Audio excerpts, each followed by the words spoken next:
So thank you very much Betty kwa kutujoin leo. I've been receiving so many messages za watu wakiuliza how can they come to America, sijui wapi, sijui Canada, all those countries. So leo Yeah. nilikuwa nataka uongee na hao Wakenya wetu. I understand that maybe you are from there. Can you tuanze tu na introduction yako kwanza? Okay. Venye tu umeniita naitwa Betty but ama Betty AZ. Najua watu wengine wanasema AZ lakini hapa tunasema AZ. AZ ni kama venye unaweza sema California useme CA. So AZ ni Arizona and mi nimetoka Kenya na kwetu ni side za Thika, Gatanga. So hapa US naishi upande wa Arizona. Okay, so maybe sasa before utuambia the journey to the US, ulipofika huko, are there any changes ama watu wanaishi tu kama sisi huku Kenya? Mi number one naweza sema kitu moja ni wakati umepata chance ya kukuja majuu, wacha niite majuu because tunasemanga majuu. Umepata chance ama watu ukiwa nyumbani uko na hiyo imagination ya majuu, alafu wakati like when una prepare unatayarisha sasa unaenda majuu, ukiwa kwa hiyo like ukiwa kwa hiyo situation ya kujitayarisha, expectation kwa mind yako, unapiga picha, una imagine mi naenda majuu, alafu umepanda ndege, umeland, unakuta vitu kwa ground, boss, ni different kabisa. Yeah, because the way you see people on social media wamepose, like kwa social media ukiona live na ukuta watu real life, ndio sasa mambo inaanza kusink. Unasema haya, kumbe Ulaya ni country tu kama ya Kenya. Unaona, ni jina na system. So it's just, mi naambianga watu ni kama it's just like any other country. Ni sababu sasa hao wako mbele, system zao ziko mbele nini, but ni nchi kama tu ile ingine.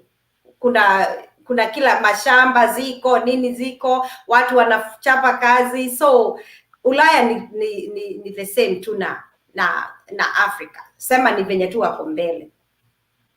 And what of job opportunities, ziko the same ama huko ni ziko mob? So hapa wacha niseme huku job opportunities ni mingi sana, and that's why unakutanga watu wakisema Ulaya watu hawapumziki, wanafanya kazi all the time because kuna majobs mingi sana job. Unajua kazi za hapa Amerika, mi nasemanga ni mingi kuliko hata wenye wanaishi hapa. Kama sasa hapa everywhere ukienda, kwa kila restaurant unapata nao hiring. We are looking and they are desperate. Every company hapa Amerika, na ni Amerika mzima, kila company wako so desperate, wanatafuta wafanyikazi, hawana wafanyikazi. Na unajua at the same time ukiangalia news wakati wengine wanasema unemployment rate iko very high, na watu bado wanalipwa na government pesa ya unemployment. In every week wanalipwa, kama hauna kazi ukiclaim unemployment utalipwa na gava, unalipwa $550 wiki moja. So kuna wale group ya watu wanaona badala ya kwenda kuchapana na kazi, wacha wakae kwa nyumba walipwe na gava, wanatengeneza pesa mingi wakiwa home. So kuna shortage ya employees. In fact hata juzi wakati nilikuwa naenda tu shughuli za kudeliver, nilikuwa nafanya delivery, nikapata restaurant moja wamefunga kazi, wamefunga restaurant because hawana wafanyikazi. So imagine all these opportunities ziko huko, like, ni watu wa hapa hawazitaki, na una imagine huko home vile watu wanaomba tu wapate chance ya kufanya job, huku watu wanakataa job. na kazi ni mingi sana. Anything you want to do, wacha niseme America is a land of opportunity, because hapa anything you want to do, kama wewe ni mwalimu, kama wewe ni lawyer, kama wewe ni daktari, nursing, and especially kazi za nursing hapa ni mingi sana na zinalipanga vizuri sana, and that's why a lot of ladies wakikuja na huwa, in fact wote hata men huwa wanakuwa, you know, mimi naweza encourage mtu afanye a look into healthcare, because hapa kazi ya healthcare hautawahi kosa kazi hata siku moja, na zinalipanga vizuri sana. Imagine ukiwa registered nurse hapa unalipwa $45 an hour. Unaona? So it's good money. So hii unasema $45 in an hour. So how many hours are you supposed to work in a month? In a week unafaa kufanya kazi 40 hours. 40 hours. So, yes, 40 hours. So because every day unafaa kufanya kazi 8 hour shift zinakuanga za 8 hours. Ama kuna shift zingine za 12 na kuna zingine za 16 hours. So is there a way watu wako Kenya wanaweza apply for jobs in America, ama they have first kukuja huko ndio apply? So ukiwa Kenya kupata kazi hapa inakuanga ukiapply kazi hapa, not unless una apply najua kuna programs za nurses, kuna some agencies huwa zinachukua nurses from Kenya, lakini lazima kuwe na degree from Kenya, like a registered nurse. Unaweza apply nao ukuje hapa kama nurse, but ni process ina take like 2 years. Sijawahi jaribu, lakini nasikianga watu wengi wameletwa sana na hizo agencies. Kuna zingine zinajiita Kennedy Healthcare na zingine sijui Passport Health. Kuna a couple of agencies. Mtu anaweza angalia online kwa Google, angalia those agencies that can bring you here, and especially like nimesema kama nurse. Lakini kazi zingine kama wakati nilifanya video ya caregiving, ile ya kuosha wazee ama caregiving, hizo huwezi pata ukiwa Kenya. Ama watu wengine wananiuliza, Betty, tunaweza kuja tukue nani tuangalie watoto, kazi ya nyumba? Hizo kazi mingi huwezi pata ukiwa Kenya, because wacha nikuelezee, hapa kufanya kazi lazima ukuwe na documents za kufanya kazi, like a work permit, ndio upewe social security, alafu ndio sasa ufanye the trainings that unafaa. Every job iko na training zake. So ukiwa Kenya hawawezi kutaka, because huna hizo nini zote, na company mingi hawataki kuenda through the process ya kuapplyia watu visa. So huwezi pata kazi mingi ukiwa Kenya, lazima ukue hapa ndio upate hizi job. Okay, so mimi nakufuatanga sana kwa YouTube channel yako. By the way guys, Betty Z ako na YouTube channel anaitwa the same Betty Z. Ukienda pale YouTube channel unaweza search for Betty Z. Ufuatange hapo, atakuwa na kuambia vitu mingi sana. So unasema mpaka mtu wa America. Ile kitu tunajua huko Kenya sana America kuna kitu inaitwa green card. Apart from green card, kuna any other way ya kukuja? Unaweza kuja kama umeletwa na inaitwa fiancé. Ukikuja like a fiancé visa, tuseme mzee wako alitangulia amekuapplyia, ama bibi yako, ama ukiwa parent, mtoto wako akiwe over 21 na amekuwa American citizen, anaweza kukuleta vizuri. Hiyo kwanza ndio inakuanga rahisi sana ukiwa na mtoto American na uko nyumbani. So na hiyo ya marriage nimesema, ukiolewa na mtu akiwa American citizen anaweza kukuleta. Another thing ni hizo program zenye nasema, na sitaki kuongea sana into details juu hizo program, sizijui vizuri, zenye zinaleta watu kama hizo makazi za some of the jobs unaweza apply ukiwa. Another way ni student. Unaweza kuja hapa kama student on a student visa, una apply shule ukiwa hapo, like a university. Kama huku kwetu kuna Grand Canyon University, kuna Arizona State, ASU. unaweza apply, wakikukubali unatumia hiyo barua kwenda embassy wakupatie visa ukuje kama student. Na ukikuja kama student utafanya kazi, lakini utakuwa unafanya kazi restricted hours. Huwezi fanya kazi kama mtu mwingine unachapa kazi kabisa anyhow. Student wanafanyanga tu masaa tudogo sana. But uko na freedom ya uko na freedom kama mtu yoyote ule. Na hiyo ya green card ndio the best, because wakati umeland na green card document zako unazipokea hizo green card ya. In fact, wacha nikwambie, mtu akiwin green card au kuji na green card, unakuja na unapiwa, and then ukifika hapa ndio unatumiwa green card ama permanent resident card. Ukitumiwa hiyo ndio sasa social inaingia, documents zako zote zinakuja zimefuatana, zimeingia. Sasa unatafuta kazi ukiwa hapa. But hizo ndio zile njia unaweza kuja hapa kutembea kama visitor, lakini nayo visitor iko na restrictions zake, because ukikuja kama visitor unapewa visa ya 5 years ya kukuja hapa like a visitor. Si unajua hivyo, mtu anapewa 5 years visa. But one thing watu hawaelewi, na ninaona watu wengi wananiuliza kwa my channel, ukipewa visitor visa ukifika airport unastampiwa 6 months. Na in fact wacha nikwambie, kuna another person inalingana venye umefika kwa airport ujicomplicate. Ulisema embassy unakuja kutembea 2 weeks, umefika airport umegeuza story, unaanza kuwaambia mimi naenda 6 months. Wanaweza kukurudisha ama wakupatie only visa entry ya only hiyo 1 week. Kuna kijana nilisikia alipewa only 2 weeks only, because alisema kwa airport amekuja 5 months.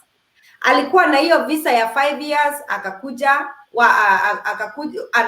back to back, like unaingia ukitoka. So hiyo pia inafanya washindwe, unaingia ukitoka, ukienda wapi na unakuja as a visitor. So ukiwa as a visitor huna work permit. Kwa hivyo kufanya kazi as a visitor huna barua za kufanya kazi. Hiyo ni ya kuvisit. After 6 months unafaa urudi kwenu.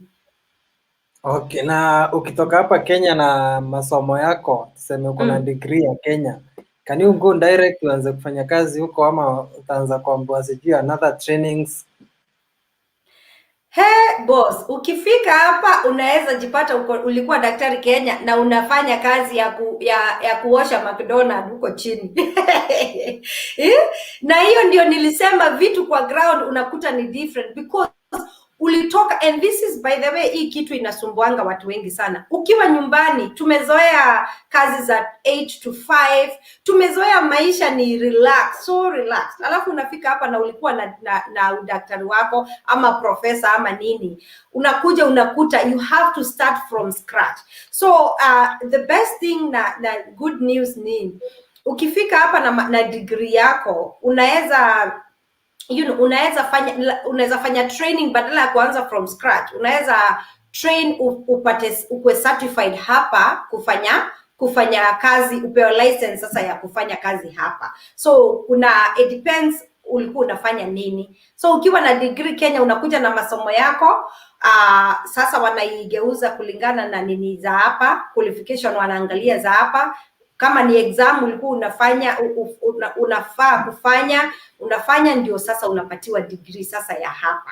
So sio vibaya ukiwa na degree, because whatever you are doing ukifika hapa unaweza endelea, lakini utarudi kwa class kiasi ndio upewe sasa degree ya hapa.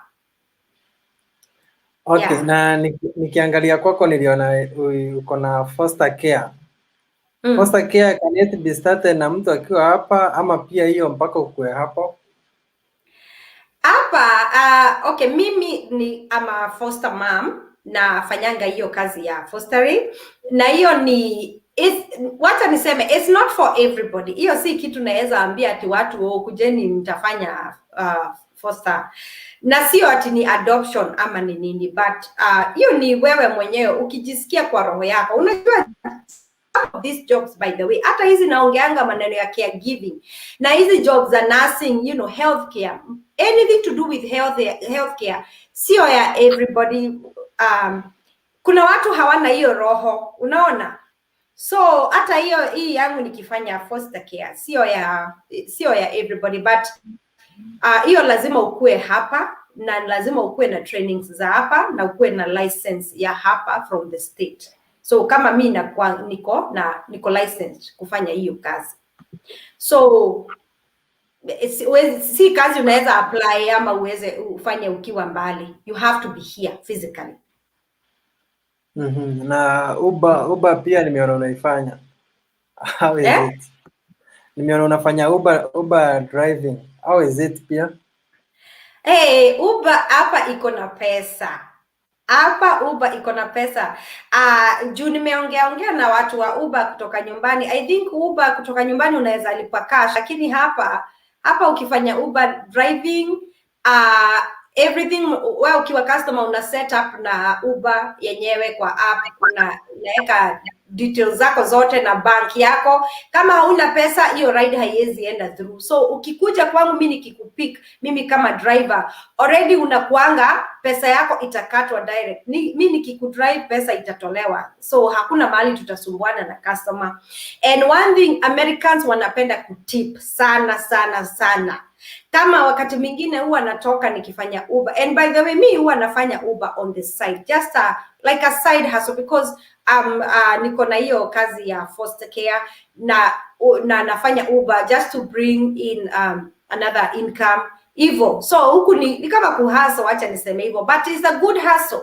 Siwezi sema ati na hustle vibaya. So Uber inalipa vizuri ukifanya, you can do as many hours, na unaweza drive for Uber, drive for Lyft, drive for Veo. Veo ni medical transportation.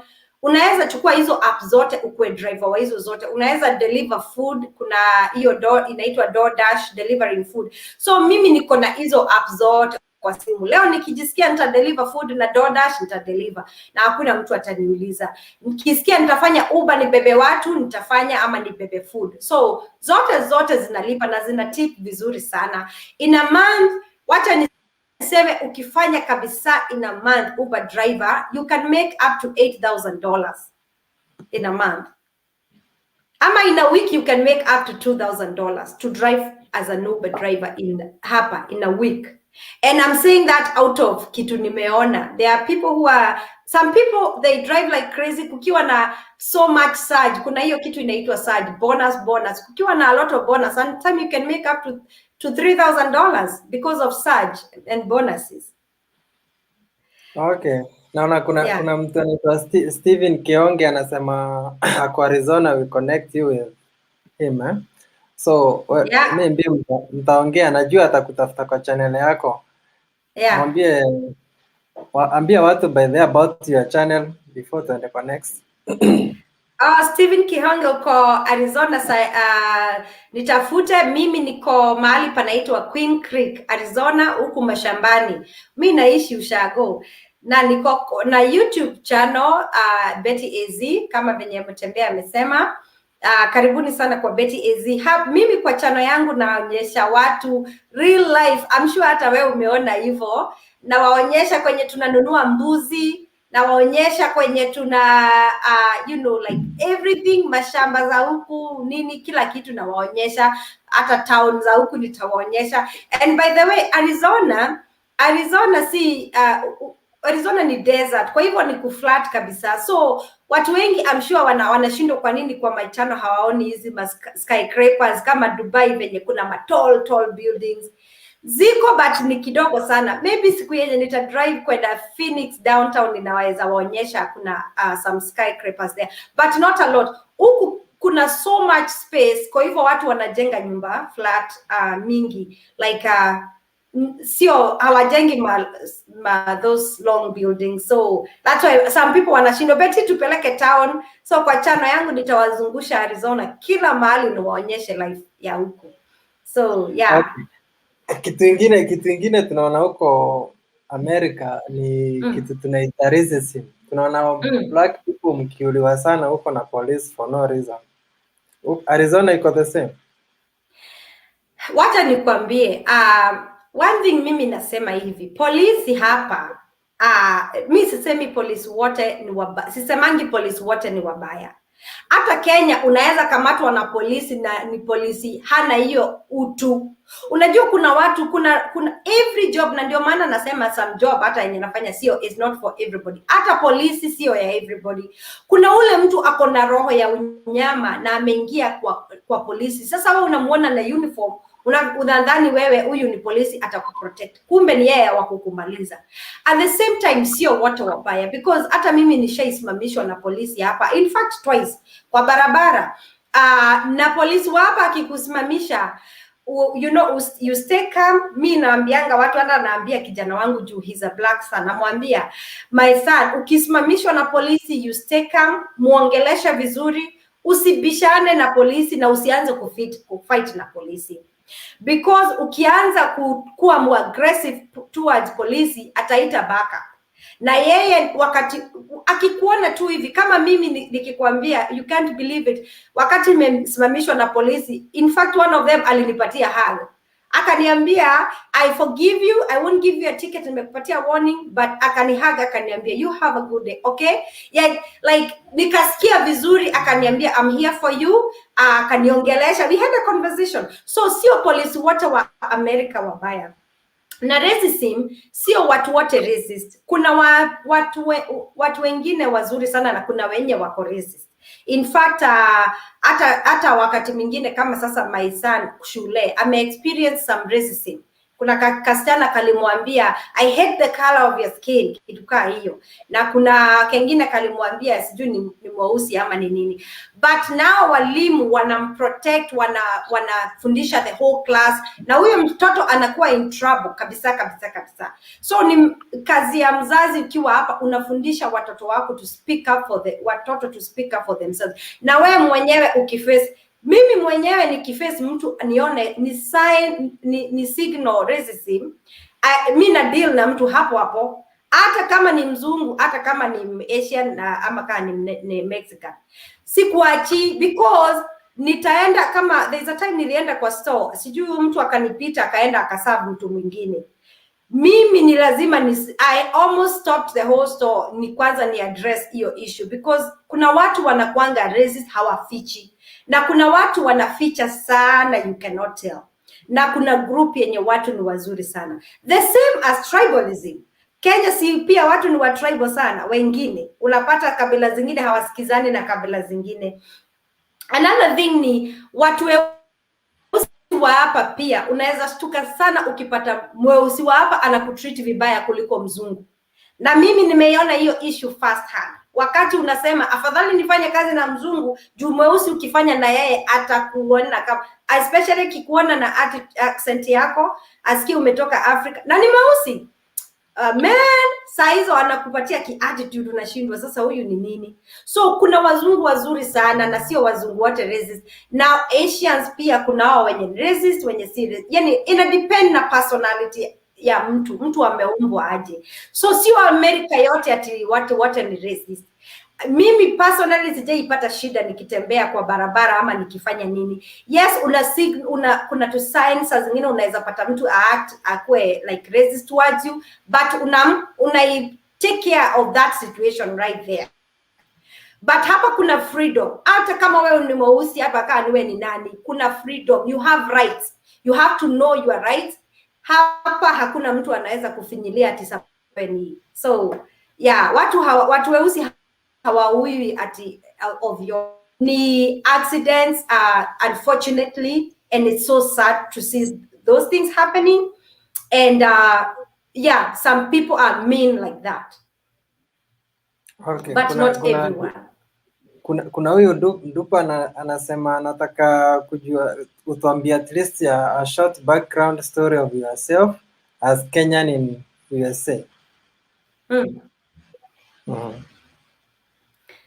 Okay, mi naweza sema, you know, like I'm a mom and I'm a single mother, and that's it has its challenges to be a single mom in the US. It's hard. It is hard because hauna so much help. Ni wewe peke yako, plus hawezi andika msichana wa kazi, ni wewe unajifanyia. But so far mi usema so far I thank God because niko na Wakenya wenzangu huku, they are more like family. Wananishikilia, wanani advice na ninaona vitu zinasonga vizuri. Wakenya wengi wako huku, they are doing very good. They wanadu vizuri sana. So tunainuananga sisi wenyewe na opportunities tunazigrab vizuri sana. So all the Kenyans that are here wanafanya vizuri sana. So I don't know what else I can say about that. Okay, what's your advice to Kenyans wenye wanataka kuja huko? Mi naweza waambia wakikuja huku wakuwe open minded, wasikuwe very strict ati lazima nikienda huko nifanye kazi fulani. Wakuwe open minded na wajue wakikuja huku wakuwe ready. Kama ni shule mtu aingie, you go for these opportunities, usi grab venye zinakuja. If you want to study, get a career. Hiyo ni advice moja naambianga watu. When you come here, you have a chance, get a career, because if you get career in America, you can go far with your career. Hata kama huna career, kuna so many opportunities unaweza zichukua. Na a lot of advice naweza sema mtu akikuja hapa, I look forward kuwa self-employed. Akifanya kenye anafanya, atafute venye atakuwa ajiandike yeye mwenyewe. Kwa hapa kuna hizo opportunities za kujiandika. In fact, Wakenya wengi wameandika hata wazungu. Na kuambia companies wanaandika Wakenya, unapata yeye ndio mdosi huko. So naweza waambia try, usi give up kujaribu kukuja hata kama ni hiyo green card. I can tell you America huwezi regret. America ni venye umeichukua wewe mwenyewe na venye umejipanga. Kuna mazuri huku. So unaulizwa na Rita hapa, can one work there without papers? Hawezi work without papers. Utafanya aje without papers? Hawezi kufanya kazi bila paper. Not unless sasa ukue hapa kwangu kwa Betty, umetembea hiyo wiki moja, nikwambie niangalilie mtoto nikuchotee kidogo. So yeah, huwezi fanya bila paper. You have to have papers. Utafanya aje utalipa aje tax? Okay. So Tracy hapa anauliza what is Steve nimeshare link ya Betty hapo. You can check for comment section link yake ya YouTube channel. So unaweza ingia hapo, atakwambia so much about US Arizona. So climate ya Arizona, is it the same na Kenya? Arizona ni kuhot. Arizona naweza sema sina simu niangalie Celsius. Hapa jua ikiwaka inawaka ile mbaya. Inawaka mpaka 117 degrees Fahrenheit na inawaka mpaka 120 degrees Fahrenheit wakati wa summer. So hapa ni desert na ni hot. But ukienda the northern side of Arizona ni kuna cold weather, kuna snow huko. Lakini huku kwetu hakuna snow, na huku kwetu hiyo jua inakuja only 3 months in a year ndio kunakuwa hot. The rest of the year kunakuwa we have 9 months of perfect weather. Kwa hivyo watu wengi, mimi naweza ambia watu kama wewe ni tumiaka tumesonga Arizona, huku hauta deal na maneno ya kuzuri sana. So kuna Tiski hapa anauliza hakuna kazi za nyumba huko kwani? Kuna kazi za nyumba lakini I don't think wanachukiwa au pairs. Do they take au pairs from Kenya? I'm not sure. Maybe they do. Labda uangalie au pair from Kenya. Lakini mtu kama mimi sasa kuinvite mtu akuje anifanyie kazi, hiyo ni hard. But maybe you can look up au pair. Those who come to study, can they get job opportunities? Those who come to? Wenye wamekuja kusoma. Yeah, job. Yeah, ukikuja as a student utapata kazi. You can work as you go to school, by the way. Unafanya kazi part time, unaenda shule part time. Yeah. Evo naye anasema kuna over 11 million illegal nini aliens wenye wanafanya kazi huko. How do they survive? Ebu ngoja, wacha nivae my glasses ndio niweze kusoma hizi comments. Hold on, just give me a second. I'm very short sighted and I'm na siko ashamed. Wacha nivae miwani. So oh, can you work without papers? There is 11 million. Oh wow. Mimi kwangu personally siwezi taka kukuja hapa kuambia watu venye watakuja hapa kufanya kazi ati bila papers, kusema ukweli, si ndio? So because mi kwangu naweza sema ukiwa na papers is the right way, the legal way. Let's look at the legal way to do this, because uko na freedom. Imagine ukiwa na papers hauna freedom ya kufanya vitu mingi, so ni vizuri kufanya vitu the right way. Kuna swali hapo ya Uizigije. Or is other countries, about other countries. I think tunaongea about all African countries, hata kama tunaongea Kiswahili watakusoma, because anasema we are talking about Kenya peke yake hapa. Wow, okay, let's say watu wa Africa. By the way, hata tukisema Kenya, sio Kenya peke yake. Hizi vitu zina apply to everybody. Hata kama wewe ni do you know, hata kama wewe ni mtu wa Britain na uko na wewe ni British, ukikuja huku, because kuna mtu aliniuliza juzi akaniuliza, Betty, nikikuja huko na mimi niko na passport ya Britain, nitaanza from scratch? Everybody anaanza maisha upya hapa. Lazima ukuwe na documents za hapa US. Olo anauliza kama una relative. Okay, kama una relative, mimi wana advise watu huwezi kosa mtu unajua majuu. Ukiwa kama na hiyo kitu sana sana ni ukitafuta host. Unatafuta ukiwa na let's say umepata njia, umewin green card and you want to come here to the US na huna host. Ongea na family and friends. Try to look for somebody that anaweza kukuhost, kukushikilia tu upate uanze maisha. So you just look kuuliza marafiki and family and friends. Hapa naona WRT anasema thanks for sharing. Kuna job za security guard. Yes, security zinalipa na ziko mingi sana. You have to have a license for that kukua security, lakini ziko mingi sana na zinalipa vizuri sana. Then mtu anaweza pataje admission na scholarship like a graduate assistant?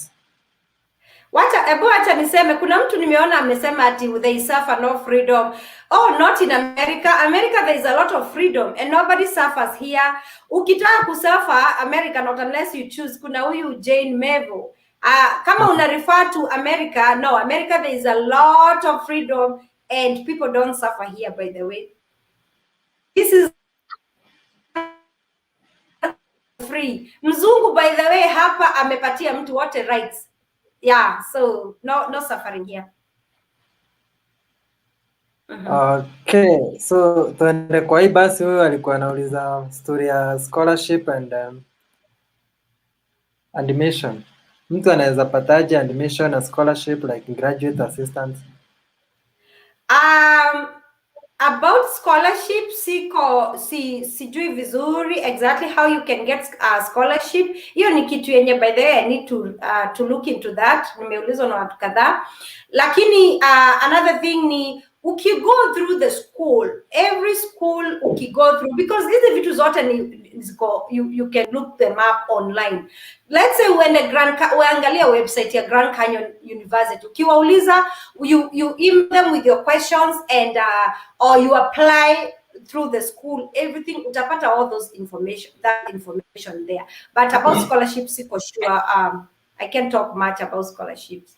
Naona Justin anauliza ile swali nilikuwa nimekuuliza hapo mbeleni. I don't know whether you can repeat. Anauliza apart from US green card, which other means one can get to access USA, because amejaribu for 4 years bila mafanikio. Mwambie atafute bibi Muamerika.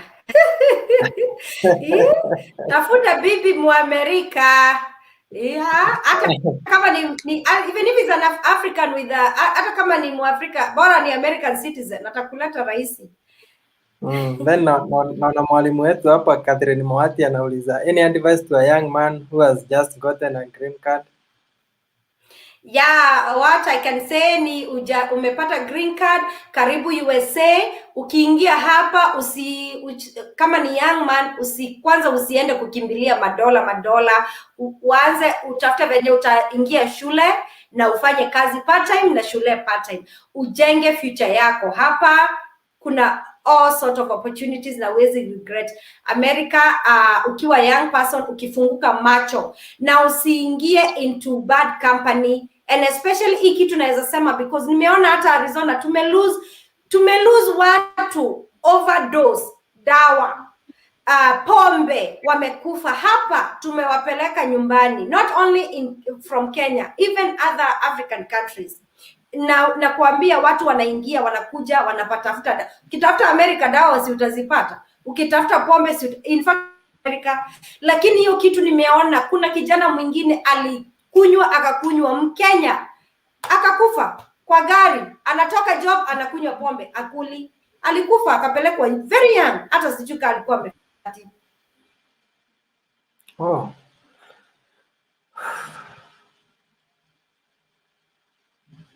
Kuna mwingine na yeye hivyo tu dawa akaisha. So all I advise people, usiingie kwa bad company, ukuja ukwe focused, fungua macho, grab opportunities there right in front of you. Yeah. Okay, Jane anasema wale wanasema wana freedom ni wale hawana papers. Wenye wanafanya kazi huko na wana papers. Yeah, kama huna papers huna freedom, because sasa huwezi fungua bank, huwezi drive, huwezi fanya nini. Sasa utafanya like bila papers? Surely you have to look for UK. Ako UK by the way, so UK is the same thing as here. Bila papers, not good. So hao wanawake ni mabibi wa white hata wapi? Amesema turudie. Ingieni, mimi sitakaki kuambia watu waingie online, lakini tafuteni, mtawatafuta wapi? Facebook.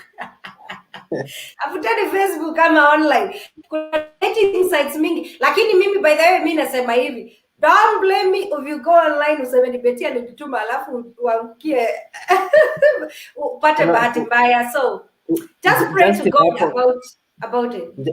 Justin hapo anakuambia mtafutie Christian girlfriend huko. Ingia christianmingo.com. Sasa mimi sijui nitatafuta, mimi siwezi kutafutia, hata mimi niko single natafuta bwana. Labda atanipatia makaratasi ya Afrika, nimpatie ya America. I'm just kidding. Okay, then tuko na is green card applied once in a year? Yes, it's October and November. Na green card hailipwi. Kuna watu wameniambia ati imagine msichana mwingine aliniambia alilipa 150,000 ati anatafutiwa green card na agent. Guys, you have to be very careful about these agents. Wale watu wanajiita agent. America huwezi chukuliwa visa na mtu number 1. You have to go to the embassy and present yourself. Na green card ni free na zina applyiwa October, November, if I'm not wrong. It's only once a year, alafu mnangojea result from May 8. Yeah. Okay. Basically, naona watu wako na comment nyingi sana hapa. By the way, wacha niambie watu kitu moja. Unaona hii maneno ya kushinda ukienda kutafuta agent umlipange mapesa na mapesa. Tafuta rafiki mwenye ako, if you want to just come and visit, just look for there are so many, na hii ni ya visit, just to visit and go back. Kuja kuna churches ziko na mingi, wanakuanga na so many seminars, churches different. Hata naonanga SDA churches, Catholic churches, kuna seminar. Haya, kuna graduation, family and friends wakigraduate, waambie wakuinvite. You know, if you have a cousin or relative who is graduating, mwambie akuinvite. You can come here as just to visit for that. Unaweza kuja kuvisit, kutembelea family. Unaweza kuja kuvisit na jamii, na wewe mwenyewe present yourself at the embassy as long as you have kama nimeona mwingine akisema statement, bank statement iko na pesa na proof ya kuonyeshana unapata hizi pesa aje, unalipwa mshahara, how do you get your income, because you have to prove to the embassy that you're very independent and you have money. Uende kukatalia kwao. So embassy sio complicated, ni bahati ya mtu, ni baraka ya mtu. Kuna mtu ako na the right documents ananyimwa visa, na mwingine anaogopa anaenda anapewa. Mimi nasemanga Ulaya ni bahati na baraka ya mtu, na usiwahi ogopa. Na Ulaya sio ya akina who and who, Ulaya ni ya everybody. Try your luck, try, don't give up. Okay, naambiwa hapa juu niko na 10 wives siwezi pata bibi mzungu. Is it allowed polygamy huko? Jane Mevu ati Butembe, you have 10 wives, ningekupatia mzungu. Huku huwezi fanya polygamy. By the way, it is very illegal in America to come here and start marrying 2-3 wives. Hey, you can get in a very bad trouble if you marry somebody legally. Na by the way, watu hapa hawasemi ati somebody nikiishi na mwanaume na hajanioa harusi, that is not my husband, that is my boyfriend. Na unakutanga watu hata wa 6 years old anasema I live with my boyfriend, I live with my girlfriend, because hawajaoana. So ukiolewa legally na mtu ni lazima ikuwe tu ni moja. I don't know about other states, but I believe states in of Arizona you can only marry. How about Jane? Well, how about UK? You can tell us if they allow polygamy. So mtu polygamous kama mimi nikikuja huko sikubali kukuwa na any girlfriend huko. Is it true you have 10 wives? Yes. Like for real? Yes, kwani hujaijua hizi vitu? Sijawahi jua. You cannot be allowed to have 10 wives in this country. Hizo story ukiambia wazungu si watashangaa. But South African, it's allowed. Aya, kuna mtu anasema I can help someone get visa through our company. For more detail inbox. Haya, okay. That's a good one. Stephen Kihonge. Is he legit? Ile kitu tunaogopa hapa ni watu wa kuoniwe. Kihonge, you can maybe inbox me your number kwa hapo kwa Facebook we talk. Ya kwanza before tupe watu ni yako hapo. Jane alikuwa ameniambia kitambo it's illegal to have many wives. So it's illegal. Here it's not. You'll go to jail. You'll go to jail. I will find a better country yenye inakubali polygamous. By the way, let me tell you Mutembei, let me say this very quickly. Watu wenye wanakuja hapa, umeoa Kenya, alafu unakuja, you are legally married in Kenya, alafu unakuja hapa as a visitor, unaona bibi mweupe kama Betty, unamuoa legally tena. That is very bad. It's illegal. No, unaweza kuwa deported very fast because of that. Because once umeoa, hata kama ni country ingine, you're not supposed to marry in this country again. Yeah, so people have to be very careful about these things.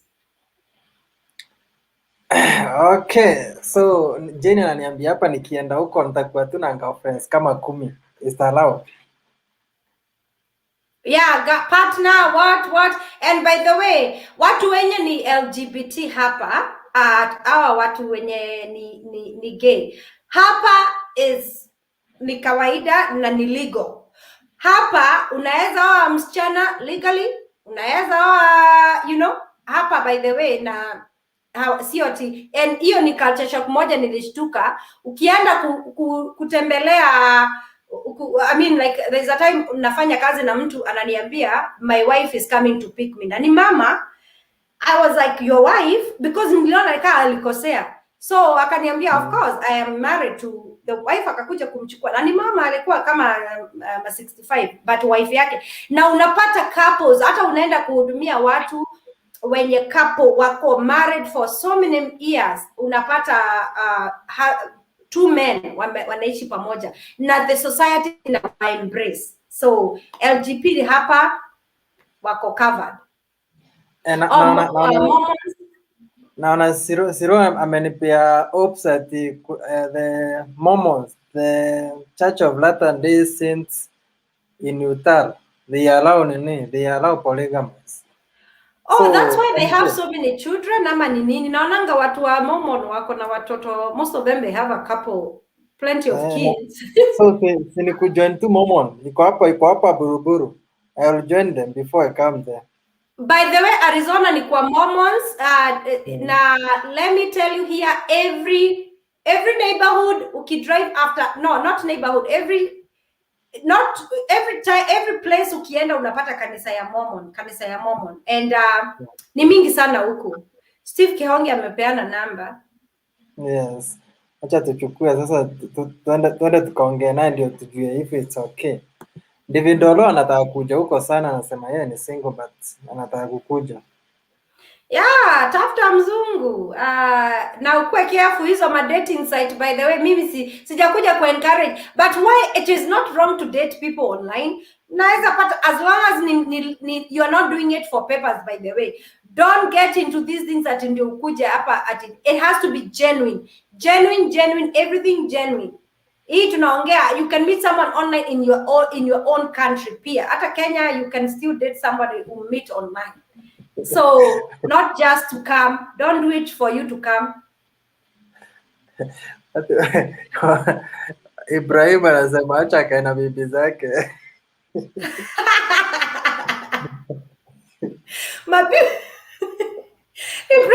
Ibrahim hataki mchezo na mabibi zake. Bibi zako ni important yao. Okay, you see many Kenyans wanatafuta, hakuna jobs Kenya. Na so many people wanakimbilia kwanza wasichana wanakimbia huku Saudi Arabia, mara wanateswa, mara nini. So I would have liked kama tungekuwa tunajua way they can come to either US, Canada, Australia. There are those some good countries there. So after this nataka kuhost pia huyo Joyce Kainas. Yeah. Joyce anaongeanga so much about Canada. Ningetaka pia kuja ongea na watu hapa. At least tuone. Yeah, Canada, by the way, watu hawajui Canada iko na so many opportunities ya watu kutravel kwenda Canada more than the US. Canada wanachukuanga foreign, and especially kama uko na degree fulani. Yani kwenda Canada it's easy for you. Unaona? Na ndio maana Jason anaambianga watu about express entry, hizo ni rahisi sana, na other skilled non-skilled labor and everything. Canada inakuanga rahisi sana. Hata makaratasi ya Canada, it's easy to get a permanent residence in Canada, even more than the US, I believe. Na mpaka Jane anasema Canada wanahitaji watu sana. Canada, watu utafuteni. Na let me tell you one thing, hata tunaongeanga na Joyce, namwambia Joyce, watu Canada wanataka kujaribu, lakini hawataki kwenda through the process, and it can be expensive, the process, na lazima utie bidii. Hakuna kizuri kinatukuja rahisi. You have to tie bidii, ufuate, na wewe mwenyewe you need to learn more. Uangalie kwa website ya Canada, hiyo IRCC I believe, na hapa US unaangalia UCIS, United States Immigration Services. Unaangalia website, sio tu maneno ya Betty. I could be wrong, I could be right. Angalia website ya easy countries, just dig more information and get to know everything that is needed in these countries. So hakuna au pair in US? Au pair wale watu najua ni sana Germany, and Germany also inachukua au pair sana.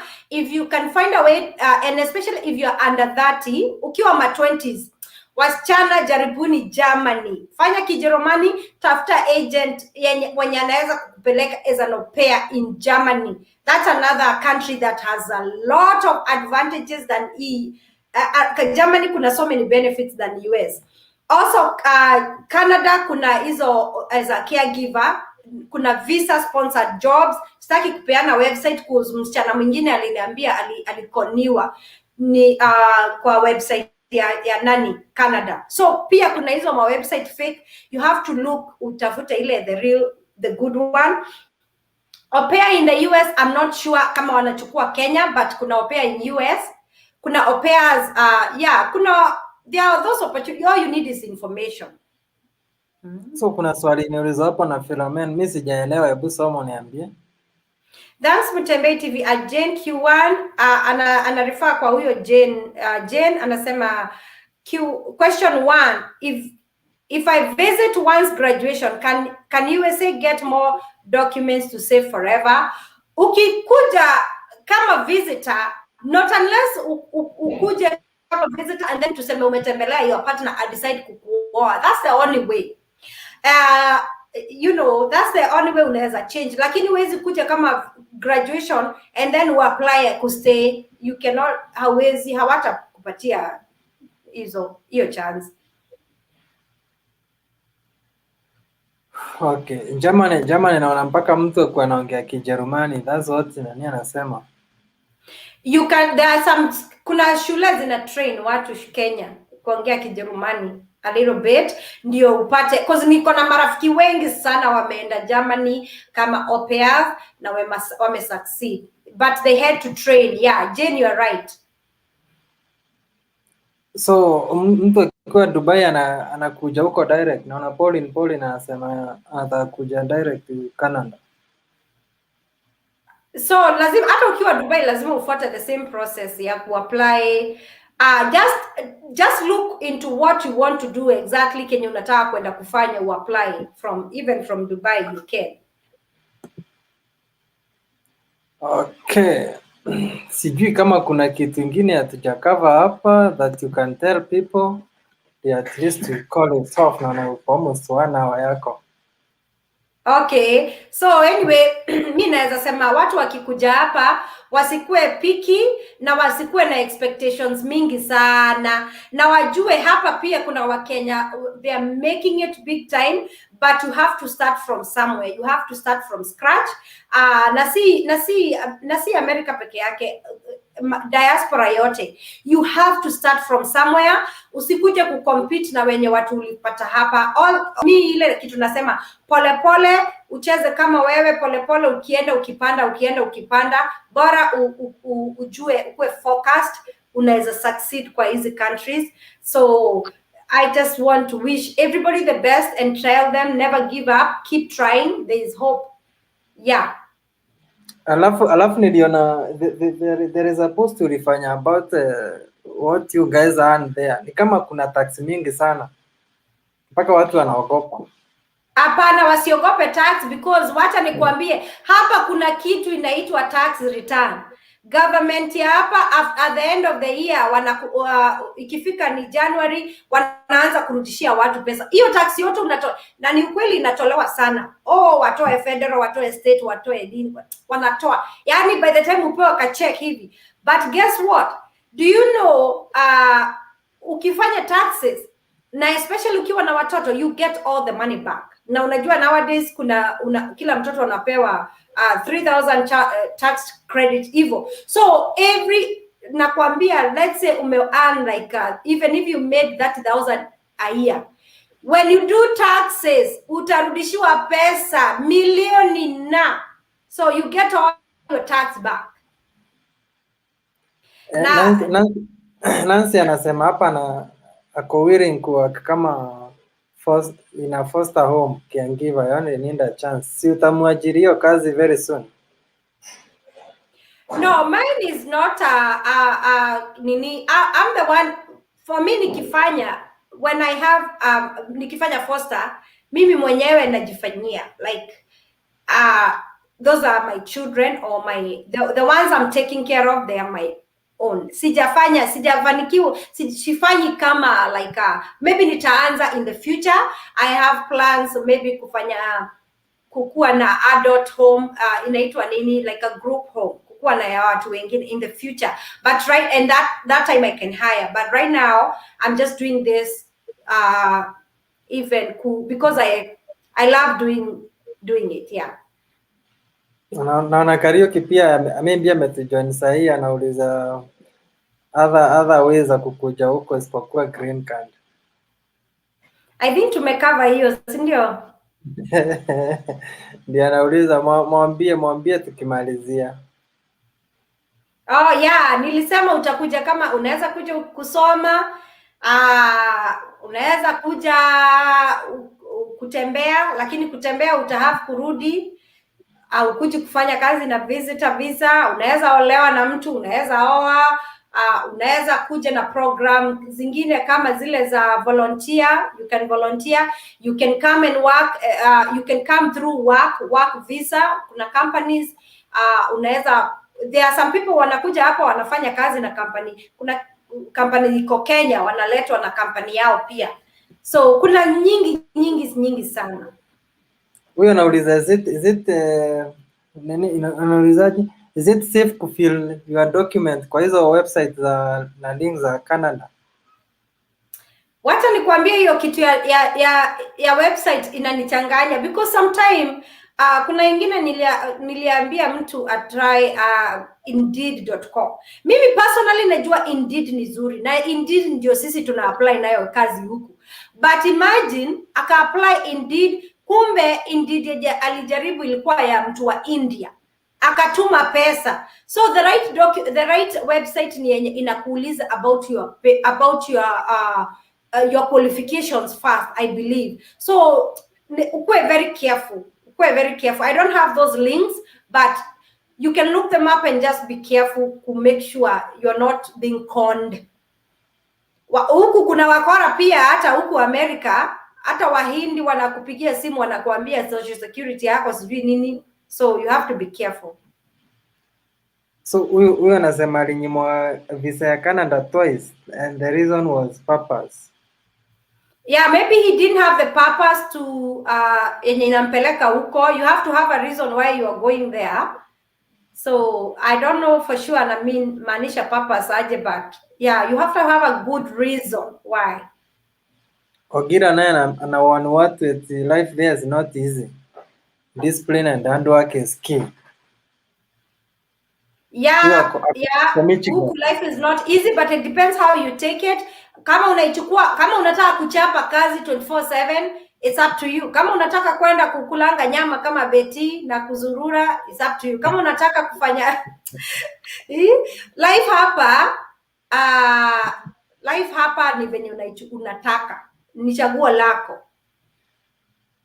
Olivia anasema yeah, some websites are scammers, yeah. Then kuna huyo pia kazi yake wife yake alipata through Indeed. Yeah. Then kuna huyo anauliza those who are interested in Canada ataonyesha the best website. I think kuna website ya Canada iko na .ca something. Yeah, kuna hizo Indeed.ca. .ca ni .canada. Yeah, all we are telling people is because unajua wacha nikwambie Mtembei, tunaweza sema hapa alafu mtu aende akoniwe aseme Mtembei na Betty walisema tujaribu nimekoniwa. So all we are telling people is be aware of the scammers out there. Kunao, but not all websites are bad. Yeah. Genuine jobs mtu anatuma pesa. No, not unless unajua genuine jobs autumi pesa, not unless wakuambie uende training. Kama sasa tuseme umeapply ukuje as a nurse, you have to go kuna hizo training, kuna hizo exam lazima ufanye na zitatumia pesa. So genuine jobs hawatumii pesa. So the red flag inafaa kuwa the moment umeanza kuitisha pesa, unajua hapo unaenda na conman. Yeah, kama huyo msichana aliniambia alikoniwa, right away aliambiwa atume 9,000 shillings. Sasa mimi nikashindwaje? Umeenda kuapply, the following day unaambiwa utume 9,000 una M-Pesa, haraka unamtumia. You see, huyo ni conman. Hata hajakuuliza kama, because hata ukienda kama nani, kwenda Germany kama au pair, lazima ukuwe na Kijerumani. Haya, kwenda Canada lazima ukuwe na caregiver certificate. Unaona? So kama mtu hajakwambia uonyeshane caregiver certificate and experience and all your qualification, huyo basi si utajua anakukon kabisa. So guys, before Betty atoke, kama uko na swali, I can give you a link hapo, uingie umuulize, then nikutoe kindly. So sijui kama there is anyone mwenye ako na any question anasikia haijajibiwa vizuri. I have given you a link, ingia hapo tuulize Betty, because mi maswali zangu zimeisha. I feel part yangu ilikuwa tu ya wife na nimeambiwa huko hakuna polygamy, but the good thing kuna Mormons wakiwa good, naenda ni join Mormon. Okay. Kuna naona hapo akiuliza what's this?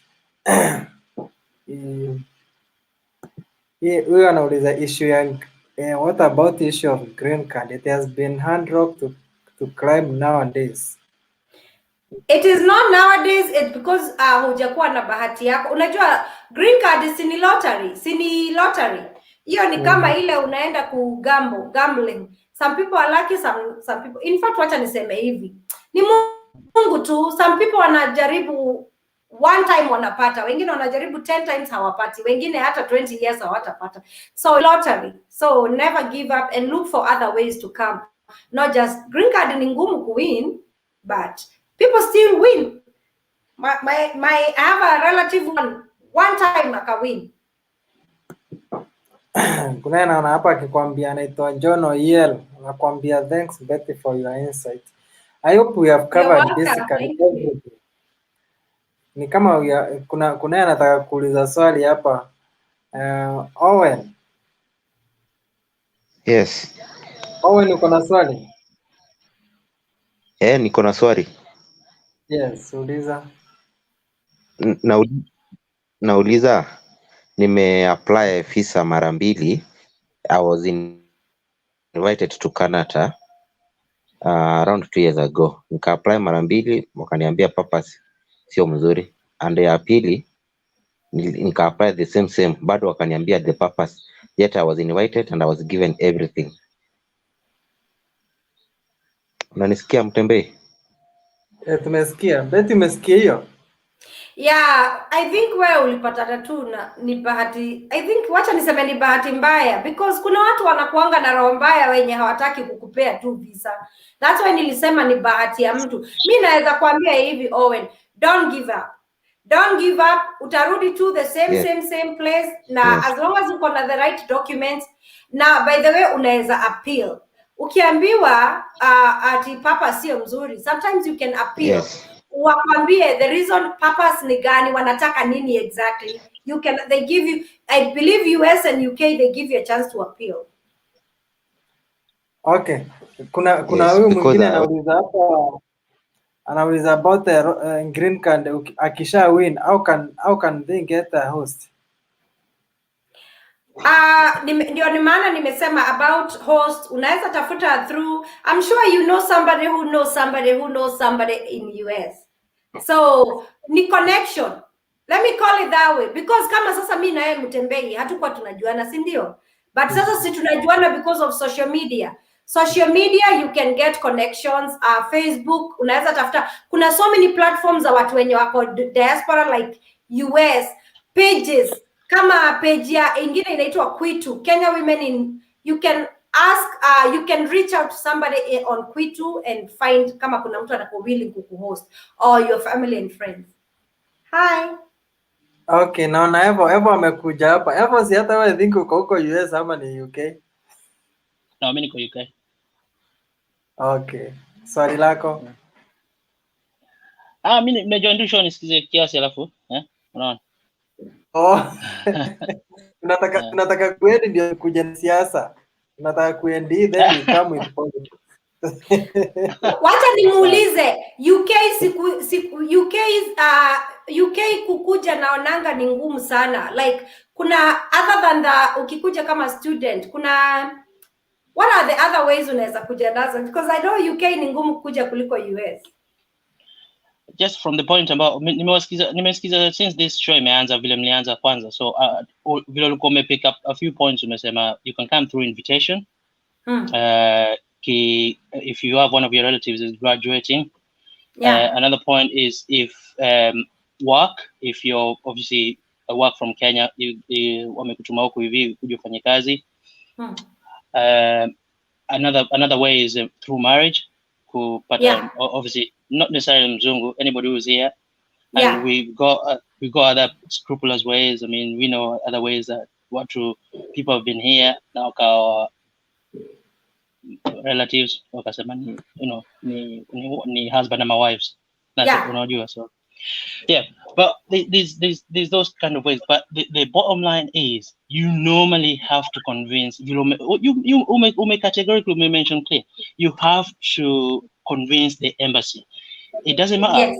You can go to the embassy in Kenya. Maybe when I came, I think the process is different because you apply your papers and then they go to South Africa or something like that. So when I came over 8 years ago, it was different. You see what I mean?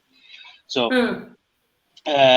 but the thing is, you have to convince the immigration. I mean, yes, like you said, unaweza kuwa na pesa chungu nzima, or as a guarantor, unaweza kuwa na ile pesa that they're asking for everything, and you're able to cater for yourself, but then unakosa visa, and then the other person mwenye anakuja he does not even show the dalili that he can actually support himself over there, but amepata ile visa, and then there is always a certain number that they need. So, for instance, 10,000 people can apply for a visa, and in that particular week or month, if umereach ile maximum capacity that they need, unfortunately, your reason unaweza kuwa tu one shy of that number ambao wanataka, so then una miss visa. And now I just heard you mention that point now from the previous guy. Do not give up, because kila siku as you keep on trying, eventually unapata ile visa. My cousin is in Nottingham now. He tried the visa, he got the visa the 5th time. And applying for the visa is not cheap, you know what I mean? But you don't give up, because wakiona ile consistency, they always see that you're a genuine guy, because you're actually affording all this money again. So it's not like you tried once, alafu kaacha. So you kind of, they might see you as a scrupulous, an applicant. But if you're consistent and you don't change your stories, it stays the same, eventually they give you the visa. They eventually just give it to you. Umemention Nottingham. Nataka kukutumia salamu kwa mtu anaitwa Jamie Nash, umsalimie sana. Akona healthcare agency, it's doing very well. So that tells you Kenyans in UK are doing so good. Unamjua Jamie Nash? No, mimi siko Nottingham, me I'm down south in Swindon. Oh, okay. Yeah. Hi Jen. Jen ako hapa. Jen, tupatie story, tunataka kuja huko. Wewe Mutembei, wewe kwanza uwezi kuja huku na mabibi zako 10, nilishakwambia. Nimeambiwa naingia Momon wanakubali. Momon iko huku, Momon iko America. Lakini huko unaweza enda, nishaona hiyo nini yao, church yao Momon. Zao ndio wanaoanga bibi hata 20. Na ni mingi sana, church za Momon huku sana. Hizo ni mob sana, huko unaweza faulu. Church of Jesus Christ, kama hiyo there are so many. Nilikuwa nataka kuambia huo Charlie alikuwa anasema alipata visa na kila kitu. Unajua tu ukipata visa, you still have to have a very good reason of traveling. Yes. Just the fact, friend yangu alipata visa ya Canada 10 years, lakini bado lazima kuwe na very good reason ya kutravel. Luckily yako na mtu anamguide, you understand? So that's the best thing. So watu wasifikirie tu ukishapata visa unafurahi. No, it's not easy. Alafu, what I'd like to encourage people here, don't come here with a visa that is not right. Come with the right visa. Ukikuja na visitors visa na pengine umeshaambia watu kwa heri Kenya, that's it, umeenda ngambo, hiyo ni uongo. Hapo huwezi kuja na visitors visa na uanze kufanya kazi. You don't. Kwanza UK ni noma, UK kwanza saa hizi, uliza Evo, unaona saa hizi ni kama mimi nimealika mtu, si ndio? Unajua lazima nipende details zangu kila kitu. Alafu huyo mtu akuja hapa, wanajua anaishi hapa. Time yake ikifika aende. Unajua mimi ndo watanitafuta. Yes. Na pengine mtu amedisappear, akidisappear mimi ndo nitapigwa fine. Na unajua tu fine vile iko ni kama siku hizi huku kama employers, ukiemploy mtu ana makaratasi, hivyo si unajua wanapigwa fine ya 20,000. 10,000. Na unajua Huku immigration mnakujangaa kama watu wanafanya night shift hivi, wanakuja usiku wa manane ama wanakuja very early in the morning, wanakuja wanafunga milango, wanasurroundio building, amwezi toroka, mnaanza kuangaliwa one by one. Huko na makaratasi, kama una makaratasi wewe ni kwa gari, hiyo ni yako, hiyo yako ndio ya mwisho, unarudishwa home hivyo, imagine. So employers pia waandiki watu hawana makaratasi, so people have to be very careful when you come. Kuja kama unajua umekuja the right way. Watu wanafikirianga, kuna mtu aliniambia, so acha nikuje kuangalia watoto huko. Nikamwambia huko hata kuangalia watoto lazima uko na hiyo certificate. Yes. Na understand, huko si kama home tunaendanga ushago unachukua nini maid, hapana. Alafu huyo mtu pia anakuangalia mtoto analipo per hour vile pia unalipo per hour, which we cannot afford. That's why you see we do it ourselves. Naelewa? Yeah. Naona Eva hapo na swali. Another point I wanted to mention is there's different type of visas that you get given. So there's people who wanna maybe a visa, but that 2-year visa doesn't mean you can work. So pale, it doesn't mean that you need to come and stay for the entire 2 years, because you're not making any sense. Kama unakaa 2 years and you're not working. So to them, ideally, so siku utarudi, they'll cancel your visa. So unatakana ukuje 3 months, unarudi Kenya, unakaa. Though you have a period of 2 years, but doesn't mean you stay there solid. Unless you may win lottery, then you stay for that 2 years, because you don't make any sense kama ufanyi kazi. Because the way our reasoning na vile mzungu ana reason is totally different. Kuna ile unaambiwa kwa nyumba you can only stay so many people, otherwise ikizidi it's crowded. Na sisi tunajua Kenya tunaweza kulala chini kwa carpet, unaona. So hizo vitu kama hizo, what the way we look at things ni tofauti na vile hao na look at things, unaona. Alafu unaona hivyo, another thing ningesema, unaona kama huku kama those people who live in council flats, you understand, council flat wanajua pengine kwa nyumba yangu ninaishi mimi na mzee wangu na watoto wawili, si ndio? You can't just bring somebody else, understand, ati anaishi hapa, hata kama anakuja ile utawaambia is my visitor na anakuja a certain time. After a certain time hata maneighbor watakureport, hautajua, unaelewa? Wacha niseme wacha niwaambie difference because nishakuwa UK, nimeishi Northampton, nimeishi Reading. Kama around niko mbali na Reading, niko Slough, niko karibu sana na Reading.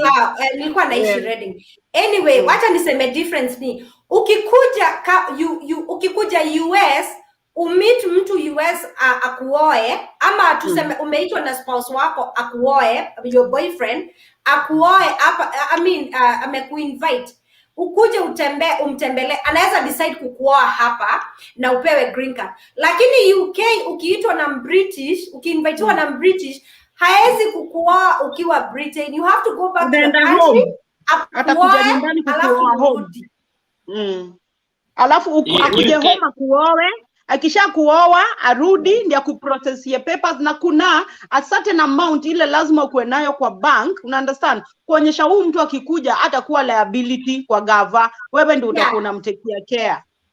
I think imeenda up to 22,000 a year. 22,000 ilikuwa 18, ilikuwa 18, saizi ni 22,000. Kila mwaka inapanda, they are making it as hard as possible. Ayaga. Whoa, Evo, long time, bro. Another thing nilikuwa nataka kumention quickly. Kitu kingine watu wengine wanafanya ni inaitwa I can't remember the exact name, but in the US law iko tofauti na UK. So kuna watu wanaenda America when wako kama maybe 5 months pregnant, unaona, wanafika kule wana give birth to that child, the kid automatically is a citizen. So inapata ile opportunity. In the UK is different. Just because unaweza mtoto hapa hivi, one parent has to be British. Mzazi lazima awe na legal status. So students ambao wanakujanga UK kusoma, wakishika mimba, wapate mimba, ule mtoto is not a citizen wa UK, anakuwa citizen wa mama. Unaona? So legal status alafu Evo atakuwa citizen wa mama, lakini huyu mtoto kama alizaliwa hapa after 7 years, kama ataka hapa continuously 7 years, automatically anakuwa British citizen. You understand? But you can see the complexity. Anaweza patia mama yake citizenship, anaweza patia mama yake, but that's after 7 years kuka continuously. alafu anaweza patia mama yake citizenship. But if one parent ni British, so mtoto automatically atakuwa British. So British inakaa ni ngumu sana kukaa huko basi. Ngumu, ni ngumu. Alafu sasa hizi nilikwambia hata ukitaka kupata nini the British passport kama wale wana lazima ufanye kitu inaitwa life in the UK. Hiyo nani? Hiyo ni exam unafanya, unasomea nani vitu nyingi, unasoma about ma kings manini vitu mob, lakini utapata tu 24 questions. Lakini kwa sababu juu ngapi watakupatia ni gani itakuja, you have to read everything. That's another hard test. Watu unajua watu wamefail karibu mara 3. Wanafanya wanafail. Na usipoipata huwezi pata. Alafu hizo wamechange before ulikuwa sorry to cut you short. I think I'm enjoying the discussion, but I think Mutembei atafanya another show ya tukuja hapa sisi wote to discuss the differences, because I hear my baby is screaming downstairs and I really have to go. How old is she? She's 20 months and I think wamengoja mimi for 1 hour and she's really crying. Actually, can I just leave niwaache hapa? Yeah. Sawa. Let me leave the studio. Thank you very much for your time. Thank you very much for your time, Betty. Asante ni sana.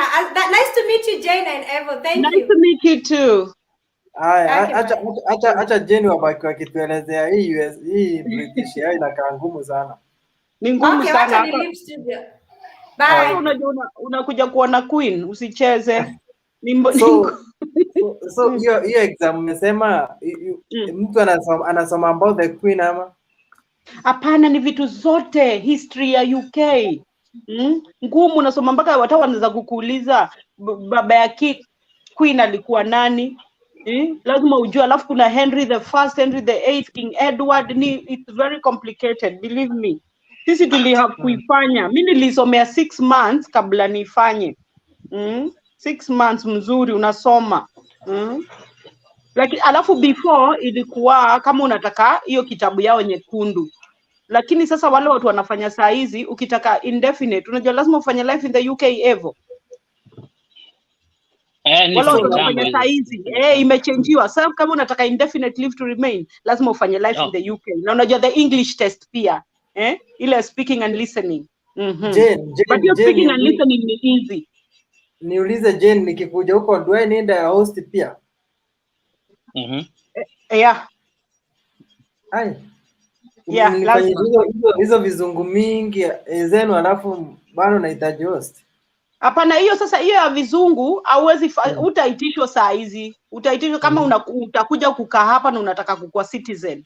Una understand? Ndio utafanya hiyo Lakini saa zile unakuja tu kuvisit, you don't need all that. Okay. Hiyo ni kama ile una plan kukaa hapa kabisa, unataka kukuwa citizen, unataka kuishi hapa. Unaelewa? Ndio utafanya hiyo.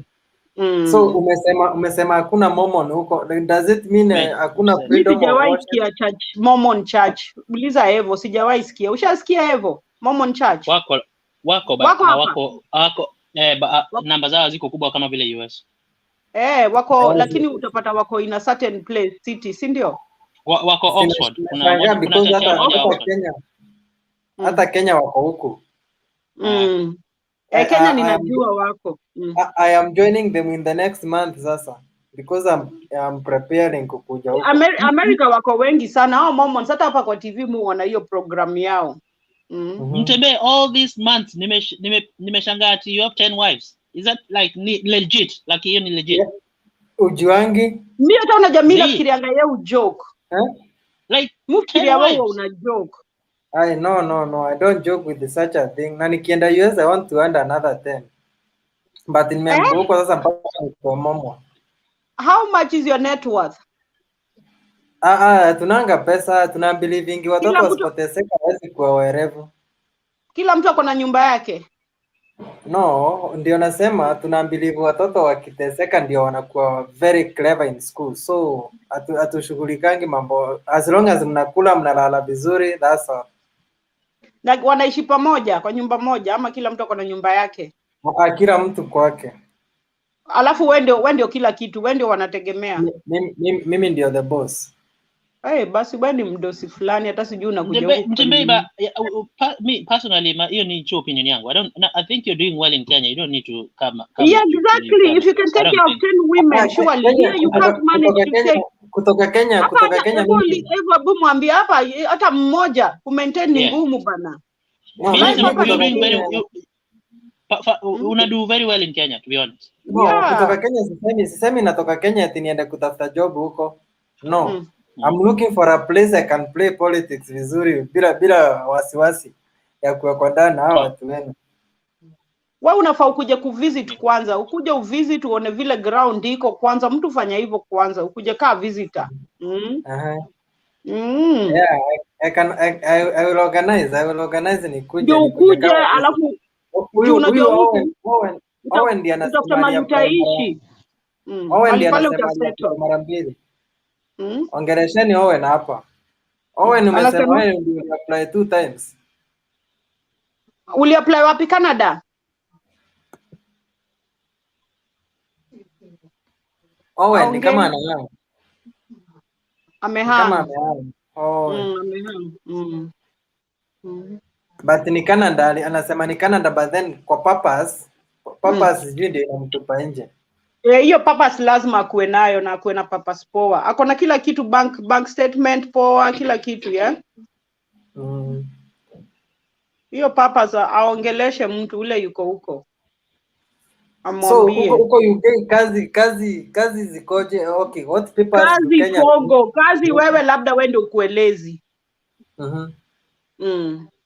Can I just explain? Jana on the news, walitangaza hospitality industry in a lack 180,000 people ambao inataka. Ile inataka. Last night hospitality. Nataka muelezee hao Wakenya wamebaki sasa, since Betty ametoka na yeye ametuambia mbote US, so UK sasa kukuja UK, what do Kenyans need? Hao watu wako hapa wenye wanaangalia. Like again, the reasons are pretty much similar to the States. So you have to have a reason why you want to come here, and then eventually when supporting documents. And when you're coming here, sana if you're a doctor or a nurse, unajua hizo ni rahisi kukuja, bora uoneshane uko na hizo ma certificate. Lakini saa hizi vitu vingine ndogo ndogo ni hard sana. Yeah, and then you need to prove that situation yako ikichange, should you come here, bado unaweza fall back, unaweza kurudi Kenya. You need to prove that. Don't give them. Hiyo mnasema hospitality ni kazi, ni main jobs ni gani? Zote. So like waitress, care home, unaona vitu kama hizo. Sana kitu kama hizi za care homes, hizo ndio jobs zinakuanga nyingi sana huku, na hata watu wengi hufanya hizo jobs. Can Kenyans apply for those jobs wakiwa hapa ama they have to be there? No. So now this is what's happened in the past. Because UK was in the EU, the law was the law ambayo introduced one of the Tories ambao ni the government at present. Ilikuwa ni the jobs inakuwa advertised locally in the country, and then if they can't get somebody, wanna go into the continent, which is Europe, and then kama hizi kupata out on the continent, inaenda to the world. So unapata a lot of people ambao wanafanya in the care homes walikuwa wanatoka kama Poland, unajua Eastern European countries that are less privileged kama hizo. But now because UK imetoka out of the EU, those jobs inakuwa advertised worldwide. But let's say for example, nipate tu mtu, for example, care homes siku zote wanataka wafanyikazi. It doesn't matter when. Sijawahi kuona siku ambao care work walikuwa wamejaa ati hawataki watu. They always need people. But my point is, wewe kama mtu, for example, mwanamke unatoka Kenya pale, unataka kuja care home kufanya UK. There is a lot of watakuuliza swali, mbona unataka kuja kufanya hiyo kazi UK na usitafute kazi Kenya? We know there is no job, hakuna kazi Kenya. But hiyo ni swali watathrow tu pale. So you need to be able to answer those questions. Unaona? Na watakwambia, should that job ambao unakuja UK, your deal isifaulu, show me or prove to them that you can actually go back, utarudi UK na utakuwa a burden. Unajua Kenya naogopa ni you being a burden in the system ya government because kwa taxpayer they don't want you abusing taxpayers money. Unaona vitu kama hizo. So wewe unataka kuprove kuwa ile deal, what are you doing in Kenya at the moment? Kama una kazi, believe me or not, it's not very easy ukuje hivi. Na kama kuna kazi Kenya, na the best thing me wanaweza sema ni when you have a job. So for instance, Mtembei, like someone like you can actually apply for a visa na ukuje huku as a visitor. Unaanza hivyo, unapata hiyo visit nini nini. Unaona vitu kama hizo. As long as unajua mtu. You come as a visitor, you visit and then you go back. When you create that kind of inaitwaje your trust yenye unakuja na unarudi nini na nini, and they know that you have a job, ama unakuja on holiday and stuff like that, eventually unakuja unapatanga visa ambao whatever you ask for, because usha create ile trust between the thing. But other routes ni pia through education. Wale ambao wanakuja remember those people who come over to go to school, baada ya kumaliza shule wao wanapewa I think 12 months to look for a job. Sasa hiyo ukipewa 12 months to look for a job, I mean, you know, you also know 12 months, before you know it, 12 months itakuwa imeisha and they will not renew your visa. So you have to look for other ways. Pia watu mjanja, unaona. It's not something that we can unaweza kuweka hapa kwa public because, you know, we don't know whoever is here, but unakuwa mjanja. Ushakuwa. Okay. Na Pauline anasema mu inbox ukimaliza. Okay. Yeah. Another way? Other ways pia ni, as I said earlier, ni unakuja na visit invitation kama ni graduation. A lot of people wanakuja through that way. Invitation, you make friends while you're here because visa wao unapewa say 6 months, so you can be here for 6 months, 180 days. These 180 days, you know, you can do some. Usikuja hapa hivi alafu hizo 6 months umekuja umelala. You know what you want. Unachangamka. No. But the last thing you want to do is come and overstay your visa, even by a day, because believe you me, ukirudi Kenya, they normally watajua uli overstay your visa. So when you want to apply again, you just will not get it. You will never get it. Before, back in the days, ni vile niko hapa hivi, a lot of people are here in the UK na walikuwa wana mapepa na walikuwa wanafanya kazi in different ways. I know how ile tu, I can't explain it here. But government ya Tory ilikuja ikarachit up a lot of things. There are all these bogus universities. If you Google it online utapata. The university ambao ziko kwa non-existence, unaona. All you have to do is pay money, wana stamp your passport, wana stamp visa yako, nasema ume-attend classes, but you've not actually attended classes. Kwa sababu students were allowed to work certain hours. So you go over those hours and you just continue working. But the government really cracked down on those universities na wakazifunga a lot. But again, what I'm trying to say is, who overstay your visa inaletanga shida, because kwa mzungu what they want to see you do is actually unaheshimu their law, and if you're abusing their law, then they don't see the point. No. Maybe anybody else about you can as a reiterate more on what I've said. Kuna hapa unasema kama uongee unazima mic kidogo. Kuna Margaret Wajiro anauliza kama umesema wanaita people in hospitality industry, anasema kuna certificate, can you share the link to apply, ama how are people applying? No, but that is something that I watched on the news yesterday. It's a big problem now because UK. What has happened here is UK has come out of the EU since January, and the message that has sent to Europe citizens of European other countries in Europe like Germany, Poland, Bulgaria, Italy, and all that, French, it may send a message that we are not wanted in the UK. So what's the point of us staying there to work? So what they've done, because tumetoka EU tangu January, so what they've done is pretty much gone back to their home countries, because the pound has actually dropped in value against the euro.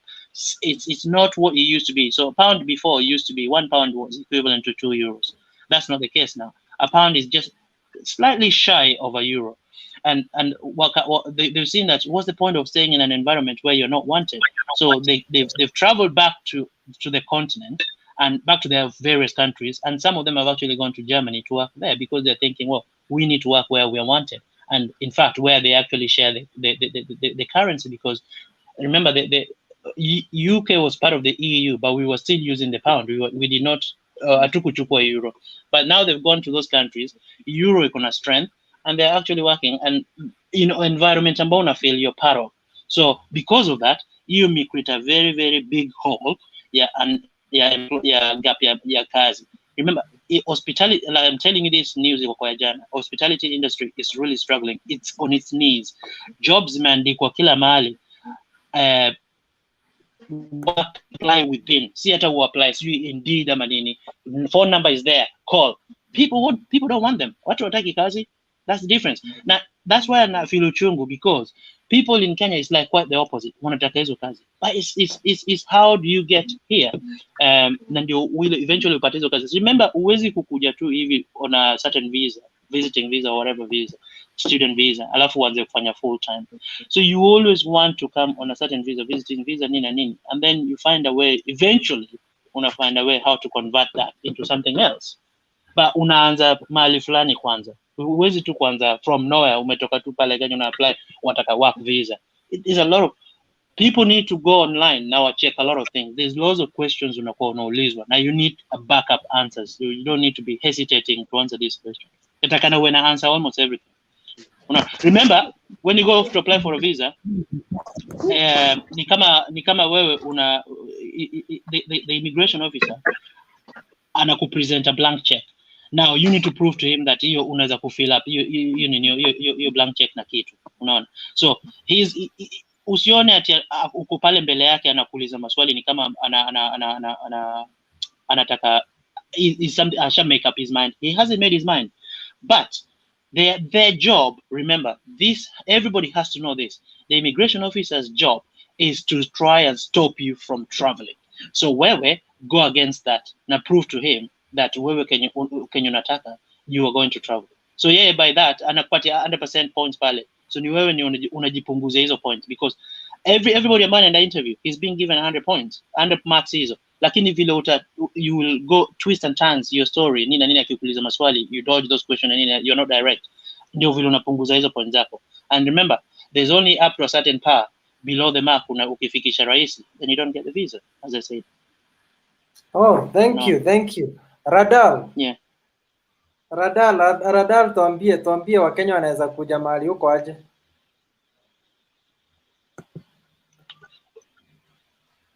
Radal, unmute your mic ama huko hapo.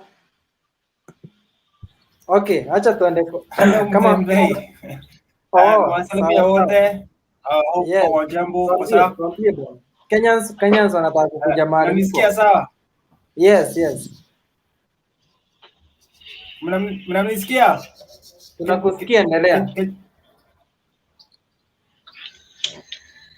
Can you hear me? Yes, we can.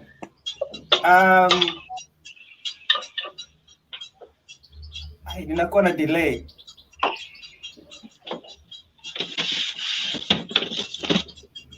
Okay, Eli Omondi.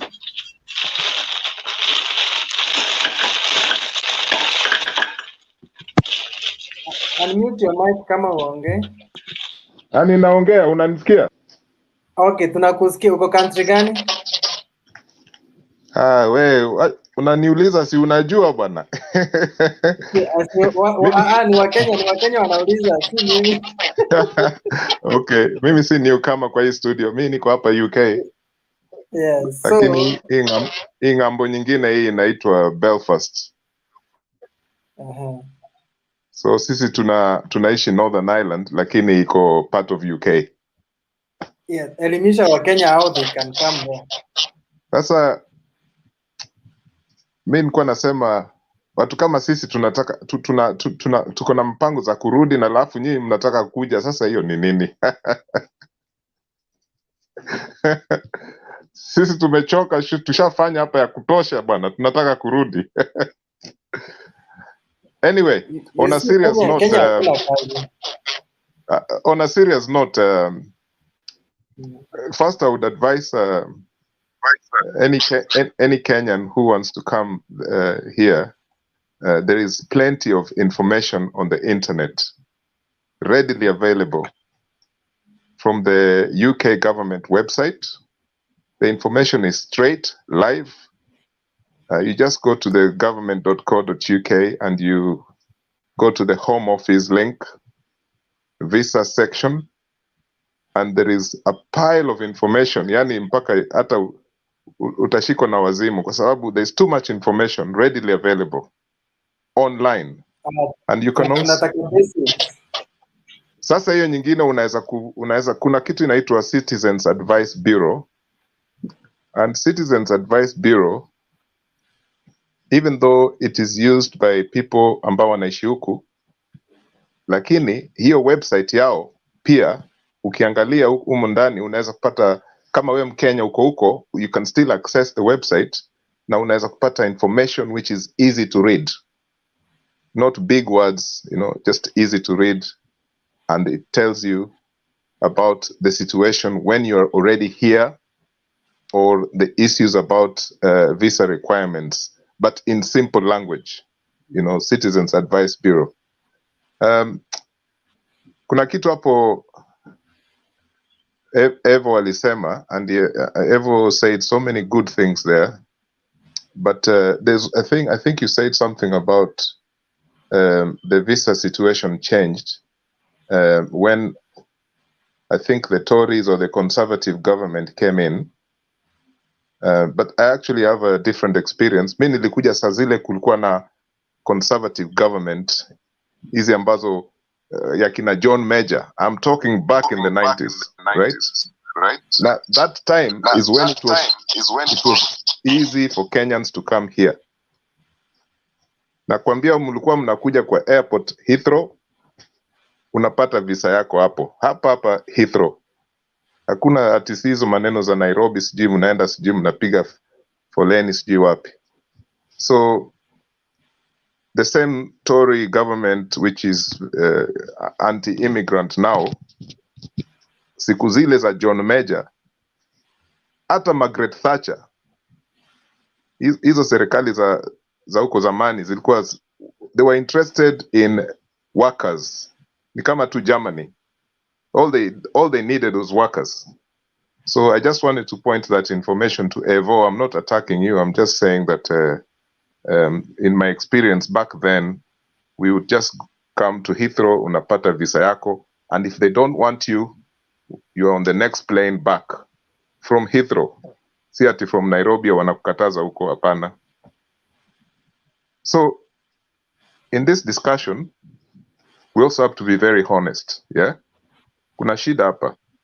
Na shida ni kwamba, najua hizi maneno za migration ni survival for the fittest. So unataka kuprogress. Saa zingine, it's not going to be the way you wanted it. So you're going to try other means. And one of the problems that, I'm coming 2 seconds, yeah? Sorry, mtoto hapa.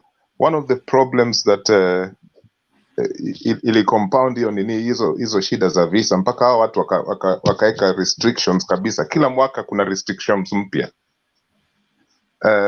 There were things like what Evo mentioned again earlier on about mtu anakuwa pregnant alafu anafika America,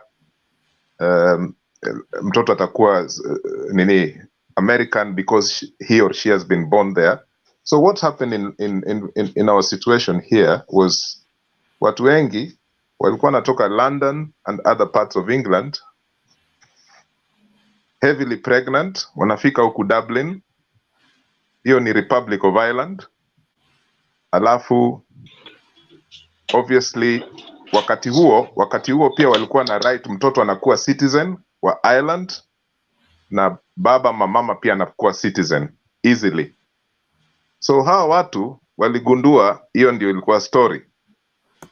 So watu walikuwa wanakuja huko ama wanakuja huku Northern Ireland, huku side ya UK. Sasa hiyo ikawafanya wa change hizo laws za Ireland.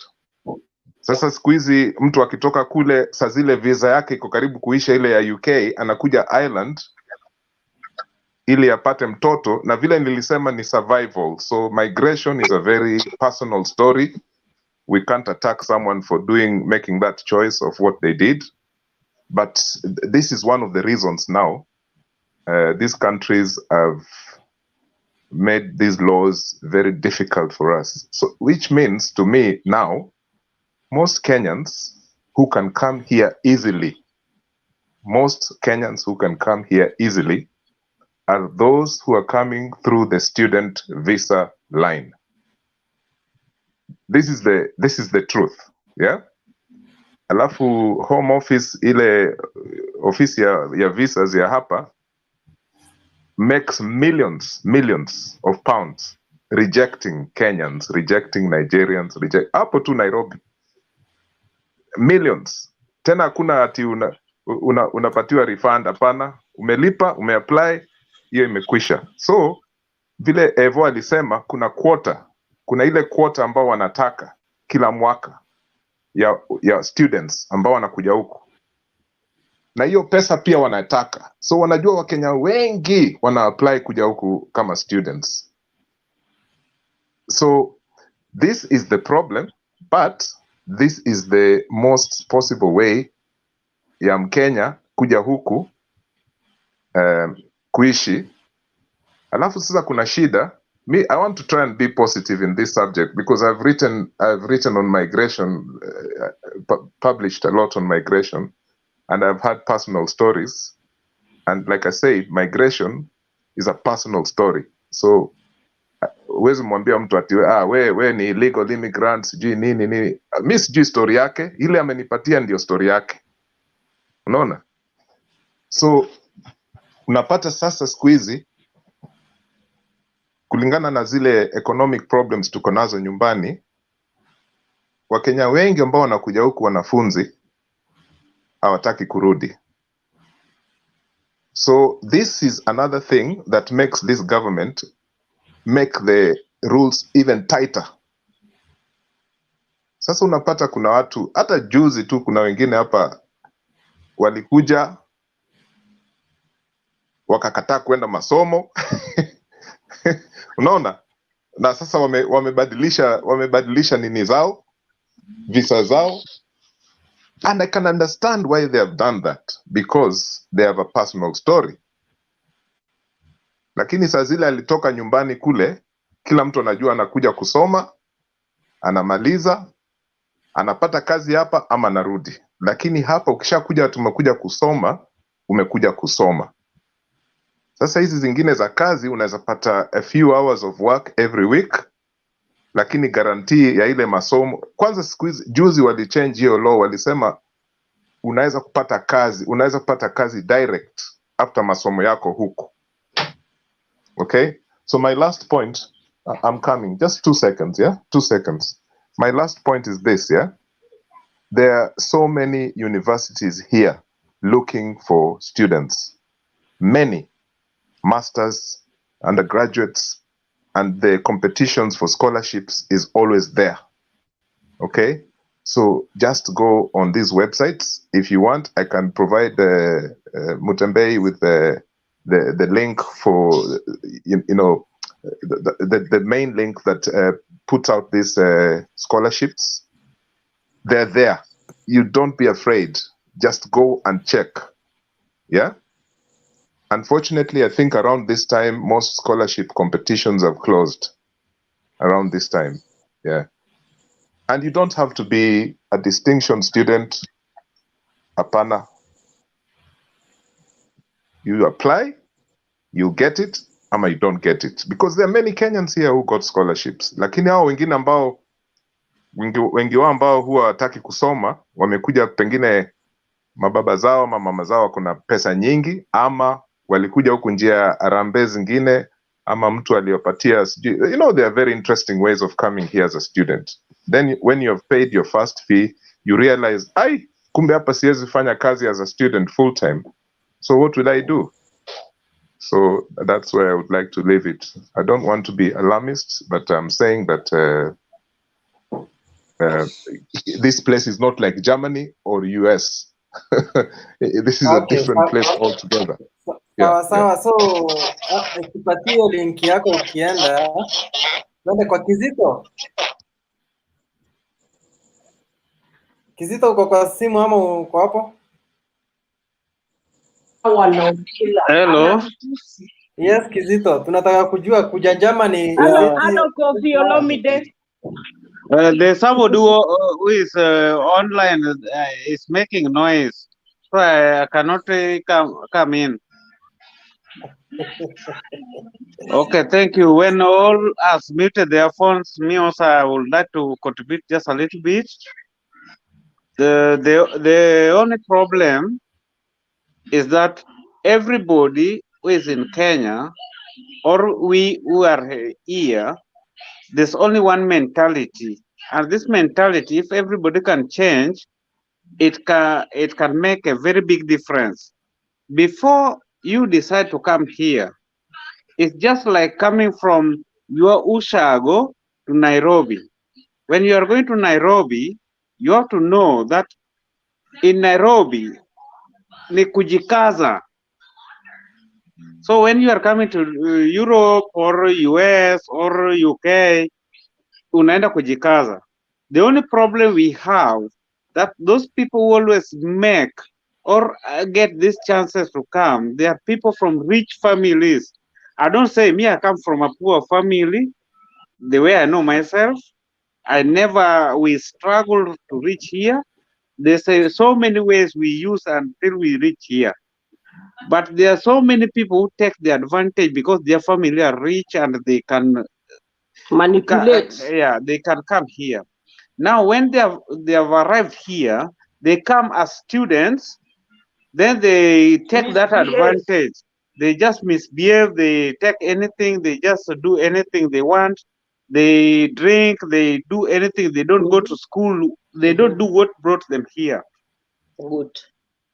What I wanted to say here is, before you start coming here, sit down, pinch yourself, ujichune, ujue what are you going to do, what are you coming here to do, what are you going outside to do.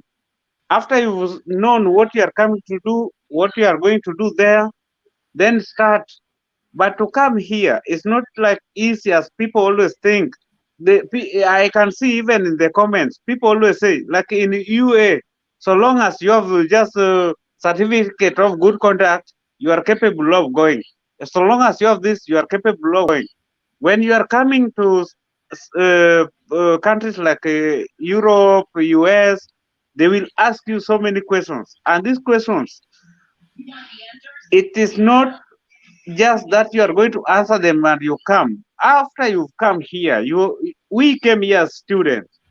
We are studying here, but you have to concentrate on what brought you here. When you decide to drink, you do all things because it's allowed. You can do it. But after you failed, what will you do next? They will take you back. The easiest way to come here is not like people always think. That is just like you go to embassy. I hear police was saying that you go to embassy and you talk to them, they will, those things, they are nonsense. That's just the protocol.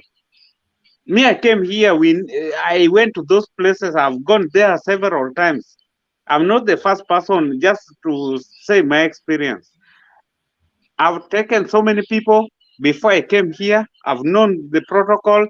Those people, unless you have green card, and a green card is just like bet. It's not something that you are sure you are going to get. Yeah.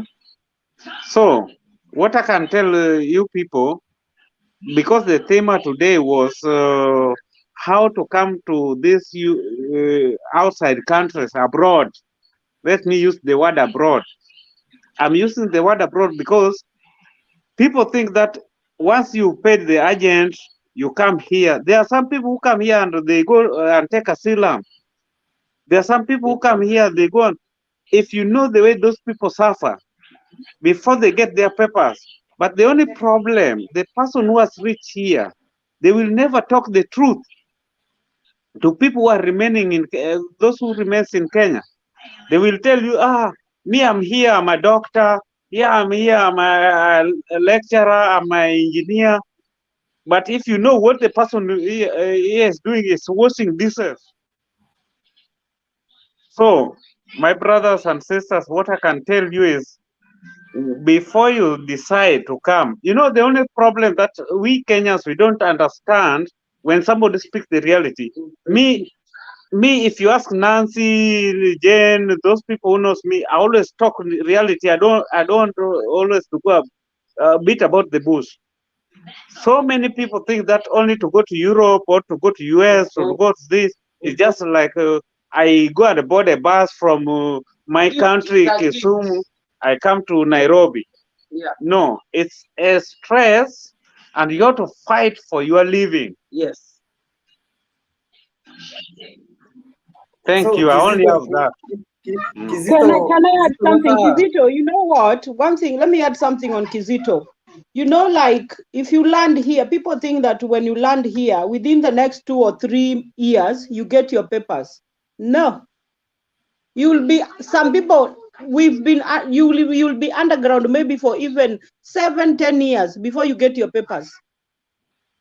You apply there 2 or 3 times, they refuse you, but you don't lose hope. You will still apply again. And remember, the application fee is very high. And once that application fee goes, don't think it's refundable. Once you apply, it is gone. You apply again, it is gone. That is, it's like a money-making scheme. They know that very well. You understand? So it's not like, don't think you land here tomorrow with a visa, 6 months visa, and then think that the next 2 months you get your stay. No, it's not like that. You will struggle. You will stay years before you get it. So let's just tell people the truth. If you come here, it's not that easy. So many people I know are underground. Like there are people who now cannot even get the injection, you know, the vaccine, because you're underground. You don't have a GP. Can you imagine if you don't have a doctor, registered to a doctor, and you get sick? Where are you gonna go? You cannot be treated if you're not, if you don't have a doctor, you cannot be treated. You understand? Okay. Nobody can employ you if you don't have papers nowadays, because they find the employers a lot of money. You understand? Okay. So if you come here with a student visa, it is not easy. Don't think that you'll come with a student visa and you get, or maybe a visitor's visa and you get a job. No. Hello, if Jane. you're coming here, make sure you come with the right visa. Hello, Okay, Jane, can you hear me? Mimi ile kitu nilikuwa nataka tuongee ni there are so many Kenyans who have given up because hakuna jobs. So to them, hata hii mnasema eti kukuja huko kukosa papers, to them hata hawajali. Their problem is watafika huko aje. How do they get there? Motembei. Yes. So coming to the UK, at the moment, it's good to be honest, it is very difficult, sio kama zamani. But if somebody has money to become a student, it is you're able to come. There is an agency that I know in Kenya, atakusaidia, atakushika mkono, atakusaidia kufanya application, akutafutie shule, and all you pay that person is about 10,000. As long as uko na school fees ya kulipa for 3 years, I can guarantee you, I've got a few of my cousins who've come in the last, just before COVID, I had 3 of my cousins come. So kama mama yako ako na pesa na unataka usaidizi, there is an agency in Westland. They are nominated to work with university in the UK. They are genuine. They are true people. Watakucoach how to do interview. But if you come here as a student, what you need to know, you're not going to get a job straight away. So you have to find someone to, if you're going to go to the hostel, you have money to pay hostel, au kona rafiki atakuhost. Then you're only allowed to work for 20 hours. But ukifika huku, and you have somebody who can host you, kuna mtu atakushika mkono. It's good to be a bit of, as I like seeing a glass half full rather than half empty. So when you get here and you have your student visa, you can survive like every other student. Life is hard. You have to be a hard worker. You can't be naive. Huwezi kuja huku kukunywa pombe, juu wakikushika watakurudisha. You can't put your head down, ugoje umalize university. Then if you want to do postgraduate, you can do postgrad. I'm not saying you'll get settled, makaratasi ya kusettle. It will depend on the course you're doing.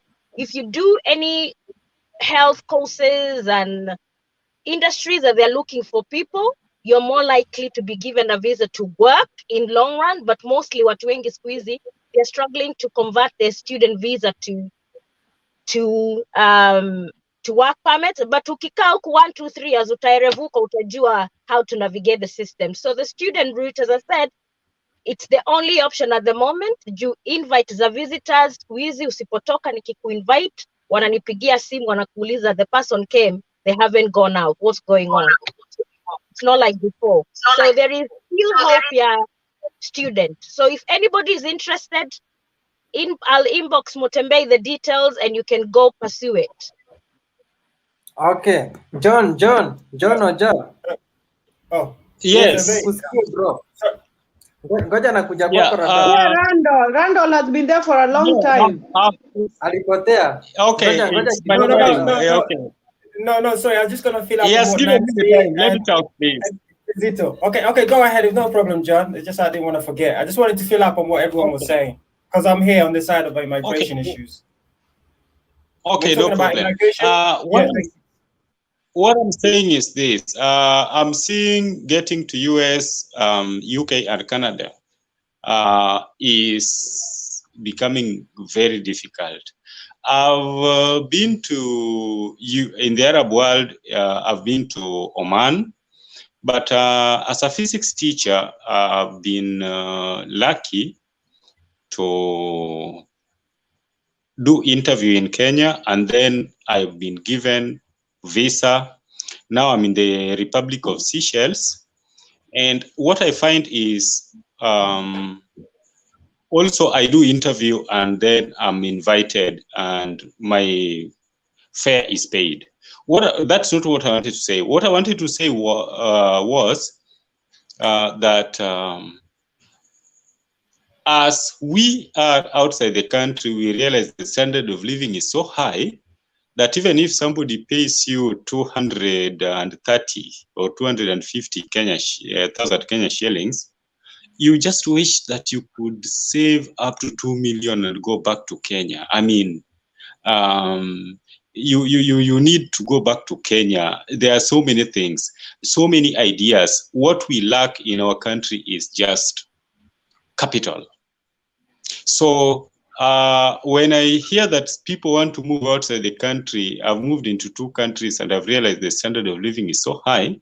What I'm saying is, if you have the money to pay for 3-year university fee in the UK, then you don't need to stick in the UK. You need to go back to Kenya. Because if you can afford that, I know the prices. I have Master of Science in Physics Education from University of South Africa, because that's what I could afford. I tried UK universities and it's like I was supposed to pay 2.5 million per year. That is Kenya shillings per year. I realize it is difficult. So anybody who can afford UK fees, you need just to get that UK degree and come back to Kenya, because you don't need. There are so many opportunities in Kenya. What people need, what people lack is just the capital. So for those people who want to go, and if you're lucky and you don't have the capital, then what I would say is go to the UK, save as much as you can, and then come back to the country and do something. There are some people who are making millions from pig farming, and the capital is, you don't need like 2 million that I stated earlier. You need even slightly less than that. And you are your own boss. You don't have to work 2 shifts or 3 shifts to make ends meet. So the standard of living in our countries is very low. So what we need to do, but okay, we don't have capital. Watu wanataka kuenda majuu. Kuenda majuu, make sure that you go and get that capital and come back, because there's no way you can be earning like 300,000 Kenya shillings and then paying it in terms of bills and coming back empty-handed, and then you start afresh and a new month with bills. So I don't look down upon those who want to enter Maju. What I would want to say is, it's a means of raising the capital. And if you raise the capital, please go back home. There are many opportunities, but we don't have the capital. Thank you. Let me not take so much time. Okay, Radal. Yes, Mutembe, thank you very much. I hope you hear me fine. Yeah, I just wanted to add some more. I think a lot of people have spoken here who have been here. I can see someone talking here saying, stop giving us advice. Give us the channels how we can get to the places where some of them want. You just moved there. Now, it's not as easy as it seems. And Nancy has said that, and Kizito has said that, and also Jane. And they have said that I've been here for many years. To be honest, I lived in this country for 17 years as an immigrant. Straight immigrant. The only thing that gave me the right to stay here is because I never got into any form of crime. I never got into any terrorism activities. And I never got any bad things in court that made me look as a bad person. So I kept myself either studying or doing handing work, which is cash in hand work.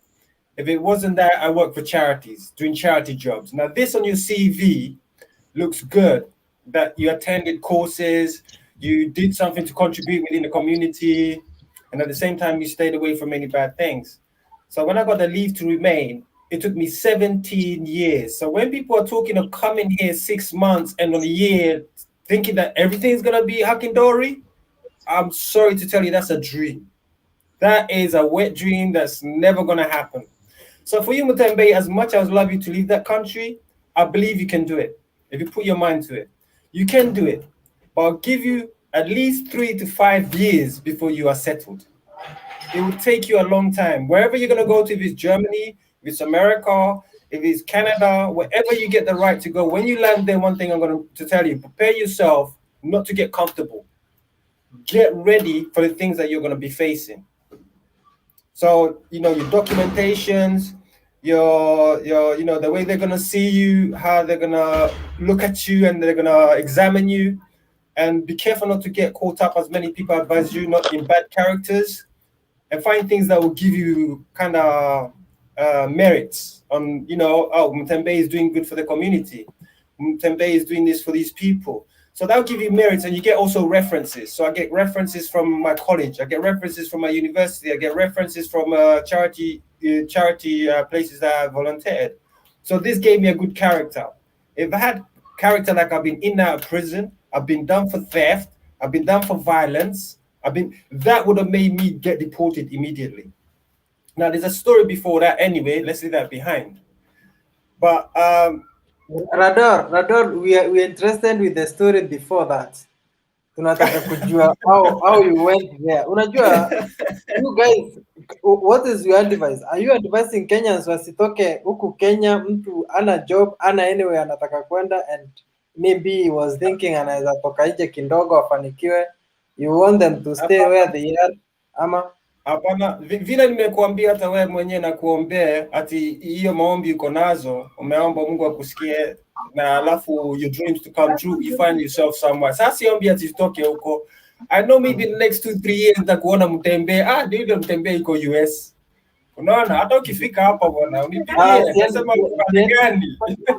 Haki kwenda, yes, US ndio naenda, nimekataa UK. Okay, that's fine. And you go there. Sorry, let me just finish. That's my so one Mutembe, I'm trying to tell you, what we are trying to tell you, be prepared when you get to US. It's not gonna be hunky-dory. It's not gonna be easy. It will take time. You have to go through processes before you get your so-called your green card, your working permit, your visa, there may be even your status as an American citizen, where you can have your American citizen and your Kenyan citizen. But that will not take you one full night. You cannot not open a kiosk today and tomorrow expect to be a millionaire with loads of supermarkets. Everything kidogo ujaza kibaba. So I would advise anybody. Radon, so there is no other way ya kuja huko unless kama mtu anakuja kusoma. Kenyans are asking, how do they get there? They don't want to know the problem. Yes, that's a problem. In fact, In fact, Nancy, That's what people I'm trying have to a lot tell of them. problems other than waiting for 2 years ama 3 years ndio upewa permanent residence huko. The problem here is that uko kwa problem na ujui kama utaitoka hapo. So I'm ready to come there. That's why I'm asking. Wacha nikuulize swali moja. Ulianza hii TV show, si ndio? Yes. Ilichukua siku mbili ndio watu washike. How long has it taken you to build your character and for you to get people to follow you? It has taken, Sindio, the same thing you have to apply when you go to another country. It will take a long time before you can say you're settled. You can fly in and out of the country without being worried immigration utakushika. Ama utatambia urudi nje. So this is what we're just trying to tell anybody who's out there who's listening on this show. So it's not worth for you to apply. Nobody is saying that it's easy. Hakuna mtu anasema ni easy. We are ready to face that. But then our question is where how do you do it? Yeah. Okay, that's so, what we are not easy ama kungoja. We are ready to wait even for 10 years. But how do we get there? So you have patience. So Eva was saying that earlier, you can get through basically applying for a visa, or as Betty earlier was saying, you can get a green card. Start applying for these things, and these things will not take a day or two. They'll take time before, if you do get accepted or accepted. And once you do cross that first hurdle, you got the second hurdle. The second hurdle is like, what are you going to do there? Some people have come here and said, we apply, alafu wanasema it's not sufficient. Like they don't see any reason that person come. Hivyo amesema hapa, wengine wameapply wamekatazwa, waka-apply tena wakatazwa, waka-apply tena. So because of their consistency, when they see they are sick, they're serious. Sorry, I'm hearing some background noise. So Mtembei vile nasema ati application you can apply, hiyo ni easy, hakuna shida hapo. Even anybody who's learned can do that. Kama uko learned, Nancy has given you an example. You can go to Westland. Kuna agency hapo. Rafiki yangu alikuwa Dubai, tukakutana na yeye Kenya, anasema nataka kuja UK, and apply na Westland. Funny enough, he's in Tottenham now. Yuko Tottenham. Sasa nilikuja hapa na yeye akakuja. So I'm really pleased for him. So there are good agencies there. There are good people that do the right job, and they are conmen as well, which I just had a discussion with someone on Facebook, that will actually put you through these processes of application. They'll say, okay, this is the first application. Okay, wamesema hivi, leta hizi vitu zingine za bank. Let the qualification, then apply that. And after when I reply, you take the next step. But the third step, tapata visa yako imepati. Your next step is to patia tikiti. Umepata tikiti, fly, you get flight. Ukifika hapa, you have another process. Utakaa wapi? Utakula aji. Kazi utapata aji. Utakaa na nani? These are all the things that you must take in consideration before you do this. And we're talking about a 2-year to a 3-year process. Now umefika kusema that bus is green on the other side, I'm okay now. It's not green on the other side. Ukifika hapa, there's still more work. Do you understand me, Mutembe, now? I don't even understand what you're saying. So you can apply for Mutembe, just to add on top what Randall is saying. You can talk now. Yeah. To add on that is hiyo ni ukweli. What you are talking about is very true. Yeah. Utapata hiyo visa, utakuja England, lakini in America, likely the people in America, they don't struggle like people in Europe. Yeah, unapata. Utafika hapa Europe, utashindwa mahali pa kuishi because you don't know anybody, you don't know where to go. But America ni kitu ingine. Somebody can give you an address. You can go and stay to that person's place. Hiyo ni kitu ingine, which is nitasema is like okay, mimi ni Mjerumani, Zweite Möglichkeit, wanasemanga second chance, you get it. Unaona, hiyo ni Möglichkeit wanasemanga, unapata. Kwa hivyo si eti mtu anajipata yuko hapa anajiona amefika pale ambapo amefika. No, it's not even gonna be easy for you. Yeah, can I add on that? Yeah. Okay, Moses. Yeah, I don't know much about the UK, Europe, but I have a little bit of knowledge about the US.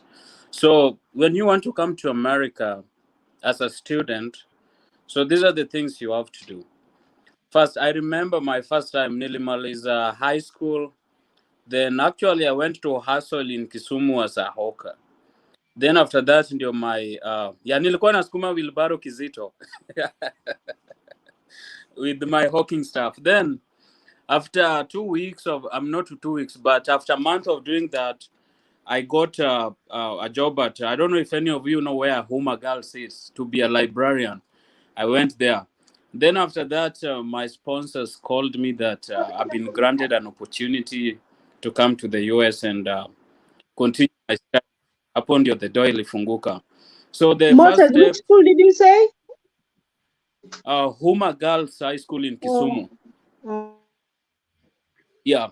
So after that, we started the application. No, after the application process, I started my application for a passport, which I was granted after 2 weeks.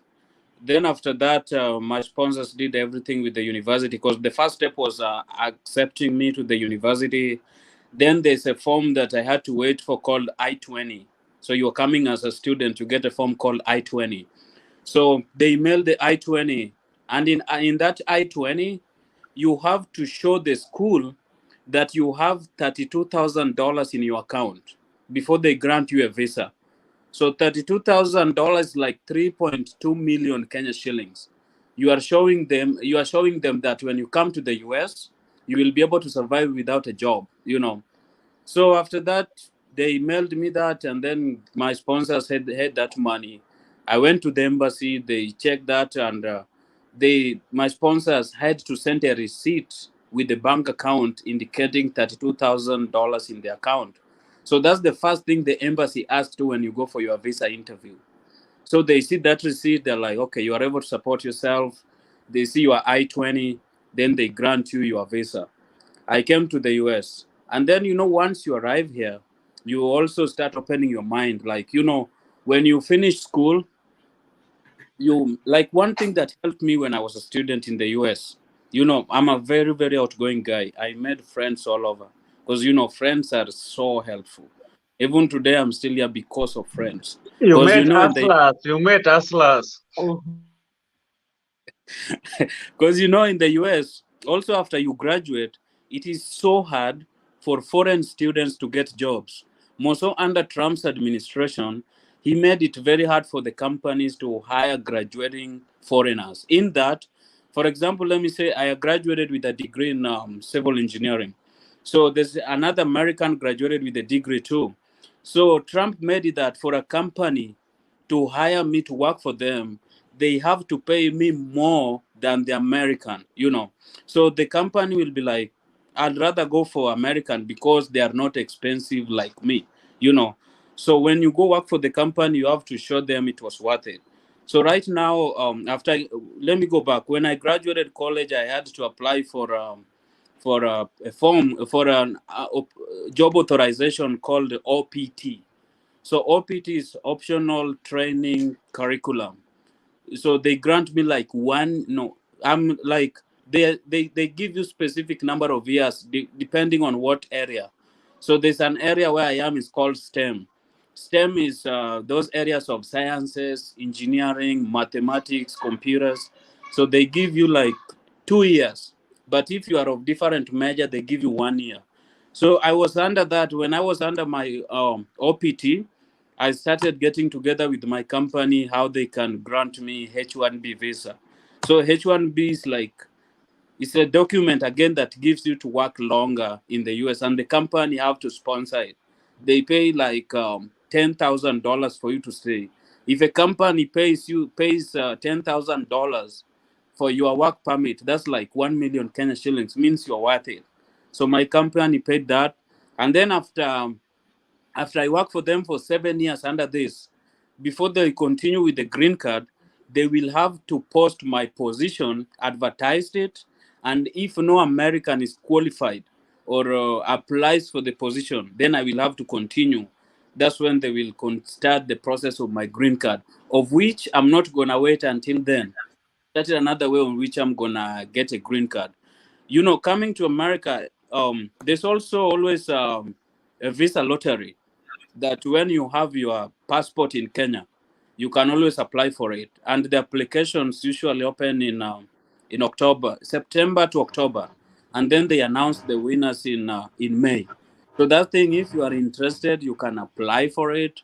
Maybe you can be lucky, and then when you get that, when you win the green card lottery, and you come to the US, they won't be strict on you like students who are foreigner. You can do any job. And another thing, when you are in the US as a foreigner and you are a student, you cannot get a job outside campus. You cannot. You can only work in campus. If you get a job outside campus and the ICE is the immigration, they get you, they will deport you and send you back to your country. So, I mean, that's all I can share. Maybe I'll share more, but I'll give somebody else. I think Moses, when do umejua what Kenyans are asking for? They want your stories.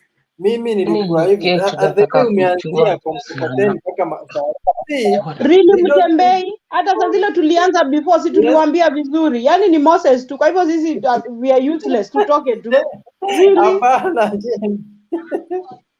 Hapana, nasema Jeno, umejua Moses ni asla, anapendaga kuingia kila mahali. Mimi niliwapatia facts. Mimi nilibonga facts for sasa tulianza Evo, sasa tulikuwa mimi na wewe hapa. Tuliwaambia kweli, ndio. We told them. Unajua Kizito ndio amekuja kuambia Wakenya wanapitia mambo mingi. Exactly. Ile kitu amesema ni ukweli, but for the Nancy nataka kupick point out, yeah? Kwa sababu mimi niko na watoto wangu wanasomea England, hawajazaliwa England, wamekuja na wamepata sahi passport mbili. Yeah, like my daughter here, she have dual passport. Ako na passport ya German, ako na passport ya UK. Unanipata Nancy, yeah? Kwa hivyo nitakwambia, it is not about what you are talking about, yeah? If you want kukuja newly, if you compare German and UK, German kuingia huwa ni very hard, my darling. German is very hard to enter than in the UK. UK unaweza ingia. Kama mimi watoto wangu walikuja huko. I don't know what's your name, because what you're saying is not what I said. What I said is, to come to the UK as a student, there is a way to come. I never said compare Germany and England. Every country has got its own processes. What I said, there is even an agency in Westlands that brings students here. If you have the money to come and pay uni, that's a valid way you can get here. So your kids probably got here the same way you could afford to pay school fees. So student at the moment is the best way to get to the UK. But other ways, kama sisi wakati tulikuwa tunakuja, like me, I came here as a student nurse. Now, I never came straight to the UK. I never landed in the UK because I could not come straight away. I was stuck in Greece for about 1.5 years trying to come to the UK. Then is when I went to Greece, I managed, because I was in Europe already. If you can get to Europe in any European country, when the Schengen visa was signed and the UK refused to come, because I had a European visa, I was able to get here as a student. So my kids never came through that way. My kids came to study because my mom is living in the United Kingdom. Yeah, unanipata? Yeah, that is how they came. Now wameishi hapo mpaka sasa sahi, wakati imekuwa Britain haiko tena in EU. Yeah, I hear what you're saying, but the people in Kenya don't have the luxury that you have of your mom here. So I was telling them how they can try to do it from Kenya if they have no relative. You're lucky your mom is here. But there's somebody else in Kenya. Wacha nikate hiyo nini, sorry short. By the way, I was here when Nancy yeah, exactly. Nilikuwa hapa Nancy akiongea. Nancy gave facts na akasema atapeana link ya Westlands. So, okay, anyway, by the way, truly back to the original topic ambao ni the whole idea wa tumekuja hapa hivi, people in the diaspora, kusaidia watu ambao kupatia links na information vile watu ambao wako Kenya can access kukuja whatever which part of the world tuko, because at the moment ni kama ambao sisi we are in a tea party here, unaona, ni kama ambao tuna discuss our own issue nini nini, na Kenyans who are watching wanataka completely different things na vitu ambao tunasema. So I want to piggyback on what Nancy said, and I think the physics instructor or whatever ambayo yuko Seychelles, and obviously so Nancy ali mentioned you can come through here, but you can't just go to immigration and ask straight away for a work visa. It doesn't work like that, because there's more hurdles for you to get a work visa straight from Kenya rather than come through the other way. And Randall, like I mentioned pia hapo, mtoto anaanza kutembea, anaanza tu azaliwi tu na akaanza kutembea, unatamba and then you walk.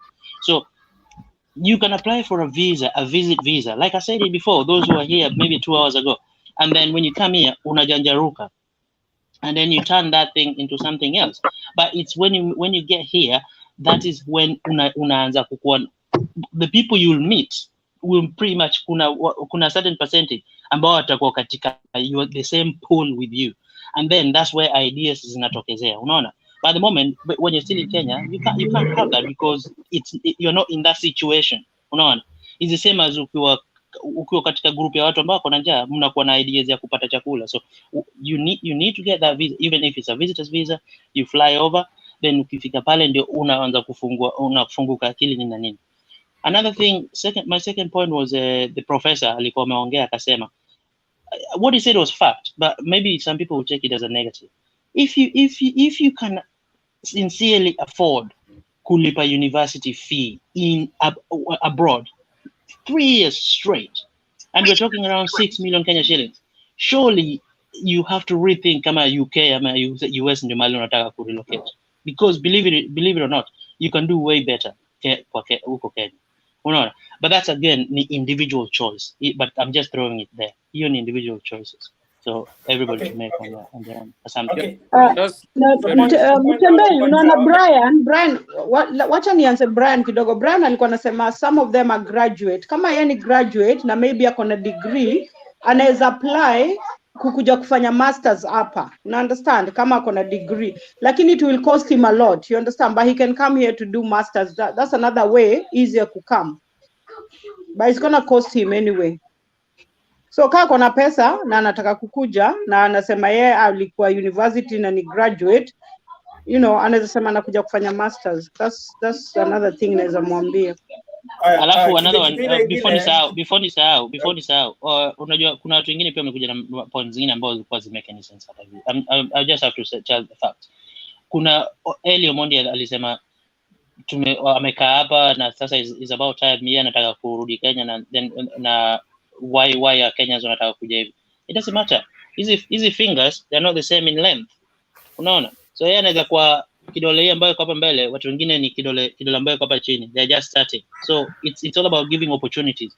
So just the fact that amechakaa na akatosheka anataka kurudi Kenya, it doesn't mean everybody is in the same pool, remember, unaona. So vitu kama hizo, the whole process hapa ni kupeana advice on just how to kukuja, that's it. Yes. No. Yes. The other thing I wanted to say is sorry, Mtembei, is that one thing you keep hearing people saying, kama uko na pesa, kama uko na pesa, kama uko na pesa. That's another thing you got to remember. Money is very important when you're going to process into this, moving to another place.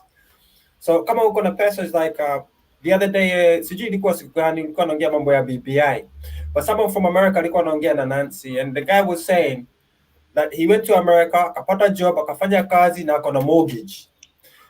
Then he said someone in Kenya sold everything they had in Kenya, na akahama naenda America. Now the thing is, he went there with money. One thing this country do not like is people who are going to be a burden, as Ivo said, are going to take taxpayers' money, and you're not going to come here, masurure, kunywe pombe, and waste time. You have something to contribute. Financially, with your bank account, kama uko na 5 million ama 2 million, hata nikiwa Kenya, when people are asking me, Rando, I want to go to UK. Rando, nataka kutoka hapa. Nikaongea na mtu mwingine akaniambia, kuna mtu alitoka huko na alikuwa na kitu kama 1.5 million. Sasa watu wanasema kama niko na 1.5 million naenda ngambo kufanya nini? So It's like if you have money in Kenya, which Jane said, well, uko sawa, uko na pesa kama uko na bibi kumi, unatoka Kenya kufanya nini? Lakini you said your point is because you want to do political TV show outside the country where you can feel safer. So that's the only maybe in a kuzuia, but otherwise financially it's not the thing that's making you come out of Kenya. But another thing is if you have money in an account like 2 million or 5 million and it shows you in your bank account, let me add something. You make that money. True. That you can come and also come into the country. Go ahead, Moses. I just wanted to point out financial. Go ahead, Moses. Oh, it's okay, brother. Oh, okay. Yes. Yeah, I was saying that the US, America is a land of opportunities, big land of opportunities. You can be successful whether ukikuja as a student, then upate mtu. Another way ukikuja, like maybe unaweza borrow money, uweke kwa account yako, you come as a student, then kama huku kuwa na ile nia ya kuenda shule, unaweza kutana na mzungu muoe, then ikusaidia upate papers. Then unaweza acha shule if you are not coming to school, you know, ili uanze hizo those other jobs. This is a great country of opportunities that if you some of us also comes here and they get messed up. Because umejua, for example, coming from Kenya, then you come to the US and start getting stuff that you are never having at home. For example, in the US, most of us drive, but when we are in Kenya, we don't drive. So, you know, when you get here, you start driving, you're going to parties with friends, you're going to road trips, and sometimes you forget about school, you know. And also when the police gets you, when you are drunk and you are a foreigner, there's a big trouble, you will get deported, you know. But when you come to America, you have to make good use of the opportunity. This is a great country of opportunity. Maliza shule, pata kazi. Kupata kazi ni rahisi. First of all, ukianza tu hizo connections when you are still a student. Mimi, wacha niwapatie ka story yangu kidogo. When I was a student, I made friends. And surprisingly, one of my best friends that I made in college was one of the presidential advisors in the White House. He actually invited me to the White House. I went to the White House. I went to the Oval Office area. I visited him. And these are just friends that I met in college. Another good friend of mine works for Senator Ted Cruz. That guy invited me to the Capitol. I think in January, you guys saw the riots. I went to the Capitol. I visited Senate, Congress. Good friend of mine worked for Senator Tom Cotton. If you guys are familiar with Senator Tom Cotton. And you know, these are just friends I met. And these friends have helped me to connect with companies. Before I relocated back to Arkansas, one of my friends who was working for Senator Ted Cruz, he connected me with the company that had deals with Senator Ted Cruz in New York. I went and worked in New York for 1 year. Then I did not like it and helped me back to Arkansas. Just because of it. So when you get an opportunity to come here, make friends, because friends are very, very important when you want to get a job. Because in the US too, it is easier to get a job if you know somebody that knows somebody, you know. That's so easy. If you know somebody that knows somebody, I have a friend who was very smart. She's from the Bahamas, but she never made friends in college. She graduated with 4.0 GPA. 4.0 GPA is like getting A's from freshman year to senior year. Everything A's, clean A's. But she wasn't able to get a job because she didn't have those connections. She will apply for jobs, and the company will be like, "Hey, we are sorry, we had to go with another candidate." But if it will be so easy on her, you know. Moses, can I ask you a question? Yeah. What difficulty did you find it when you? What difficulties did you find when you first came? When you was first there? Of all the good things that have happened to you, are there anything that you went through that gave you a hard time that you overcame to be where you are now? To have found all these good friends, found a good jobs. Have any of those times happened to you in America? I can't hear you because somebody's talking. Would you come again, please? I was saying, what difficult time did you find in America when you first went there before you came to find yourself in this successful moment that you are in? I don't know if it's successful, But I'm just saying, but you said that you had a good times and good friends and found yourself in good places.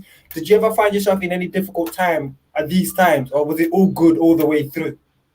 The only thing I always tell people as a challenge when I came to the US was adapting to food and the social life in America. Those were big challenges. But all in all, like I said, I got an opportunity that is so hard for people to get to come in America. And I said, you know, I'm a very strong believer and I believe in God a lot. I pray a lot. I pray like 3 times a day. And I said, God, I'm going to America. Please help me open the doors for me to make friends. I want to go make friends. I want to go network, because I'm not just going for me. I'm going for my community.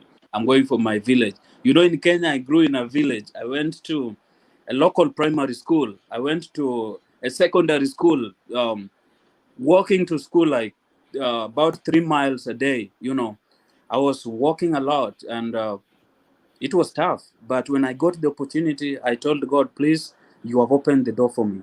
I'm going to America. Guide me, help me make friends and make connections and network. Another thing I'm very proud of, like one of my former high school friends, there's a way I connected him with my sponsors, and he's coming to start his master's at the university. He just applied as a joke, and he got like assistantship. If you're familiar with assistantship, he got assistantship to come study, get his master's in MBA. And the school I went to actually is one of the top schools in America, because if you are familiar also with Walmart pumps a lot of money to our college, because, you know, Arkansas is the headquarters of Walmart. Walmart was started in Arkansas. We have Tyson, we have JB Hunt. They all pump money to our College of Business. So he got that opportunity and is coming in August to start his master's. So he's also a believer. The advice I give to him when he comes, make friends however much you can make, because you never know who you're meeting as a friend. Your friend might be able to help you get a job tomorrow, might be able to help you go somewhere that you didn't know. For example, if I didn't make friends, I could have been even to the White House. You know, I was there and I was like, man, this is White House, I'm here. Oh God, I never knew I could be here, just because of a friend I met in college. Mutembei, sasa swali gani ingine unayo? What's your process? Unataka kuja aje Amerika? Utaingia aje Amerika? Ngoja kidogo. Joyce Kipai unauliza link, nimeweka link hapo kwa nini, ama naweza rundia hiyo link tena. And then another thing, we need to advise. Okay. There's a big problems going on in the Middle East. We need to advise our brothers and sisters to stay away from the agents that are coming to lie to them like, hey, we're going to have to go to the Middle East. There was a time I went live with the MCA, and a lot of people were in comment about Saudi Arabia. Me that gonna give me one our passport pay. They are using me for sex all the time. When I finished that live, my inbox was buzzing with a lot of messages like, hey, can you please help me? I didn't know how to help anybody, because, you know, they don't listen. I know people are suffering a lot in Kenya and they want opportunity to go abroad. And when somebody comes to you and tell you, hey, there's a job for you in Qatar, you will fall for it because you are jobless in Kenya. But we really need to educate our people and talk to them to stay away from Middle East. Ledidi.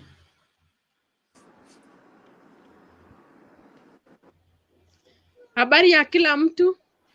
Mzuri sana. Oh, okay. So I am happy to be here. So Mutembei, yesterday I was also here, but I couldn't continue. I don't know what happened, and sijui vile mtu anaweza rudishwa akishindwa huko mashinani. Najua huku ni Umasaini, hatujui mambo mingi. So sijui vile na ni wewe ndio Mutembei.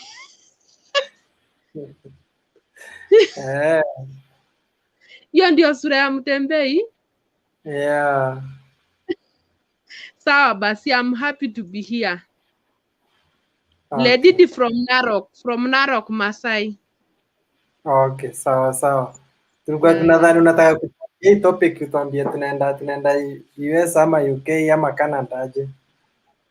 Oh, hiyo ndio topic.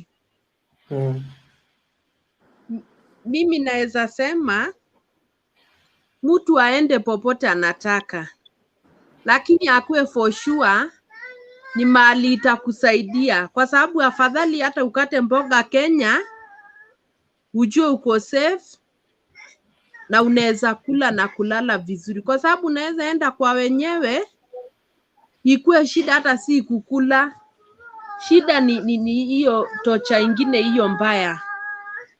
So mi naweza advise sisi tunaweza taka kwenda Amerika, hata mimi ninaweza taka kwenda Amerika, lakini nataka niende nikiwa na dignity yangu kama mwanadamu, ili nisitekiwe advantage huko, kwa sababu kila mahali Mungu ameweka baraka zetu. In fact, the Bible says, I'll bless you in the city and even in the village. So we must have that mind that God has said He will bless us everywhere. Even in America, you can be blessed. Even in Kenya, even in Qatar, wherever. But make sure you know what you are doing there. You know you can stand. You can stand the difficulties that are there in the white countries. Hizo countries za wazungu, kwa sababu si kama vile unaweza potea Tanzania. Unajua unaweza potea Tanzania na wewe ni mweusi tu kama wao, na wewe hata kuna wengine unaona, but it's different.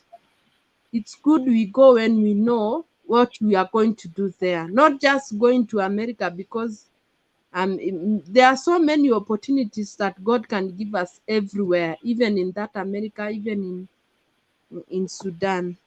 Asante. Well, can I answer David Olo pretty quick? Yes.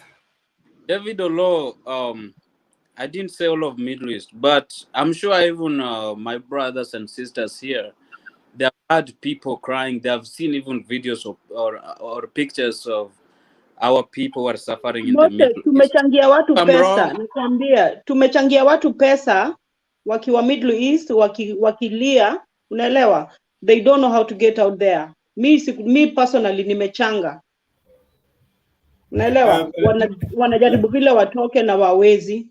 So we have to help people. Yeah. Okay, Ladidi amesema kitu hapo. It's not about kila pahali mabarikiwa. If you're with God, as Moses says, as amtambia kwa Mungu, you're in good hands.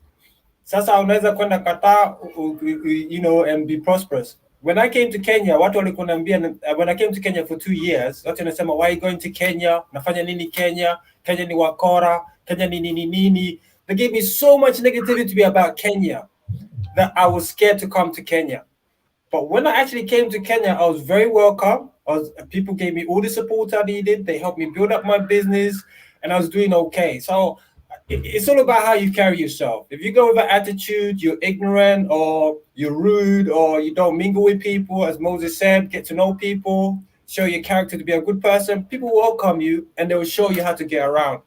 So it's all about how you carry yourself. If you go somewhere and waste your time, it's a waste of your time. But if you go out there and just follow anybody and do what they do and it's negative, you're going to end up in a negative situation. So it's how you carry yourself.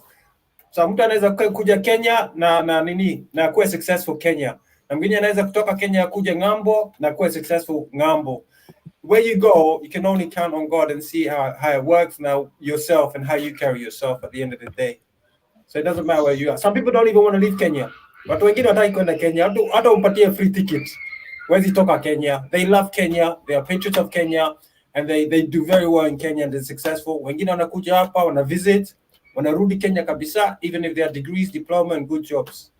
So it's all dependent on you, what you want to do.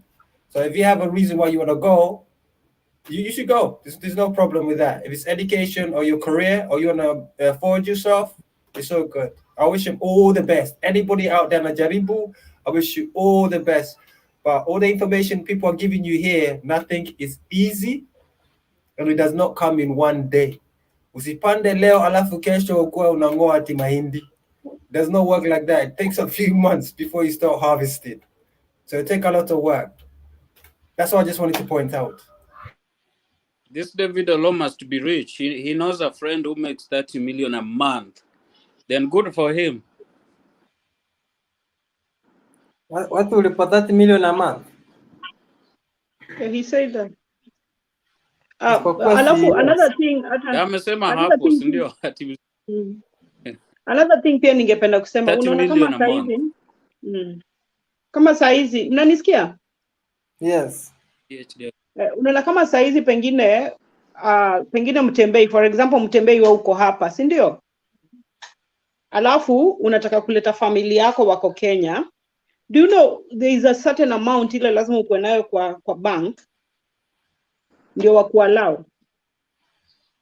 Uwezi tuenda tu hivyo, lazima wakuallow waone kama unaleta familia yako gava itekiekea ama we mwenyewe unaweza watekiekea. You understand? Na hiyo ni familia yako, imagine. Mtembei chunga vile unasema ati utakuja kuolewa hapa ndio upate stay. Unajua atakupanga na hiyo mambo. Wanakupanga na hiyo mambo na wabeba ujinga. So be careful to say they're using against you. Familia yako kabisa mpaka uko na kama ni naitwaje wedding certificate na kila kitu. Lakini lazima uko na certain amount kwa bank. Kama saizi Moses alikuwa before last year ilikuwa 18,000. Saizi lazima uko na 22,000 in pounds. In pounds. Yeah, in pounds. Moses atakwambia, Evo atakwambia ni ngapi? Ya kuenda kwa hizi countries, the European countries and the US, they make it so tough. So hard. Wanaweka ngumu, they have to perform a background check. For example, Mutembei. For example, if you are to come to the US, they will have to go to your Facebook, check what you post. If you have terrorists and stuff. So advice watu kabla ukuje lazima vitu zingine kwa Facebook unatoa. Any other country. Tukidanganyana watajua. Yeah. Kwa nini kwa Facebook na mimi upost nzuri? Tunajua watu udanganyana alafu unakuja unashikwa. Kuna mtu kama dem mmoja siku moja alikuja akasema yeye hayuko hayuko married, una understand? Walienda kwa Facebook akapata ameandika yuko married. What can you say? This is your Facebook account. So wamekona kila kitu. Ulisema hivi, mbona unatudanganya? You have to be very careful. And the brother was accepted to come study in the US, right? And the immigration was performing background check. And this guy made a comment in Facebook. There was a terrorist attack that happened in Afghanistan. Only that one comment made his application and was denied to come to the US in Facebook. Achana na hizo countries ziko na ukora.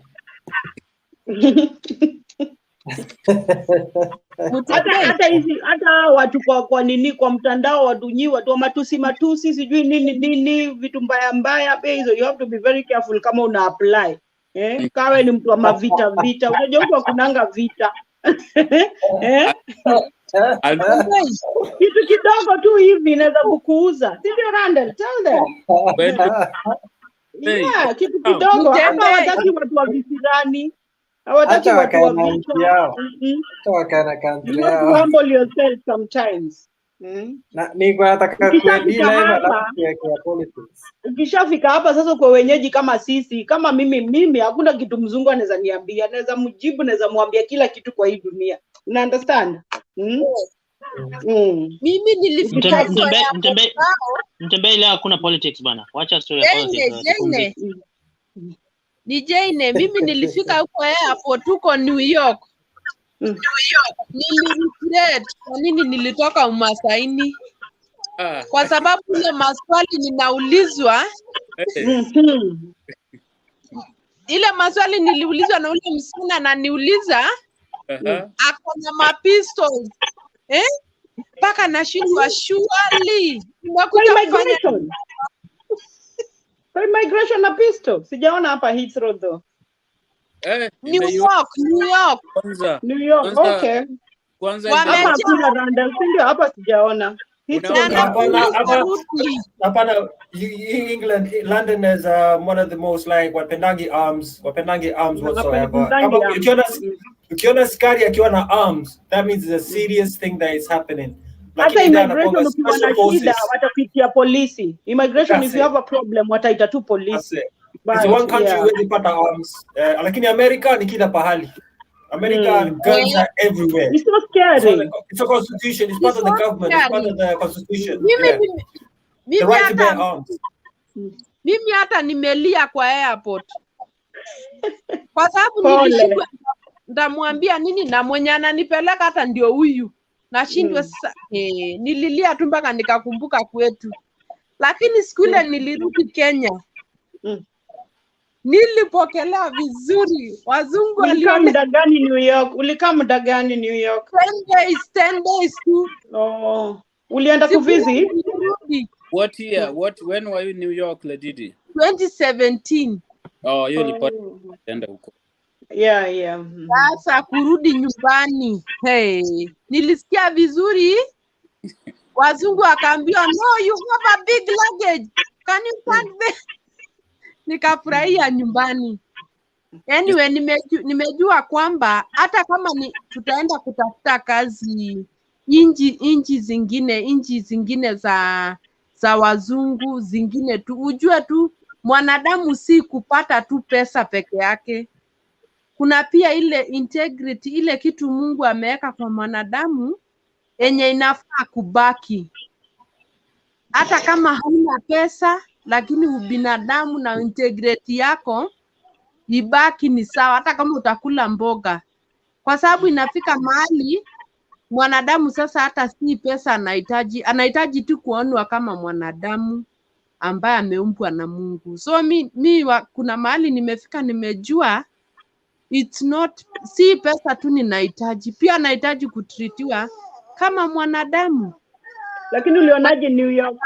Kazi tusiwekwa vizuri New York. Did you like it? Hey, I like it so much. People are friendly inside. Ni airport too, by the way. Walikuwa very friendly. Airport lazima kila mahali airport, kwa sababu unajua hawataki watu wakuje by the end of the day. Unajua wanatafuta tu kitu kidogo ile wanaweza kukurudisha. Kwa sababu hata ukikuja kama visitor wanafikirianga tu kila mtu anakuja kuishi. Unajua kila mtu anakuja kuishi.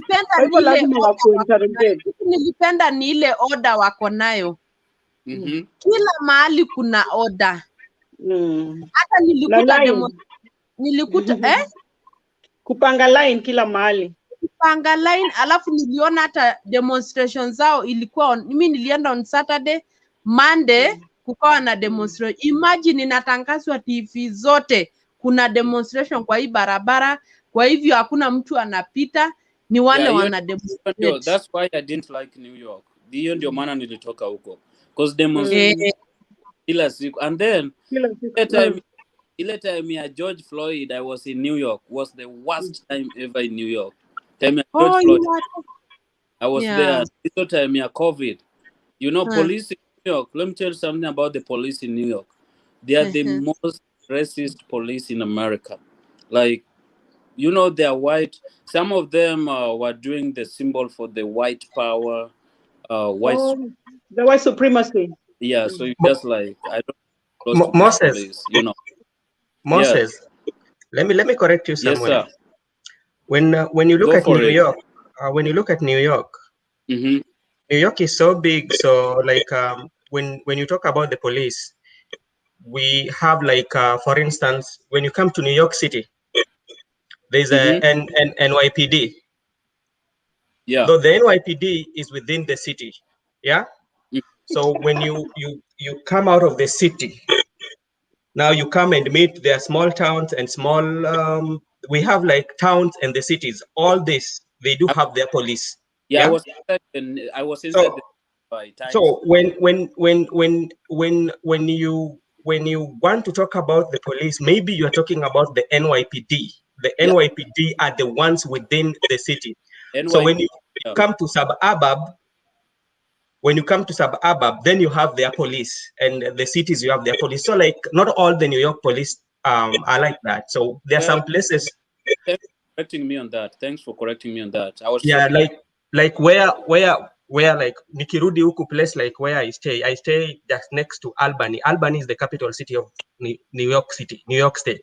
Oh, you are in Albany? Yeah, I'm next to Albany. Karibu na mimi. So if you're in Albany, so that is now ukitoka pia Albany, there's some small cities there, they have their police. So like each and every police department is very different. Yeah, so they have different police. Yeah, I was talking about the NYPD by times. It was crazy. And like, yeah, but that's how. Yeah, it was crazy. You know, when you see a police who should be, taking care of you, putting a small power is something crazy. You know. Go ahead, Bro Benson. Sorry. That was I was saying, like the way, like even like the way they're organized. The communities, like most of the time you will see like when they have press conference, they will say like our community is a small community, they have their own policing, you know. So like sometimes you can go to a small community with a very good policeman, like the ones that are very good, the ones coming from the neighborhood. So like if you go to New York City is a cosmopolitan, like everybody's there. So I think like that's why like you might experience some kind of like that's kind of the policemen you are talking about, yeah, and NYPD. And like even within the NYPD, if you go to Manhattan, they have their police. When you come to Bronx, they have their police. When you come to every place, small, each of them have their police. Yeah, but New York City is not friendly during this protest time. Like especially the city. If you go to New York City, the city. Yeah, the city. But like the suburb, when you come to suburb, is very peaceful. Yeah. Yeah, I went to areas like Poughkeepsie, Sackville. They're very peaceful areas. Yeah, I've been in Poughkeepsie. Yeah, those are peaceful areas. Yeah. Okay. But another thing I observed. Yeah. I observe, huko tunapendana wa Kenya. Hey, tunapendana tukiwa huko. True. I was in New York Times Square Church, and I gave my testimony there. And after that, Wakenya kama 15 wenye walikuwa hiyo church, we met. At least wakanipea chakula inakaa nyumbani. Haki I was bored with those food of theirs. Unajaribu kuangalia chakula imepika vizuri, but ukikula iko na sukari. Chakula ya nyumbani, si ndio? Wacha nikwambie huku watu upendana. Unaona nilikujanga huku 2004, vile nilikuja 2004 nilienda Scotland. Vile nilienda Scotland tulikuwa weusi, tulikuwa very few weusi. Ile ungeona mtu mweusi mwenzako utaki kujua ametoka country gani, tulikuwa tunasimamishana. So tulikuwa a group ile tunajuana Scotland mzima, mnajuana how many people you are. About 10. Yaani ukiona mtu mweusi tao utasimamisha. Scotland hakukuwa na watu weusi. Sasa mnajuana tu. 2004, I'm telling you. Ile pesa nilikuja nayo kutoka huko. Ile pesa nilikuja nayo madola ni Wakenya wamenipatia. Umejua sisi guys, mimi nasikia nyinyi can you hear me please? My voice, my sound is like having a problem. My mic is like having a problem. Can you hear me? Yes. Okay. Let me just take this opportunity to thank you all. Actually, mmesaidia sana, nimesikia mmepeana mawaidha, isipokuwa ni vile sisi wa Kenya unajua tunacheza kikenya, na sababu yake ni kwamba shida ni mingi. Unajua kwa kila Mkenya anaelewa vile kule nje kuko ngumu. So the only problem that we tend to have, most of us Kenyans, is like, who is going to invite me? Because going to hustle and maybe survive in one way or the other outside Kenya, it will be not so hard for a Kenyan who has stayed in Kenya and someone who knows where he comes from. And of course, we don't really think that everything must unfold in 1 year or in 1 day. So the only challenge which most people have, of course, as I'm speaking, I'm not in Kenya, I'm out of Kenya, even though in the Southern Africa. But what I'm really saying is that sometimes it's a challenge to find someone who can invite you, more especially for a visit. Because some of us, we believe if you can get someone who can invite you, we have the skills. We are working on, we have some skills actually which you can employ in whichever situation, or we can maneuver our ways. But to find that now route to go that place, like those places, it's not about being impatient. It's about how do you find someone who can give you the way forward. So I could request, and I know even myself where I am here, sometimes it's in Africa, but it's very hard for anyone to get a permit, more especially a work permit. So sometimes it takes someone's commitment ama kujitolea, ualike mtu akuje akae ashindwe kujisaidia ama kupata njia ya kufanya hiyo permit, kwa sababu huwezi kumwalika umweke na umtafutie permit. It's very hard because it's expensive and all those things needs money. So now what I can request is that let us keep on encouraging our people, and whenever you have a chance, maybe the company which you are working, if it has a chance of maybe there's a way they can help someone to come and maybe do something so they can sponsor him, kindly let us try to help, because Kenyans out there, they're suffering, and I know Kenyans are patient. They can survive. There's no way. If you survived Moses, I am very sure I can survive. If Jaden, someone this names here, and this Maasai lady survived, some of us we are stronger enough to survive. So let us keep on encouraging each other. I know life is tough out there, but for someone who is determined to do what he wants to do, definitely will come to find what you wanted.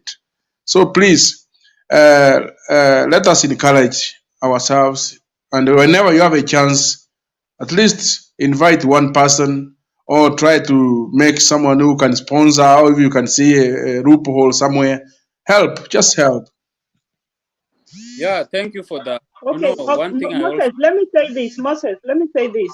To invite somebody is not hard. I can invite you, you understand? But are you coming as a student, or are you coming as a visitor?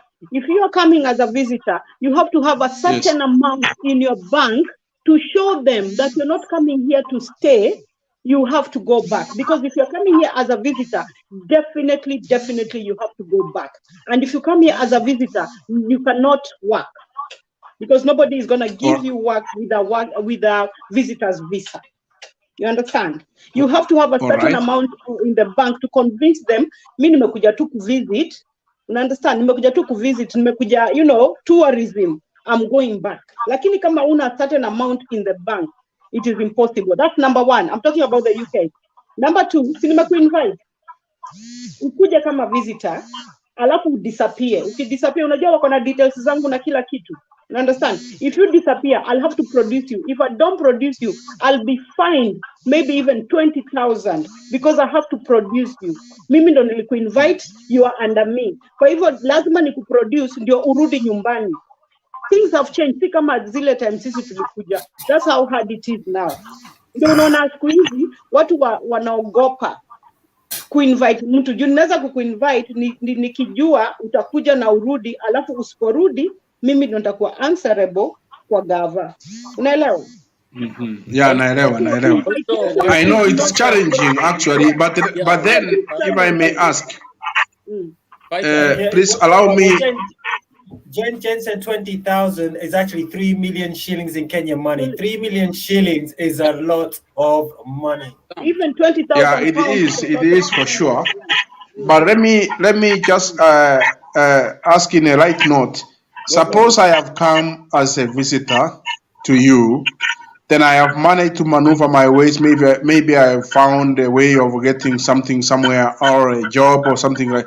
I cannot be given a permit. That's what I'm telling you. You cannot get a visa or a permit to live here if you came as a visitor. Because as a visitor, you just came to visit, you're like a tourist. So definitely they're expecting you to go back home. Now, if it is me who invited, yeah. Jane. All right, so that means I might have to come there. Hold on, sir. Jane, there's another thing that people do. You can come over here, and within 6 months, I don't know if it can be done. I don't know if it's possible, but you have to go to an immigration lawyer over here, and that you have to pay for. And he will tell you to apply for. Some people have come and got another extension for maybe 3 years. And after 3 years, they're given another 3 years. Then after that, it goes on to where you get a permanent leave to remain in the country. And Rando, that is not definite that you're going to get it. You understand? That is not definite you're going to get it. Yeah. You understand? You might get an extension. It's like me coming to Kenya. I might get an extension to stay in Kenya, but if I stay any longer, they will tell me ati nimekaa sana, nirudi kule nimetoka. The same thing over here. Ukikaa sana, utaambia urudi. If your extension is too long, lakini unaweza pata extension for another year or another 2 years. Ujaribu vile, the lawyer can find any legislations or any laws that can have you stay there. Maybe you work for a company. Rando, if you read the recent, whatever law ile metoka immigration, if you read the recent one, it's very hard kama wewe ulikuja kama visitor. You understand? Okay. It's very hard if you came as a visitor. Moses. Hold on a little bit. Moses. There's always like a show going on in America inaitwa 90 Day Fiance. Fiance, yeah, I know it. That's also a great way that you can sign it. And then I even saw a Kenya couple. There was a Kenyan lady, yeah? Yeah. In the 90-day fiance, yeah. Na alipata fiance kutoka America, yeah. I saw that one. Alikuwa ni Koni ule Mkenya. Ule dema alikuwa kikoni kiasi. Malize. Whoever unaenda kuoa will be responsible for everything. For everything. But even the hiyo TV program wa boost. Yeah, there's kuna kasiso niliwatch ya the guy from just area in Egypt got into it, and then he used this lady alimtumia pesa hizo za visa, but the guy hakukuwa na pata process za visa. Alianza biashara akiongea, nimeshapata nyumba, nimeshapata passport, nimepata hizi kila more, but jamaa alikuwa na biashara yake ikaricha katika wakati aliblock huyo dem maisha yake because alitumia pesa zake zote, but that's not the right way because that's a curse.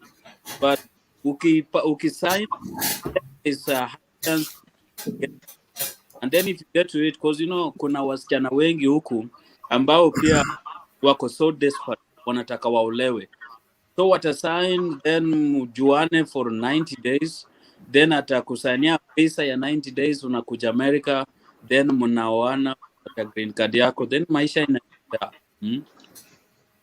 Moses, I think the best way, if I may, when I analyze the issue of maybe visitors visa, I think maybe the best way you can go, if they give you 6 months or whatever it is, then you road mark, and when you have done some road maps outside, then you come back to, maybe that's when now, if you have found a company that invites you now for a job, something like that. Yeah, company is different. If you get an invitation from a company, that is totally different because the company is going to process your visa. And then for with American companies, it's so hard to work for them with them. If you have a degree, so them to hire you and employ you. It will be easier if you have a degree in America. But with them, it's so easy to get jobs outside the country, like in Kenya or any other country. But a Kenyan who is graduating from Jomo Kenyatta University or USIU, it's so hard for them to get a job in the US unless you have a master or PhD. That's the only way you can survive to get a job here. If I'm wrong, somebody.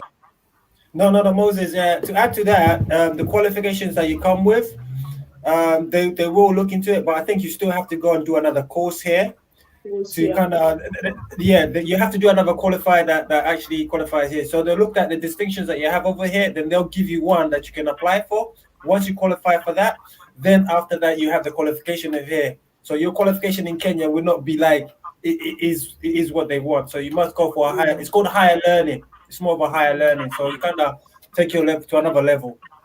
Okay. It's just like you cannot come from Kenya being a nurse or from the Philippines and then come here and directly be a nurse. No, it cannot happen like that. Then you still have to go to school and do another course for you to qualify. So Moses, if in case I wanted to come to the USA and I have the statement which you are talking about, maybe how much money do they really want me to have in my account that can show that I'm going to come and maybe go back to allow me for the visa, the visitor's visa? You're talking about 3 million. Sorry? For the UK. UK 3 million. For the UK is 3 million. Kenya shilling. Shillings, Kenya shilling. That's about 25,000 pounds. And in America? Fighter, it is me. Yes. Nakuja kutembelea ndio I have to show my bank statement. I have to show that I'll be able to give you accommodation. I'll be fully responsible for you. Hiyo ndio ukipotea unaniweka kwa shida kubwa na immigration. So when you're coming to visit, all right, the one I'm going to visit. One you're coming to visit. But Moses, umesahau akienda nini kutafuta visa Kenya, you understand? Lazima uangalie bank statement yake, si bank statement ya ule mtu anamuweka first. You understand? Lazima uangalie pia bank statement yako, home iko poa, ile unawa convince unakuja tu kuvisit. Mimi ndakuwa tu nakuja kukuwelcome kama mgeni, you understand? Lazima uonyeshe bank statement yako iko poa, uko na job stable, alafu utarudi. Your record is good. You don't have crazy comments. Your record is good. You understand? Alafu watataka hata letter. So this bank statement, that's what I was asking, is how much is it that they are looking at? Umeambiwa ni $30,000. That's 3 million. 35,000, yeah. That's you said about 3 million Kenyan shillings. Yeah. That's correct. All right. Then in my own considered opinion, I don't think I'll be having 3.5 million Kenyan shillings and move from Kenya to go and serve in the foreign land, trying to now survive and hiding. Exactly, that's what one guy was saying here. You understand? If you have that money, why there's no need of you coming here? You know, Kenya right now things are we are admiring the way things are working at home. If you have 3 million Kenyan shillings, I can advise no one should go out of Kenya. But I don't think it makes sense for me to leave Kenya with 3 million Kenyan shillings. Fighter. Yes, media. Like, hold on. Randall, hold on. Media. Oh, okay. I just comment. With that 3 million Kenyan shillings in Kenya, you know it's a money that cannot last you longer in Kenya. But if you want a better future, maybe you have investment, because America is a great country to invest in too.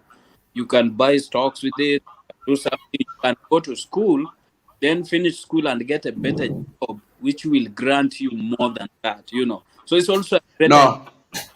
Moses, if I have 3 million Kenyan shillings today in Kenya, I am done. I will never go back.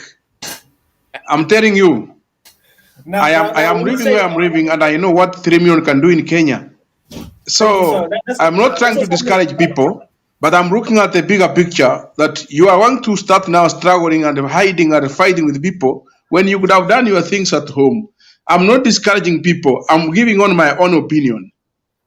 But then, if there was a way of getting it better than that you are going there and you are assured that you are going to get the visa and the job, then that is it. But anyway, let me rest my case. I was trying to find a way out. And I appreciate you guys, because for sure you have given us a lot of information. In as much as we could appreciate going to those countries, but you also have to weigh options. Thank you for that. I mean, that's a very good question that he was asking us. But John over here said earlier, that's on this show here. He said that he's trying to get capital to go back to Kenya to start a business. If he has 2 million to 3 million, he rather live in Kenya and do a business in Kenya. So he said a lot of people come to foreign countries to make money so they can go back with the capital for them to be able to sustain themselves with a business. The thing about this country, if you come with that 3 million, you will pay, first of all, your rent. And I'm talking 1-bedroom flat over here in UK. I don't know about America. 1-bedroom flat is £500. £500 a month, that's 65,000 shillings. It depends where I am. 1 bedroom is 750.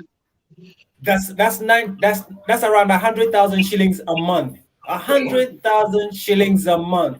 For just 1 year, you're gonna be paying about 1.2 million to live in a flat. And you're not counting the electricity, you're not counting the water bill, and you're not counting the food and any other essentials you need. But that is to prepare yourself to get to a job. Now, what kind of job are you gonna get? For jobs, some people are saying it's a lie here. I heard some people do driving jobs. Driving job could be £700 a week for a driving job as a driver. £700 a week is just around 100,000 shillings a week. That means within 1 month, you can make $500,000. Within 2 months, you have made $1 million. Within a year, you'd have made a nice 2.5 million. So 2-3 years, you can go back with maybe 7 million. So within 3 years, the 3 million, how much will you make in Kenya? And the question is, if you invested to go to Europe, how much are you going to be able to make in Europe to return in Kenya more successful than you was when you left there? So you know what I mean is what I mean here. When I'm living today in Kenya, Mr. Radon, when I'm living today in Kenya, I'm living with 3 million Kenyan shillings in my account. I haven't paid my flight. That is to and fro. You know, I'm looking at around 3.5 million. Then what I'm saying here is this: I am not assured that I'm going straight to work. You understand? When you are calculating when I'm working, but I'm going there now to start now hiding and trying to find a way. Actually, I'm going to look for an employer. Then I come back home to wait whether he will send me some invitation or whatever it is, or sponsorship. So at the end of the day, if that is the route to go, in my own view, I see like it's a bit hard. But if I was to leave Kenya with such an amount of money, then I am assured of going to work. Vestamindia, hebu tusikize Vestamindia anasemaje. Vestamindia, unmute your mic. Okay. Thank you so much for giving me this opportunity. Actually, I saw the theme of the live show was talking about the job opportunities in Arizona. So that theme actually caught my attention. That's why I ran here. Personally, I think ulikuja late because we had bet tukianza, then akimalizia ndio akatoka, then tukaendelea. Okay, so I have a question. Maybe I might be asking Moses and anybody from the US, maybe, or anybody who is ready to help me. Louder. So I'm saying I have a question, and I want to ask Moses or anybody from the US actually. So I have had that dream, and I've always been asking myself, when will this day come? I get somebody to ask a question or anything about migration and stuff, come a student visa. So my question is this: I'm a student. I'm studying at Kenyatta University. I'm a second year, and I have been looking for a scholarship maybe, but sijawahi pata kabisa. So you people are in the US. Is it possible that you take somebody, you look for utafutie mse, like let's say Moses, let's say you are stable, you look for like me, sasa mimi najisema mimi mwenyewe, like me, you look for me a university maybe, for example, I come in the US, I study. When I finish my studies, definitely I'll get a job. after getting that job, because I was financially low or I didn't have finances, after starting to work, I can start off paying you slowly na mpaka hiyo pesa iishe yenye ulikuwa umenilipia. What do you think about that? Oh, what a question. Well, scholarships. Let me start with the scholarships. For example, I always like talking about the school I went to, because I believe, wherever school you go to is where you think is the best, So I went to a school called the University of Arkansas. That's in Arkansas State. It's the best university in Arkansas State. By the way, what's your major? What do you study?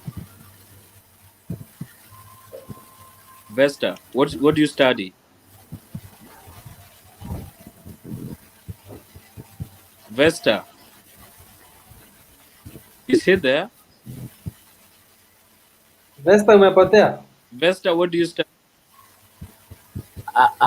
I'm doing Bachelor of Commerce.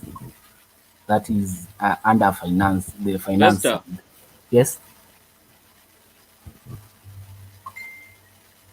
Hello. No, but I can hear you. And that's under, right? Sorry? That's under business. Yeah, it's under business. Yeah, so actually I was just talking to another guy pursuing masters in business administration, and I was telling him the opportunities that are there within at the University of Arkansas, because I talked here earlier how Walmart pumps a lot of money to the College of Business at the University of Arkansas, because this is the headquarters of Walmart. So Walmart pumps a lot of money to the university. And if you are familiar with Sam Walton, Walmart, JB Hunt, Tyson Foods, they pump a lot of money. So they give a lot of scholarships. So if you're planning to do your master's, they just had their intake this past April for scholarship full-time. And they also give what is called, how do you call it? It's called assistantship. Assistantship is like you are in a graduate program. They pay all your tuition. They give you monthly salary because you are doing for the university. So if you are looking into something like that, I think it's something that you can give it a try, because everything is worth a try. If you give something like that a try. I also talked about one of my former high school friends who got his degree at USIU, and he applied for that actually just by like a joke in March, and he just got an offer. So he's flying to the US in July, fully funded in scholarship and assistantship as well. So that's a program you can look into. And then you talked about if I can fund your education and maybe you pay me. I don't think that's can be really possible, because as people who are in the US, we also have a lot of responsibilities at home. A lot. I don't want to lie. If somebody doesn't have, can tell me, because there's a lot of expectations. I grew up in a village, and in my village, I'm giving in to people, and they also want to get that help from me. So if you are looking into assistantship, or you can always get like a full-time scholarship as well. So I think I answered your question. If you didn't get anything, you can still ask me about it. Moses. Yes. Mimi ile shida niko nayo bana, mmefanya kwenda US imekuwa ni ya matajiri. I've seen even people going there, wengine wakienda Canada, but unajua hiyo ndio the link yenye tulikuwa tunaulizia, tueleze how poor people can go there. But you guys sasa mmesema mpaka watu wakuwe na 3 million kwa accounts. Hapana, Mtembei, one thing you have to know is usifikirie these people want us to come to their countries. Understand? They don't want. So that's why they make it so hard. But in fact, there is already, I know, and I think was it February or January hapo Mutembei. Na ni mtu ana any job ameitwa tu na akaenda. Au kama you guys alikujaje? Tuambie alikujaje. Mutembei. Don't give up faith. Mutembei, please don't give up hope. Don't take all the information. Kila kitu. Umepatia all different levels of application unaweza kufanya. For marriages to kutumia pesa ama for visa. No, ningekutumia mzungu lakini uko na bibi 10 na nilikuambia. Jane, acha tuongee ile me by the way I'm not even speaking on myself. I'm speaking on the Kenyans.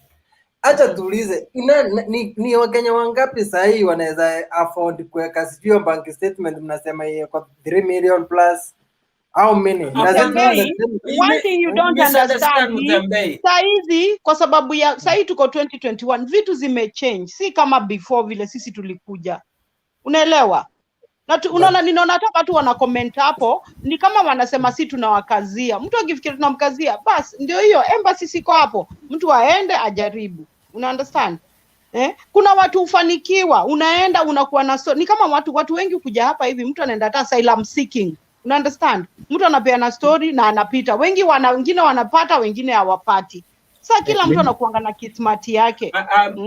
Mtembei, kuna mtu alienda Mtembei go to America. Listen, but the way you guys are putting ni kama nobody else anaenda. Okay, sawa Mtembei, enda American Embassy, enda utafute visa. Una understand? Just go, alafu utaambiwa zile vitu zinatakikana. Kwa sababu watu nyinyi ndio mlituuliza, sasa tunawaambia vile hapa kuko.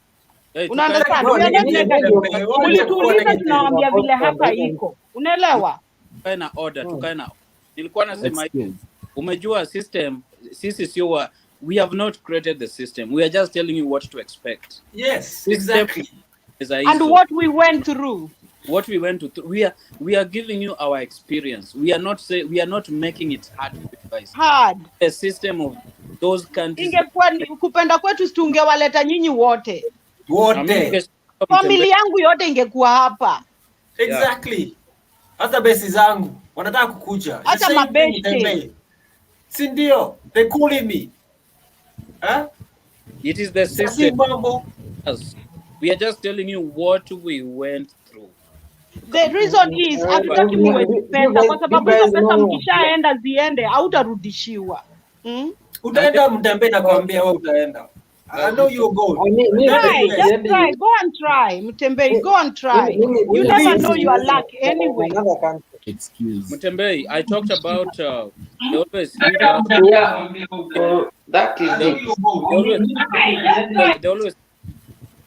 they always give out visa lottery. So that's something, if you have your passport, you can give it a shot. It is not that complicated like you are applying to come for. They won't look at your bank account if you win that lottery, you know. If you get the lottery, you will come very easily, you know. You don't need to show your bank account. You just need to connect with a Kenyan abroad like me. I can host you. I can maybe see how we can help you get a ticket. I can talk to other Kenyans because in Addis we have a Kenyan community in Atkins Estate, you know. Community always there to help new. We also actually started, we have a Kenyan church as well, and that's how we connect with the new hata sahi tunaongea, wacha nikutumie. Nani anapiga kelele huko? Ngoja nikutumie Priska uone. Unajua ni Ben. Kizito mute. Si ndio hivyo, ngoja. Jane wewe. Ni Kizito, kelele inatoka kwa Kizito, mute. Jane wewe. Kizito na Jane simpigane.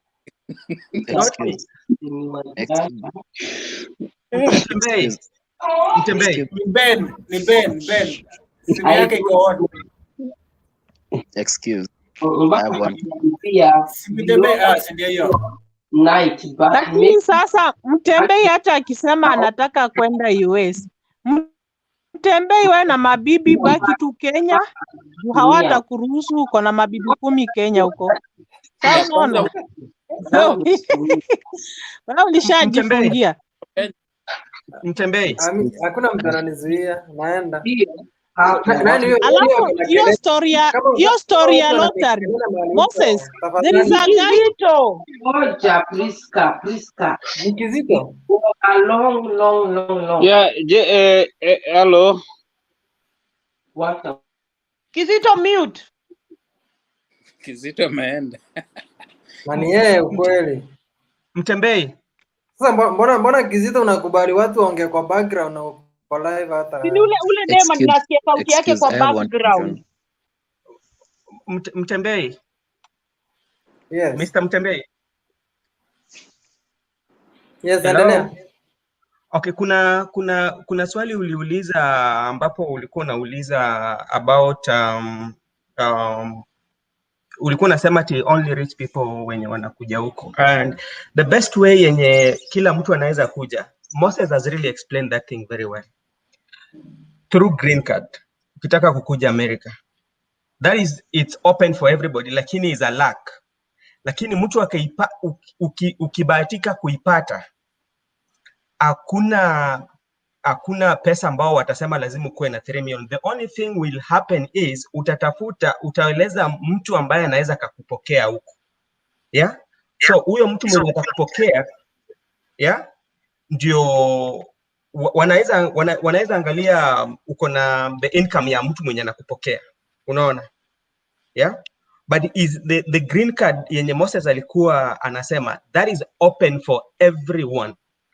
Maskini, mtu mwenye ako nayo, mtu mwenye ana, everyone is open. So it's just about luck. Na aende ajaribu. And it's free. And it's free. Passport is free. Na kenye Moses pia alikuwa anasema hiyo ya kusaidiana. Najua najua kwa alikuwa anasema Poughkeepsie. Poughkeepsie najua like most of my watu wengi ambao wanatoka Kenya wako huko. And kama mtu anakuja huwa ni kama mtu ametu reach na ongee na watu waseme mtu anaweza jitolea na wamkaribishe, na wakimkaribisha watampatia the way forward. Ukishashika system unatoka unaenda zako, unaenda kwa nyumba yako. Hiyo ndio iko. It happens. Especially ukikuja na green card, kwa sababu hiyo processing is very easy. Everything itakuwa easy kwako. Na another thing yenye nataka just only like a polite advice. Ukibahatika kukuja, kama imeshindikana, rudi Kenya. Mimi nakwambia rudi Kenya. If hauna hizo papers zenye require, hakuna haja ukue, kwa sababu kuna wakati mimi unajua ni mtu wa community work, nikikuja natafuta watu, kuna saa zingine unakuta Mkenya unaweza lia, kwa sababu unapata mtu amekaa hapa for over 30 years, 30 good years, ajui nyumbani ni wapi, hana mbele wala nyuma. Hata ukiamua nataka kumkatia ticket, anataka kuenga, hata kuuliza mimi ndaingia wapi huko Kenya, kwa sababu alikuja akajificha, mambo ikaenda mrama, kwa sababu unajua kama una papers you cannot send money. That is something you know. Hautatuma pesa, hautakuwa na bank account, hautakuwa na gari. Hata hiyo kazi ya kuipata, saa zingine unaweza pata under table, lakini mateso utakuwa unapitia babangu. So sometimes it's not all about like uko majuu. Sometimes it's not worth it. Sometimes it's not worth it. Lakini kama unajua unakuja kwa njia mzuri ambapo uko na pesa, papers ambapo itakuwezesha upate pali unaweza fanya kazi, utafanikiwa, kwa sababu hapa ukifanya you are guaranteed you will be paid. Hakuna tikuja kesho. You will be paid. But kama unajua una papers na unataka kufanya hivi, ndugu yangu, I've met them, I've talked. Kuna hata there was a msichana mwenye mimi mwenyewe nilimpata, and nikamwambia the best way mimi naweza kukusaidia, tukipata watu wa kwenyu, mimi ndakukatia ticket ya kurudi nyumbani. And what I used almost over $2,000 to make sure that this lady comes back home, because it was not worth it. It's not worth it. Mtu Kenya usiseme tu unakuja majuu. Kuwa na plans and come in the right way. Benson has put some points there. Benson, I just want to point out, Benson amesema vitu vizuri sana. These people here wako na shame ya kurudi nyumbani because they have nothing to show for it. Yes. Watu wanarudi na wana kitu ya kuonesha, mnasema huyu ametoka majuu na hana kitu. Hakuna mtu anakuja kukota pesa hapa kwa barabara. We don't get money from trees. People work hard. Even 2 jobs, one in the morning and one in the evening. Some people don't get no jobs, watumi pesa, na some wengine wanarudi nyumbani. And some of them, nimesikia wanatumia mama hao pesa, mama bibi yao nyumbani pesa, wanatumia, wanaolewa na mtu mwingine. Ukifika huko, all the money you sent home has been used. Unakuta una kitu. Mtu ametoka majuu, amerudi nyumbani, amefikiri nyumba imejengwa, biashara imefanywa, alafu anakuja huko, alafu anakuta anakunywa pombe na analala barabarani. And people laugh at him. And all the time he was working here, 9 to 5, 5 days a week, every single year, sending money home. And at home, wanatumia hiyo pesa kama pesa ni ya bure. But when he comes home, anakuta hakuna kitu. Wengine wana pesa. So Ben has said something there, and these people here wanakuwa na stress when they commit suicide from depression, ama wanapata mental health because wajui wataambia wazazi wao nini, ama bibi yao nyumbani nini, because they are ashamed to come back home. Yeah, and to add on that, and there's nothing is more valuable than your family. Nikwambia hivyo. You can go for money, but never deny your family. Yeah, never deny. Moses, let me just talk about Grace. Naona Grace ameweka kitu hapo. And I just want to tell Grace one thing. If you have good legal papers, you will send money and you can do anything you want. But if you don't have legal papers, my friend, I'm talking out of experience. I'm not true. I'm talking out of sitaki mtu niseme kwamba sitaki mtu akuje US. Hapana. Mimi nataka mtu akuje kwa sababu nafurahia mtu akikuwa na mafanikio. Lakini kama unataka kuwa jeuri kwa system, it will be for a short period of time, but when they catch up with you, you will go through hell. You will not like it. Let us just be honest with our brothers and sisters. Come in a very good way. You will love US, you will love UK if you have those good papers. But if you don't, my friend, siku moja mtu atakuja kutestify hapa that I said the truth. I was in another meeting and that's why I want to speak. Yeah, Moses, I'm just gonna let you. I just want to say that some people have left this country, vile Moses amesema, and they went Kenya and become more successful na wale wako majuu. Wengine wamewacha hapa sema I cannot live in Europe no more. Nimechoka. Wakarudi England, wakarudi Kenya, and they have made better life in Kenya than they did over here. So it doesn't mean everywhere you go utakuwa successful. Saa zingine nafikiri wacha nirudi home. Usingangane hapa ndio ufurahishe watu nyumbani. Kama ufurahi hapa, go home. Just go home, seriously. You might be better off. So I agree, Bernard. We are not telling you lies. Tutaki kufe roho, but it's best you go through your own experience. Tembea wewe mwenyewe, upate experience, and then you can say from your point of view what kuuliza mtembee huko kuko aje. Then you tell them what you experience, but don't lie to them, mtembee. Ukifika hapa ama ufike US, usiongee uongo na watu, waambie ukweli na vile iko. At least wakikuja hapa nasema mtembee alikuwa ameniambia hii mambo. Go ahead, Moses. Sorry. Yeah, and bro Benson alisema, for you to send money, you must have papers. This is why too. For you to open a bank account, you must go with a passport, a valid one, with the valid visa or valid or with the right paperwork. If you don't have that, the bank will report you to the immigration. The immigration will come for you, and they will deport you back home. And then another thing that Randall was talking about, like home is the best. Come where's US, go back home. I was so surprised when I was in New York, when I was walking in the street of Bronx, there's like an African square. I met homeless Africans. I'm like, they are asking, sitting there as beggars. I'm like, if you go back to Africa, ushago, unazaenda kwa mstuni uchukue mapera ukule, or you have your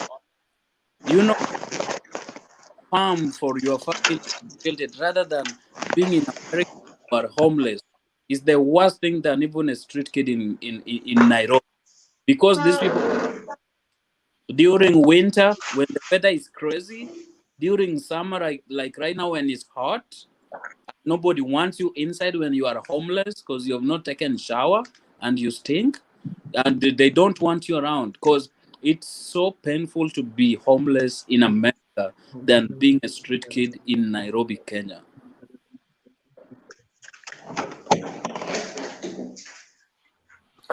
Okay. Let me ask one question. Sam uliongea?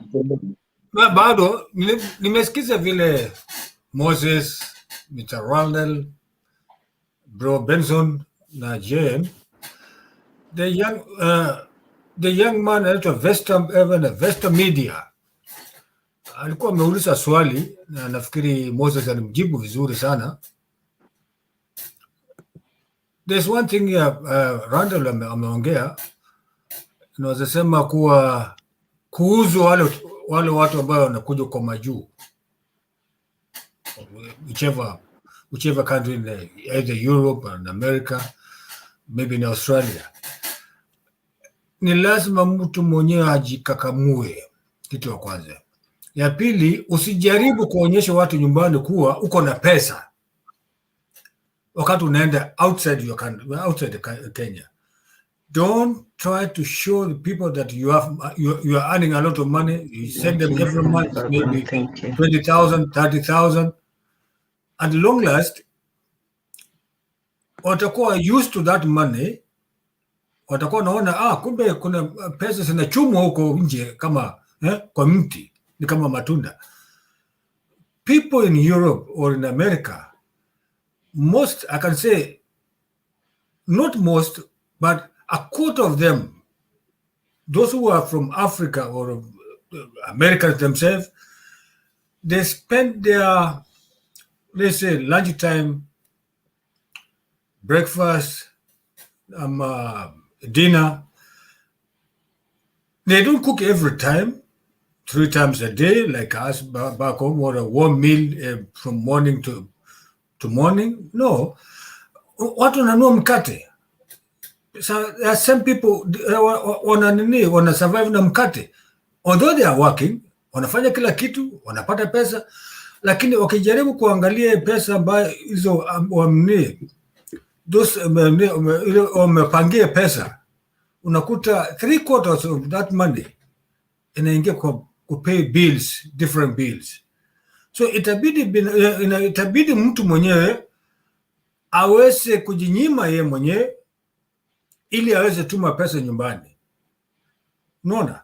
So to me, I can say, for those wale wangependa kuja Europe, wanasikiza ama kwenda America ama Australia, unatakana ujifikirie mara 2-3.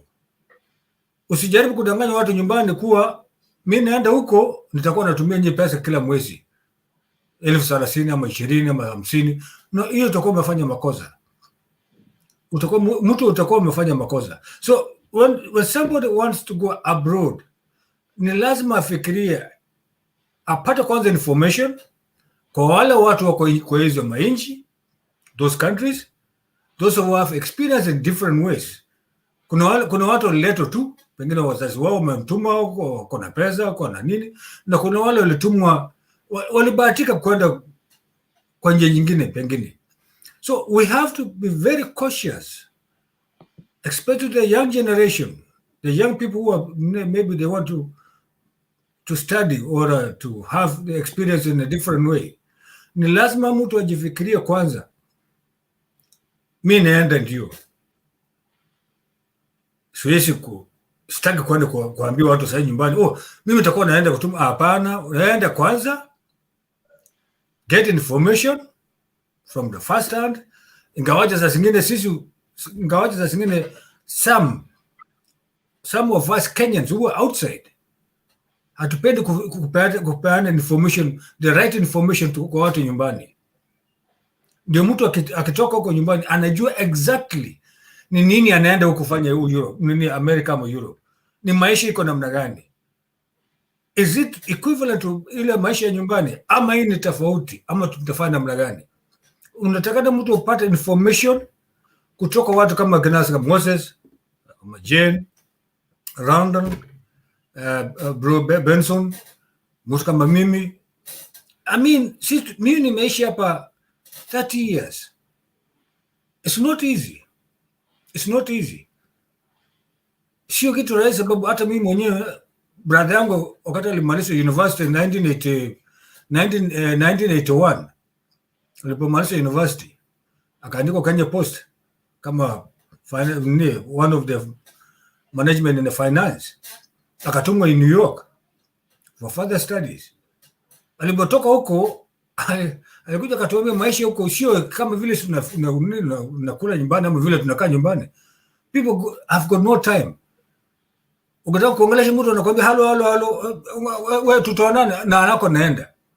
So people goes with the time. So for the young generation, kweli tungependa kusaidia. Tunaweza saidia mahali mtu unaweza saidia usaidia. Hiyo siwezi kataa. Tunaweza saidia na tumesaidia watu wengine. Wale walitoka nyumbani hivi wamepitia umuhimu mpaka wakafika Europe, ni wa Kenya wenzetu.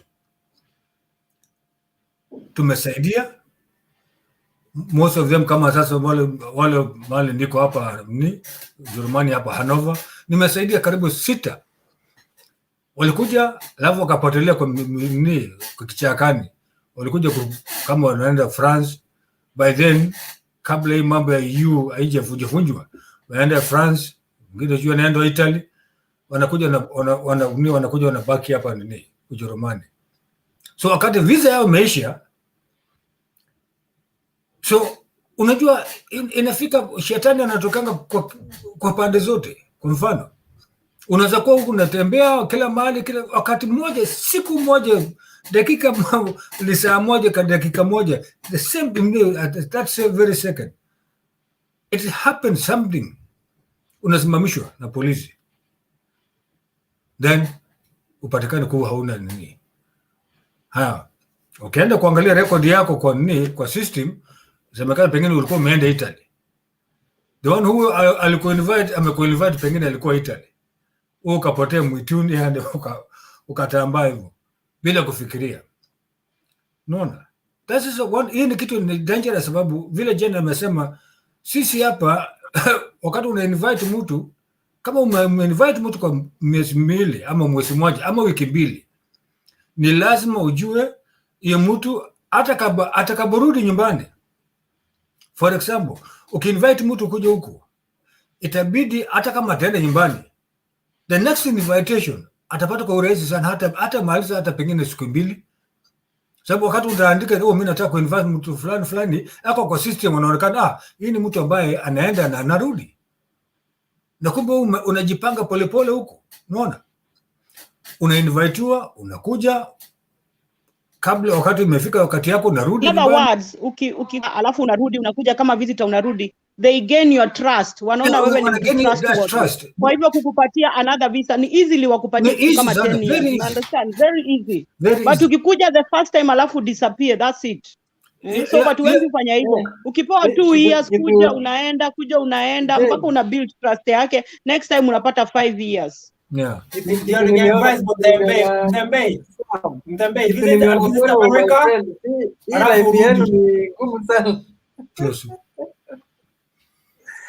Ila vya majuu basi ni ngumu sana, hata sisi. Umeelewa sasa. Mtembe. It's no joke. It's no joke. Mtembe. It's from the horse's mouth. Umehear from the horse's mouth. Ndio wanasema umesikia kutoka kwa mdomo ya barafu. Hiki mnasumbuka hivi na mko US surely, na mko na watoto 2 3. Me I have like 11 kids sahi, na I'm taking care of them comfortably. Sasa nauliza, no wonder tunawaambia Mtembe, no wonder si waambia, if you have a nice job there and you are living vizuri, una understand, hakuna need ya kukuja hapa. By the time sisi tulikuja hapa tulikuwa hatukuwa poa home, una understand. But to be sincere, I don't regret. Ile time yote nimekaa hapa, the things I've done, I don't regret. You understand? But ujue hapa hatuna life. Nakwambia, mimi nilikwambia Rupia last time nilikuwa ninasema hapa mimi na mzee wangu, saa zile mtoto ni mdogo, mzee anafanya mchana, mimi nafanya usiku. Nikimaliza usiku tunakutana kwa mlango, anatoka anaenda, usiku yende talala na mtoto, ana change diaper, ataosha vyombo, atafanya nini, tunasaidiana draw. Rupia aliniambia, mimi siwezi fanya hivyo. But that's how we live here. Una understand? Rupia, you sasa mkipita na hivyo Jane, na time nyingine what will happen ama mnawana tu? Au fanyangi kazi kila siku. Kama unafanya kama nights, mimi nilikuwa nafanya 3 nights a week. Una understand? Sisi ninafanya 3 nights a week na 4 nights niko home.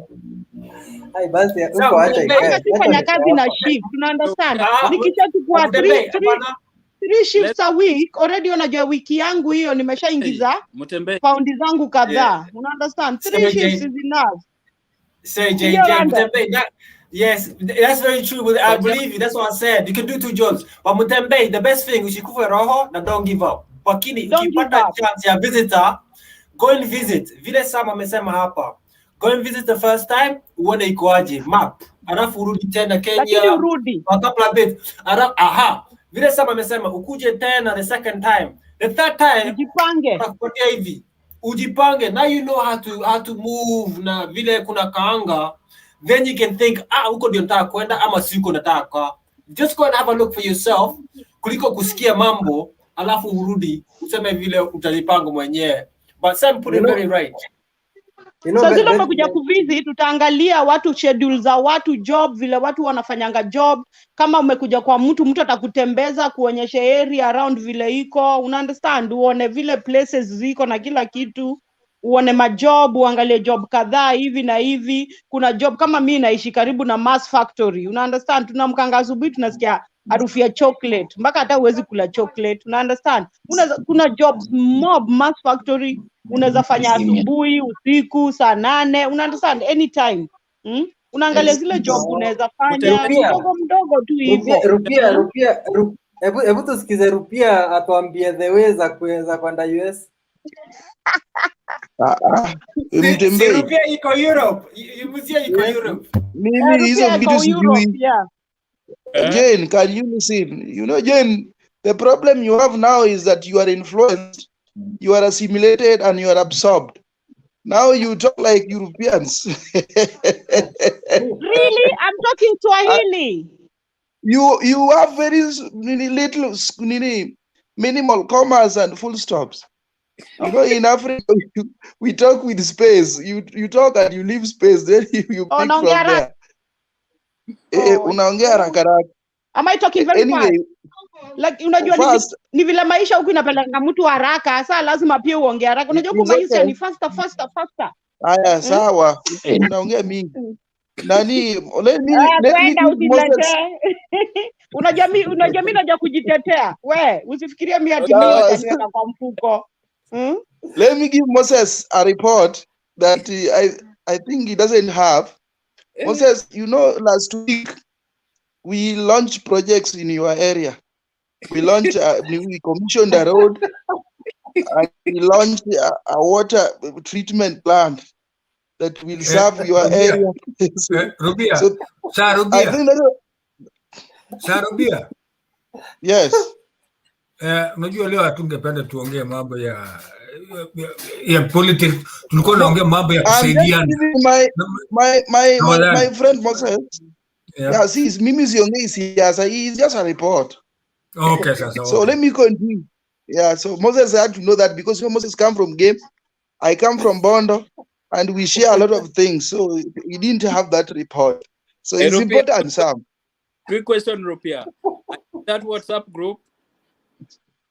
Yes? Are you in WhatsApp group? Which one? Mutembe? Okay, never mind then. Continue. It's okay. What I want to say, gentlemen, and a woman, and a lady, not a woman, I'm sorry. You know, in Africa, even if you say a woman, yeah, there's we no are not problem. in Africa. We don't do woman, we do lady. Respect. I withdraw. Gentlemen and a lady. Now you are comfortable. your experiences that you've shared with us here, they are good. Because some of us in Kenya, they would like to come to go to Canada, they would like to go to US, they would like to go outside the country to have the experience. But now you have given us the experience. You know, with me, I stopped loving overseas when Miguna stopped, refused to leave Kenya for Canada. And I thought that Canada is better than Kenya. And Miguna, who had stayed in Canada for 23 years, refused to go to Canada. He refused to go. Yes. But I think if I had the opportunity, by that time, that was my thinking, if I had the opportunity to go to Canada and leave, I would go immediately. That was before 2013. But since he refused, and he knows that place very well.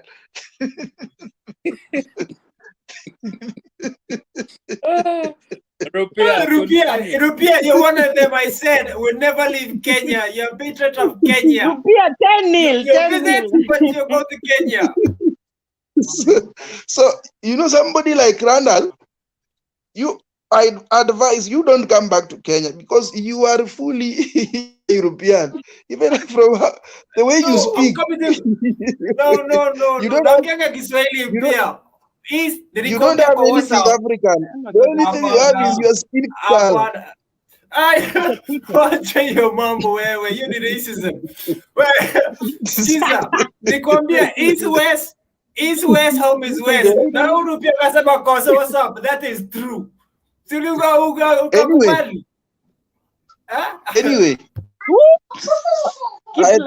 you are going to change a lot of people's mind because of the thinking that we have been having. For me, I stopped it in 2013, and I don't have any dream of traveling overseas. Some people are still admiring. Let me tell you one thing. You know, when you come here, just know you are starting from square one. You are starting your life from square one. When you move from there to come here, you are starting from square one. That is good. Today it was not our day because as we are in Kenya. But what we can say is that Moses, we are really doing a good job here by doing. We are really strengthening our economy and making this country better, so that when you come back, because we expect that after getting that knowledge there, you come back to Kenya and you apply it here. It's only that you don't come back immediately because you will not get any job. So it's not easy to get jobs this side. If you come immediately, my friend, you will suffer. So just find I think your he way should get a job first before he comes. Yeah. He should get a job first before he comes.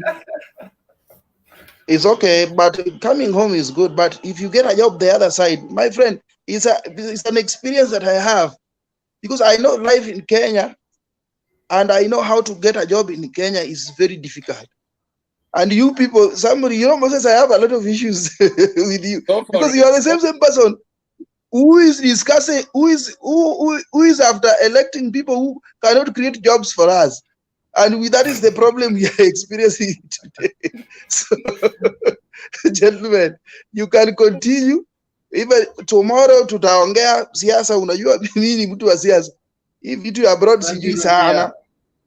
Thank you. Thank you, Rupia. Nice to hear from you.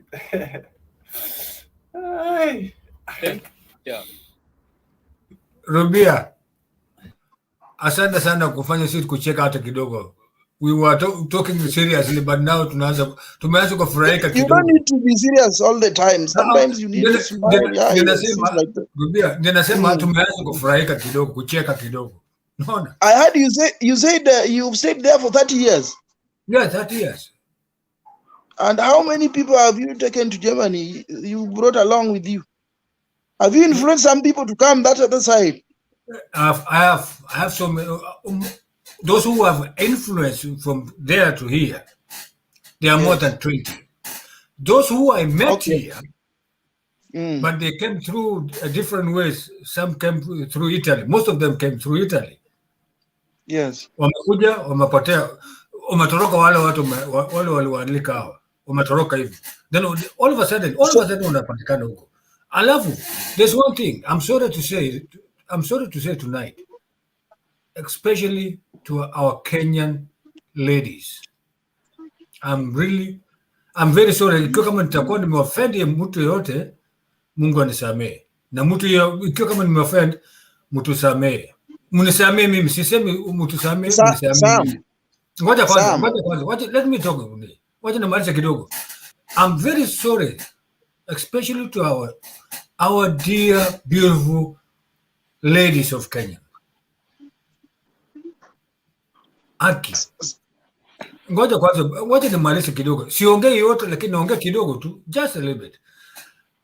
Wanakuja, unajua nini? Wanalenga, wakiangalia wenzetu wa Kenya, wanasikia unaongea Kiswahili, anaepa. Anaenda kukutana na oga na nana. Unaenda kukutana na oga na nana.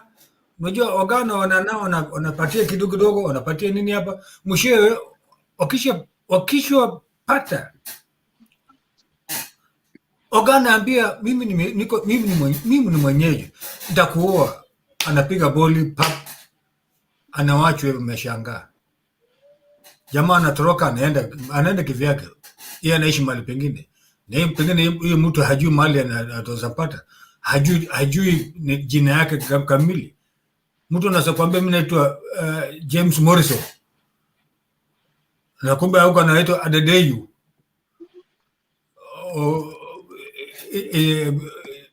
Chinuke, Enuke wala Chinuke. So, hiyo mtu anabaki mimi nimeletewa wasichana wanne.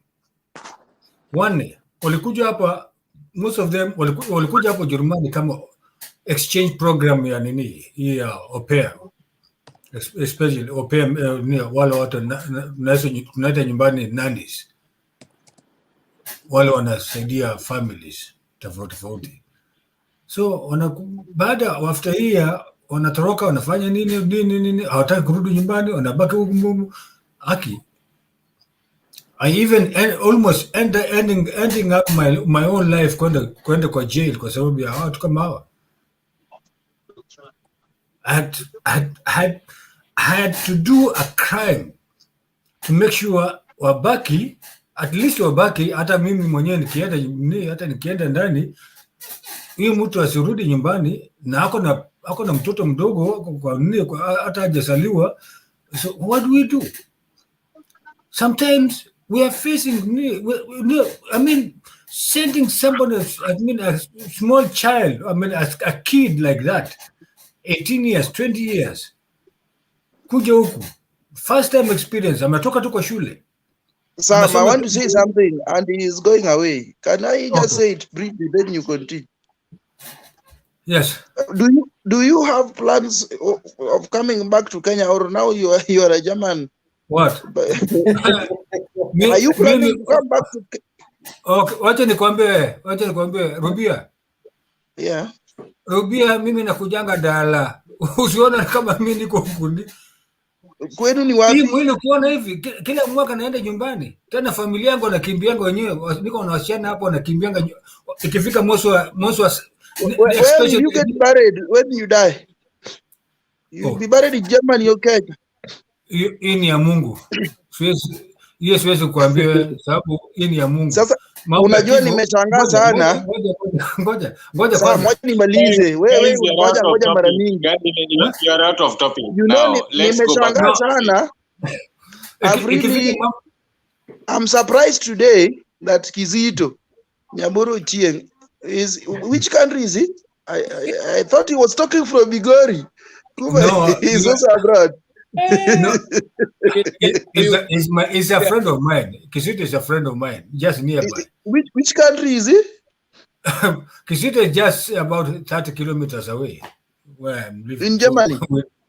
Yeah, we just here. But he's a strong man. Amezeeka ameweka nini? Hiyo accent yake ni kama ya Meguna. Anaongea ile accent ya Migori, ile original kabisa. Okay. Okay. Ukikutana leo msalimie. Okay, nitamweleza. Hapo kwa taingia. Okay. So ndio tulikuwa nasema hivi, unajua kama ni kusaidia unaweza saidia, lakini we have to be very cautious. It's better to tell the people the truth. Kitambo mtu atoke nyumbani au amefikiria mara mbili. Je, naenda kufanya nini? Na ni kusudi gani naenda? Unaona? Na usiseme mimi naenda na kurudi mwaka moja. Hapana, usijaribu kudanganyika. No. Hautakuwa manage ile kitu. Sisi wengine tulikuwa nasema that was 1991. I still remember 1991 April 19th, wakati niliingia Ujerumani. Nakuja nikakaa mwezi 3 nikarudi. Nikaenda nyumbani baada ya mwezi mmoja nikarudi, nikaenda nyumbani baada ya wiki 2 nikarudi, nikaenda hata nikatoka nyumbani. Nikaenda London Heathrow Airport, nikafly mpaka USA, nikaenda Tampa Bay. Nikaenda Tampa Bay, hapo tulikuwa tumekaa huko Tampa Bay. Tampa Bay. Tulikuwa huko karibu wiki 3. Unaona? By then mimi nilikuwa na kikazi. Nilikuwa mfanyakazi wa serikali. So I used to travel. Mwisho wakati nilifikiria ngoja kwanza. Nikitoka baada ya kumaliza kazi yetu ya nyumba, kazi hii.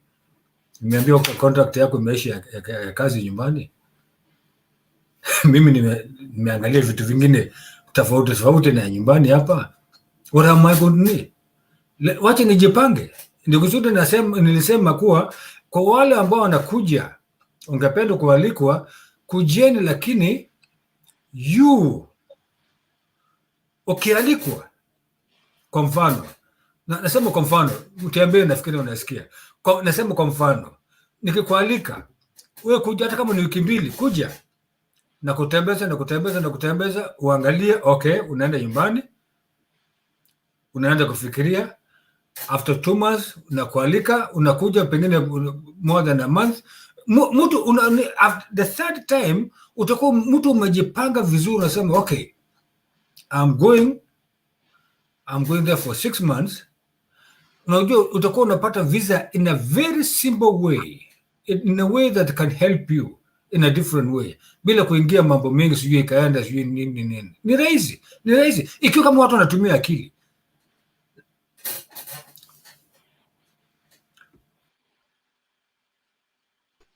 Bwana Sam. Yes. Mimi jile naweza kusema maoni yote ni mzuri, lakini naona at least you guys someday someone invited you and hosted you that you became what you are today. This is what most of us Kenyans out there are looking for, that someone who can just hold me the hand, at least to host me or to show me the way, because we can survive, we can do all these things, but we want someone who can just show us the way, just the leeway here, and then everything we can work it out for ourselves. Yeah, can I tell you something? We are not refusing. Sam, let me say something. We are not refusing. I wish we had our way. The thing is, some of us, when we were invited here, hakukuwa na hizi vitu zote. Una understand? Hakukuwa na hizi masharti zimewekwa saa hizi. Unaelewa? Kulikuwa mnakuja ni through, hata unaweza enda kufanya kazi bila hizo vitu. Unaelewa? Kama Sam vile anakuambia 30 years ago. Hakukuwa na mambo mingi, lakini saa hizi vile tumeingia 20th century ndio wameanza sawa, na watu wanakuja sana. As much as nyinyi Kenyans mnataka kukuja, mjue kuna wa Nigeria, kuna wa Ghana, kuna wa Gambia, kila mtu anataka kukuja. Sasa ndio sababu waka make things so hard. We are not refusing. Na nilikwambia tungeweza, ingekuwa ni uwezo wetu, saa hizi nyinyi mko hapa tungeshatuma application already. We appreciate so much that so many people want to come to those countries, but at least there are some people who are coming there in whichever way. At least there are some people who are coming there in as much as it's hard. Just keep on trying. Help whoever you can be able to help. I know one day you can help one person. If you successfully manage to invite one person, maybe you help him, he will invite someone else. Because his life is hard out here. I'm telling you. I appreciate. Let me just interject, please. Let me just interject, please. I appreciate.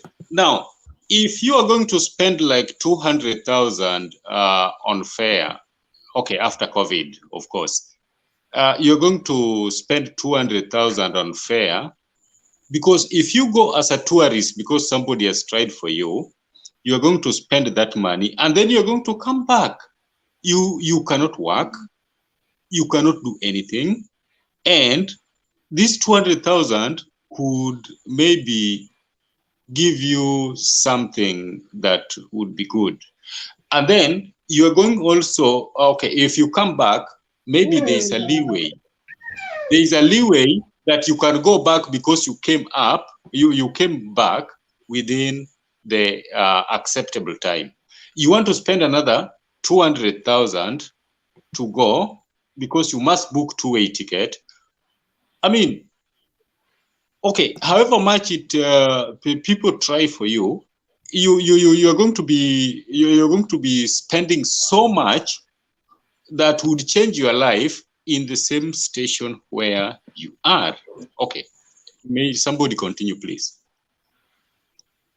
No, I was going to point out what Jane said is correct.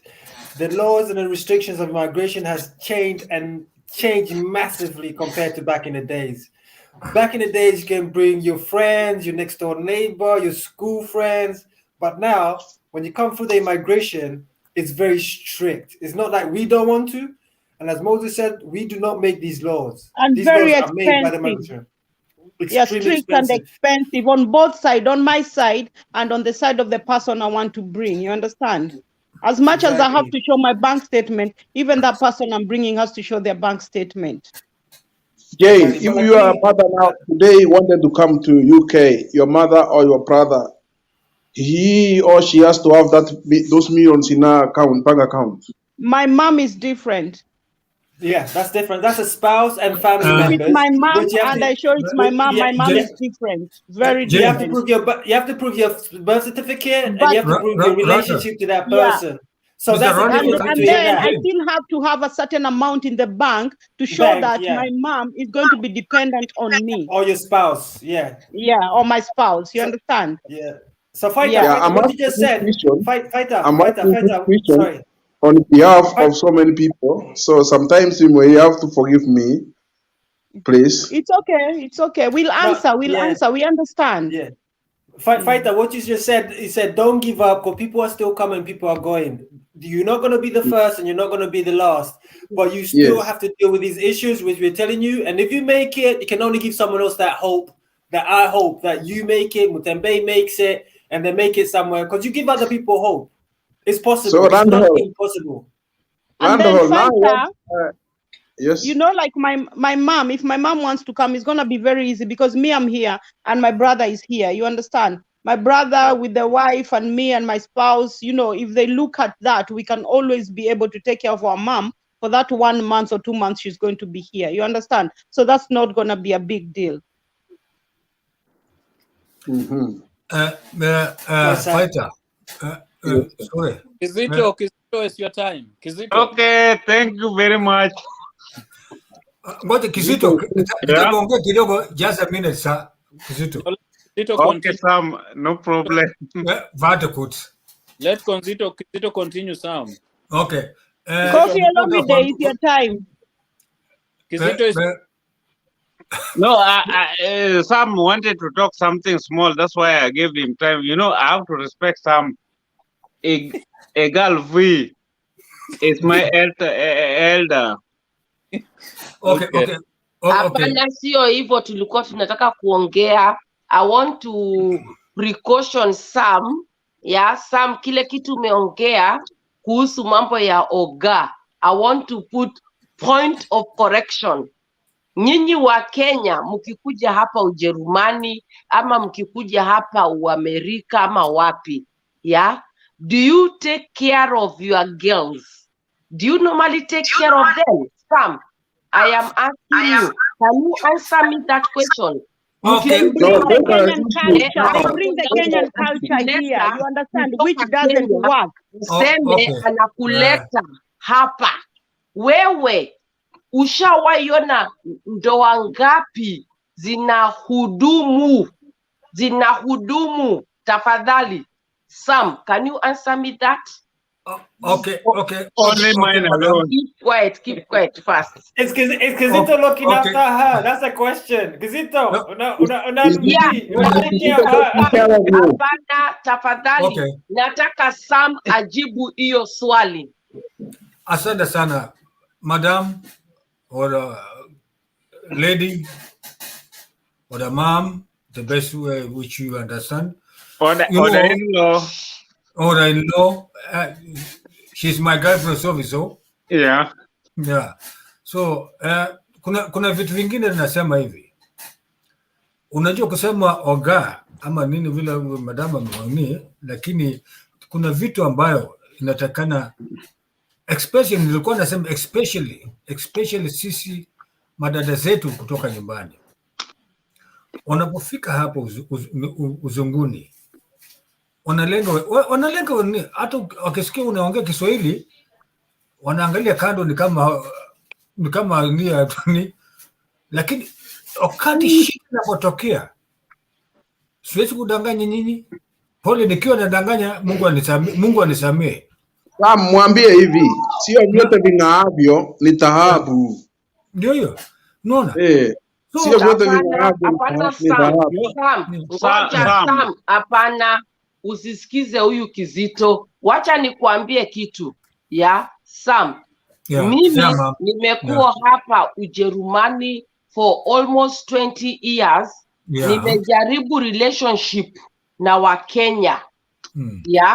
Hata huyu anajua, hatujaonana na yeye for almost 10 years. Tunaongeanga pamoja. Lakini si boyfriend yangu ama nini. But you Kenyans, you are very, very selfish. Very selfish. Nitawaambia. Very, very selfish. Nitawaambia kwa sababu mimi kama msichana mrembo ninakujisikia na wewe, nikuambie Sam, nataka tukue pamoja na wewe.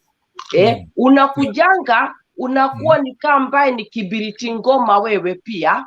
Unaenda, unatafuta njia vile utapata marafiki zangu, unawaambia marafiki zangu, angalia huyu dem ananitongoza. Unanishukisha chini.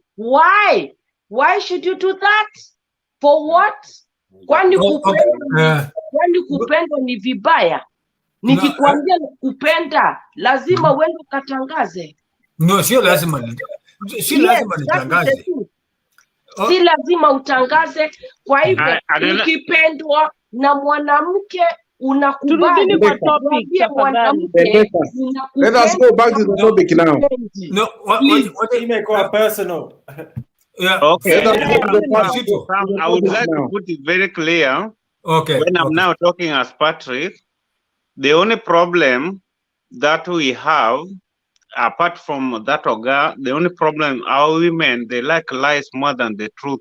That one is point aside. They like lies more than the truth. Even if you tell them that I have bungalow, they want to see the bungalow. But if Oga tell them they have bungalow, even they have Uber, they can even tell them, I will bring you Uber to your grandmother. They will believe it. Back to topic. You three, you are next to each other. You will discuss that. But when we talk about the point where we are talking today, let us get the point. Mtembea ataanza show ingine inaitwa relationship ya majuu. Thank you. But no, you guys, Rudy, to the topic. What Sam is talking, it makes sense. Somebody who is watching this show and is willing to join there, he will knows the challenges when he reaches in US or UK. he will be facing, she will be facing. You know, even that thing is happening in Kenya, not only there. But this lady, she has a point.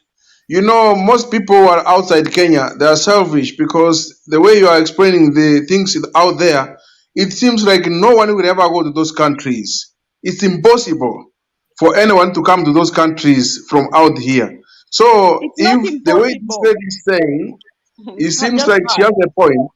Maybe there's a little bit of selfishness. No. Fighter. It's not selfishness. We told you it's the laws. Jenny told you it's the laws.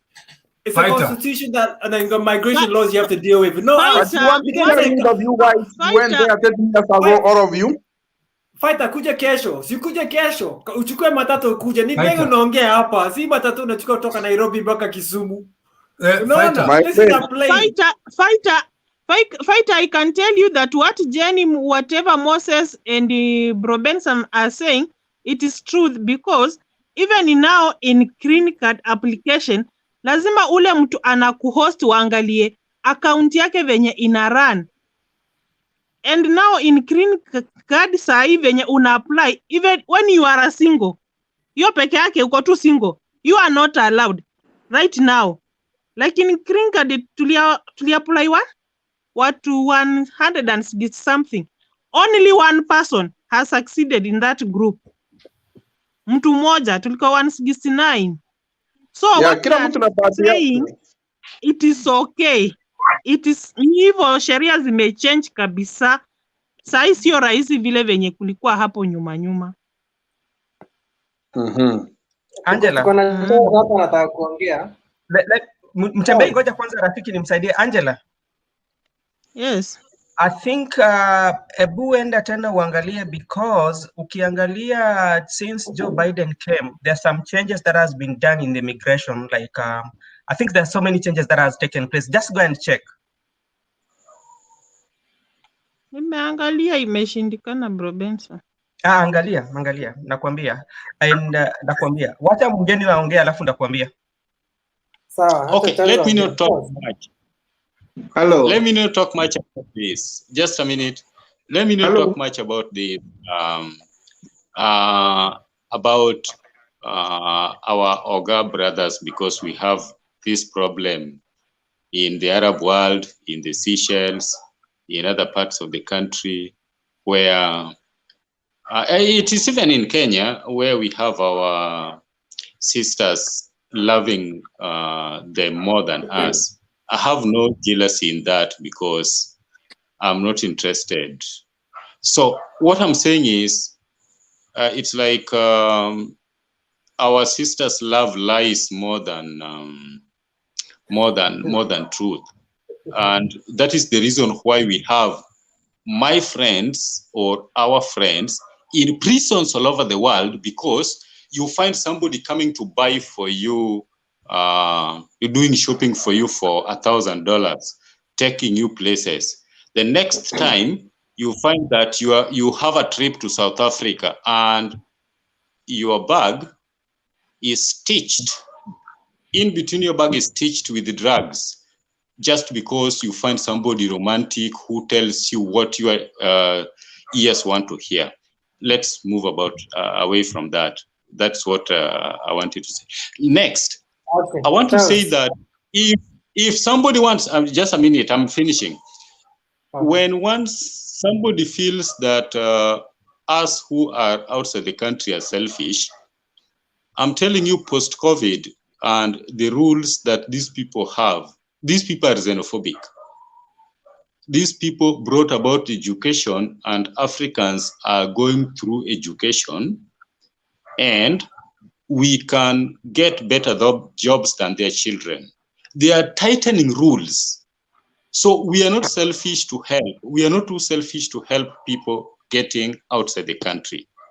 What happens is, if you have like fare to spare to try and come as a visitor and see, and you can't get a job, then welcome. I can work for you ways. Because immediately you get a job, you've got to go back. There is no country that will allow you to come as a visitor and then convert your visitor's visa into a working visa. So we are not being selfish.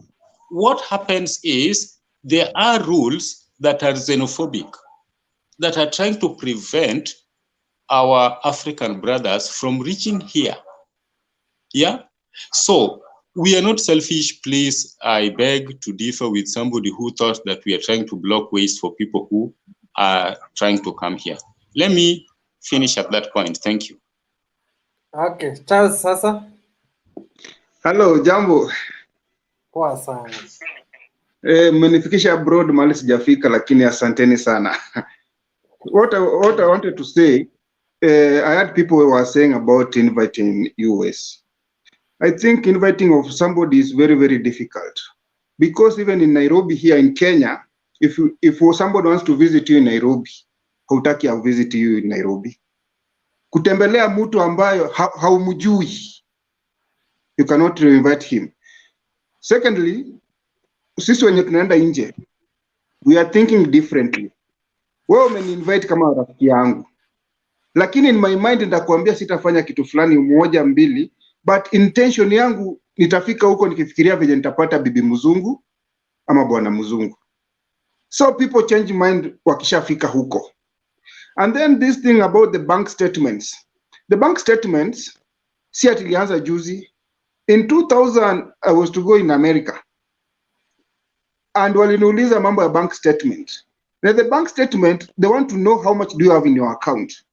Na hiyo pesa, ni in case wataki watumie pesa yao, kama umekosa kukurudisha Kenya. In case unakosa, hiyo pesa yako itakurudisha Kenya. Ukikufa, hiyo ndio pesa yako itakubeba huko. Ukikuwa huko wataki usumbukane kwa street. So they want to make sure that this person mwenye amekuja Kenya, amekuja US, ako stable kivyake. And then when we came about our sisters, our brothers in America, tuna avoid Kenyans wenzetu sisi wenyewe. When we avoid our friends, tunakuja huko tukikuwa na hopes kwamba if I get this Trump one, ndo ndakuwa millionaire. If I get ule Bill Gates, ndakuwa millionaire. We avoid our brothers. Na mambo ya kutuma pesa nyumbani also. Unatuma 100% uko sure hata ule mwenye unatumia akona njaa. How do you expect that person to invest for you? So when you are sending money, you should be very strict. Hata afadhali ukae na hiyo pesa yako. Siku hizi hata ukikuja nyumbani kama ni 1 month, unaweza jenga gorofa ya 2 stairs. Sio lazima atakuwa unatumia mtu hiyo pesa yako. Because when you are coming back home, the only thing utakuwa najua tu kizungu peke yake. Na utakuwa very disappointed. It is like when you are schooling in Alliance, you get a seaplane, noko Alliance. Utakuwa ukiishi tu na maisha ingine ya wasiwasi ukisema sasa watu nilikuwa nafanya nini. So in America, siwezi sema ni kuzuri ama ni kubaya. Me, I was in India. And in India, those people walitupenda. And then wakati tulikuwa tunatembea na market, I had some ladies wakiongea Kiswahili. And I was very, very happy I'm meeting Kenyans. I was with another lady coming from Nyanza. And sasa unajua wale wasichana wetu, sorry pengine nikisema mbaya, my sister Jane, walikuwa wamejipaka paka wamekuwa wanafanana wazungu. So mimi as a man, na with another guy, a Sudan guy, one time tukajaribu kutembea usiku ile njaro yetu ya wanaume tu kawaida. We find our ladies were parking, walikuwa the prostitute in one estate. So we were so disappointed. So mtu akienda America or any country, as expect hizi pesa ziko pale. This money haiko pale. Kama you're not aggressive here in Kenya, you cannot be aggressive in US. Utakuwa unalala tu. So we must be very careful. Mtu asiseme tunamdisappoint kuenda huko.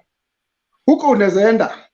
But pia kama God haja plan that utafanikiwa kule, hautafanikiwa. I'm 100% sure hata you people who are in US ama mimi nilikuwa India. I used to see those Indians wakikuja na sahani kwa gari kuomba.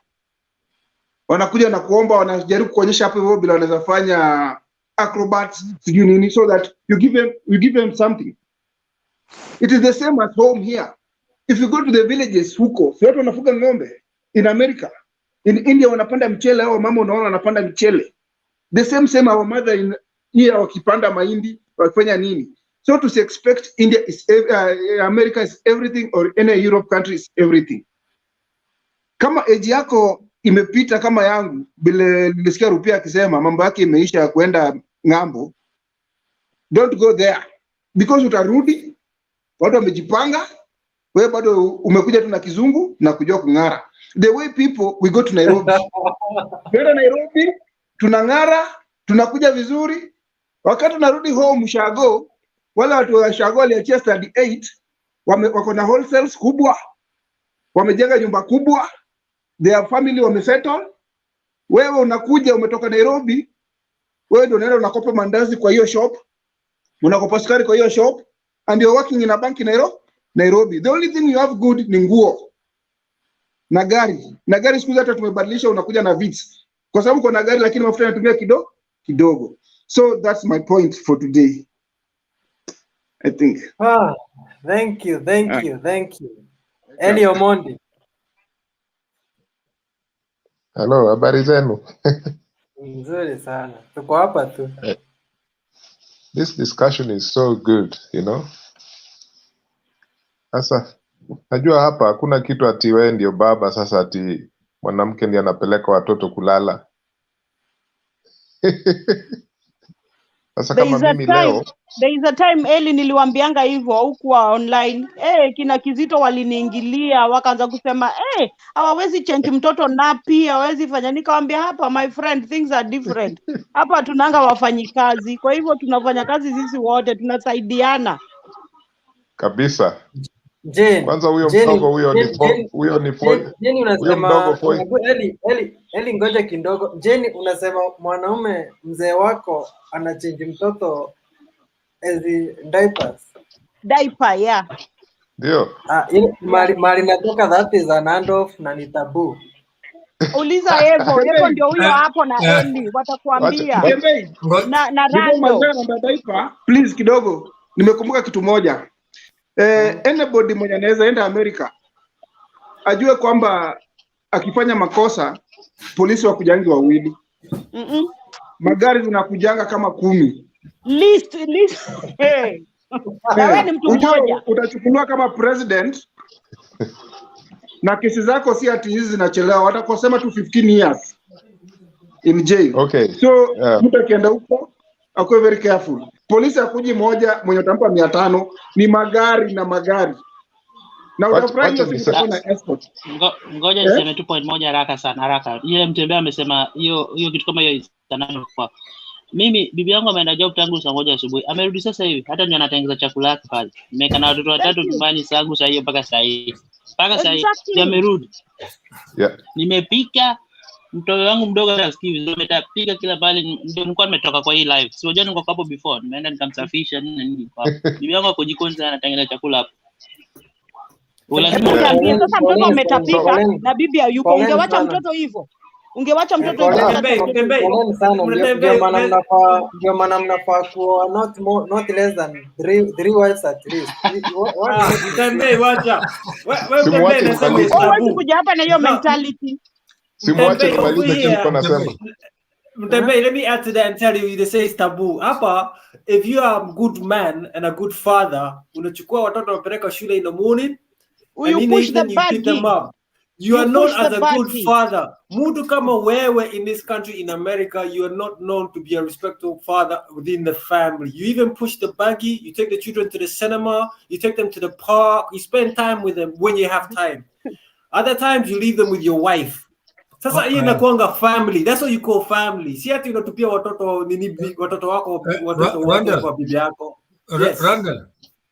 Yes. Wacha Eli ndiye alikuwa anaongea. Wacha niongee. No, kidogo tu, some few seconds. Mimi there was I had a problem nyumbani. Tulipata msiba. One of both families waliaga dunia. So ilibidi mama watoto aende for 3 weeks, mimi nibaki na watoto wadogo. Mmoja alikuwa nursery, kindergarten, mmoja alikuwa kwa shule class 2. Na mimi at the same time ni lazima niende kazini. Kazini mahali kutoka mahali naishi na kwenda kazini na just walking near 5 minutes walking. But I had to manage it. Nihakikishe ule nimepeleka kindergarten ambayo ilikuwa 3 kilometers away kutoka mahali naishi. Na ule anaenda shule ni 1.5 kilometers. Na mimi naenda kazi 1 kilometer. So itabidi mimi nitoke niamka saa 10 ya usiku. Nitengenezea nini breakfast, niamshe, nihakikishe umeoga na upaka mafuta, kila kitu yako sasa. Wanaenda napeleka ule shule na kindergarten, napeleka kwanza ule anaenda shule sababu ni karibu hapo, alafu niende ule napeleka kindergarten ndio nirudi nikwenda kazini. Na ilikuwa saa 9 kamili ni lazima nirudi nikuje nichukue ule kindergarten nikuje naye nyumbani, alafu ndio ule mwingine niende nimchukue saa 10 jioni. So imagine 3 good weeks. Ndio nakwambia huku haina kusema sijui we mama ni vile mtajipanga nyinyi kama wazazi, sababu both of you mlisai watoto. Ingawaje tulitoka na different background, lakini tumezai watoto, itabidi tugulie wote. No, there's no excuse. Watoto watakuja kuchukuliwa na gava. Kwa hivyo watoto ni responsibility yenu. Watoto msipotekea care vizuri, wanaenda shule unkept, gava inaingilia, unanyang'anya watoto. Usicheze na hapa. Na alafu when I went to do that Kenya, sioni nikikuja huko, acha tu mkae na mashinda zenu. Shida, tumefurahi buda, sina shida. Wapi na mnataka kuja hapo? Eli endelea. Alafu usisahau baridi, saa zile kuna baridi, ni winter, mvua inanyesha, kuna snow na ni lazima mtoke muende. Mmesahau hiyo bit ya baridi. Miezi 6 mzuri, baridi poa, si baridi yenyu hapa ya June.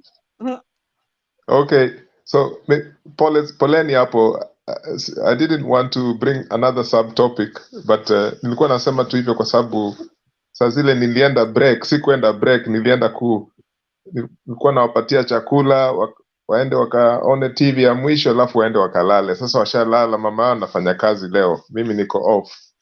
So anyway, nilikuwa nataka kusema kwamba it's not all doom, coming to living Kenya. It's difficult in other ways, but it's also positive. It's a good experience for people to travel.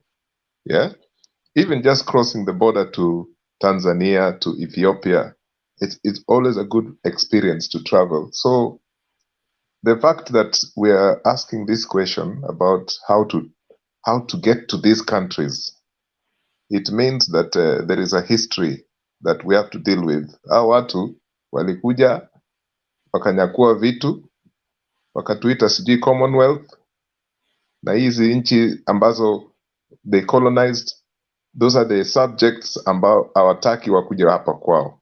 So there's a historical thing here. But I'll give you an example of what I think might happen, which might be positive in the near future here in the UK. They need workers, just like Germany. Unaona vile wa Germany walichukua watu wengi kutoka Syria, nearly 1 million a few years ago. Refugees, they call them refugees or asylum seekers, but those people are going to be German workers permanently when they live there, because those guys in Germany, correct me if I'm wrong, some, but there's an aging population there. So just a little bit, sir. 10 seconds. 10 seconds. I don't want to correct you, but it's true. most of the workers now who are now working in German factories are Syrians and the Somalis. The Somalis who are here from Somalia are almost 300,000 or 200,000. I'm sorry to say so, because I see, I have three of them who are now undergoing training in where I'm working. They are Somali. They don't know any word, but they are being trained slowly to undergo that, because most of the Germans now, almost 40%, 35%, 36%, they're older generation. Yeah, okay. So that's the point I was trying to make, that a lot of European countries, there's an aging population. And when these people make these policies, people were clapping for the Chancellor of Germany, and some of the Germans were very angry. But deep inside, they know this is cheap labor. Those 800,000 people who came is going to form a new part of German workforce. Now, with this Brexit that happened in 2016 and officially has been made into, it's official from this year. In fact, Brexit, the last bit of it is at the end of this month, June the 30th.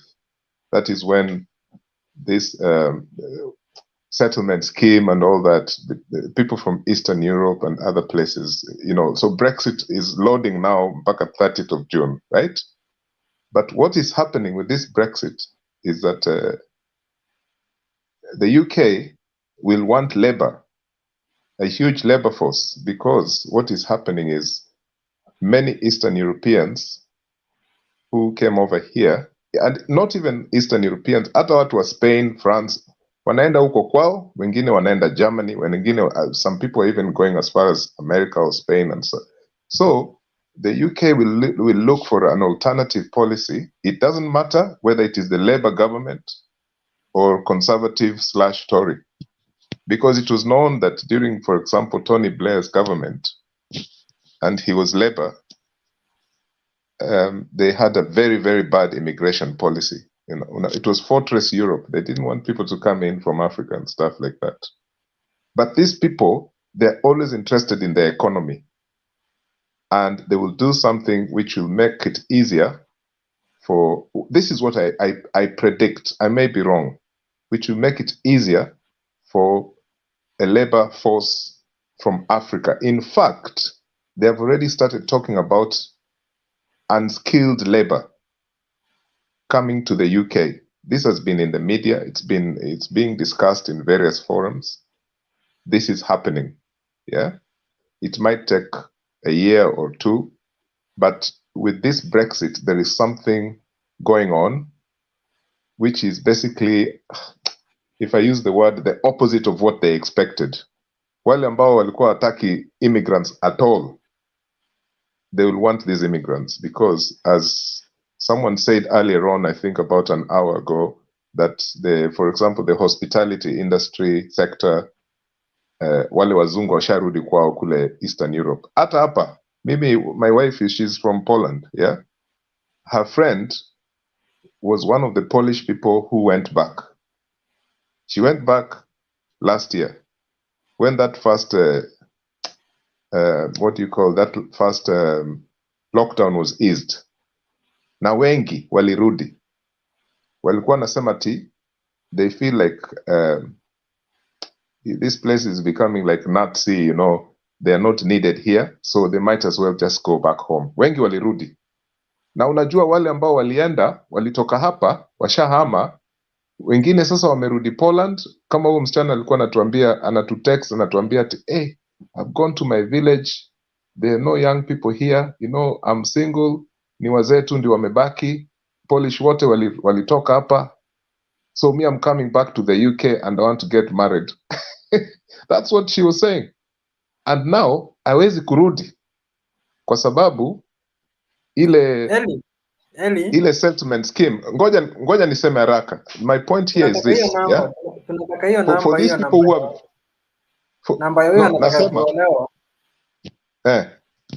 ndio tunataka tumuoe huko. Wewe wapenda mchezo wewe. This is serious matters here. Let me tell you, this discussion we're having, we have to look at some kind of positive things that might happen. Yeah, even though we cannot even see it directly, but it's going to happen. They're going to look for a labor force from Africa, and they're already talking about unskilled labor. And there's this assumption at TCG, kila mtu anatoka African is not skilled, that kind of nonsense. You know, these people, unakuja hapa mtu anakuuliza ati wewe, where did you learn your English? Yeah. Number one, they colonized us. So there's nearly a cultural genocide, wangepunguza hizo languages zetu zote, lakini of course watu wetu walikataa. We speak better English than them, even in their own offices here. These people can't even construct a constructive sentence. Na hiyo kizungu ni yao. Nona? But that's a different point.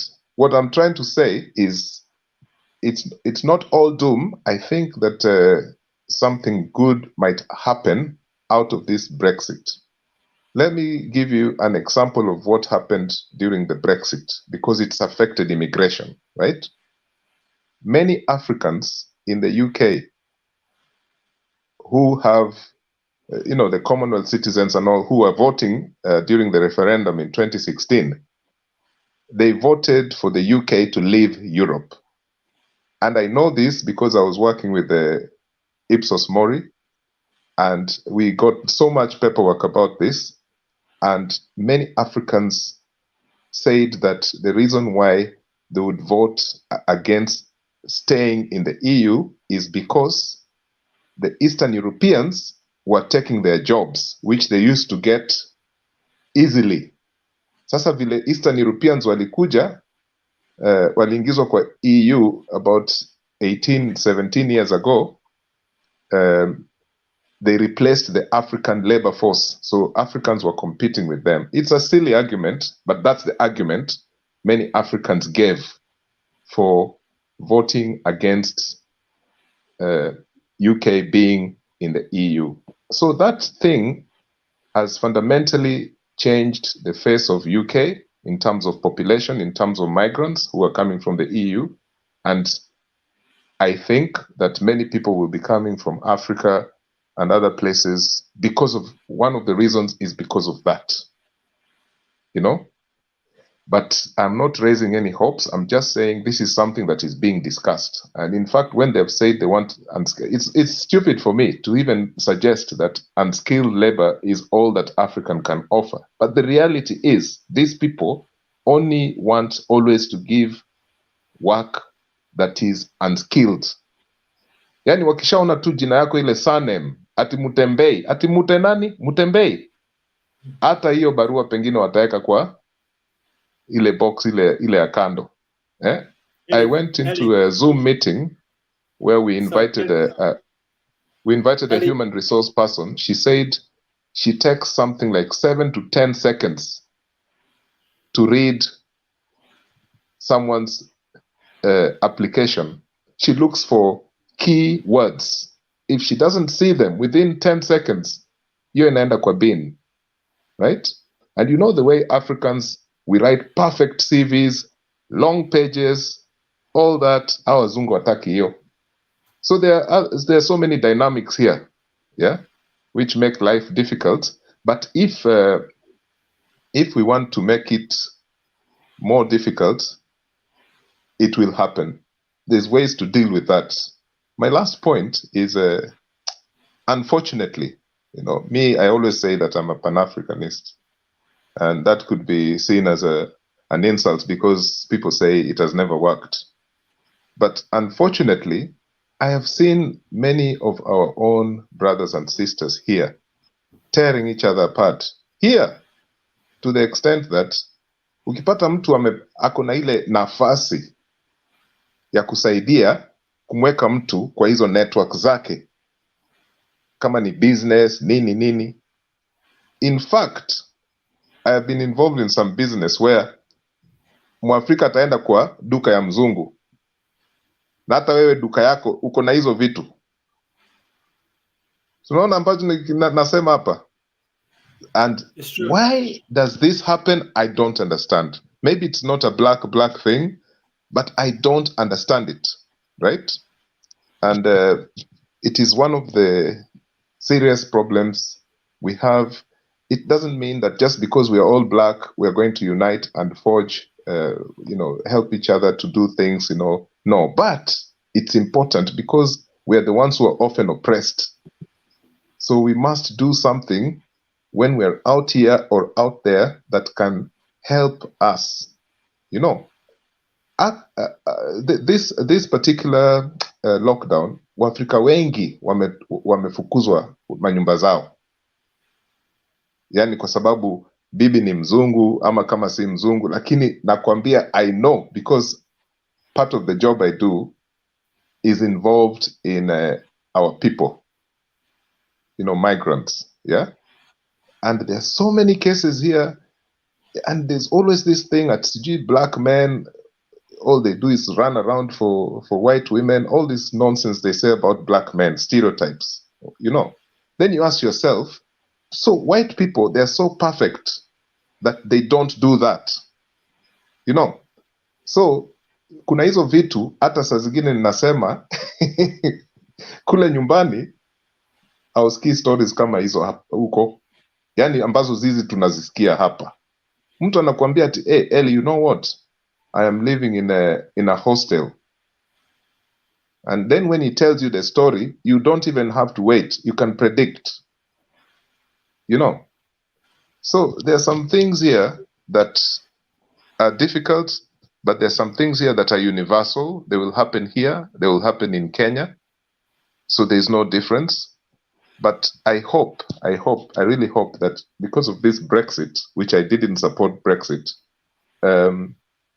these policies that they're trying out will help more people migrate. And I hate to use the term brain drain. There's no such thing, ati brain drain. Kwanza wale ambao kuna brains ndio wale nyinyi kina Mutembei. Kwanza wewe Mutembei usihame Kenya. Because no. You create a big vacuum. What you're doing now is such a constructive thing. Usihame. Juzi nimekuwatch ukiinterview yule professor yule anaitwa nani yule anatoka Meru. Haman Manyora. Si Meru, Mkisi. No, Mkisi. Please don't leave that job what you're doing. Don't think even about Europe, America, whatever. No, please. You stay there and work hard. Nime give up. That place wanaume wanafunga watoto napi sijui ya mwezi wa more than 10 wives. I have already 10. So I don't see any essence ya kuishi huko. No. Kwanza if you even think of coming here, I'll work against that. I will make sure I report that embassy. Sijisikii, lakini kuna story umeongea hapo about that lady from Poland. Tunataka namba bando. Haya, tutaona. Mimi I'm not a pimp. Nafikiri juu ya Brexit huyo sasa anataka British ndiye apate makaratasi za Britain ama hivyo Jen. Hivyo. Ataki Mkenya anataka kupata makaratasi za hapa, ndio sababu anataka kurudi hapa au Mbrito. Just talk to her. Na unaona Jen, ngoja kwanza nimwambie Jen, unaona vile hawa watu wa Polish au Eastern Europeans walitutreat vibaya vile hati sasa walikuwa Europeans. Sasa ni opposite. Tunapata job, watu wako wanapata job juu yao. Na hata na waongea Kizungu, wako wanajua Kizungu, unakumbuka? Wakati ile Brexit wameenda wote na Maromanian wamerudi. Kabisa. So walikuwa wanakuja wanataka ile jairo ya nini? Ya job center. Sasa ngoja hata wacha nikwambie story hapo. Hawa wengi wao, one of the reasons why your Brexit ilifanyika, and I know this because I know how it's, kuna watu hapa kutoka Eastern Europe walikuwa wanachukua malon, zile loan kubwa nakwambia. Alafu wanaishia wanaenda kwao. Hawalipi. Unakumbuka kulikuwa documentary ya BBC, kuna mmoja Mromania alisema yeye alikuja huku, alikuwa anapata jairo, hakuwa anafanya kazi, alikuwa anasema vile ako na nini na nyumba 2 Romania na amejenga na hii jairo ya hapa. Namkumbuka huyo. Na hakuwa anajua yuko kwa, ni mjinga mpaka hata ajui yako kwa kamera. Sasa unaona, kwa hiyo story Mutembei, hii serikali ya hapa imeleta kitu kingine hapo tena mpya about ukitaka ile sijui indefinite leave sijui nini, lazima ufanye life in the UK. Sasa wanaangalia hata debt zako, kama uko na madebts au hujalipa. Alafu life in the UK test. Unajua life in the UK. Fanya hivi Eli, just talk to that lady, mwambie akuje Kenya, kuna opportunities, I will pay for the ticket. Akija huku kuna so many opportunities. Acha na ujinga ya UK. By the way, she's very hard working. Nitampatia namba yako. Nitampatia namba yako. Thank you. Alafu na hapa kwa comment pia kuna mwingine anajiita Mamboi Pai dem anataka mzee, ni inbox please your numbers. Thank you. Inbox mimi. Wewe uko na bibi mingi. Eli, I like to talk to you. Eli, I like to ask you a question. If you don't mind, please, Sam. Yeah, I just wanted to ask you. You're not answering. Eli and are you an author? Jane. Sorry, say again, please.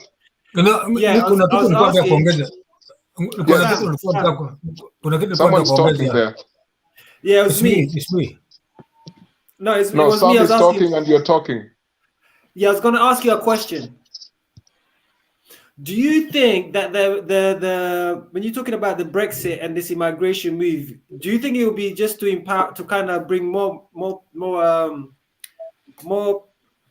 people so that they can bring back the economy? Because immigration does play a big part in migration in economy, doesn't it? Yes. Obviously, you know the UK and most of these European countries, economy is number 1. Exactly. They will kill for money. Economy is number 1. Yeah. Anything that will boost the economy, they'll go for it. And I am not sick.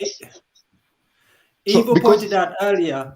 Sorry, Yeah. you were saying that Ivo pointed out they have certain sections that they're looking for people. So that's another area they'll be looking to boost. The other thing I wanted to ask you, you said you're an author. You write books, don't you? Yes. Yeah, I'm a bit of a reader, so I'll be interested in what you write about. You said immigration, which I'll be interested in what books. So I don't know if you can I've got immigration commission reports even online. Okay. On this particular subject we're talking about. So I can give you a link there on this here. Please do. And the last one that was involving Africans was done in 2009. I did another one that was commissioned by the DFID, Department for International Development. Some of these commission reports, the problem is when you write them, they want you to say what they want to hear. Okay? I know.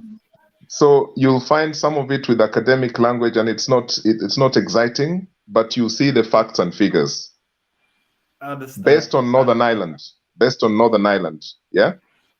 Okay. But because it's in the UK, you'll just feel the same stories. There are stories there of people saying exactly their migration issues here. Okay? So that's what I'll put the link here. I'll put the link right here. Yes. That'd be brilliant. Sam, you can go ahead. Thank you, Sam. Thank you. Okay. Nilikuwa nataka kuongeza kidogo. I just wanted to add what Eli and Jane said about the Eastern Bloc, the Eastern European. About 10 years ago, I think 10, 11 years, the European, the Polish, the Romanian, the Czechs, and the Slovaks, and those European Belarusians, they came to Germany. They came and all of a sudden, the market, here in Germany, they pay people according to wages, not salary. Wages, how much do you deserve? The basic, they have the basic wages for regardless whatever. So It happened one time. Some few Romanians, some and Polish came to where we were. I used to work before I went out. They said they would like to work with the €4.50. Although by then the basic wages for an hour was €9. I mean, they were employed. Some Africans came, immigrant Africans, they came there, they were told, no. How much do you do? They say €9. They say, no. We have people who can work for €4.50. I mean, by then it was 400, equivalent to 450 per hour. I can say it was a good thing that UK made it, take that issue with the consideration to get out of EU, because they might have seen it. It will bring a lot of conflict between the citizens themselves, either black or white, regardless, simply because of the lip chipper, whatever we call them, cheap labor, which is quite unacceptable. The Eastern Europeans, they always, wherever they step in, they always destroy many things, in whichever way. And most of them, whatever they earn in Western Europe, when they take it back to their countries, they are more rich. Yeah, they buy things, they buy cars, build houses, rent them, because they know how to work it. They know how to make it, not even to make it, they know how to live together, because most of them can live in one flat, about 6 of them. 6 of them. So, which is not unacceptable. I mean, according to... No. Yeah? Not even 6. There's a house that was raided and there was 15 of them living in a 1-bedroom house. 15. Yeah. That's how it is. I mean, that's why. They always make so many chaos, and I don't understand. But anyway, they are Europeans, so we can't chase them away, and we can't do anything. It's only the government has to take its own measures. That's the problem. So Mutembe, you are. Thank you. So tuende kwa nani huyo hajaongea hapa? Duke. Duke uko hapa? Yes, I'm here. Yes, tukusikie bro. Asante.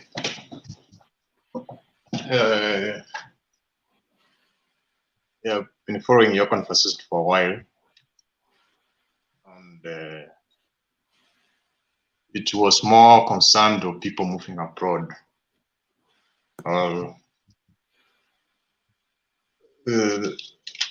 But for me, I'm against that. I'm against individuals moving out of their motherland or where they were born into foreign nations, because almost all of them, they go because of they're going to look for green pastures.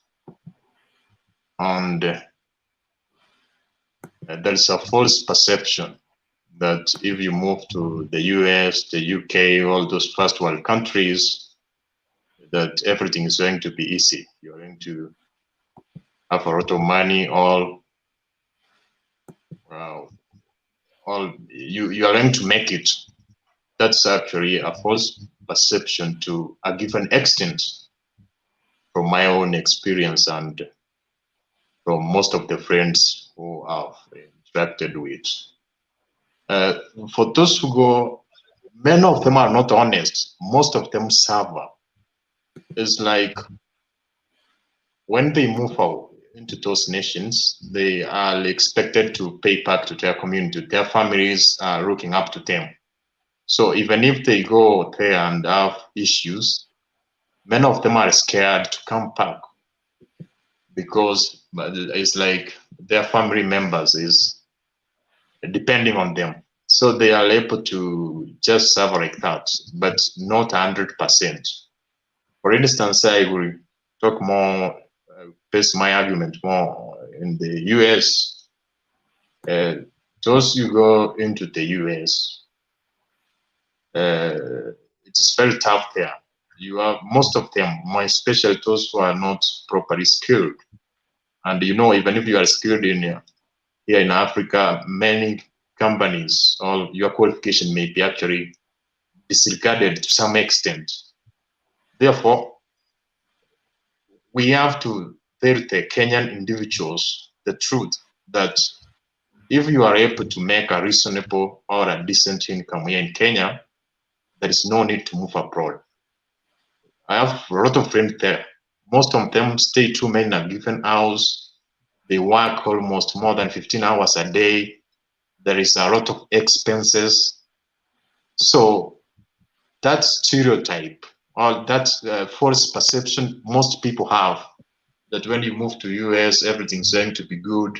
So I want to discourage most of people. You find, for instance, there's a friend of mine who was doing a prestigious course, actually was doing engineering, and then he got a green card and then moved abroad.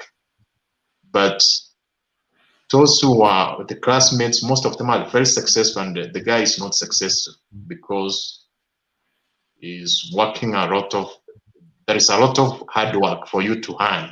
Also, there is a lot of expenses. Yes, there is opportunities for those who work, but if you take all factors into consideration, the number of hours you work, the expenses, even that freedom, you know, there's some rules are very strict. Also, there is actually even racism. Those things are not easy. So my argument is that if you are unable to have a decent economic activity here in Africa or here in Kenya, do not move abroad. That's I'm telling you for a fact because I have a lot of experience. And personally, I've traveled not once, not twice. Therefore, the Africans should have that confidence in them, in coming up with their own creative opportunities. For instance, those first world countries, you find that most employment opportunities are in the private sector. For instance, in the US, about 110 million employees are working in the private sector. But here in Kenya, you find that most of individuals depend on the government. They are unable to create their own employment opportunities or to start a business and focus and be satisfied. You know, if you get satisfied in what you are doing and you build it, it can grow. But most of them are not doing that. Also, the advice I'm also giving those who are in the foreign countries, what I can tell them is that, one, you have to invest here in Kenya. You know, most of those who are there, they are there to look for money. They are not having a good drive there. They are struggling or working extremely hard day and night to earn. So my advice is for them to work for a period of time. Work for 10 years, also save, invest in Kenya, and then come back.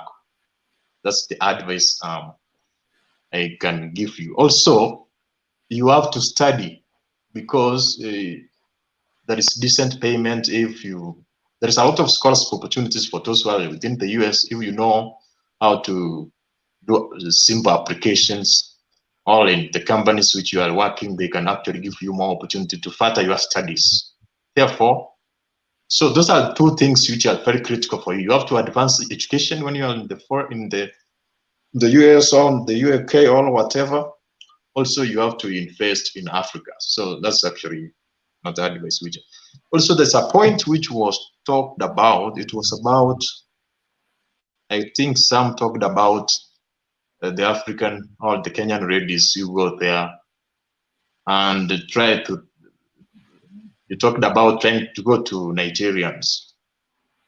Also, some of them, they have a false perception going for white men. They think going to a white man, it's like it's a small god.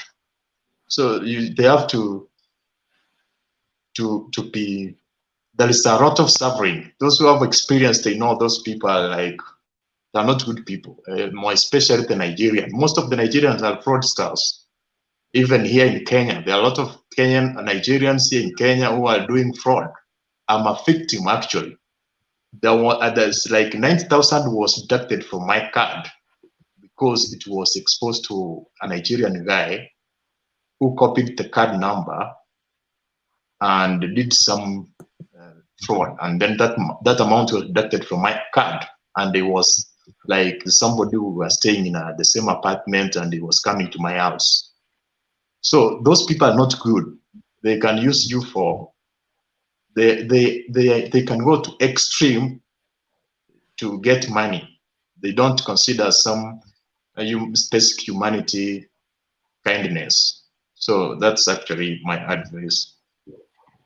That's Okay, so David. Okay, Mtembei. Yes. Mtembei, please. I want to respond to some things that Duke are saying. David is the one who has been given by Mtembei. Okay, all right. Thank you so much, Mr. Mtembei. First, I'm David, and it's good that the audience knows where I'm talking from. I'm in the United States. I'm really want to respond to Duke. I know you have had a long discussion about immigration and job opportunities, which I could give a different comment, but allow me to have a recap quickly on what the Duke is saying. Duke, that is hearsay from the word go.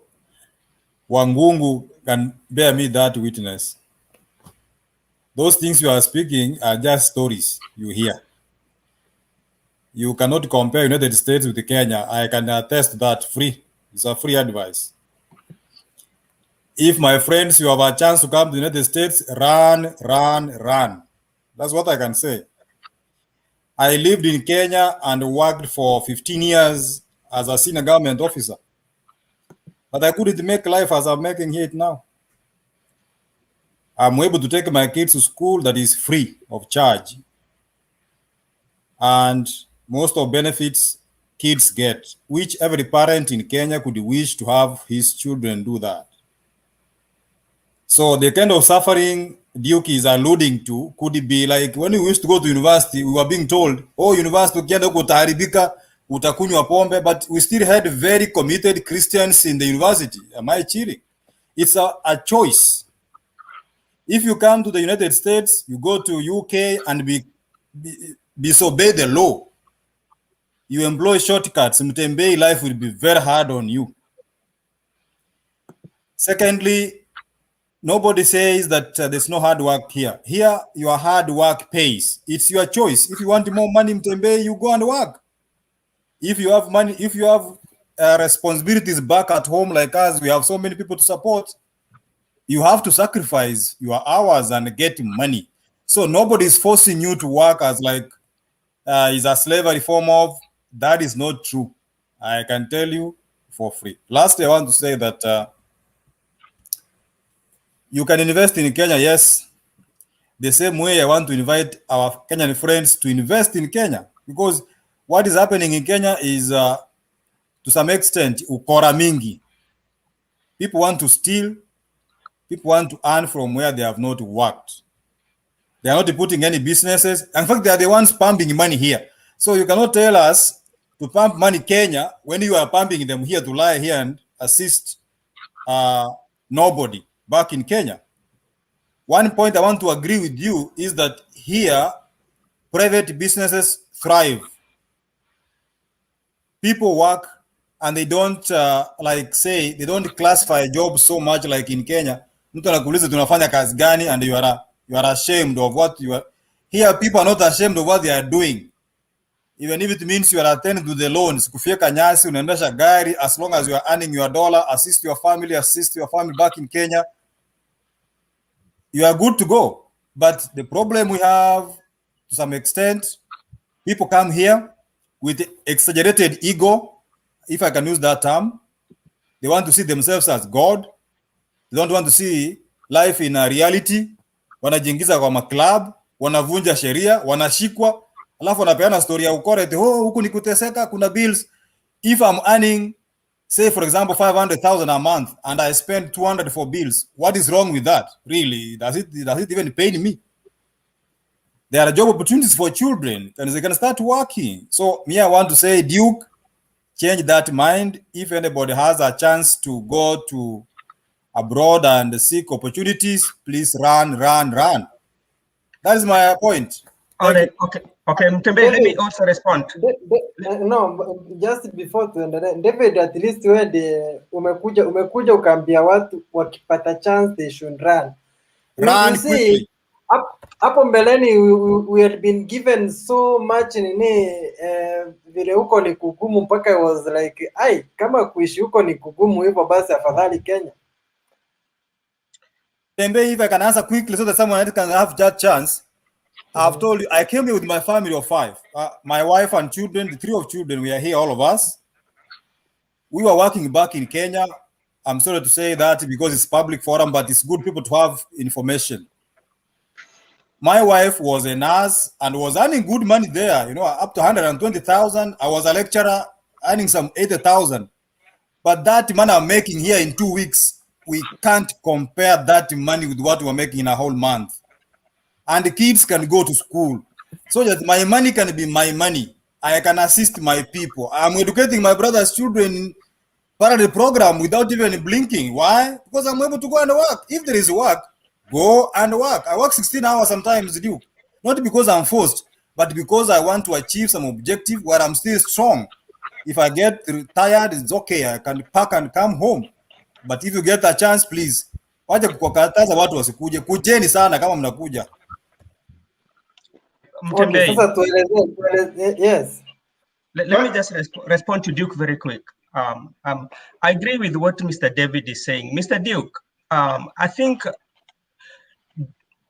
don't listen to hearsay. I think you can come and talk out of experience. Nobody's struggling.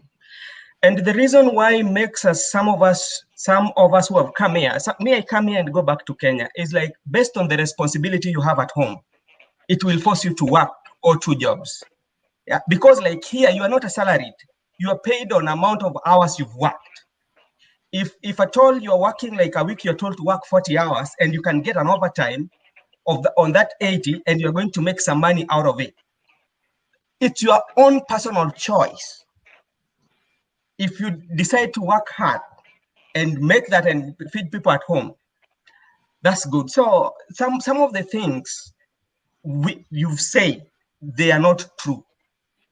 Maybe your friends, they came and maybe they had an issue with the law. And here, if something happens that you have issue with the law enforcement again, my friend, you will have very difficult time here. So just stay on the facts. And if you come to America, you want to have like leisure and do things that are very enjoyable. They are very accessible. You can get them, but like still the same. You're not going to invest back at home. So before Duke responds, let me say something before Duke responds. I think when we started, we were talking about how people can get themselves in US in America. Actually, we have disappointed them. We have talked about negative things alone. I think we have positive and negative. Rabdul talked about people can make money. Maybe in a one month time can make those, or 3 months can make that 3 million. So because I'm seeing you all guys, you are in America or you are in UK, you are among the people who are successful. Now the other viewers who are viewing this Mtembe, whatever, they want to know from you people, because now you are the mentor, you are our eye. Kindly give them some addresses of good jobs the international jobs that they can apply. Tusiwaambie tu tuogopeshe. Unajua, they don't know companies. Like Kenya, us, we can give somebody Safaricom. We know Safaricom can employ any person from the world. Let us drop these emails or these websites. Tusiseme ati tu kwamba ni David wewe ndio umepeana hii job. Mtu apply kivyake, apate kivyake. Let us give them opportunity. Let them know that kuna job mahali fulani wanaandikanga international. Ukitembea huko ukiona ni kampuni, just drop this message, tumtembee. Mtembee ajue kwamba kuna kampuni fulani ina employ Kenyans ama Africans. Watu watapata pale, so that even somebody comes to America, hajakuja on behalf of David. Yeye amekuja kwa ile kampuni ambayo ishachukua legal requirements for somebody to come into America. So let us give them positive mind. Tumeshawaambia expectation. When you are going to America, these are the expectation that you are getting. You are getting the positive one, that is money, and the negative one, ukifanya anything without a legal 40 process, you will suffer. Now the important thing, let us show them the way to come to America. Let us not discourage them. Let them give them opportunity. Like Mutembe is willing to come to that place. Anaweza kuwa na hii station yake na angukia ndo ende BBC. Let even Mutembe grow. Thank you. Yenye hata kufika America anaweza pata resources ya kufungua this platform for us, for so many people of us. So that I think what we can help us. Mutembe, you gather the information, get the company. Like Radul, I think maybe you are in a good company, or David, you are in good company. Just give us an email for us just to apply. But you are not coming there that Radul alinituma. Vile Simambocho wanaendanga town wanasema, naenda kwa Baba Charles. Wanafiki kila mtu anajua Charles town. So let us assist our brothers, our sister, wacha wafike huko. You see, like those people who go for anatonga wapi, Arab country, wanaitana. Hata our agents sometimes they are not there, but mtu ameenda huko pengine amepata kwa factory mzuri, sana men. Ladies ndio wanaumia because wanaenda kwa nyumba ya mtu. Na ukienda kwa nyumba ya mtu, hata uende hapa Nairobi kwa nyumba ya mtu bado utateswa. So vijana wao wanaenda kwa makampuni. Na ukienda kwa makampuni Dubai, they will tell you that in this company they employ like this, and this was my way vile nilifika hapa. So you people wenye mko UK, mko Germany, assist those guys who are in Kenya. Waambia in this company they employ. Don't take just your family alone. Pia sisi tukikuja huko tutakuwa familia yenu. I think that is that for now. Okay, David, then tuenda kwa Duke na wanainua mkono. Yeah, I want to say that coming to the United States has many ways. Yeah, there's a way of coming here, which I think sometimes we share with those we know. Like there is this Bahat Nasibia green card. There is studies. Once you come here, you study for a while, then you get a work permit. There are those guys who come like workers. Those are areas we can explore at a different forum exhaustively, because US is not same as the Middle East, for example. But I want to agree with Charles that there are people who want to scare others and they are not saying the truth. Maybe there are people who feel that if someone else succeeds, akuwe kama wewe, you are threatened. These things, we leave them here. Give people information. Let people try these things out. I've been trying for people, for example, myself. I brought about 2, 3, 4 families through just luck, green card tu unakuja. Na unafanya kazi, unasaidia familia yako. So we can have that discussion some other time, but I wanted to emphasize that less people not relax in their comfort zone and say, well, I'm doing well here. But you can be doing well by yourself. What about your families? What about friends? You have to open up avenues, tentacles. You must stretch them. Thank you, Mutembe. Kuna mtu anauliza hapa, how did David go to USA? Was it a green card ama job application? David came to USA through a green card. You just apply and win. But because I'm in the health sector, which I was introduced to later, of course. I was a teacher, so, as I've said, I had to get in the health sector. I have much to do with the health sector than any other job. Like those who are in the health sector, like the nurses, they can do exams from them, Tembe. There's an exam we call Avanti or NCLEX. Once you pass, you are given a visa, you migrate with your family. But these other jobs, I honestly want to say I'm not very sure about them. But with the health sector, I can advise. I've advised a few. Some are working. David, let's start hapo kwa health sector, hapo kwa nurses. These exams ziko wapi? How do guys there is those who have done in Kenya, we call it the diploma. Diploma and above are the ones allowed to do that exam. And maybe if you have a BSN, Bachelor of Science in Nursing, there is a link which we call Avanti. That is one. There is an agency that is in New Mexico, is a city in the US, which has a body whereby you apply there. We can give you a link. You apply, then they send you materials home.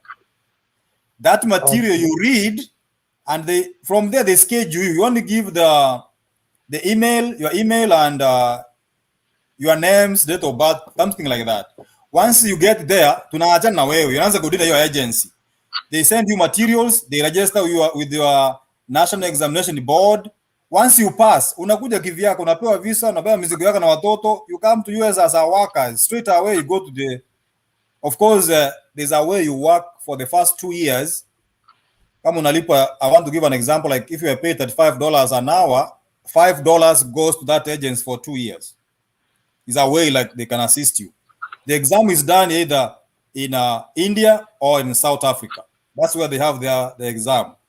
Online. So you study those materials, they schedule you, they pay for that exam, you go to South Africa, you do it. Ukipita, unaenda embassy hapo, unapewa visa, unakuja tu na familia yako. Many have come, but that information is only to a small group of people. Some want to come and study here. But let me say this. If there is a way you can take your child to school there, do nursing for 3 years, apart the diploma, na afanye hii exam, that is the best and sure way than a green card, because you can apply a green card for 10 years na usishinde. So take someone to a parallel program there, nursing, achape 3 years, enroll your exam, akipita anakuja tu. That becomes much easier because it is cheaper to educate a nurse in Kenya than here.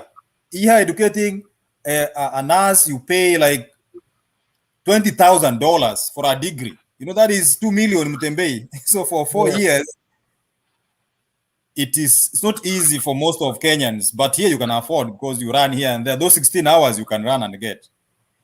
You can have that way. You plan yourself for say 3-4 years, then you migrate. But if you keep on scaring people that you come and let me tell you, why do you sit down and do nothing at all? What will it benefit you? You better work, get money, put your kids in school. If they are okay, you can park. And if I park today and come home, you can't send me away. That is my home. I'll have left them there on their own. So sometimes, Duke, we sacrifice for the family. We sacrifice for our generation. We sacrifice for the wider, we have sisters, brothers, and nephews, nieces, all those like friends. So sometimes it takes beyond a personal sacrifice to do those things. So if you want if you have a group of me, I'm interested tuanzie hapa kwa nurses kwa hiyo exam. I think it's better off we can maybe look for a few nurses and through that exam and how many will pass, at least to say some people. Unaweza Google Avanti AVANT. Okay. And then you get everything there. That is one channel. Another one, there's an agency, I told you. There's an agency in New Mexico that does that. And many people have come. I can tell you, I'm only 3 years old here, but 2 families have followed me over the same scenario where they did exam. Na mtu anakuja tu na anaanza kazi na anajisaidia. Okay. Thank you. So tuende kwa Duke. Okay, I want to respond to David and Benson before I give another comment. First, I did not scare people to go into USA. Or I did not say people should not go there. What I said is that I did, you know, that is what we call the opportunity cost. I talked about a person who has an opportunity in Kenya and who gets maybe a green card or dreams to move abroad, where is like dreaming is going to have like an heaven or a perfect space or area or country where everything is easy and straight.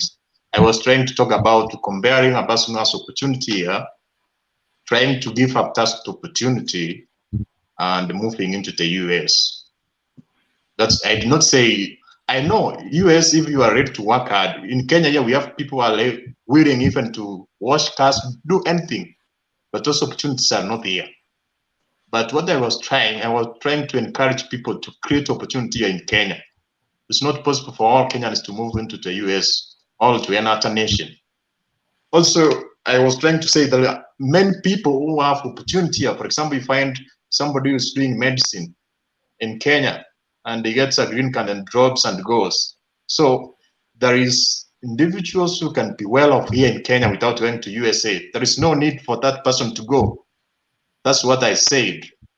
Also, you say you talked about that everybody is good. No, that's not true. Maybe from your side it may be better because maybe you advanced your education, or you are lucky, but there is a fact, there is a lot of individuals who are struggling, more especially to those who are totally unskilled. They are paid very little per hour, some of them are as little as 10, and there is a lot of expenses. Yes, you work hard, you get a lot of money. There is also a lot of expenses, and it's like you are not free, you are not having your freedom. So I did not actually like try to say that every person should not move into the USA. I was trying to give a clear indication that there is opportunity here. There is a lot of people making mistakes, drops opportunities in Kenya, and they go there, and then when they come back even to start from nowhere. That's what I was trying to say. Okay. Let's go to Jacobo. Hata Jacobo ongea something kwako. Okay. Jacobo, unmute your mic. Yeah, how are you, my brother from Kenya? My brother, I'm from Tanzania. Tuko sawa, tuko pamoja. Yeah. Mi nafikiri, Duke, you say something very nice, because you know the young generation, they think the life is to go somewhere different out of the Africa. But I won't tell you, the life is the where we are. In Europe now, people they think like it's still life there is better than Africa. Africa, we have everything. We should have to focus how we can build in Africa. This is the time for people to change your mind. You have to change your mind. No anyone can change you. The brother from America, they are thinking to back in Africa to build in Africa. But the Africa people, they are thinking to move from Africa to go to Europe or to go to America. I don't know really. We have to change this mindset to think like America, European, they are better, you can get the work that we have to create ourselves, to put ourselves, to know we are from where we are come from. No anyone like you when you are coming in a European, wherever in American, is no anyone who wants somebody. When you are coming, I am in the United Kingdom. But the way I see the people, how they watch us, the people, how they see us, you are a refugee, man. Whatever you come, you are a refugee. But who is making us to be refugee? Young people, they have to change mentality. When somebody is talking about, oh, maybe my brother, you have to help me, because for us who we are here now, we have to make or to help to create something in Africa.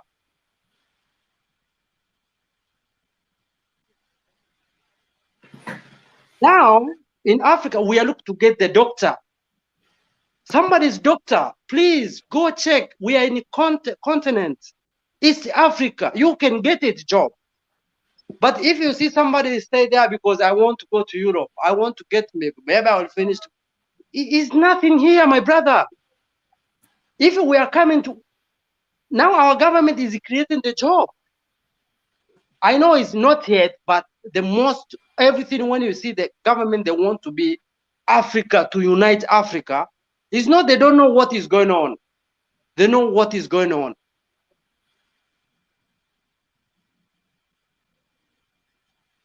So my brother, I'm from Tanzania, Kenya, Uganda, Tanzania, all we are brother. We have to change this. No anyone can change us. It's ourselves we have to change this. Mutembe, can I respond? Yes. Yes. Thank you, Jacob.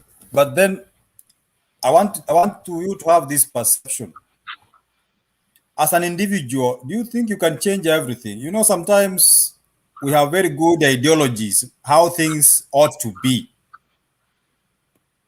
But there's a time reaches when you can't change the whole system.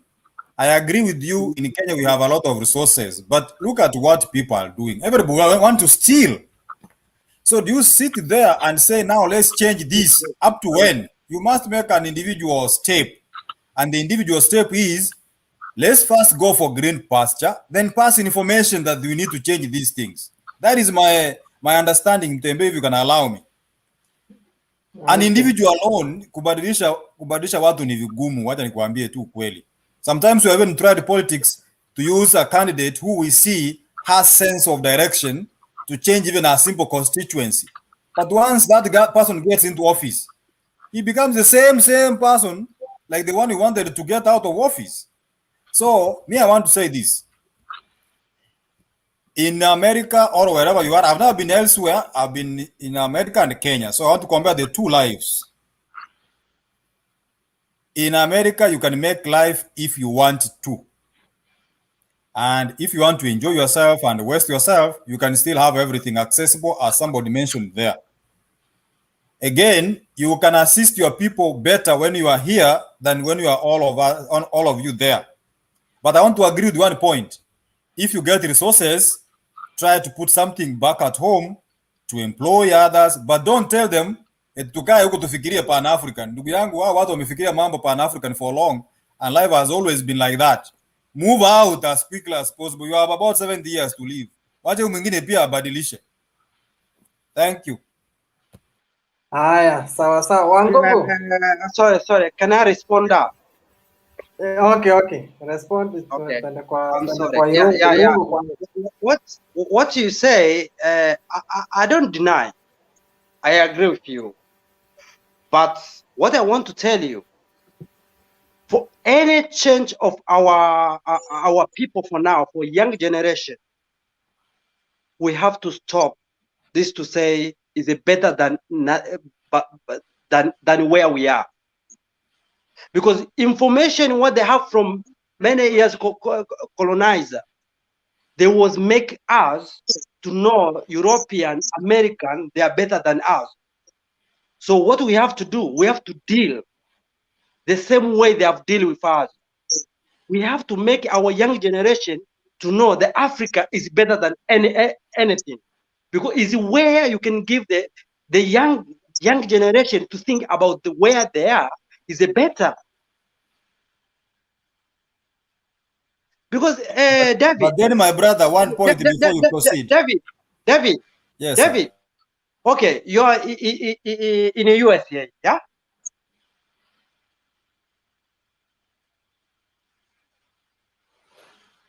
Yes, I'm in the US. Sorry, I had to mute my mic. Okay, so tell me. So, do you think you have better life than somebody who is in Africa? Is it how you lie yourself? I'm not saying that I'm better than all those people live in Africa. Yeah. But I told him, Tembe, because this thing is on media, you can still play later on and know what I said. I said like this. I was a senior government officer in Kenya. That's a fact. My wife too.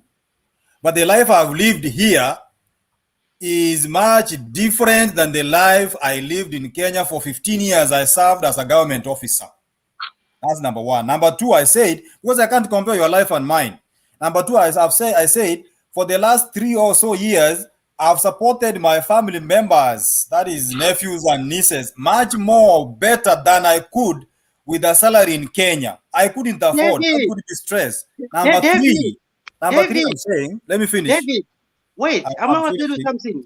I'm David, don't go far. I want to stop you there. Okay. Okay. David, listen. The problem of Africa, when you tell somebody pay tax, what the tax is give you to create the job is the tax which you are paid. Wait, Jacobo. No. Listen. Uko wapi? Maybe niko UK. Uko UK na unaambia watu wasitoke nchi za nje waende huko. Kwa nini? Sikiliza. Mutembei. Sikiliza. Kila mtu anataka sasa watu wanarudi nyumbani. But even Obama himself was giving scholarships to people to come and study here. Why were people giving scholarships from, if you read the history of education, there was scholarship given by Tom Mboya for people to fly to the US and to the UK to study. Why were they going out? To have knowledge and come build Kenya. So if you remain there, do you want to tell us that, okay. You know why? Do you know why?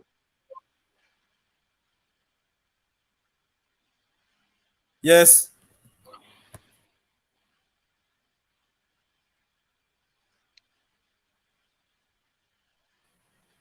Okay, let me respond also because we are not hearing him.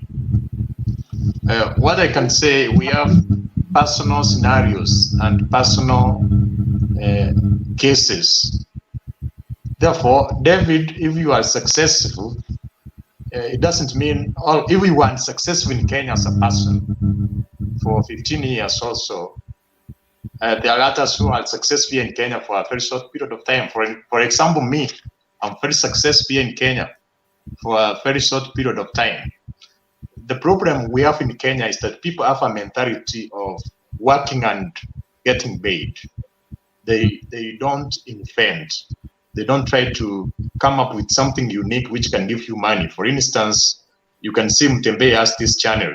You know, there is somebody who just watch Citizen TV or NTV, but he is able to come with a channel which is, I'm sure, is generating a decent income.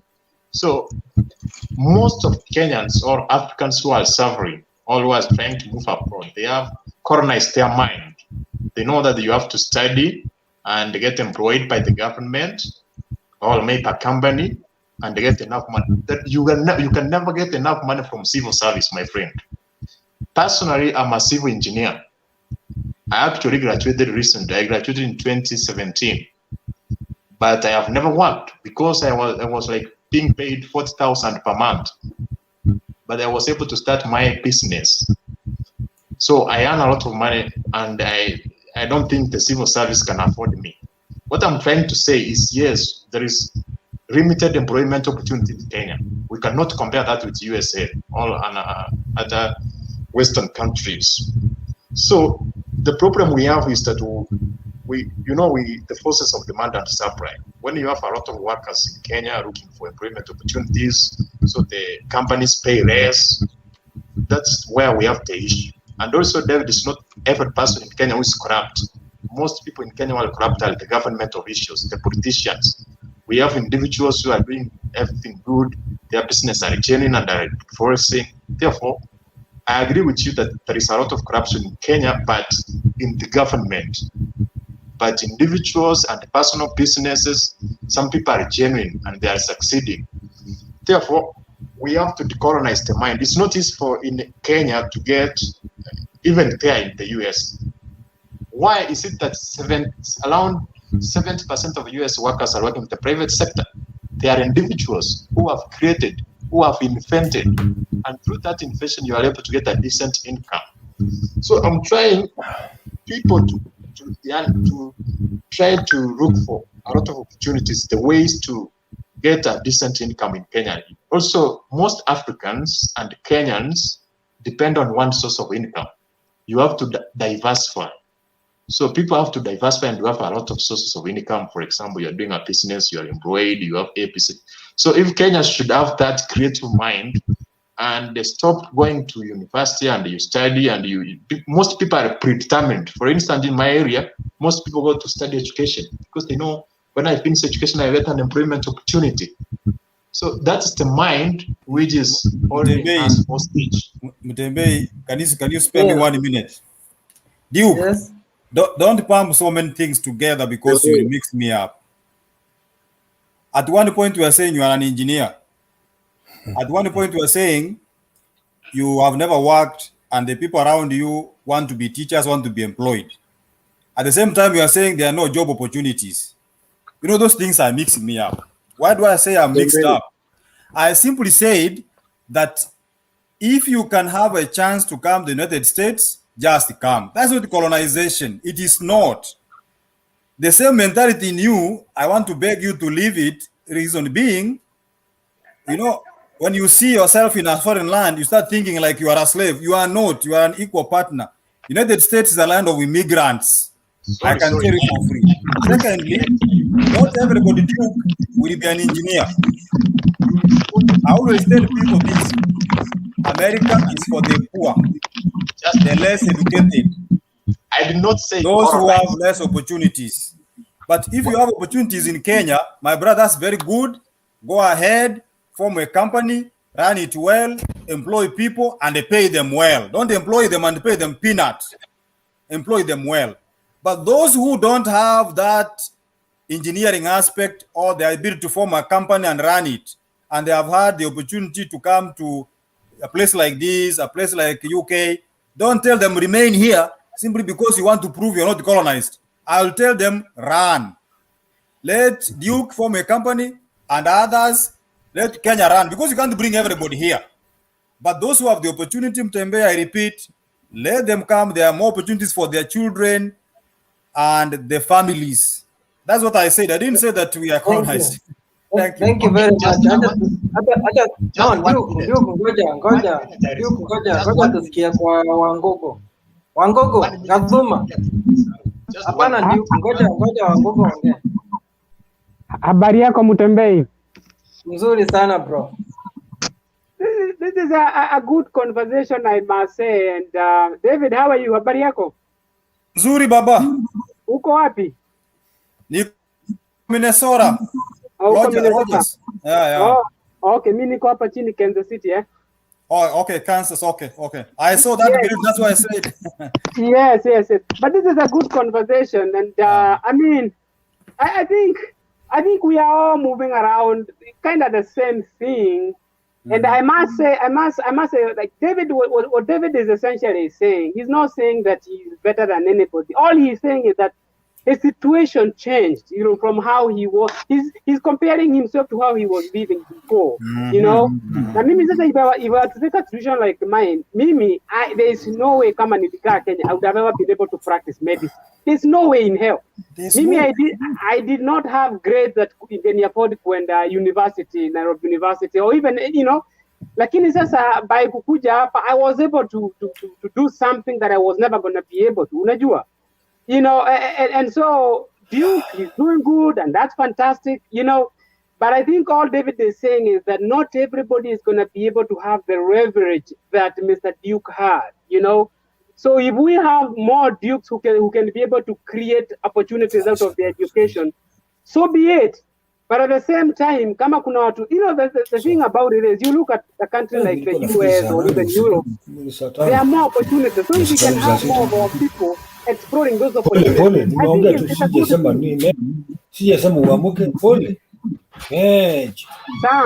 Sam, you got to mute your mic. Endelea. Yeah, so I think this is a good conversation, and I can see what David is saying. I also understand what Duke is saying. Like, we don't want to have all these young people, you know, growing thinking that they must go outside, you know. I like the conversation. I don't have much to say about it, I just want to continue enjoying it, and then Duke and then David, you guys can continue. Okay, acha tusikize Mulumbu. Asante sana. Thank you guys. Today's conversation is so good. It's so healthy. At least it's not about BBI and Raila Odinga and all that. No, this was very healthy. This is very healthy. one. Yes. Yeah. Yes. So to me, my contribution is that Duke, wewe kama ulipokuwa well off na umesoma, ulienda shule ukasoma ukawa engineer, and you can open a company and employ people, do that. What I know, if you are well off in Kenya, you don't have to come to go abroad. If you are well off Kenya, una pesa, you can do your business, you don't have to come over here. And I know, Duke hata kama amefungua company, wale ameandika wale chini, wanapewa peanuts, ile pesa yao haiwezi wapeleka shule, they can't open another company. It's low wage. So, for example, mtu kama mimi, when I came here, ni huko nyumbani singekufanya chochote. I'm a musician. Nimesaidia watu wengi sana huko nyumbani. Niko wachezea music. They know, when I come to Kenya, they know who I am. But I could not make anything. That money was not enough for me. I was unable even kupeleka watoto wangu shule. Myself, sikuwa hata namna ya kwenda shule kujisomesha. Niliacha shule, nilifanya darasa la 7 la mwisho. Some of you don't know, hata mwezi remember. Huko, Kizungu nilikuwa sikijui. But sasa naongea Kizungu. Kwa sababu gani? Nilikuja hapa nilipata hiyo nafasi. Sasa hii niko na watoto karibu 7 wote wako university, nalipa wote cash. Ni wanaishi huko tangu corona ikuje. Nilikataa kuna mtoto anaenda nyumbani, wote nimewapangia nyumba. Wanaishi wanakula. Hebu niambie ningekuwa Kenya ningefanyaje? Ningefanya namna gani?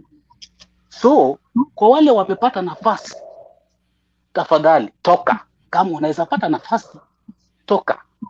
Ule tulikuja naye alikuwa anapiga tu drums. Do you know what he's doing right now? Yeye ni professional driver, anaendesha truck. Amenunua yake binafsi. Kama angebaki nyumbani, wale wako nyumbani wote wanaomba mpaka sasa, they have nothing. What you should be talking here ni ya kwamba serikali imetuua. Kenya we have everything, but the leader wametumaliza. Hawajatengeneza environment wenye watu wanatoka nyuma they can develop. Hapo ukikuja wewe ni mjinga hujasoma, utaanza kujipanga, unapanua akili, unafanya kazi zako 2-3, unajipeleka shule. Unaona? Utajipeleka shule hata kama degree ulikuwa japo utaipata. Hakuna chagua kazi hiyo utachagua. Yote kama umekuja hapo unajua uko struggle. Wale wanarudi nyumbani, wale wamekuja na ego kujifanya wanaingia kwa mambo mengine. Ukikutana na sheria hapa kuna mchezo. Lakini kama uko leo kufanya kazi yako, you will earn what you are working for, and it pays, and there is profit, and there is development. So kwa wale ambapo mko vizuri uko nyumbani kwa sababu na madili, you can make yourself good. Okay, unafikiria mtembei saa yako na nini studio? Unafikiria wangapi ambao wamesoma na hana hata pesa kwenda kununua microphone ya kufanya studio? How many are they? Pale barabarani. How many? Hata mali ya kuingiza kichwa peke yake kuna. How many kids, how many young boys and girls ambao wanaacha Kenya wakienda Uarabuni? They come in coffee. Do you think they like it? They don't like it. Wengine wamesoma university, wanaenda kufanya house girl. Did they like it? Why are they going there? Because the government of Kenya wale wameenda huko wamekula pesa yote. And then some of you nyinyi mna support. Wamekula, mnatembea na machopas. They don't care about you. So, my friend, anybody akiwa anaweza pata chance ya kutoka, kama nyumbani hauwezi toka, utanifaa, utasaidia familia yako, utasaidia mandugu zako wamekwama. Mi hata niko na offers nafundisha nyumbani, singeweza. I could not, singeweza. So my brother Duke, na hata mwingine sikia lugha aliongea kwa Uingereza, forget about that. Nyinyi wenzangu msisikize mambo ya watu. Kama umepata mwanya, Mungu wanasema ya kwamba bahati inakuja mara moja, na ingekuja itumie. Na usikuja hapa ng'ambo ulete ujuaji yako ya huko nyumbani ya Kiafrika hapa. Hata wewe ndio mdungaji wanawake hapa na hapo unadunga. Ukizaa umefungwa. Ukileta noma ndani. Ukifika hapo kitaka kudevelop, funga hiyo mke yako kabisa. Na ukitaka ukifungua, jua ukizaa miaka 18 umefungiwa. Ukipiga kona kidogo, child support, polisi kwa mkundu. There's no job. Law, kazi iko labaiti sheria. Unajua uko Kenya tunafanya lawless.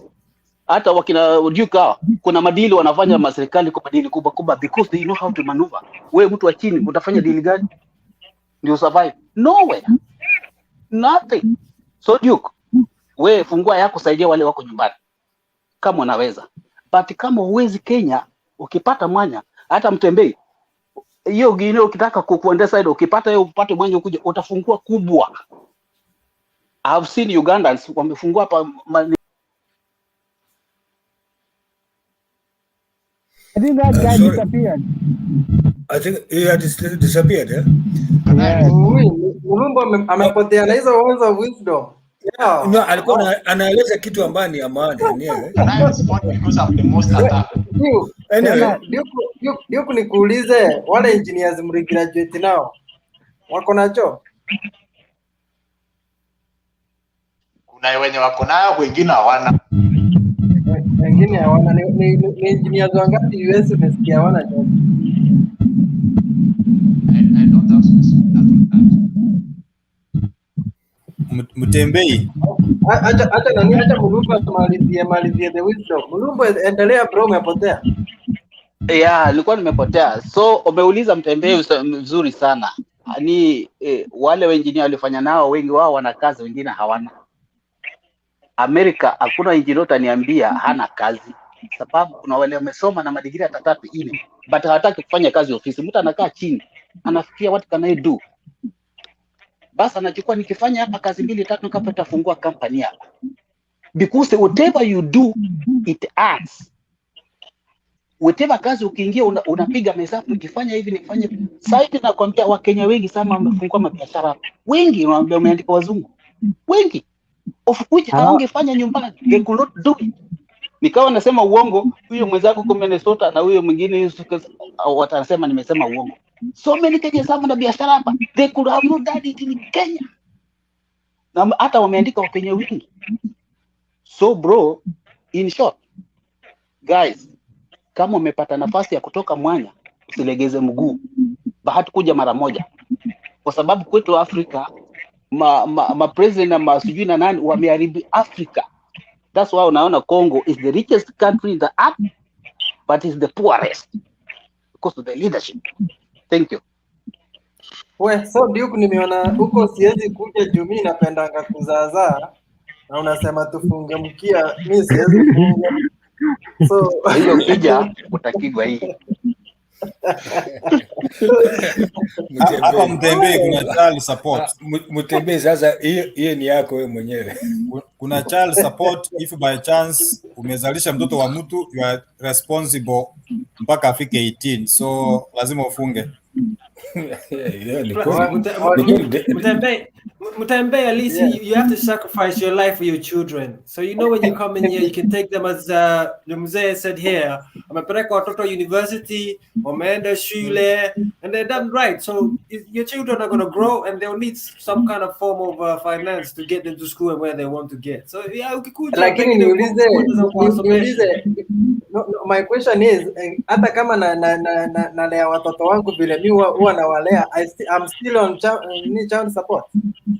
That Mutembei depends on how you and the ukizaa sasa na mtu alafu umsaidii, then wanaamua kwenda kwa koti. Lakini ukizaa mtu na unasaidia watoto, you know, they have, si ati ukizaa ati automatically unapelekwa kwa koti. Inakuanga hivi, unazaa na mtu alafu sasa wewe unachapa kona, you are not helping with the kids. So ule mwanamke they are left with no choice. Then I'm good. I like kulipa hizo fees, ndizo huwa zinanimotivate nifanye kazi action. No. Kama unachukua pesa unapatia bibi ya mtoto, hamtakuwa na shida, lakini Sasa ile wewe umeamua ati yeye atalia watoto peke yake, what they normally do, ataenda kwa koti, akienda kwa koti wewe utaambiwa ukuje kwa koti, but here is the normally the critical point.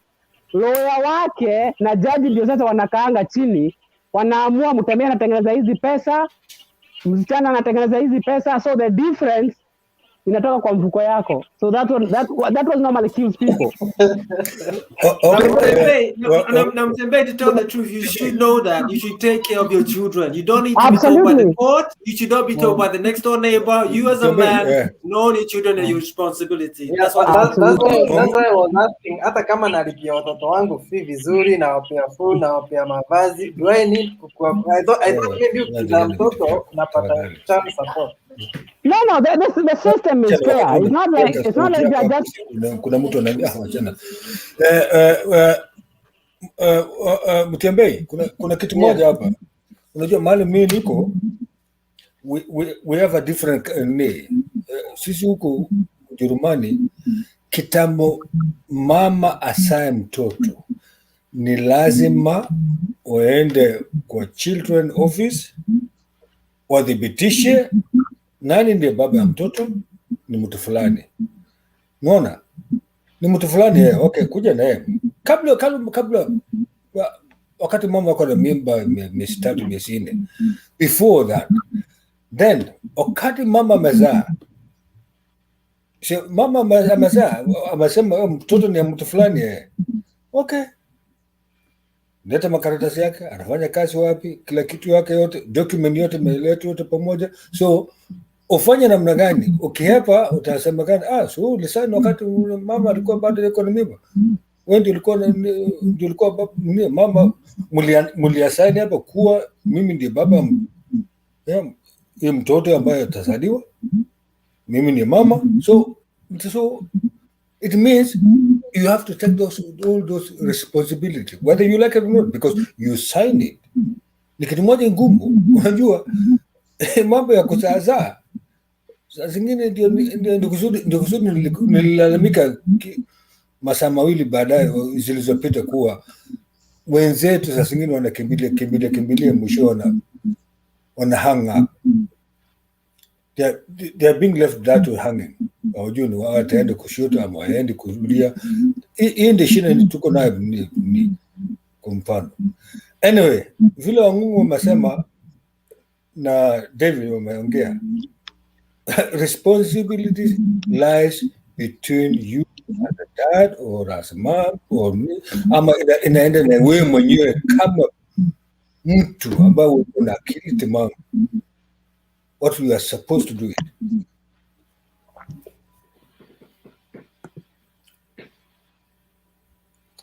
Okay, sawa. Sam nimekusikia vizuri, so sioni nikiwa na shida because I'm targeting 20 kids before nikufe. Nimebakisha now and I can tell you the 9 very soon I'm going there. So kuna mtu anaongea hapa kitu kimoja. Sijui kama kuna mtu anaongea. I think Rando anataka kuongea. Nilikuwa nimeongea, but I just wanted to point some things I've heard.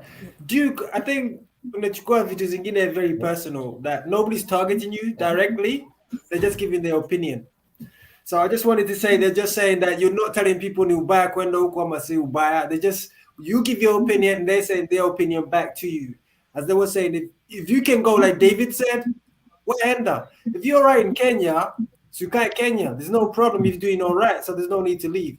For me, myself, when people wanataka kuja huko majuu, sijui America, Canada, and UK, me, I'm trying to get back to Kenya. So I'm working hard to get my investment, then invest in Kenya, develop myself, and have myself settled. While everybody is leaving and other people are leaving, there's other also coming back to Kenya after they live for so long. So that you see, so it's kind of a mix and match. So it's not a negative thing that people say that you're saying, but you do have opportunities in Kenya, use it wisely, and develop Kenya like Mutembeya is doing, and people are supporting that good thing. But don't tell people not to go, but if people think it's better for them, they can get better out of it and get capital and come back. So I just wanted to point that out. But there's a lot of very good points that a lot of people have been pointing out. Actually I am looking for a lady called Joyce, anaishi Canada. Akona so much information on Canadian jobs and so many jobs huko, and I think we should not be having Kenyans unemployed hapa. Wacha watu waende wafanye kazi. Hakuna maana ya kukaa watu wamelala, unaamka kesho hata una food, una nguo, una nini, unashinda tu umejificha. Personally, I know so many guys tulikuwa nao in the College of Journalism. They are tamaking almost. I finished, I think, almost over 10 years ago, and they are there mpaka sahi. Huwezi jua hata mtu atakuwa nini. Wengine wamechange tu kuuza mango za wengine wanauza nini. Employ them, Mutembei. You are a big man now. You can't employ all of them, but we were in a class of so many people. Unajua ni kwa ile shule kina Dennis Itumbi walikuwa. So hata mimi Mutembei ama Duke, si ni employed nirudi Kenya at least nipate job nikae. Hiyo ndio shida sasa. Hata nikuje huko Randol, acha nikuje huko wewe urudi Kenya, utakuwa my correspondent huko Kenya. And by the way, Mutembei, tell Duke there's a lot of people asking for his contacts here. Wanataka kazi. Duke, you have a lot of clients asking for gigs from you, man. Mutembei, nimependa David venye ameongea. At least there is so much venye I just wanted Mutembei. to put up. Yes. Mutembei. 1 minute. I also had, I was not seeing a mentality like that of my brother Duke. As I mentioned, as a head of department in a college, I think I was a big man with an office of your own, opening and manning people and students. I think that was enough. So when I was being told by my colleagues we were with in Egerton long time ago, for my time, long time, nikamwambia bwana, mimi America sikuji, wacha nikae hapa Kenya. I'm okay, I'm able to educate my kids. I'm okay. I owe this to my friend up to date. Kuna classmate wangu aliniuliza hivi, David, why in Kenya, what could you wish your children to be? Could you wish them to come to the US? Kamwambia ndio. And then he asked me, how much do you think you can pay for a university or a college in United States? Kamwambia sijui, labda niambie. Akaniambia it will take you 10 million to educate a bachelor's degree in the US. So he went ahead and told me this, and I always repeat to all my friends. Akaniambia hivi, David, wacha kujifikiria wewe peke yako. Think of a generation after you, your children and the children of your children. Hiyo maringo ya Kenya na ofisi kubwa unazunguka kwa kiti, achana nayo. Don't tell us you have done masters. What is masters after all? People have gone to school. Stop those jokes. Bring those kids here. That friend is called Eric Miner. If at all he can hear, I owe him. He told me, just get out of your comfort zone, think about your children and the children of your children, pack and leave. I started trying this thing. Hapo mwanzo nilikuwa namdanganya, namwambia nimeapply na sikuwa na apply. Hiyo ni ukweli kabisa. Have you applied? Yes. He used to call me every time. Ananiambia this is October. Can you apply? Namwambia yes, I've applied. Oh, can you check? Namwambia nimecheck, sijakubahatika. But I came to my senses one day. I said, no, what does this man really want me to do? And then I took a step. Of course, I did once, twice, the third time we got. So sometimes I want to echo his sentiments. We think beyond ourselves. Think of our children, the children of our children, and even the community. So we are here sacrificing, as Duke is putting. We are putting a lot of hours to work, but those hours are paying. Mutembei, I'm not being proud, but I'm able to educate a daughter in a university where I'm paying $20,000. That is 2 million. Hiyo ni loan ningeomba Kenya nijikuni miaka 6 na siwezi lipa. But that is what I pay yearly. And I'm proud of that. I can tell the world, my daughter is in a university of which I'm paying 2 million. I mean, what else do I need as a parent? So brothers in Kenya, try these things. Those who are lucky to be nurses, try this exam. Those who want to come and study, there are scholarships. Try them. Our friends who have come on scholarship, they study, they are given work permit for 2 years. They go around their business and they acquire papers. So Mtembe, I repeat, as my last comment, let those guys try. Those who are successful remain and employ people with fair wages. Thank you. Thank you so much, bro. Thank you. Those are the comments zenye nataka kusikia, and I want to see more and more people. Watu tembeeni, hakuna maana ya kukaa kwa nyumba tu umelala. Surely just find ways, make your way there. Utakosa job. Sasa ile shida tuko nayo tu ni the way to get there to those countries. Maybe. Yeah, but I think Mutembe, David has suggested several very crucial way. Like the whole thing about, like, if you have a younger sister who can go to I mean, I know this is bad for the Kenyan government because they subsidize those colleges, the KMTCs, all those nursing institutions. If you have a sister, a daughter, take a year or two, mpeleke huko asome, and then it becomes much easier. Now, let me tell you, there's nothing as easy as kama kukuja. I in my daily practice, I meet agents and nurses, who come from all over the world. Na yao inakuanga the easiest. Ati unakuja US, uko na green card, uko na kazi, because most of them don't think ati unakuja. Those agencies, what they normally do, wanachukua nurses in Nairobi, ama Uganda, ama whatever, unakuja directly to the hospital. So where unakuna, by the way, not only do they get your green card, they get your green card yako, ya watoto wako. So literally unakuja unaanza kazi on day one. There's no, ukikuja shule, I mean, you had to start from scratch. It was tough. Unakuja ukiwa na kadi hivi na uko na kazi. There's no better starter than that. And when the nurses school is normally take a year. I mean, year 2, you are done, So, I mean, there are snippets of how you can do it here and there. You just have to have the interest. Alafu, you put it together, you put it into action. Like David is saying, going to India or South Africa, it might cost you 50,000 Kenyan shillings to go take the NCLEX, but I think in the end it will pay. And how will it pay? Imagine sasa kama wewe Mutembe uko na watoi wako, useme, unajua ukiingia state, once you come to the state, mtoto wako akianza from high school, mpaka atapata bachelor's, anakuwa na pesa napewa na gava every single year, itoka Pell Grant, every single year, mpaka akapata bachelor. Mimi mwenyewe, I was a beneficiary of hiyo pesa, kutoka vile nilikuja hapa, mpaka I got my master's. Hapo ndio walianza kuniambia, sasa wewe, you are beyond, you cannot get that Pell Grant. So imagine what an investment that would be. Hata kama uko na pesa kidogo, usomeshe mtoto wako, akikuja hapa, I can almost guarantee you their life will never be the same again. Mr. David now do not have to struggle with coming up na pesa ya kusomesha mtoto, KU, ama University of Nairobi, which he still would have to do anyway. Ama aje David, you will still have to educate your kids.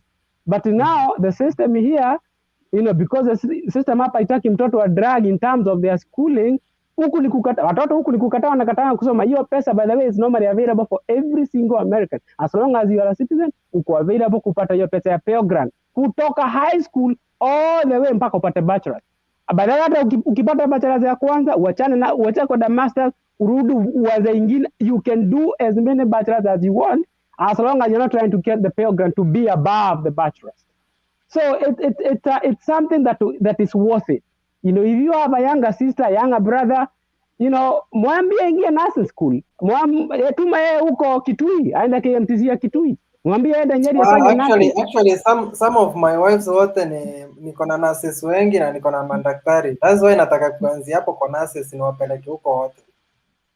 And like David said, there are many agencies that are recruiting nurses all over the world, not even just the US, even in Canada. They need nurses in Canada. They even need Australia. Yes, they need nurses all over the world. So, sawa. So nimeambiwa inaitwa Avant something ndio na Google, then you apply for the exams. It's not just one. Ukanipatia email Mutembe, I can send you a couple others. There's always, it's always good to have more than one agency. There are multiple agencies.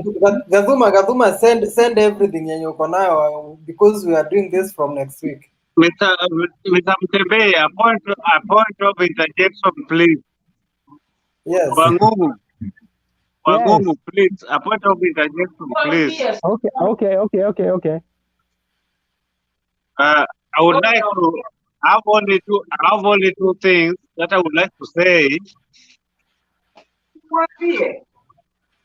Yeah. We are listening, Kizito. We are listening. First, Duke, please. Kizito, we are listening to you, sir. Kizito, ni nini kuna shida leo uongee? Okay, niko na shida sijui kwa nini internet yangu iko slow, but the problem, I have a problem with Duke first. Everybody, the person who can, who is an engineer, who is a doctor, who is excellent, who is honorable, they don't show up. They make it work. They show it. David Asma, today you are the best person. No, he's not the best person. He's behaving like Nigeria. Kizito, wache madam akae nje au kaa kando kidogo tafadhali. Unajua saa zingine I think my internet next time.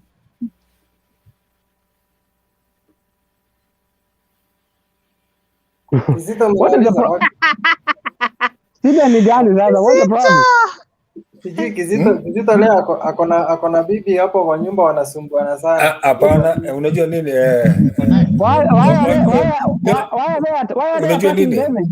David hajasema kitu. Hata sijasikia nilikuwa nasema.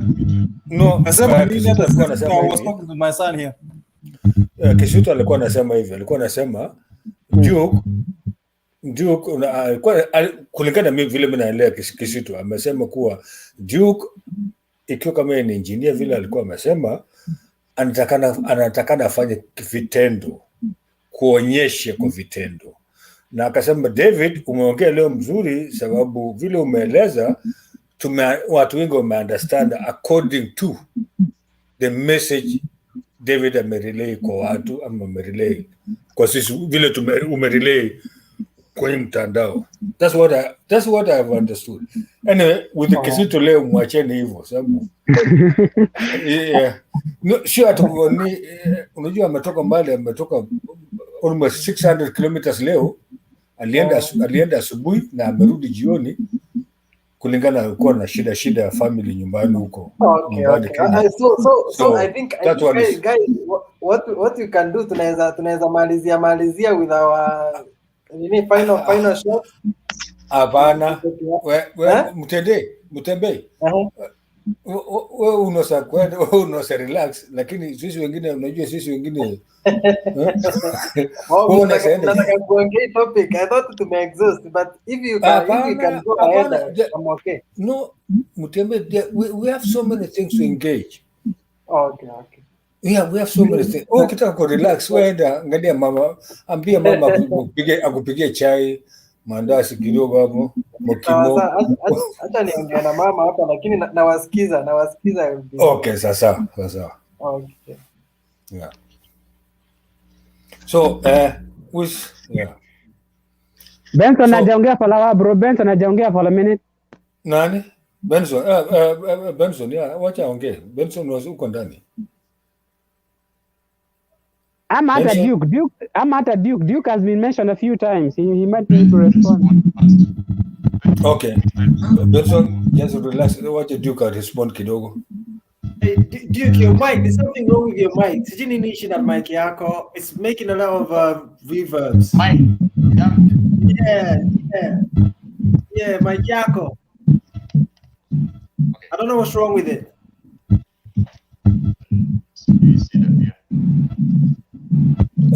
Duke, hiyo microphone yako iko, I think there's something which is not okay. Unaweza alafu just nani Duke, you can left then urudi back, itakuwa sawa. Kama uko na earpiece. Okay. Sawa. Weka earpiece. Okay, weka earpiece. Benson. Duke. Bro Benson, you inside? Ama hata Angela hajasema kitu leo, atuambie what's happening on the ground. Angela hajaongea. Welcome, my sister. Angela, Thank ongea you. basi. Nimependa hii discussion. Pole John, Naipenda ulikuwa kabisa. umekuja naenda. Fuatia Angela kidogo. Sawa. I've loved this discussion. Kweli, when you people you are outside there, mkileta opinion zenu, we know that somebody somewhere you can have an opportunity. Unaweza jaribu. Unajua vitu inakwanga ni kujaribu bahati. Tunaweza jaribu hizo bahati. Ukiangukia, it's well and good. Kama uwezi angukia, then bado unatosheka tu na venye utakuwa huko. Actually in Kenya there's no opportunity right now. We have so many idlers with the papers. Hata sasa, alafu sasa unajua like some of us we have that mentality because you have papers. Unaona like ukifungua kibanda mboga uanze kuuza, you feel like you, yani unaona aibu, watu watakucheka. Umetoka university ukuje kukata mboga, you see? Or umetoka college ukuje kukata mboga, unaona? Una feel ashamed. So unakuwa tu uko tu, hakuna chenye unafanya. Maisha inakuchapa tu ikikuweka chini usiku na mchana. Na Kenya sahi, like venye David amesema, our government has eaten a lot. So wamejiekea sana kwa tumbo kushinda sisi wa Kenya wenyewe. Like in Kenya we can have opportunities. Hata there's no need of people going out there, but hizo kampuni zenye zinafaa employ watu all over Kenya zimefanya nini? Zime collapse. Unaona? They have collapsed. Ambapo kama kuna hizo kampuni za masukari, za mapamba, za chai, za kahawa zikiwa zinafanya kazi, you see some people will get employment even if hatafikisha that higher, but he or she has something to sustain her life. Anaweza peleka mtoto shule, anaweza somesha mtoto, hata kama ni hiyo maisha ya pole hata earn more hiyo milioni moja, hata hiyo hata make ku earn, unaona? But atakuwa na a stable life kiasi ka ku move on. So when we exchange our minds, opinions like this, I think it's better. It's good discussion, healthy discussion in it. Like niko na my sister alifanya business and project planning. Sasa yako na 7 years. Aliniambia juzi, unajua CV zenye nimetuma hii Kenya ni ngapi? Amekaa ni ati zinafika 400,000. Hakuna mahali hata moja ameshaitwa kazi. Hako tu. Nilimwambia tafuta troll uanze kuuza mayai, hata ukipata 200 kusongesha maisha ni sawa, juu utafanya nini? Okay. Okay. So, Angela, sorry. Angela, unaweza enda majuu wewe mwenyewe ama unatakaje? Utaenda? Randall. I'm just asking Angela. Angela. Randall. Sasa unajua Randall, mimi I'm just I'm form 4. So sina any college paper, so unaona naonanga tu like sasa siwezi enda juu huko, unaenda kama uko na papers, not unless you get a sponsor there. Nikipata opportunity naenda. Uski niliapply green card na sikufaulu. Keep trying. Usi give up. But I think that's what nilikuwa nataka kuuliza. How old are you, Angela? How old are you? Randall. I'm very old. I'm 30 years. 30 years is not very old, my sister. Randall. Yes, John. Go ahead. How are you? Brother. I'm very happy. Nimefurahia kuingia kwa hii show, lakini niko Germany. Okay. Guten Tag. Guten Tag. Guten Tag. Guten Tag. That's how you greet. Wie geht's dir? Yeah, lakini nimekaa hapa Germany kitu 13, nilikuja 2008. Okay, uko pande gani tafadhali nikakuuliza? Niko Berlin sahi. Berlin. Yeah. Okay. Lakini Berlin iko chini ya maji cause Ni kazi tu, unajua nimekuwa nikisikiza show from ianze. Well, John, you're talking to the governor of Frankfurt, Mr. Sam. Be careful. Be careful. You're talking to the governor right now. Respect, Okay. respect. Sorry. Sasa mimi nimekuwa kwa hii show, nimesikiza kila kitu, na comment yangu ama mawazo yangu ni life. Unaona hii life yenye tunaishi sisi wote, kama uko Kenya ama uko Germany ama uko US ama uko Britain, I think life, kuna venye life ni venye wewe mwenyewe unaichukulia. Unaona, job lazima watu wafanye, wezi ka idol na uishi, hiyo si life. Lazima tu work. Kama uko Kenya, uko Britain ama uko US, lazima tufanye job. Unaona, kama mimi mwenye alinileta hapa Germany, aliniambia nimekuleta Germany juu ya your hard work. So hard work is everything in life.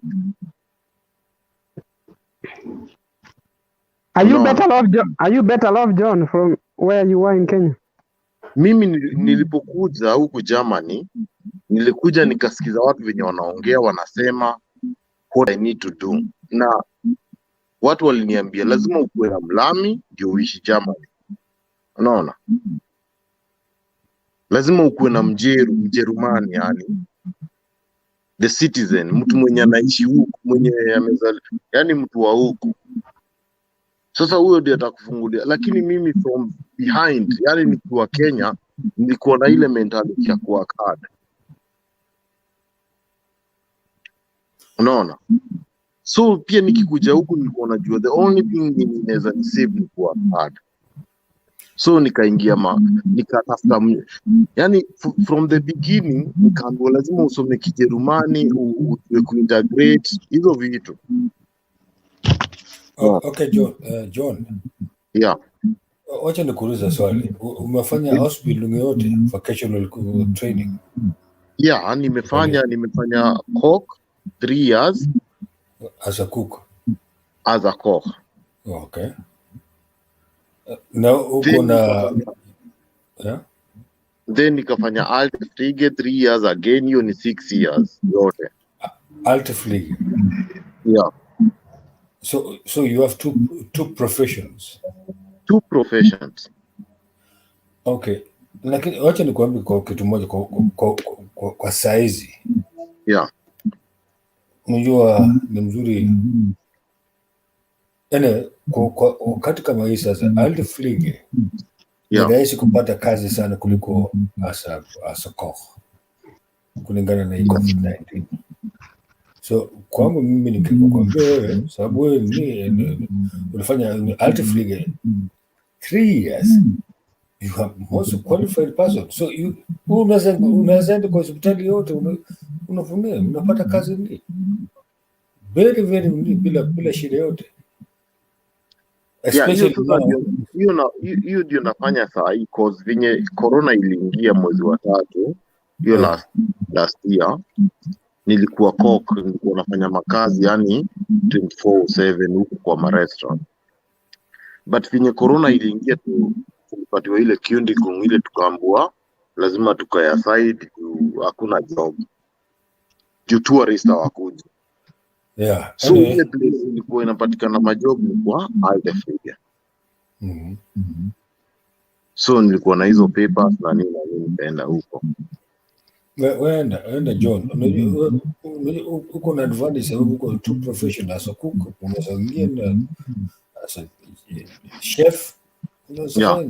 So you don't have that problem kama kwa mfano nasema tu kama kwa mfano mtu ambaye ametoka nyumbani, pengine ako na profession moja ambaye ni kitu kingine ambaye ni tofauti. Unajua huku mtu akitoka nyumbani akija huku kwa mfano, akija huko uzunguni hapa Ujerumani, ni lazima undertake the same course vile alikuwa nyumbani, because Wajerumani hawarecognize sana ile qualification umefanya nyumbani, hata kama ni qualified namna gani, ni lazima wataku re-examine wewe, wakuangalia kama if and when you meet that criteria.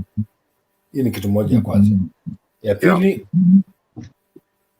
lugha, hii ni kitu kingine tofauti. Unasoma polepole, ukitaka kujua lugha ya Kijerumani, ujue kutoka kwa vitabu. Lazima Hey Sam. Yeah. Is that usually a requirement? You have to learn German to be able to work. Yeah, you have to learn. Oh God. So if you are to come to German. No, Wangumu. Yes sir. Yeah, mtu kama wewe uhitaji, sababu you know the medical term is worldwide the same term. Yeah, but it sounds like it is required to be admitted in Germany by itself. I mean, no, with the medicians, madaktari, neurologists, manini. Unajua mwenyewe unajua kuna ile nini their language, Latin, medical language, medical terms. So that one sio kitu ni lazima tu learn, lakini unaweza learn as you do, you learn slowly with talking to people. But jobs do not require. Do they require it? Like ukienda kwa kazi and you can speak in German, do they not give you the job? No. Kama wasa wewe, because you are a doctor now, Wangu kwa mfano. Wewe unasokuja, you can be employed as a doctor. Because the terms of the language of doctors is a universal language. You see, most of the doctors learn is in English. Yeah. So, lakini other professions is a little bit quite challenging. Because so how much German can you speak, Sam? Me? Let me tell you a thing. Let me tell you, gentlemen and ladies who are maybe watching us or in the background. I can confess to you, I never went a German school to learn German. Because learning German, for somebody to learn fluent German or to understand German, it's better for somebody, not everybody, according to me myself, because I never went to school. I just went to have some only papers. But in the real sense, you have to learn German through spoken. Because their language is not, the way they speak is not the way it's written. It's quite different. I confess to you. The way it's written is not the same way somebody can speak it. It's quite different. Okay, Sam. Yeah. Sam, I'm sorry. It's John's time. And and I know he's giving John the advice, and I'm not the moderator, but let's all give people chances because John has been here for a long time. He has to talk. John, okay. Sorry. I was leaving John because he's the senior. He's the senior. But I wanted to make a point. Point moja very itasaidia kila mtu mwenye ananisikiza, hata mwenye anasikiza from Kenya. John, nilikuwa nataka kuuliza swali with this topic tunaongea, what advice can you give watu wanafikiria kukuja huko, na what are they gonna face, na ni mambo gani wewe umeona unafikiri wengine wanataka pengine wajue kama wajaenda? What kind of what can you give the viewers and other people who are taking part, John? I appreciate to hear. Thank you. Santi. Thank you so much. Ni appreciate ile advice naweza patia watu saa hii ni, unajua tukikuja from Kenya tumekuja kutafuta a better life. Unaona, hiyo ndio yenye iko kwa akili yetu. na vinye tumekuja huku sometimes tunapata challenges. Unaona, unapata kuna ile expectation ulikuwa nayo, umekuja umefika, hujaipata. Unaona, unaanza stress ni unaanza kuingia kwa pombe. Kama hizi Europe countries, vitu kama pombe ziko cheap. Unaona, even a friend anaweza kuofa. Unaona, sasa wewe unaanza kujisahaulisha ile kitu yenye imekuleta overseas. Hiyo ni kitu moja imekosea wa Kenya sana. Juu vinye uko under alcohol influence, huwezi fikiria Kenya imekuleta. Na unaona hiyo ni opportunity juu kuna Mkenya ako Kenya hana hiyo chance kama yako. We uko ndani, uko huku. Unaona, uko na hiyo opportunity ya kuingia kwa maofisi kuulizaniaje kunaendaje hapa. Unaona? Na mimi vinye nimeona hawa Lami ni ujipeleke, useme mimi nataka kufanya hii kitu naweza. Unaona, wakiona unaweza wanakupatia chance. Unaona? Lakini sasa unakuja wewe, unakuja Germany ama Brito, unaanza kuingia mambo ya raha. Unaingia raha 24/7. Hautaki hata kufikiria maisha yako ama ya watu wenu. Unaona?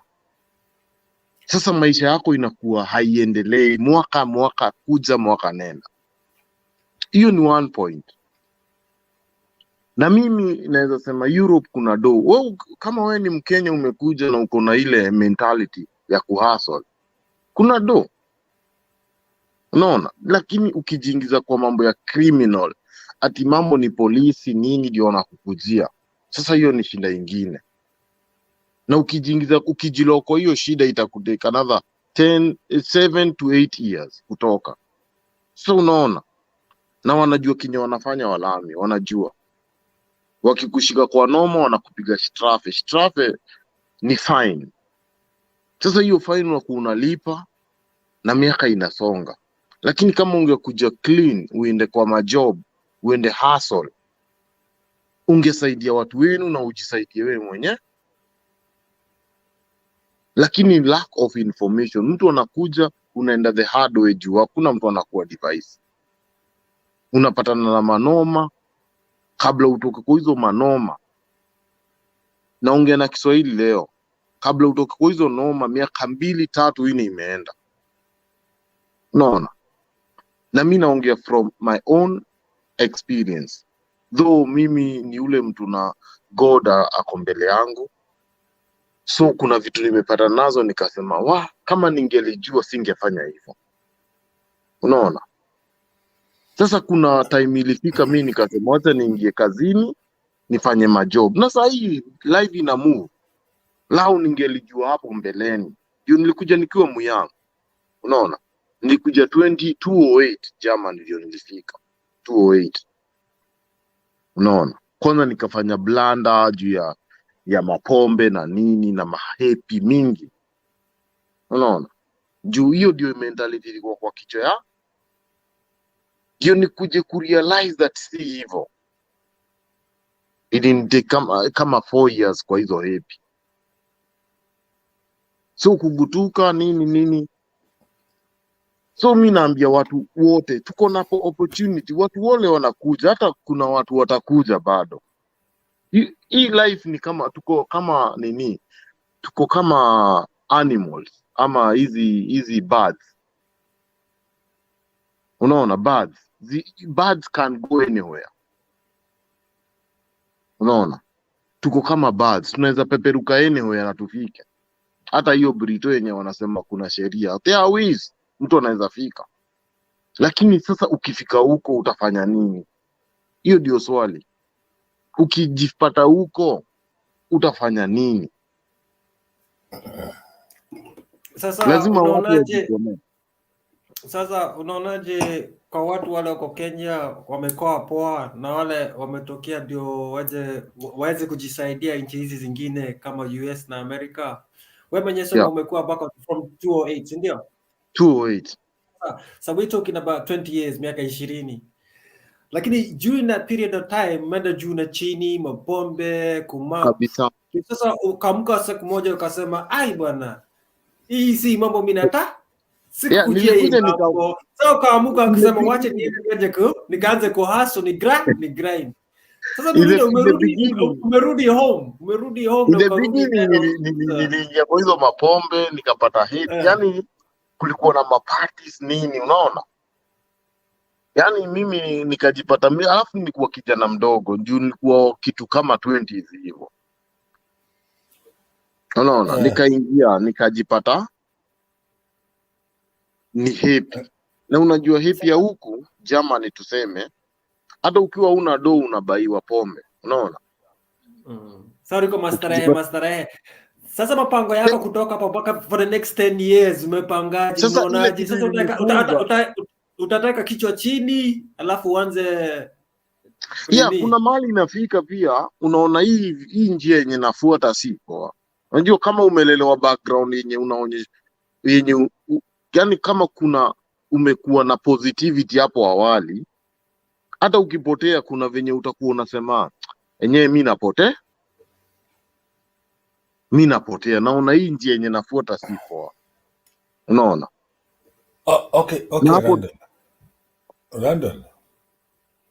Yes, I just want to hear his point of view, but no, yeah. It's okay. I understand what you mean. I understand. Thank you. Mimi najua nikizungumza anaongea hivyo akijua kweli ndiye. I know that.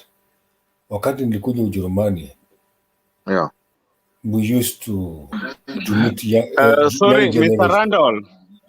Sorry for intervention. I just want to sleep, but I want to ask Mr. Irungu that Mr. Irungu. Yeah. Please. This topic, the topic of today was so good and it's very encouraging. Yeah. Let us encourage those people who are in Kenya that when you study something in Germany, if you say you study something in Germany, work is there. It's especially those who studied Fliege, they get work 100%. So it's only 3 years. It's a course on. No, wait. It's a course for 3 years, and if you say you've done it, if you are not even working, please call some. No, I'm working. If you are not working, call some Morgan. Ruf Miss Ann is give dir Arbeit.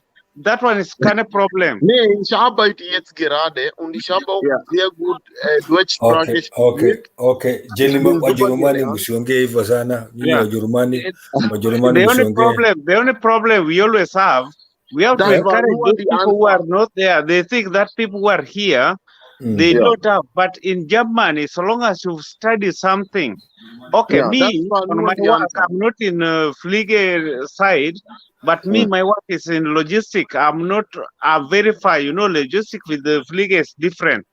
But it's different. But when you study something here, you get that work, and they even force you, the Standesamt, the Arbeitsagentur, they will send you for that place. Of course. Yeah. So the way I heard, the way you explained to these people that you studied this, and there's no work. I just wanted to help. That's why I just wanted to say the beginning. The beginning was like different, Yeah. But later on, I realized, and I went to learn how to cook. Yeah. And in that Berlin where you are staying, Berlin, I stayed 7 good years. Anywhere in Berlin, I know from bottom to back, where even if you have a problem, contact me. I will direct you anywhere, just to help as a brother. No, for now, after that, from 2-8 now, I don't think there can be much problem because the system taught me to be inside the system, But I just wanted to give hope that the beginning is always sometimes difficult, but after some times it can be easy.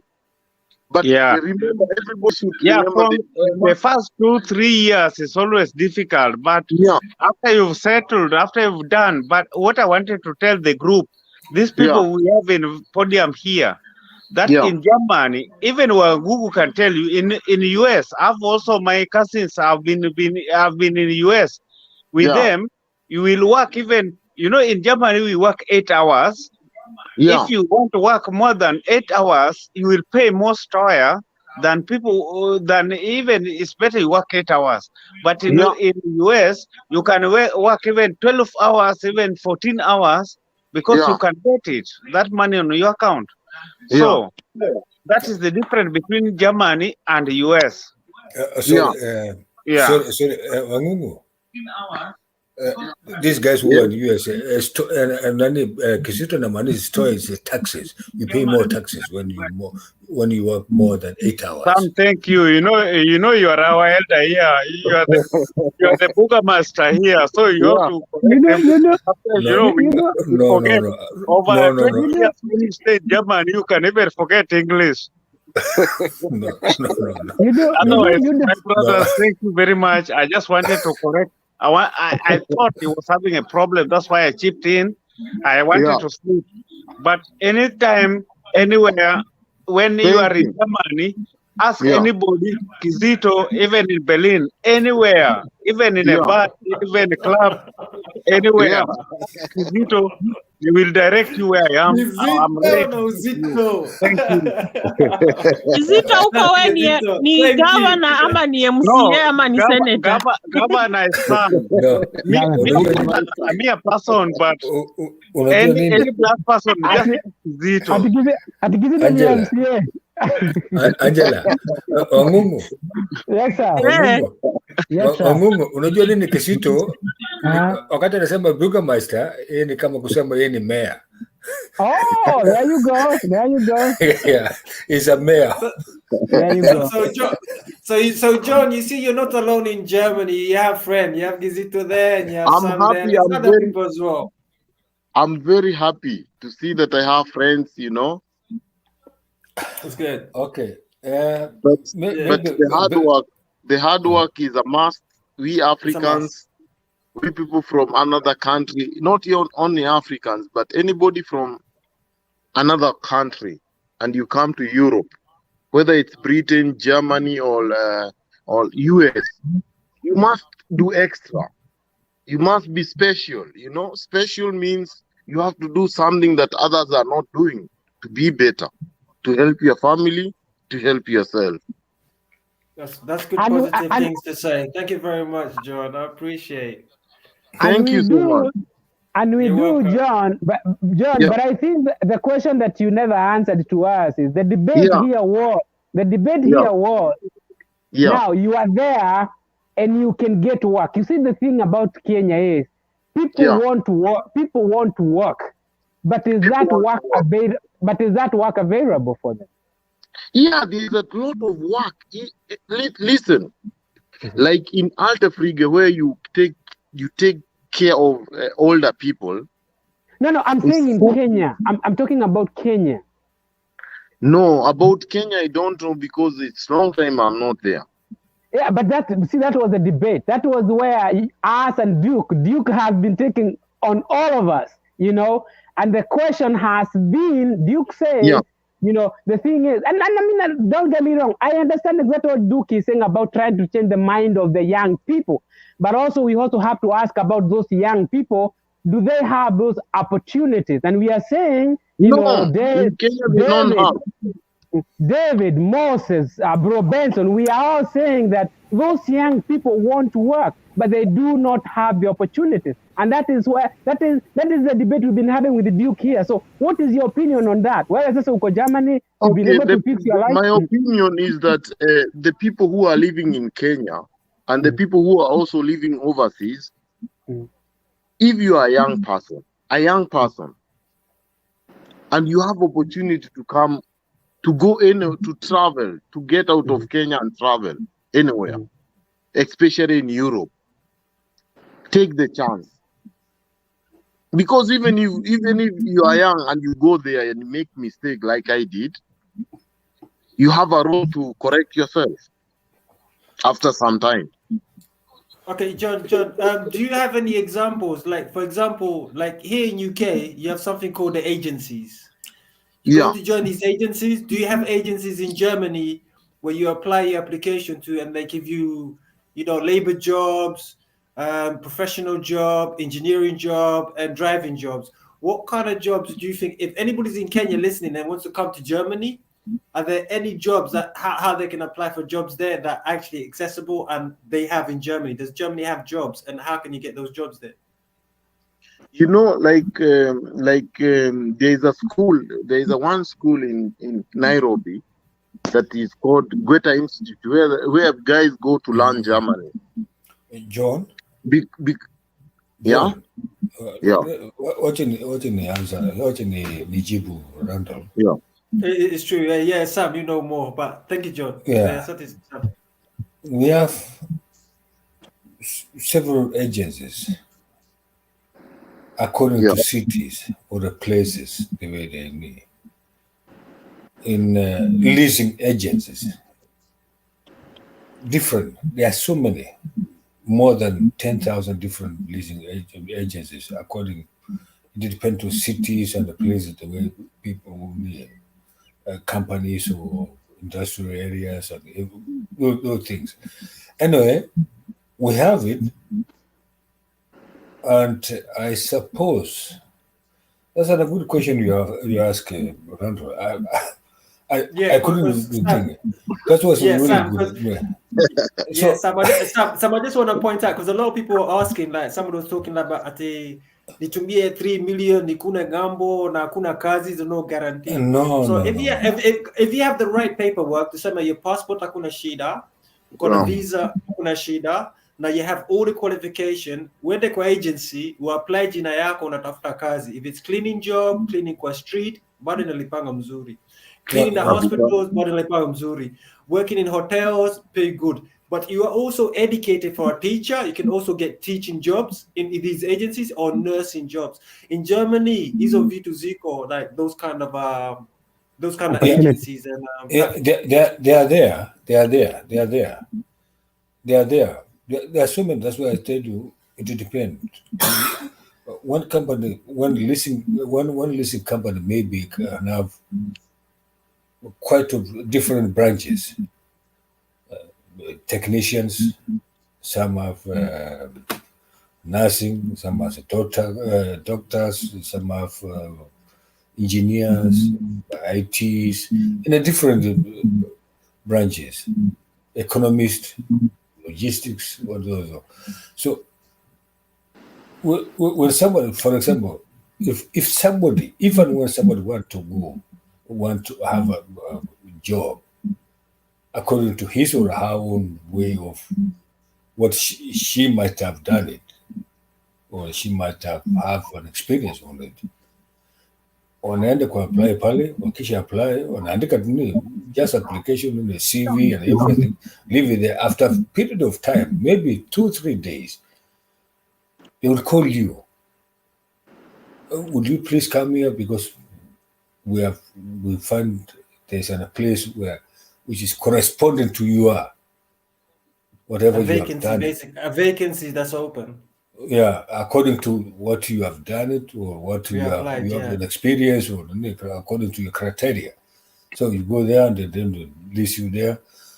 So the company, whichever place they are going to list you to, they either recommend you after a period of time, maybe 2 weeks or 3 weeks, say, we need this person. Okay. So they have to handle with the leasing company, maybe 2,000 or 3,000, so that the leasing company can leave you to the company. Maybe it's a contract. Then when the company there takes you, so you are no longer going to go back to the leasing company. So you'll be employed according to the company which they took you from the leasing company. Anyway, that's how it is. So for advice for people that who are viewers, could be like, let's say Germany, if you go to Germany and you don't get a direct job, like you apply to a company direct, you can also apply to an agency na upate kazi pahali, lakini it's a subcontract for an agency. And when you And, work hard enough, they can employ you fully. But if you can get a full job, then it's okay. So there's ways that you can get jobs and different avenues. If you got direct job, you can also, lakini unapenda kazi iko full stop. Kama John unasema, si ndio? Nikuje na nisukume tu, naweke kichwa chini na uanze mambo ya starehe, ndio achana naye. You know what? Unajua nini? What is there is kazi Ujerumani, kazi haikosi. Kwa mfano, siwezi sema kazi inasokoza, never in history. Kuna makazi.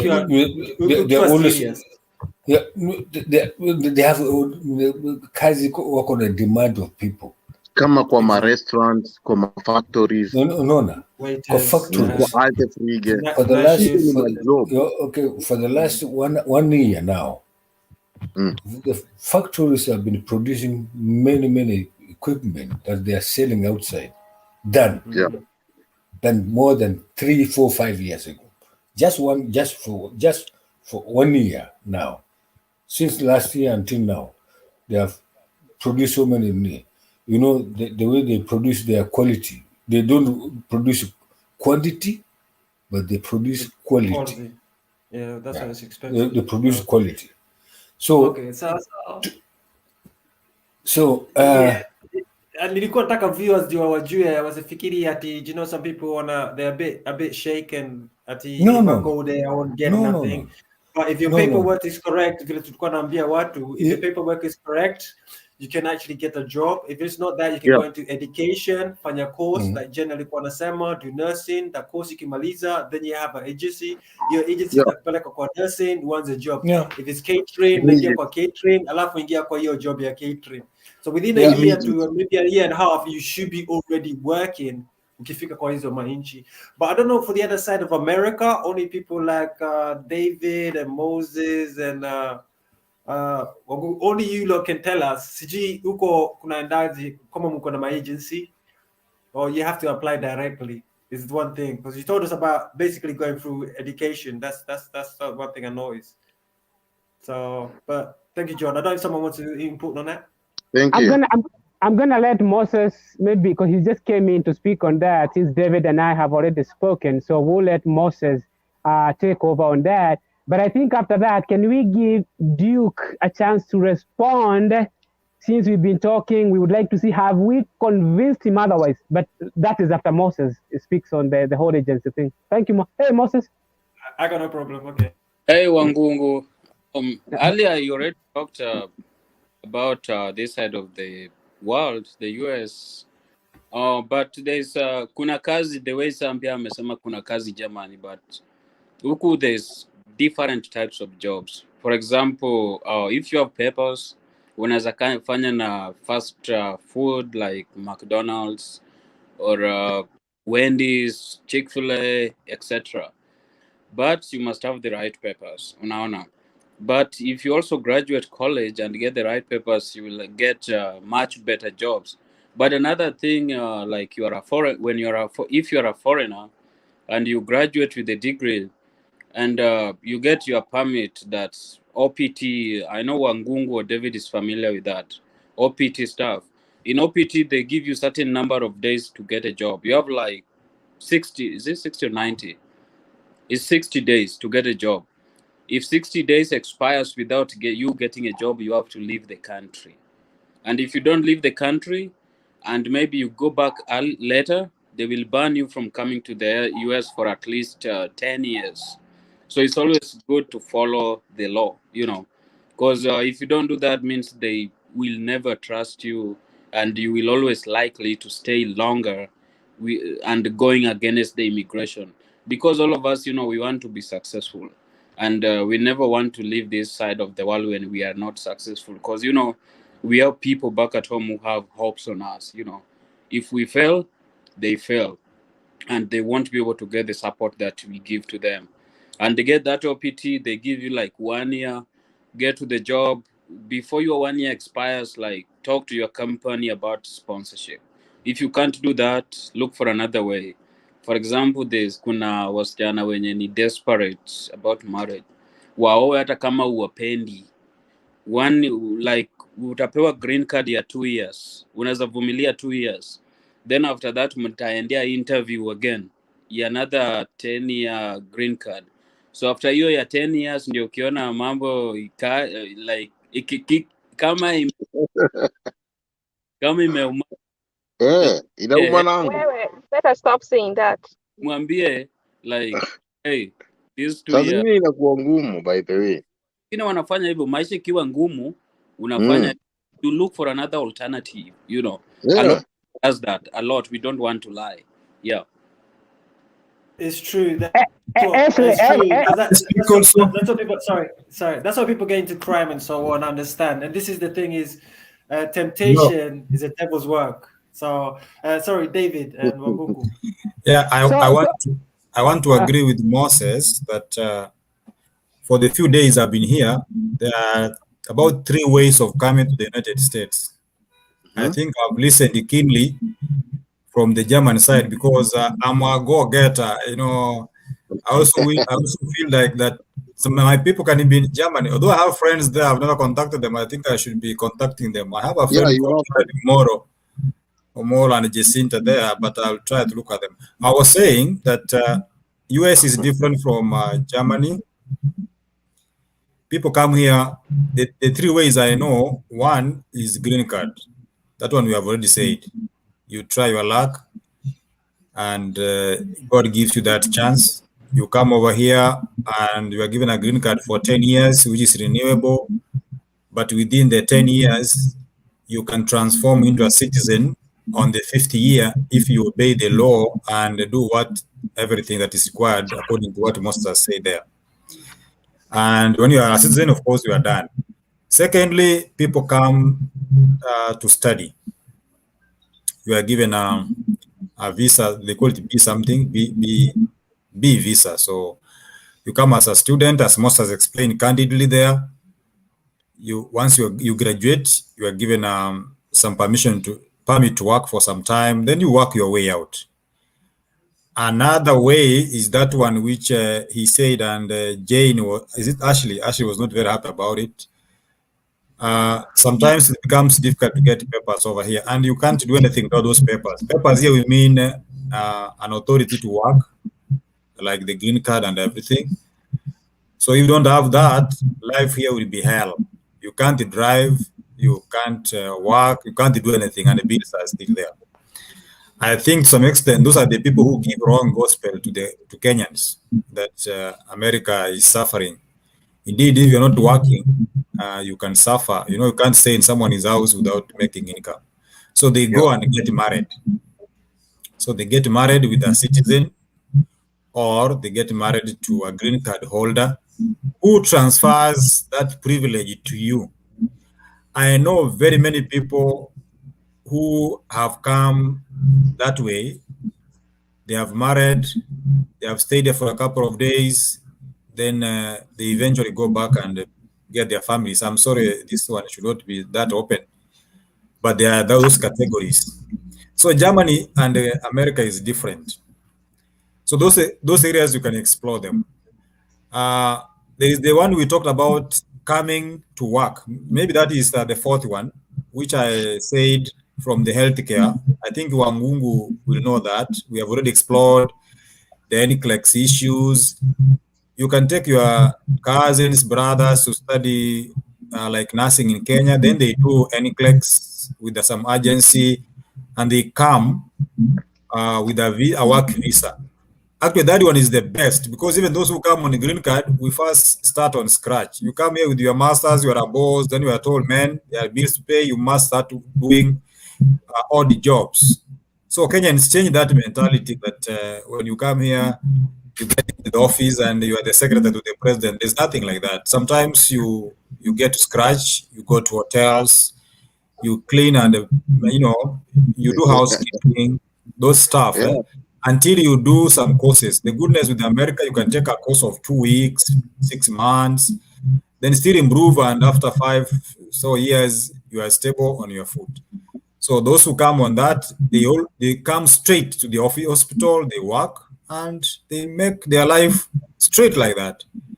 I want to say lastly that brothers and sisters listening to me, everybody in the US is chasing the American dream, including Obama himself, the man we feel in Africa.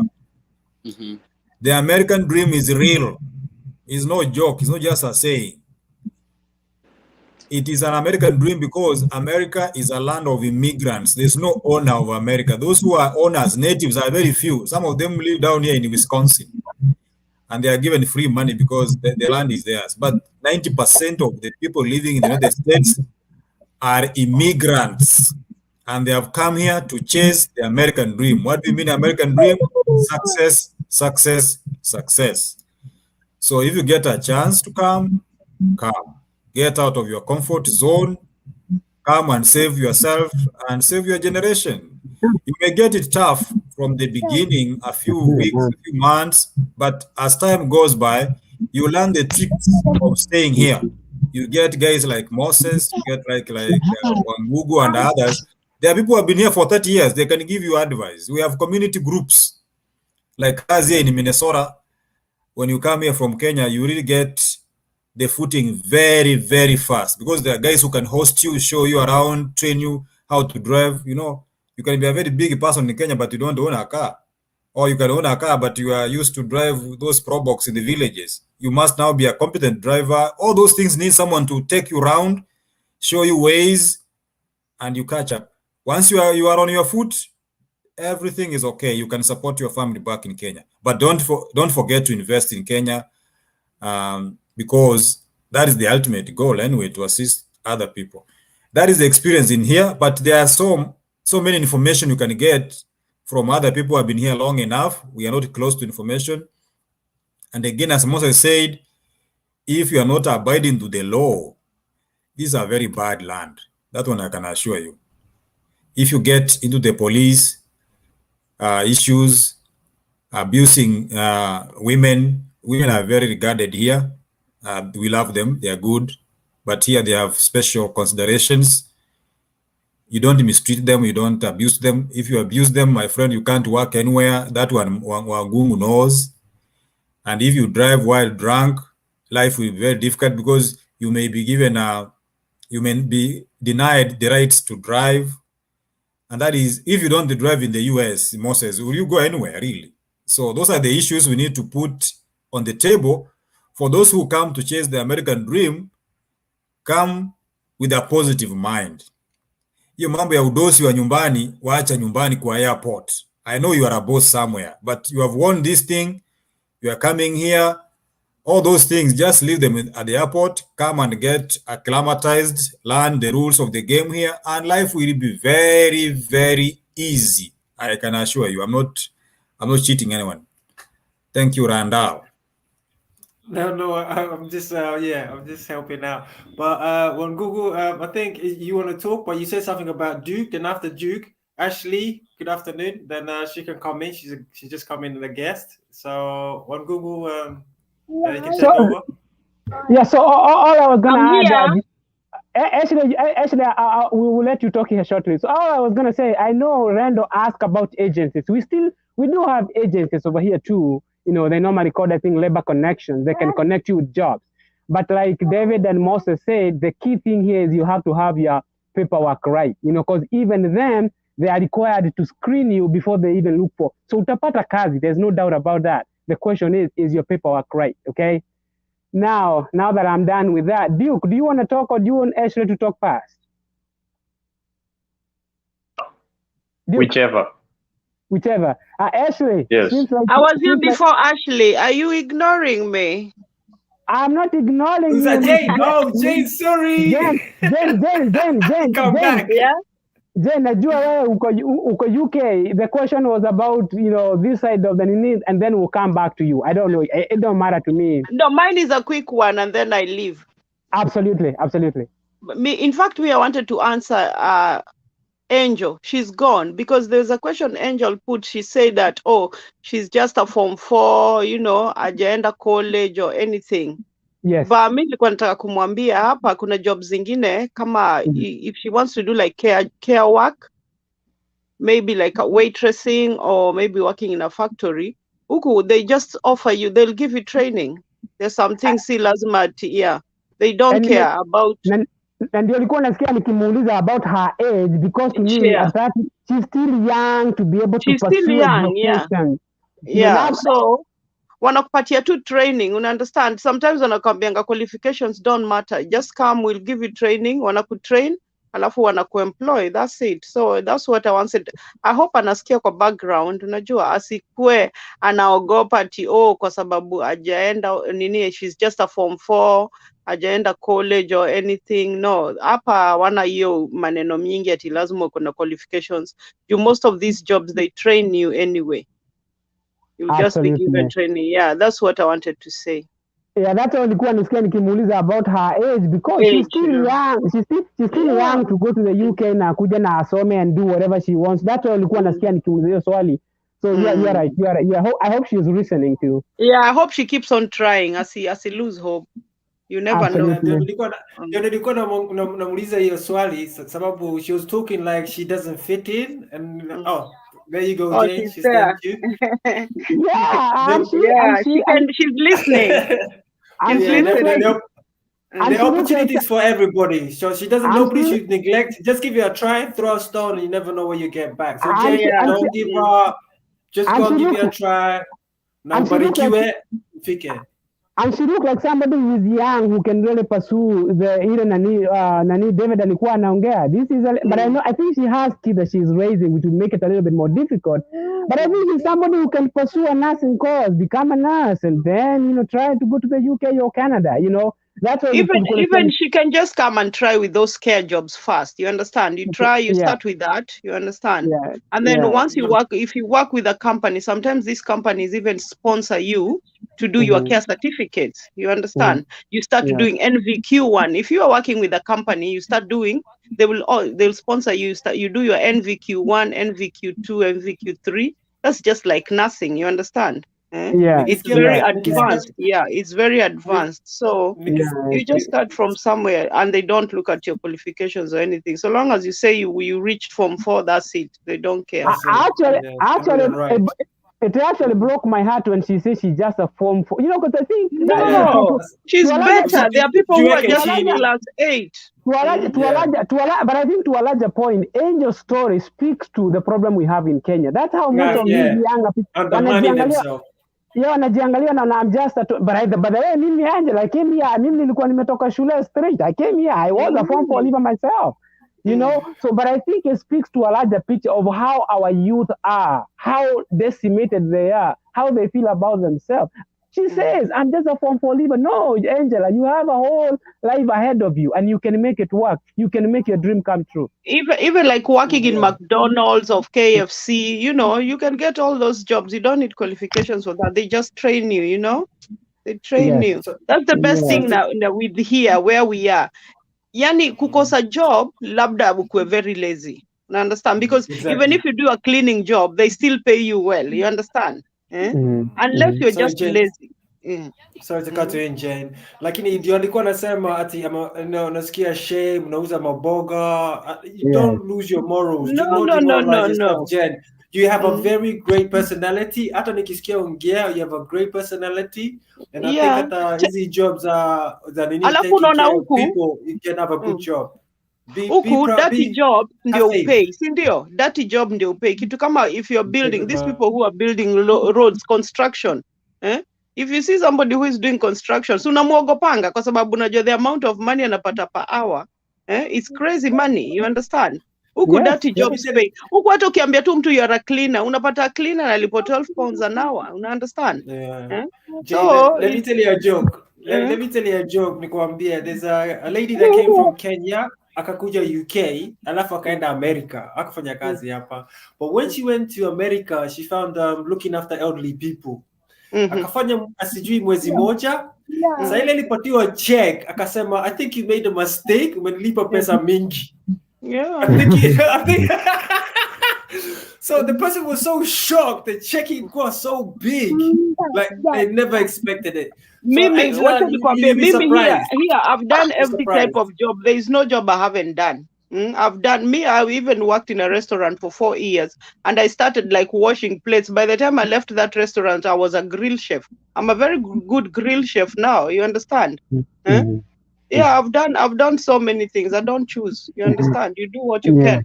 Right now, the job I'm doing is so relaxing. You understand? I don't even work. I just sit down. You understand? But to be sincere, I've been there. I've done everything. So the best thing is don't choose work. Do what you have to do. You'll make ends meet. And now, look, you just relax. And Jane, is that story of yours is the story of all of us. Hata huyu unasikia Exactly. David akisema about the big office in Kenya. I can tell you.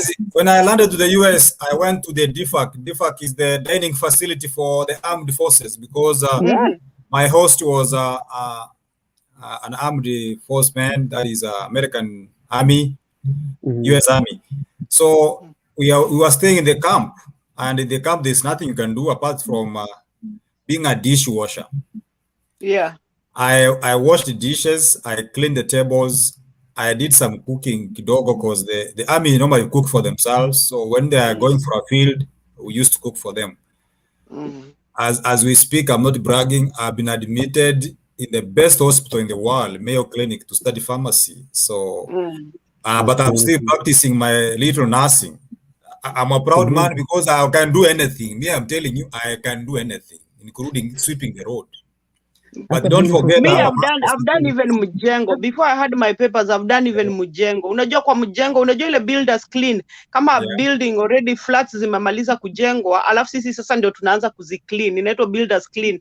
Yani unatoka kama uko white mwili mzima. Tulikuwa tunaenda na kitambaa umefunga. Lakini nayo ile pesa ulikuwa unalipwa. Tulikuwa tunalipwa mpaka ukiangalia mwisho wa mwezi unashindwa, is this my check? Lakini na wewe unachoka. But look, sababu una makaratasi saa hizo hauwezi chagua.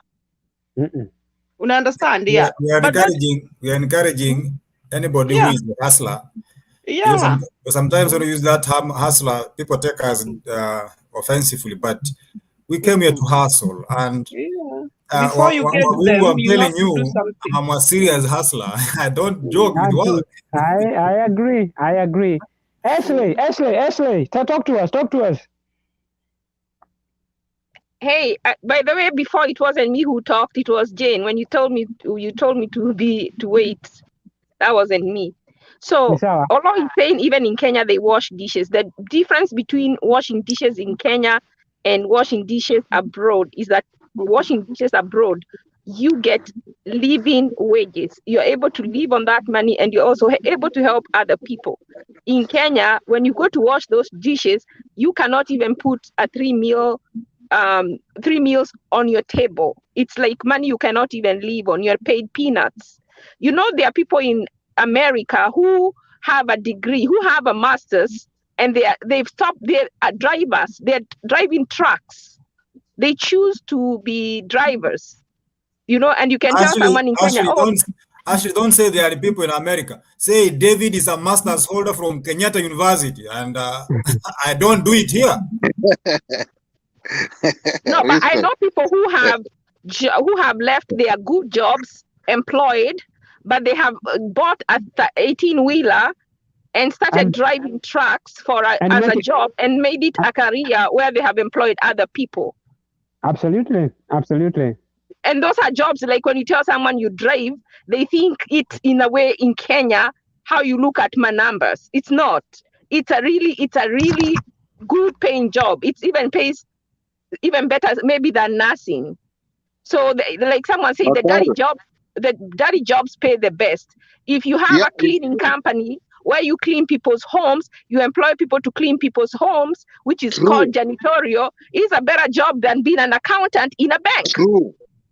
It's better than a white collar job. Someone like Angela, you can come here and clean and make more money than someone who has a degree. Very true. And then the good thing, I got on the show to talk to Angela. You know one thing, and if you notice the people on the show who are outside, their political views are different, which people like Ayaga don't understand. They start telling you you're lying, you're a tribalist.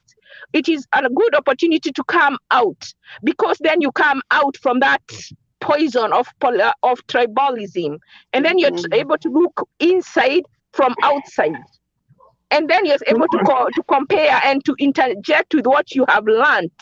And even people who go outside, when they go back to Kenya, or if they're allowed to participate in politics, they are going to change the narrative, because they have learned, they've started to see things from a different angle, or to look inside from outside, which is a fresh perspective, and which someone in Kenya might not understand. How you're saying you're supporting someone, they think you're lying, or how you can say you sympathize with Tanga Tanga, but you're not Tanga Tanga, and you have to sweat so much to explain it to them. If you look at someone like Clinton, or you look at someone like Moses or like Collins, they are not tribally aligned. Though they, because they have gone out, they have been opened up. So the more we go, the more we free our country politically too. And then like education in Kenya, KCSE, KCPA is a thing. People kill themselves for failing. Do you know in America, even when people are doing their high school, they don't care. Even if you don't pass, you can repeat. If you dropped out of school for whatever reason, you can do GED. You can go, like when you go to do GED, it's an alternative for high school. You go to school, you go to a school like a community college, like a diploma, like Kenya Polytechnic. They have this facility where you go, they do a computerized, they give you a test, and they see up to what level you are. And then they tell you in 2 to 3 months, you should be able to qualify to take the GED, which is the alternative of the diploma, which is the KCSE, some alternative to KCSE, to where you can have the opportunity to get a diploma, which is an adult diploma. Since you didn't get it when you were young, you get the opportunity to a second chance. I know a girl whose mama came. The mom was 50-something years, and she got she went and did her 2 year for nursing, and people were laughing. Now she's a nurse. And it's not even how old that Angela is. Here, citizens, if you're a senior citizen over 60, is it 55 or 65? They give you free, you go to school for free. So you can, there's another girl just the other day, she's a citizen. She applied for her mom. Her mom is here now. Do you know what her mom is doing? Her mom retired from KQ. Her mom is taking classes to become a nurse. Her mom. And this is a girl with adult children. So the good thing about America is not about age. Ashley, yes. Thank you for all those examples. I hope they're inspiring people.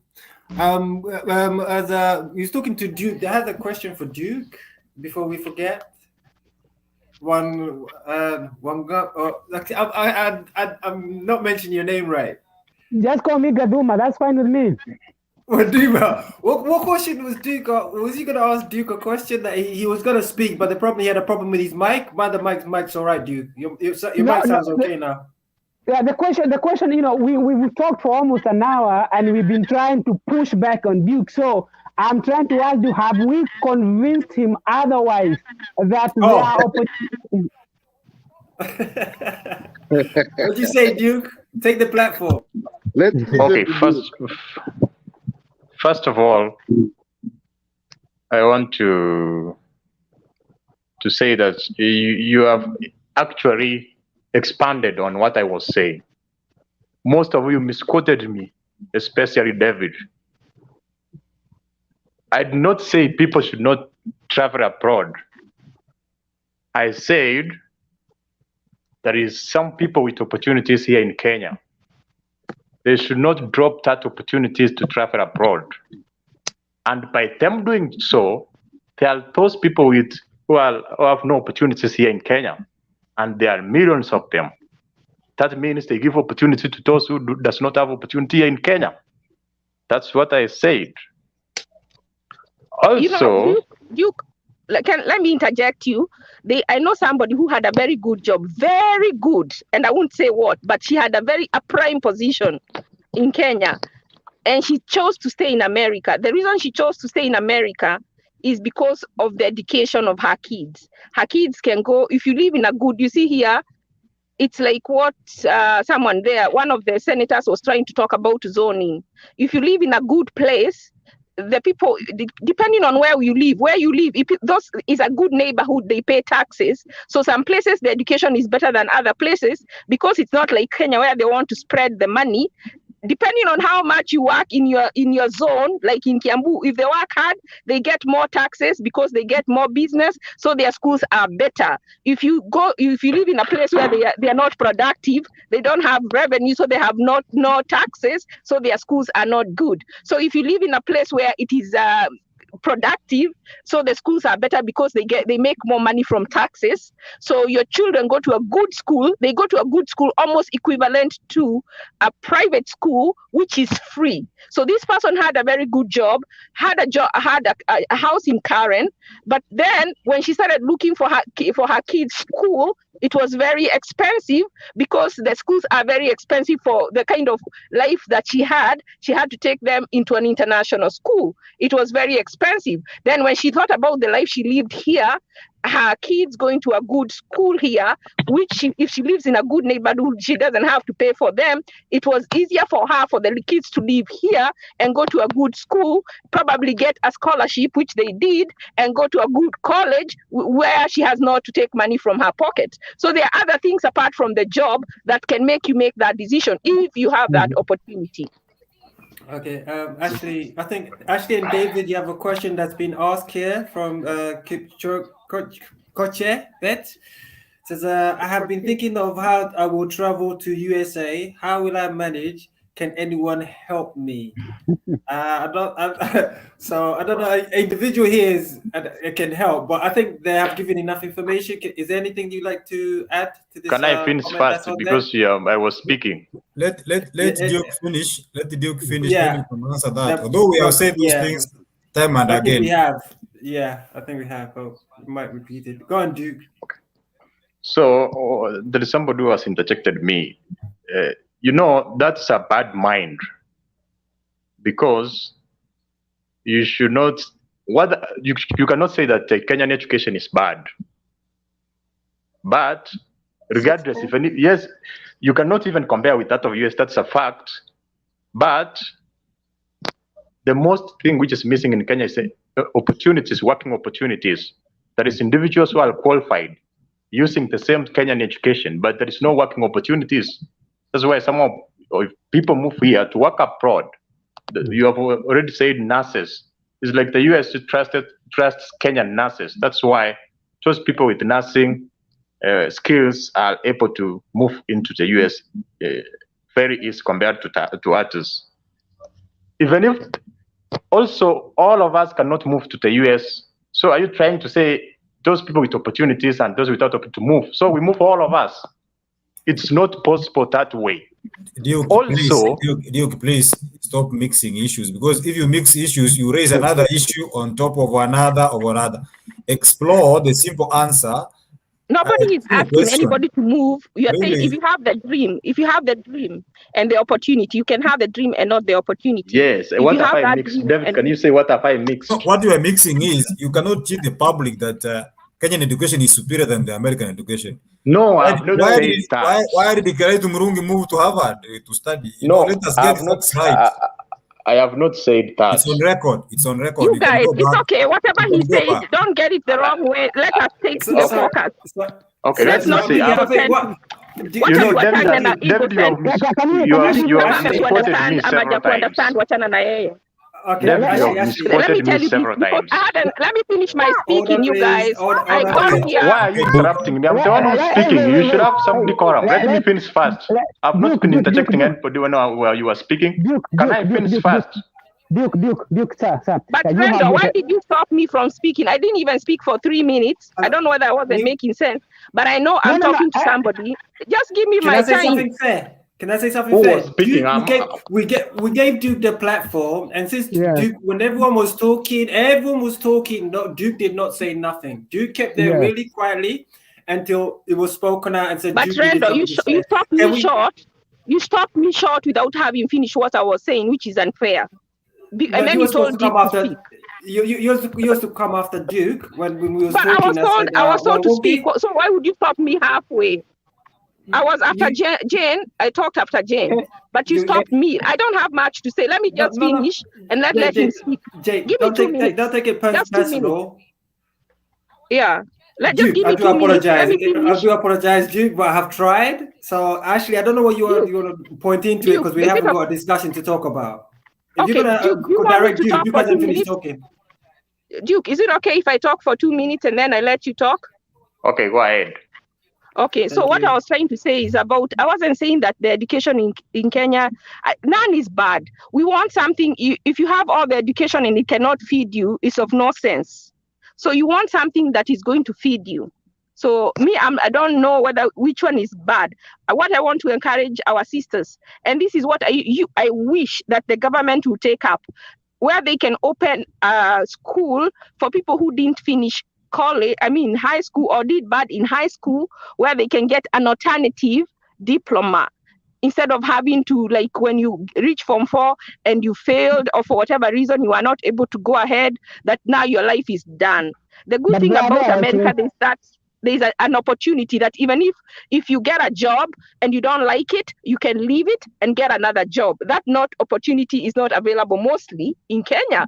If you get a job, you have to really keep it, because if you lose it, getting another one is like never. It's rare that you're able to go from one job to another unless you know somebody. So that's the difference. So if you have the opportunity, and let me tell you guys, I know people are asking about USA, but I know Canada is hiring, especially if you come from the rural place and you know how to work in the farm. They're hiring and they're going to give you paperwork immediately. There are so many of those links. If you go to our WhatsApp group, it's on there.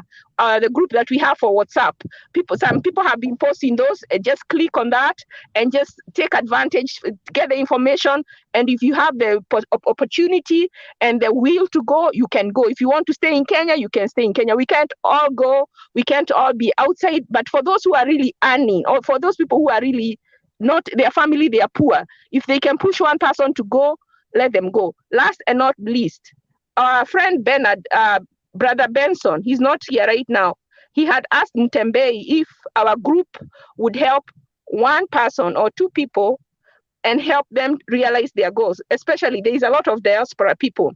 And I would like to propose Angela and Kitch, if we could sponsor them even to go to Canada or whatever their goal, let us have two people that we bless. Even if we all bless with just a little bit, we might be able to help them go to Canada. In Canada, Yeah, within 3 Angela, months. I concur with Angela. Yes, if we help someone like Kitch is a regular here, and Angela. I think the Does people Kitch want from to go, outside. though? No, I said with what their dreams are. Kitch is a very good politician. We can help him, push him to be an MCA or whatever he wants. If we can reach out to them and see what they want. Or maybe he's settled in his life, I don't know. But I just chose two people that I think that we might be able to hold as children of Mtembei life and help those two. And then there are two genders. There is a girl and there is a man and a woman for a beginning, and see if we can push them to also become something. I know Angela wants to, and Brother Ben had suggested that, so I want to second him. Very true. Thank you, Ashley. Okay, Duke, I think there's a bit of a communication issue here that's going on. I think, I don't know if it's the way you're putting it across. It's correct, not everybody can leave Kenya and go to another country, but some people do want to go and some people do want to stay. Such as Rupiah said early on, he does not want to go to any country. He's happy being where he is in Kisumu, and he's glad to be there. So nobody's forcing him to leave. So I think some people are having some kind of communication here. So if you can clarify that, Duke, please, while you got the moment on the platform. Thank you. But first of all, I've not said that I've not prevented anybody to go. I'm also not saying that people should not go. But what I'm trying to say, each individual should actually have like the opportunity cost. So if you go, what are you going to get? If you stay, what are you going to get? And then personally, you see which is better. That's what I've been saying. I've not been saying people not to go. That's what most of you have been misquoting me. For instance, David. First of all, I said that some Kenyans have colonized their minds. They know that when you finish school, you have to get a good employment somewhere and you get money. But you misquoted that and you said that you took it that I said those who are in overseas are colonized. I did not say that. I said we have individuals who have colonized their mind that when they finish school, they have to get a good employment opportunity and then they work. That's why most of them, when they finish school, they are like desperate. They are unable to earn anything. So I was trying to advocate for people, African individuals, or African citizens to be creative, to come up with their own employment opportunities. So that's the best way to go. Also, okay. And Wangugu, what he said, yeah, I was just gonna say, would you take the opportunity if it was given the opportunity to go to another country? Would you leave, even though you're happy in Kenya? We understand that, but let's say you got an engineering company, you do engineering and you qualify engineering, and someone said you can go to America and get a better job. They'll give you the ticket and you can fly out to America and do an engineering job. Would you take that opportunity, or would you still live in Kenya? I have not said I will not take that. What I've said, I will consider that opportunity. The opportunity outside and the opportunities I have here. The one which will pay most is the one which I will take. I will take the one which pays the highest. That's what I've been saying. But also, what you are trying to say, let me now talk about some facts. First of all, millions of Kenyans want to come to USA and Europe. But the way you are speaking as if Kenyans have refused to come into the USA. The fact is, it's very difficult for some of them to get there. You know, in the USA and the UK, people come there from all over the world. There is limited individuals who can come from Kenya to USA per year. Moses, let him finish up. Let me finish. You can note down. You know, here he hasn't finished. No. Okay. Go ahead. Okay. So the fact is, it's not that Kenyans have refused to come to US or UK. It's that those opportunities are limited. If, for example, we say, let Kenyans come to USA, you can have even 20 million willing to come. But what about those who are unable to come? Because there is a limited number of people who have to come to USA. What about those who are going to stay? It's like you are not giving people hope who are unable to go abroad. You have to say, yes, if you have an opportunity, you can come here, but it's not a do or die, because we cannot fit all of us. For instance, I was seeing, for example, in the US, it's like 5% of immigrants who come from Africa, 5%. So we have like 54 countries in Africa. So if you divide that, you can find it's a very small fraction of Kenyans. Therefore, it's not like people refuse to come into US. It's that opportunity is limited. That's why I'm trying to give people hope that as if some people have even applied for green card like 10 years and they have not gotten it. So Kenyans should not just remain seated and wait and say one day I will go to USA. That's a mistake. So if those people have an opportunity and have gone, good. Those who have opportunity here and are not interested to even make an application because I'm contented as I am here, it's okay. That's what I'm trying to say. But most of you have misquoted me. It's as if I was saying it's wrong for each person to go into USA or abroad. Finally, I want to talk about, most of you are trying to talk as if that there is perfection over there. But I have close friends, even brothers who are there. Also, this week, there is a research which was done. You know, there is vaccination in the US, and like 40% of individuals have been fully vaccinated. And the government did a research to see why the vaccination is not doing well in minority areas, the black people, or the immigrants. One of the main findings was that individuals are unable to afford to cut working hours and drive and get a vaccination. What does that mean? It means that these individuals, while working several hours, they have no free time. Because That's if you a balance lie. the expenses, You don't rely on the rumors. That is a lie. not rumors. Can you? No, it's what I've discovered is that it's very difficult for a man to accept weaknesses. And David, you are the one person who is very strong. You should actually accept some weaknesses. You are or on public. challenges so You that are you on can public, speak. Duke. Duke, you are on public. And when you state in public, such a media, it's not very clear. We are simply saying, give facts. Yeah. Let's not get personal.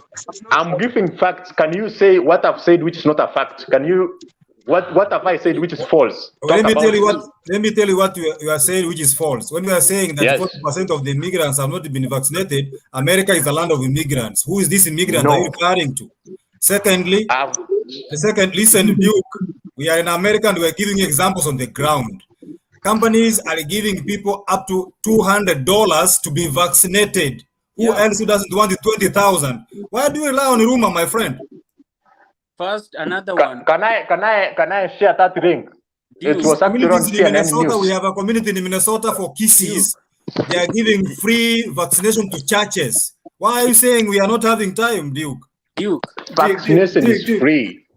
What I'm saying, it's that I've not said. Hold on. You know, Duke, I cannot defend you on that. I cannot defend you on that. Even as I'm sitting here in UK, they are giving out free vaccinations even in churches. I've not So talked I don't know about. where you got that. I don't know where you got that information from in Let the me US. repeat what I've said. Let me repeat what I said. I said in the US, 41 has been vaccinated fully up to now. Check the statistics. 41. But in minority areas, we have to, those they say minority races, we can say some like immigrants and the black race, the individuals who have been vaccinated race are not the white. They are No, there. that's propaganda. When you say "let us," we say you are making up stuff now, dude. You're making up stuff. You can't say "let us say." No, you're I'm not guessing. making up stuff. Wacha niseme hivi. Unaona Randall, Randall, let me say this. Duke, like where we stay in the US, they give vaccinations to everybody. It's available to everyone. They cannot send you back that you are a minority. You know, first of all, it is easy for us to talk about the US. I've not said that. I've said Hold on. individuals are unable to afford free time because there is a lot of expenses and they want to work all hours.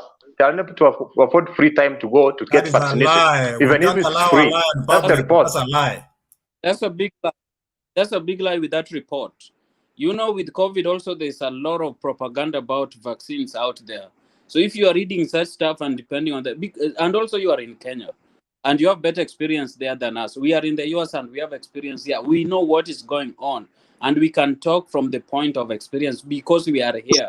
You are in Kenya reading reports and trying to make them as if they are working out. You know, no, it doesn't work that way, my brother. So we just wanted to correct. Let me give him an example, Moses. I'm seated here since I left church. It's almost 4 hours. If I wanted a vaccine, what can prevent me to go get a vaccine, be given money and be given food? Because when you get vaccinated, you are given food and you are given $200. $200 is 20,000. That's enough for my mother. What can prevent me from doing that? That one shows that is a lie. We have time. It is you to create time to work and create time for your leisure, depending on this mentality that people are working 24/7 is just a creation of a few individuals who don't want to get the information right. We are telling you we are on the ground. We have communities that give vaccination.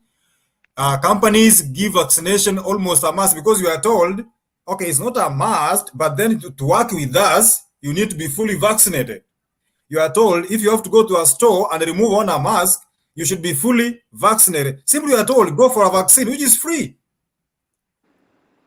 Right. Let me give up that. But what I was saying, I was just giving the details of a report which was on CNN. So Let's if not- that's let's- what you, let's I not was- give- just what let's scratch I that.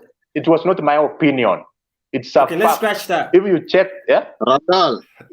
I'm just saying, let's scratch that and jump to the next topic because we're going around in circles. we've heard from Moses and from David, so let's leave that behind, please. And the topic was basically how to basically move from one country to the other, and how it's affecting people who are diasporas in these countries, and how we can kind of give them assistance for them to be able to travel, and at the same time, what they should do when they get there. But thank you very much, Duke. He's left. John, you want to talk? Please. Yeah, I want to talk, Radal. Thank you so much for giving me the second opportunity. I'm not so good in English because I have listened to the panel. Everybody is Naweza kuongea Swahili, naweza kuongea Swahili, tunaongea wote. asante, nashukuru. Nimeappreciate, nimesikiza kila mtu, nimesikiza Moses, nimesikiza David, nimesikiza Jane, Sam, kila mtu. Lakini the bigger picture ni sisi wote tumetoka Kenya. Kwa hii panel tumetoka Kenya na kila mtu ameenda majuu ni Brito, States huko na Germany, na tumekuja kusearch life, naona, na tunataka kupatia hopes wale. Unajua Kenya kuna watu bado wanatarajia kuingia majuu, na lazima tuambie reality na tuambie kuna hope, unaona. But huyu nani huyu mwenye ameongea last anaitwa nani? Duke pia anaongea point, unaona. Kuna point anajaribu kuleta. Kila mtu ana point, lakini ni uanze kuongea mambo ya propaganda, na kuna wale wanajua hiyo mambo si kweli, no, watasimama hapo wasikize hiyo mambo. Exactly. So if you're going to say something, try and come with something that's fact, and we can also share all together and put it together. Tuseme ni mbaya, lakini ametoka peke yake ama ametola mimi sijui. Lakini I think mimi nataka pia kusupport David has pointed something, and Moses and myself can stand for saying like we cannot say it's immigrants that are not vaccinated. Say hiyo mambo sijui. Sasa okay, hiyo hata mimi siwezi ongea kitu yenye siko sure. Lakini mimi naongea ile kitu fact. Ni kwamba sisi wenye tumetoka outside Kenya tunapenda Kenya yetu kabisa, na tumekuja wale wenye wamebahatika wako sasa Europe ama wale wako States, tumebahatika. Kwanza tujishukuru sana kwamba tumebahati on behalf of our family wenye tumeacha home. Sasa vinye sisi wenye tuko huku vinye tutachangamka, kila mtu avute mtu mmoja, hata kama ni mtu mmoja wa family, hata si kama wa family, mtu neighbor mwenye unaona huyu msee nikimleta majuu anaweza fungua akona brain, yani anatumia akili, anaona mbali, unaona. Sasa wale sisi wote wenye tuko majuu saa hii lazima tuanze kujiuliza, what can we do for those guys who want to come overseas, unaona. John, hapo na agree na wewe. Kuna msemo inasemanga, I think it's biblical term, inasemanga if you save one person you save a nation. Yeah, Randall, on the same note, can I give experience? Just it is him talking. What we normally do, John. Yeah. Like, first, I want to give personal experience, not the rumors or research someone has done. Yeah. Since I came to the United States, I am encouraged by giving my people information as it is. Yeah. People have been applying green card. I can tell you, I didn't finish 1 year before my nephew came. He is right here. I can call him and show you. That is one. Two, a village mate, a very good friend of mine in high school. I applied for him. He's in pipeline. He's coming very soon with a family of 4. Sorry. Yeye bibi yake na watoto wawili. Hizi zilipita juzi. I made 31 applications. One of my students I was teaching in college won that green card. I'm his host, and he has a very good case. So by the end of few days to come, I have 3-4 families that have come. That is green card. It is luck. But again, we're exploring options of scholarship. Corona has affected us somehow because scholarships and the school was like kind of, there was a mix-up. As things settle down, we are trying to get more information because we don't know everything, more information about scholarships and other avenues of coming. You heard me talk about giving information about Avanti or nurses examinations. We have given those relatives of ours who are nurses, we have given them this information and they are trying exams out. And somebody is going to South Africa next month, that is July, to do his exam in South Africa. Akipita, anakuja. We are trying. The challenge we have with our friends in Kenya, when we speak, they always run to defensive. They start defending themselves. They kind of think we are lecturing them. We are not lecturing them. We are giving them live examples, personal experiences, some information which is supposed to be personal. We have brought it out. And that's what we want to do. And we are saying, and I repeat, ukipata chance, just come. Everybody is chasing that dream, including Obama himself. Lastly, I'm also exploring options of Germany. I have very many people. I have so many friends. All the years I've been in school, I have so many villagers. I have so many friends. I have so many relatives. I'm also exploring options of Germany. So if I get to ask your contact, I'm not asking for in bad faith. I simply need people to walk out. Let us explore the options. But I'm not exploring options to go to Middle East. You and I, maybe the rumor from there is scaring me. So we are trying, John, very much. We are not sleeping, by the way. I'll take it as not rumors, David. I think I've heard a lot about Middle East. It's very bad. And I think Moses pointed this out and somebody said, don't be saying that. People are doing very well in Middle East. But 70%, there's a lot of bad things happening to people in Middle East, and nobody wants to speak about it. And somebody has to stand up and speak the truth. And if you have the facts, bring it forward and let it be talked about, because people are kind of disappearing, suffering, and being abused very badly. And their family don't know where their mother is. They don't know where their daughter is. They don't know where their son is. They get their passport taken from them. They get arrested. I've heard all this, and I've seen it also on YouTube. Some have documented who have survived and returned back to Kenya and put this documentation talking about what happened to them over there. So yeah, there's negative and positivity. But thank you, David. I think we gotta get the new mgeni hapa wa Kesa. Benson, do you wanna go first? So I know you've been in then Wakesa. Oh, okay. Thank you very much. And one thing that I would like to say about the information that is being given by David and Moses, they are very true information. And like Duke is our brother, and like I think he needs to do more research. And by doing research, it does not only mean you read. Sit with some of people. I'm in Kisumu. Usually I'm in New York. I'm in Kisumu. If he needs more information, I can avail myself in Nairobi. We talk some of these things.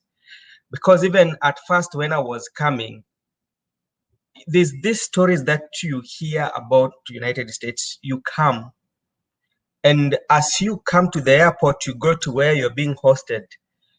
You see, if you had a big dream like this, you see it shrinks. And when after staying, now is when like you have that, you start to open up and see how things are. You start to work hard and go to school and everything. So some of the things that Duke should do a research, and he should do research on correct places, in the right places. Let him talk to Moses, David, Dr. Wakungu too.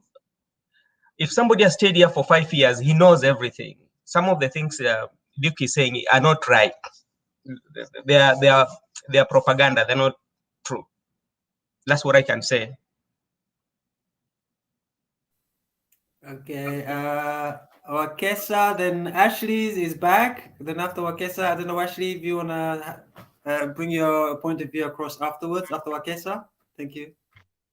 Karibu Wakesa. Let me ask, can Brother Benson tell us about what he talked to Mutembei about? This Brother Benson, that's the one I was talking about helping someone. Yes. Benson, your mic is off. One thing that I was very particular of, I talked about Moses. First of all, Moses talked about the education part. Me, I talked about the green card. Yeah. Yeah.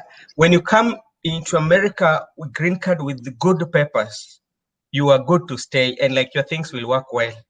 And if you don't have papers, I said this, it will not be very easy on your side. That's what I said. Yeah. And another thing that to me I can do, and this I promise, if somebody is coming and you need a host, I can organize for you. You know, we've organized for many who are coming to Kenya, men who are around, we can decide and we host some of these men, you know. So if you have good papers, America is good for you. If you don't have papers, please. Benson, on the same note, you may need to see me aside. Kuna jamaa wa kanisa yetu nyumbani whom we gave this information and he has won this green card. He called me last week and is looking for a host. My house is full and I don't have a host. He has not filled the DS260. So if you have ways, please, you can get me inbox. He needs to fill his DS260. Yeah, I can give you my number. I have the Kenya number right now. I'm in Kenya. I'm in Kenya until August. Okay, I'll connect with you. All right, thank you very much. I can give you my number. Is in the Mutembei. No, he's not actually. No, he's not in the Montembe group. But David is bringing someone else. That's what he's saying. But actually, I'm saying there is a. I said Benson, there is a churchmate back in Kenya who is a beneficiary of this information. We keep on telling them, try. He won a green card with the family. So he has a family of 3 kids. So they are 5 now. He requested me to look for a host, but guy is here. My house is full. My nephew is still here. He hasn't moved out. And, you know, I have a big family. I don't have anywhere to put him. And you mentioned that you can help. If please you can, we can assist that man to fill the DS260 because his case number is as low as 7,000. Okay, that's why I'm telling you. I have right now. I'm in Kisumu. I'm coming back in August, but I can give you my number so I can try to reach out to many people. Thank you. I'll link with you, sir. All right. Thank you very much. Yeah, Benson. I think the group you was talking about is Montembe group. Yeah, Montembe group. She was talking about. I think is Ashley. No, it's Jane and Keach. Ashley, is that correct? No, it's Angela and Keach. You remember, Benson, you had told Mtembe if we could help someone, you know, like the way we keep talking about giving back. If we could take someone from the group, from this live or from the group and help them. To help them as in do a charity or like there's a way we can assist? To assist them. To assist them, like if they want to build themselves, if they want to go abroad, like Canada is offering so many opportunities, we can help them with that, or we can help them establish themselves. You talked about that one time, right? Yeah, I talked about that and I sent Mtembe that, and we were supposed to talk about it. We were supposed to do it today, but due to the fact that the topic that was brought, we decided not to talk about it now because like it was going to create confusion. So we decided, so maybe Mtembe might do it tomorrow. Okay, yeah, I mentioned you when you are not here. So when you came, I just wanted you to, these are the people who would be involved. So I wanted you to just mention it so that they can think about it. I suggested Angel and Keach, who are regular in the channel. Okay, what actually, just to give an overview, one of the things that we were planning to do, that one was one of them, but we were looking at a situation whereby we could choose a place anywhere. And what we wanted to talk about was to find out how we can break about the early pregnancy, early marriages on the young girls at home in any of the villages. That's what we wanted to talk about. And like, this is something that we were going to require financial support to do it. By the time we are talking about this, we are supposed to give these girls like sanitary pads and everything and talk to the villagers or to the community about them to know the importance of it, which means Mtembe should be doing that. And apart from that, the one you're talking about also we can do.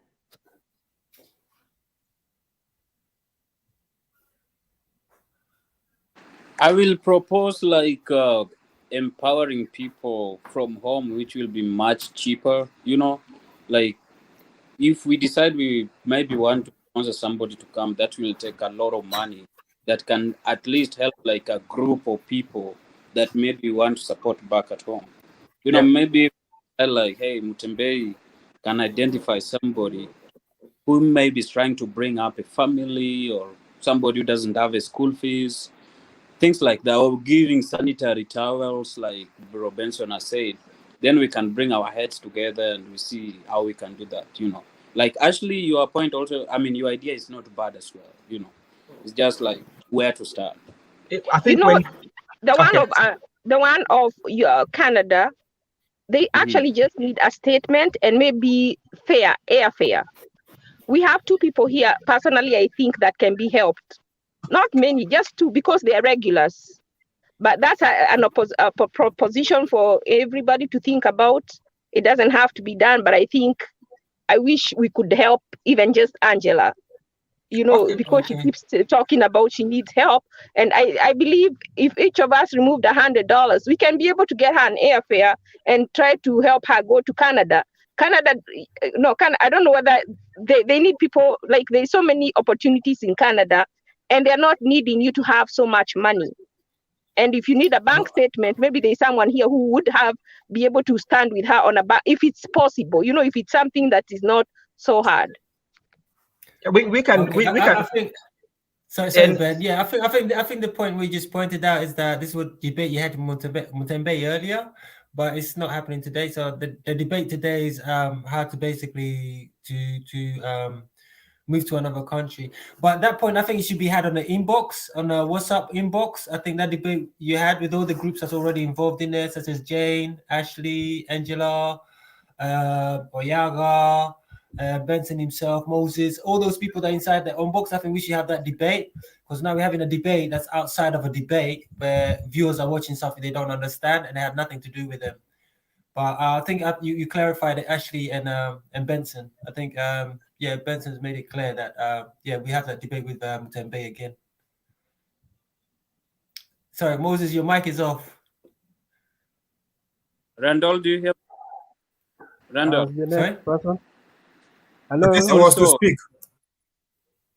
Yeah, that's all. That's what let him speak. Okay, yeah. Can you guys? I'm Can you guys hear Wekesa. me? I think I'm. Hello.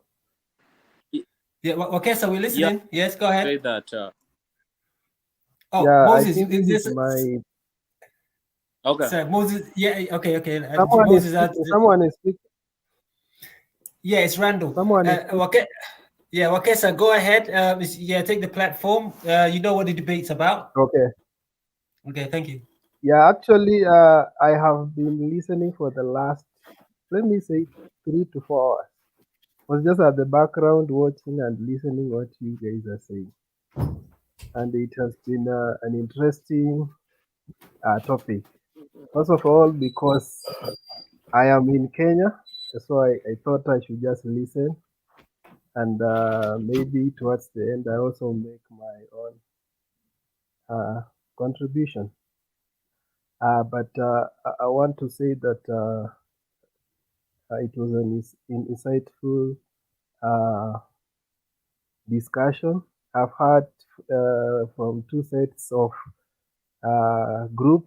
The first group was a little bit inspiring here, and it was making us think like if people who are outside are actually suffering and not telling us.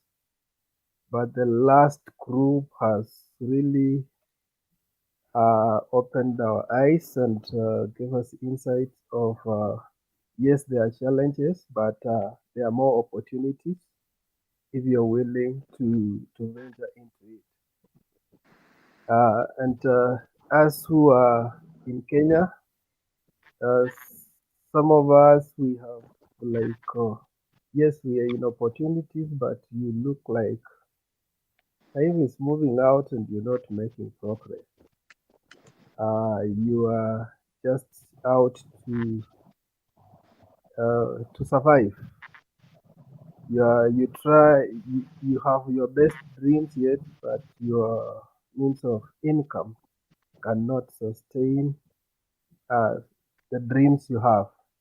Some of us even have political dreams. We would have done those the MCAs, the MP things, but you look at it from the Kenyan perspective, it's like, my friend, politics is expensive. You don't have money. You can't even dare. And so I think that just defines what's happening in most of the people's life. Yes, you have these dreams you want to chase, but can the means of the income is not sustainable. Most companies, like some of us, you've worked in 1, 2, 3 companies, but you're not growing. Like what is going on nowadays is companies even don't never employ people on permanent. They are doing people on short-term contracts, such that they don't want so much liabilities. And so you find yourself, you have worked in a company for quite a number of years, but you are at the same level, you're not growing. And people look unto you, they see you are employed, yes, and they look up to you for support. But you see, when you're working in a contract basis, you cannot even take a loan and say, let me do this to improve my life. Let me set up this project. So you realize you're only in for survival, and you cannot even get enough capital to begin your own side hustle. Yes, you think of other things to do. Sometimes you have these, like, can I just get out of this job and then do my own side hustle? But every side hustle, for you to have a successful side hustle, you need to at least have some good capital for Wekesa, you can you to. speak up? Like, since you started talking, I'm not even getting it. Hello? Am I clear? Hello? Wekesa. Yes. Am I audible? Can you speak? Because since you started talking, getting any, I'm sure none of us had anything you've been talking about. Yes. Just speak up. I haven't since you started talking. Oh, I'm too low. Very, very. Okay. Or do I remove the mic? The phone. Hello. Yeah. This one. Yeah, Is now we better. can hear you. Okay. Sorry.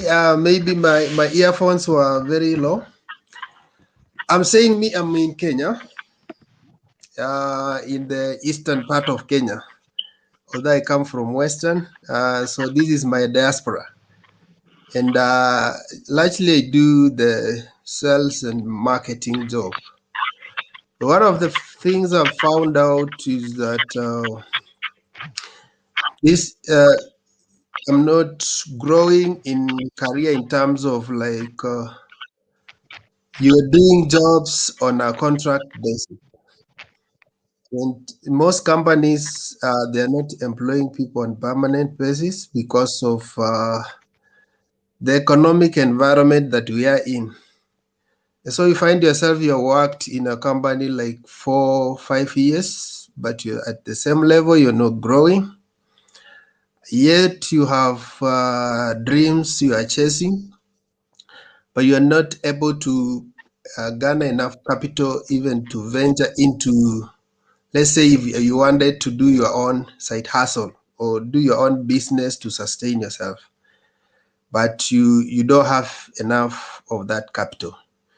So it's a good idea when we share about the different platforms that most of us guys are in different economic zones. And maybe perhaps what Wekesa is doing here can earn him thrice economic value than where he is. And for me, that has been an insightful debate. And we always look forward for such opportunities, such that we can try our best. If it has not worked for me in Machakos, where I am, it can work for me elsewhere.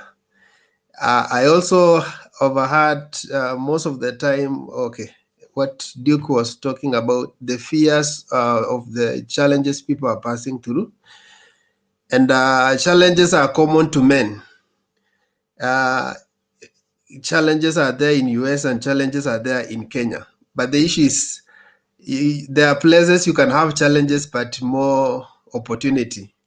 And there are places you can have challenges but with limited opportunity. So where do you choose? Do you choose to remain where, because challenges are everywhere.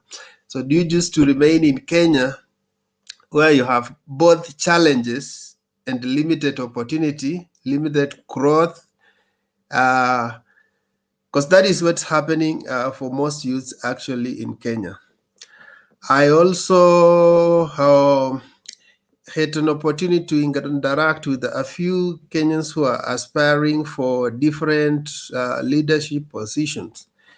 But one of the things that keep us, you guys say maybe Kenyans are having the same political narrative. Because the challenge is in Kenya, we are having that survival mentality because people are not economically empowered.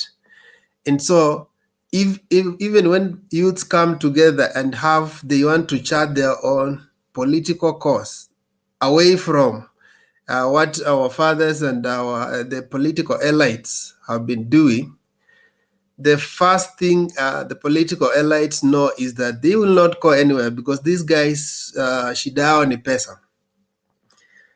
We had a group of youths 2012, and we came up with even our own presidential candidate, and we had a backup group even from diaspora.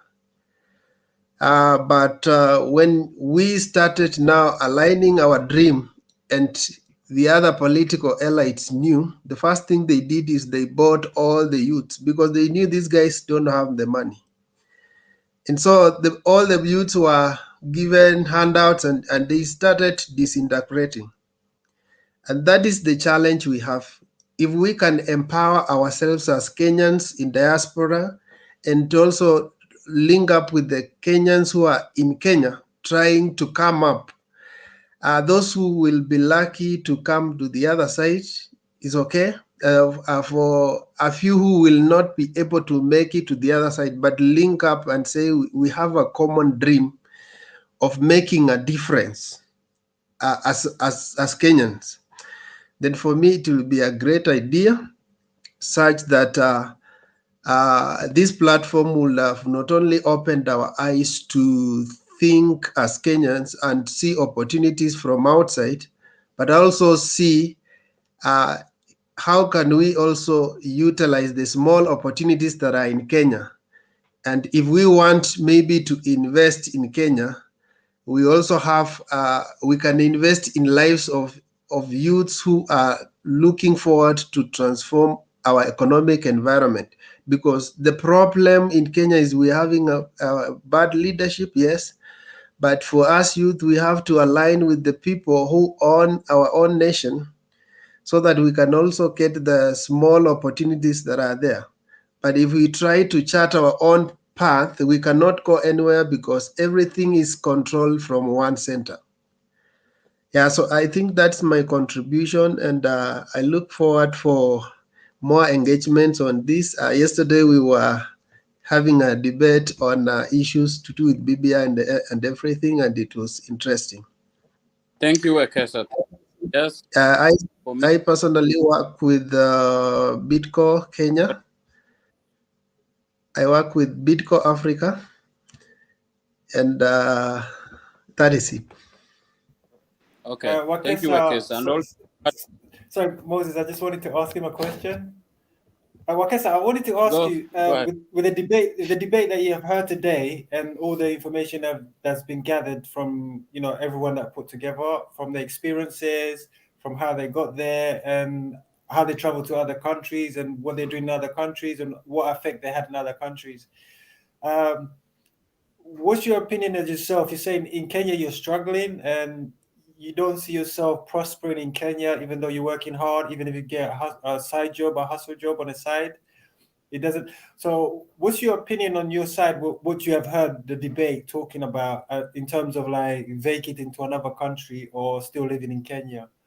How do you see yourself? Do you see yourself maybe going to another country, or do you still see yourself living in Kenya, or what's your opinion on that? I initially had the opinion that people can succeed anywhere. You can succeed in Kenya, you can succeed in Canada, you can succeed in US. Yeah, but if you've tried one place and it's not working, it's good to try another place. Maybe that is not your ecological zone for progress. And that's why I would say that this debate has been a little bit an eye-opener to me, because I also had some few perception about daring abroad. I had a few perceptions of people struggling, especially the reports we've been hearing from the eastern part, how you go out to look for a job and then you find people are being harassed. They are even made to look like slaves. So you realize that maybe if I'm not very qualified to go out to look for a job, like I am a doctor, I am this one. You say that if I go to look for those lesser, are called white collar jobs, you'll find yourself struggling and you'll find yourself maybe enslaved. So those were the fears that some of us used to have. And there's something, Benson Amanda, there's something that Benson kept repeating. Used to say, if you have the right papers. So in his own mind, he thinks everybody understands what are the right papers. Maybe those who have gone outside know, if you have the right papers, what does it mean? Having the right papers is basically, as you're saying, having a green card, having a visitor's rights, and basically it's not like qualification. It's just that you have like a kipande, Kenyan passport. No. The right documents basically. It doesn't mean that. Open a bank account. Randall, that's not what it means.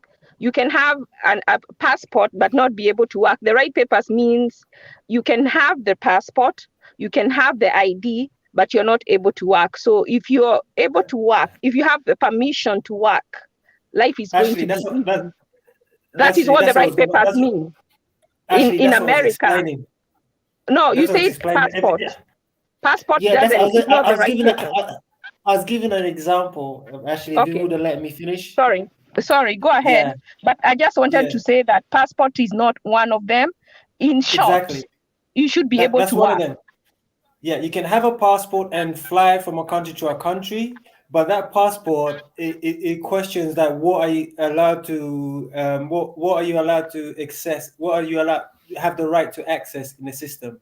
Can I have an interjection over that? So on me? No, on Wekesa's question.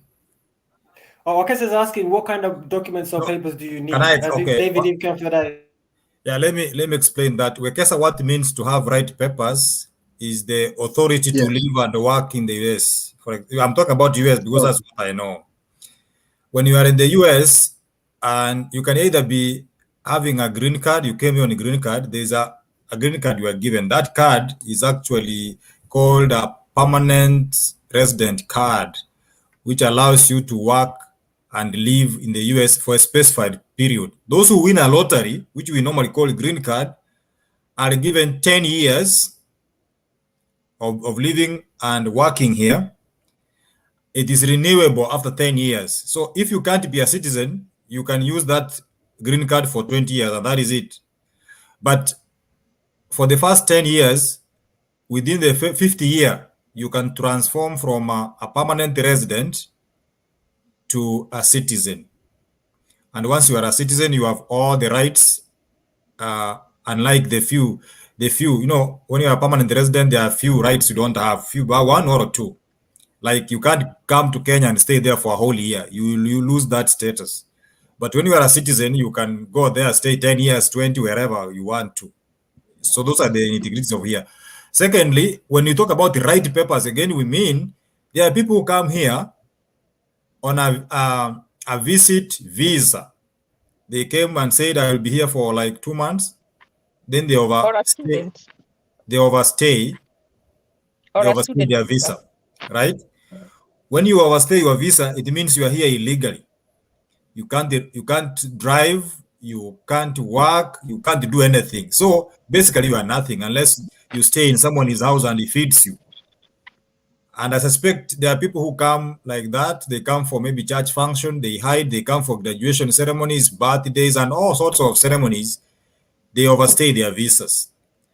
These people, of course, at some point, they look for their ways out. Like they can work under someone illegally. Like if you have an hotel, I can hide you behind the bars, you work and pay you a few, say dollars.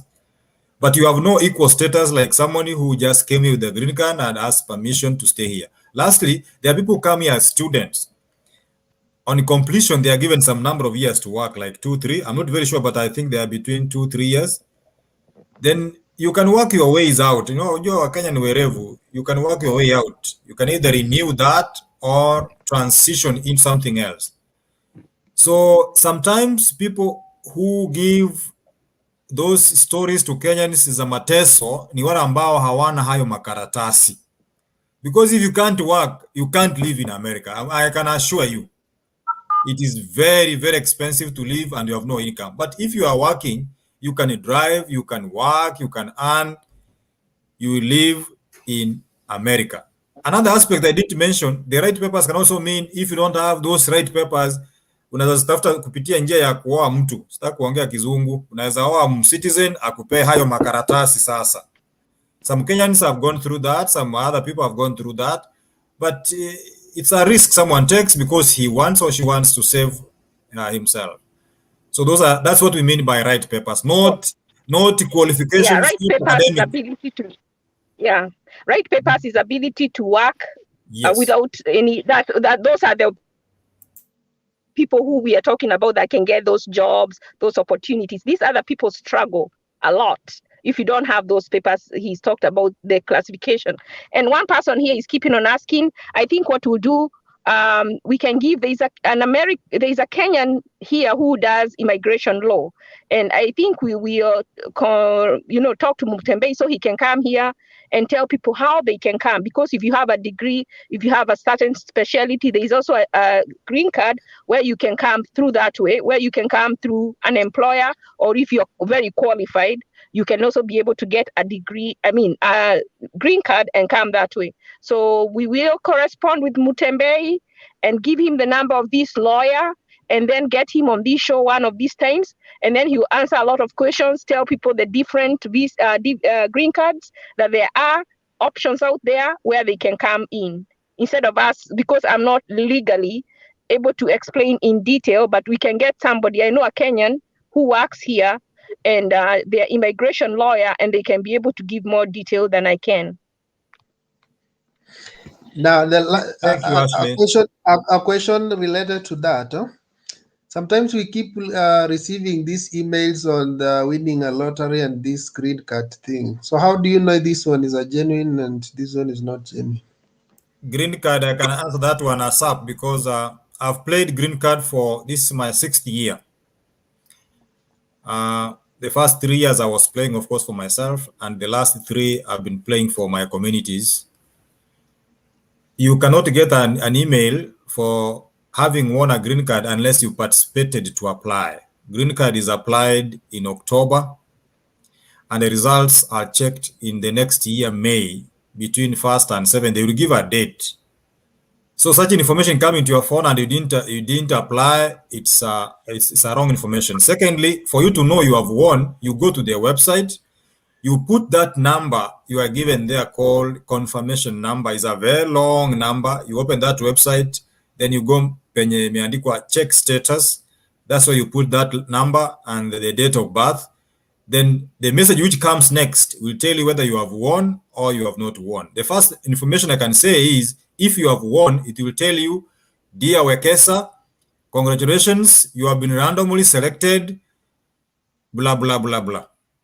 And it even gives you a warning that don't say anything until you go through this process. Then you start the process of getting a visa. You'll be guided. Of course, there are groups to guide that. There is even someone who is blogging called Brit Simon and other bloggers.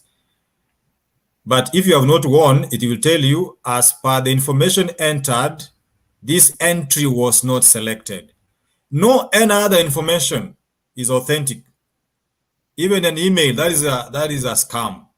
You must enter that number in the entrance status check of the DV, then the two information, either you have won or not. So ignore any information that you have won and you didn't participate in the green card, in the lottery. In fact, you call it green card, but it's a lottery. Sorry, David, can I ask a question? Yes, As Wekesa has said that when you get that message saying that you can apply for it, I believe they have repeated it many times saying that it doesn't cost nothing. Is that correct? Yes. When you apply a green card, my brother, it does not cost anything, just like this internet we are using here. But there are people who we call we call them brokers or agents. Middlemen, yes. Yeah, you gotta be careful. Those people can come apply for you freely using some few bundles. But when you have won, they hide a case number. Then they ask you some money. Like there's one who asked my in-law way back in 2006. He was asking about 300,000, and we were newly employed. We couldn't raise that money, so that green card died like that. But later he won after 6 more years. That is 2012. So those people are the ones that are frustrating the efforts of poor people in villages. They come, they use their internet, they apply, you win by luck. God has helped you to have won. Then he goes ahead to ask you 100,000, 150, 300,000. Some go ahead even to join you with a false woman, a false man, pretending to be married, because the other party now gives money so that you can now feel that person in that DS or in that process. But some people benefited from that, but later on, when watu nakuwa na wivu, people called in the embassy and they give that information, and the embassy is now very keen with the Kenyan immigrants. I'm sorry to say that, especially marriages. If you win a green card and you didn't include that wife or husband from the point of entry, they will deny you the visa.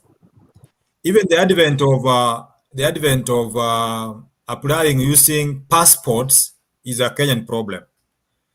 I could apply a green card 3 times. I apply as David Arika. Next, I apply David Mokobo.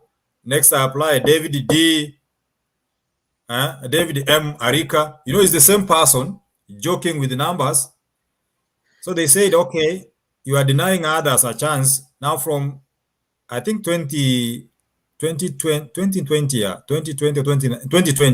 people are applying using passports. So you have to go process a passport travel document. That is, you give that number during the entry, and you must include all the people you intend to travel with.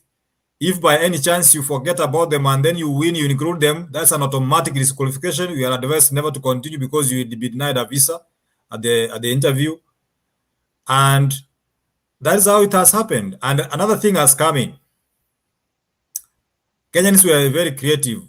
Even when they have said, apply with a passport number, others are faking wrong numbers that don't exist, and they cheat the system and they have won. I have an example from... Wacha kutoanisha watu kwa YouTube. Tupatiane tu information ile ya kusaidia. Okay, I hold there, Ashley, I'm sorry. But I was saying, watu pia No, bado we understand. wanatumia namba zingine ambazo haziambatani. So ukienda huko naambiwa lete ile ya zamani, lete na ile ambayo uliapply nayo, sababu ukiapply ukitumia namba ambayo haiko, unaona, ikifika interview nakwambia this passport, hii namba sio ambayo ulitumia mara ya kwanza. Right now as I speak, actually I'm in a group of DV 2021, 3 people have been denied visa kwa sababu ya maneno. So nataka kuambia kwamba information lazima tupeane kwa watu ambao wanahitaji na waitumie kimakini, because tunajaribu kujisaidia, lakini tusiongeze ujanja mingi. Ashley, I'm sorry, I know tumezoea kizungu, pole. Apana, I think David is right to say what you're saying. So I want to add some. Sorry, Ashley. And Wakesa, what David is trying to say is a lot of con people. There's these promoters. There's these wakatikati. Be careful about these people because they're conning a lot of people who do not understand what the laws are, and they'll use you and they even make you spend a lot of money. Then you lose your right, so you'll be completely stricken off. So your opportunity to potea kabisa. Go ahead, Ashley. Ashley, even as you talk, ni nani huyu hapa hajaongea?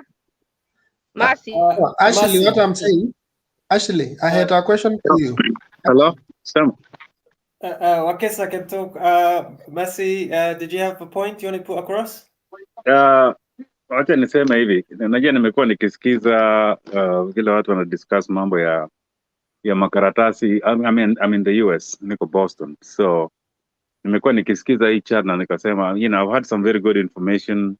Mwingine akatoa mambo ya person, vile mtu anaweza kuja through work, mwingine ukuja huku kama ni wengine hii ya kuoa.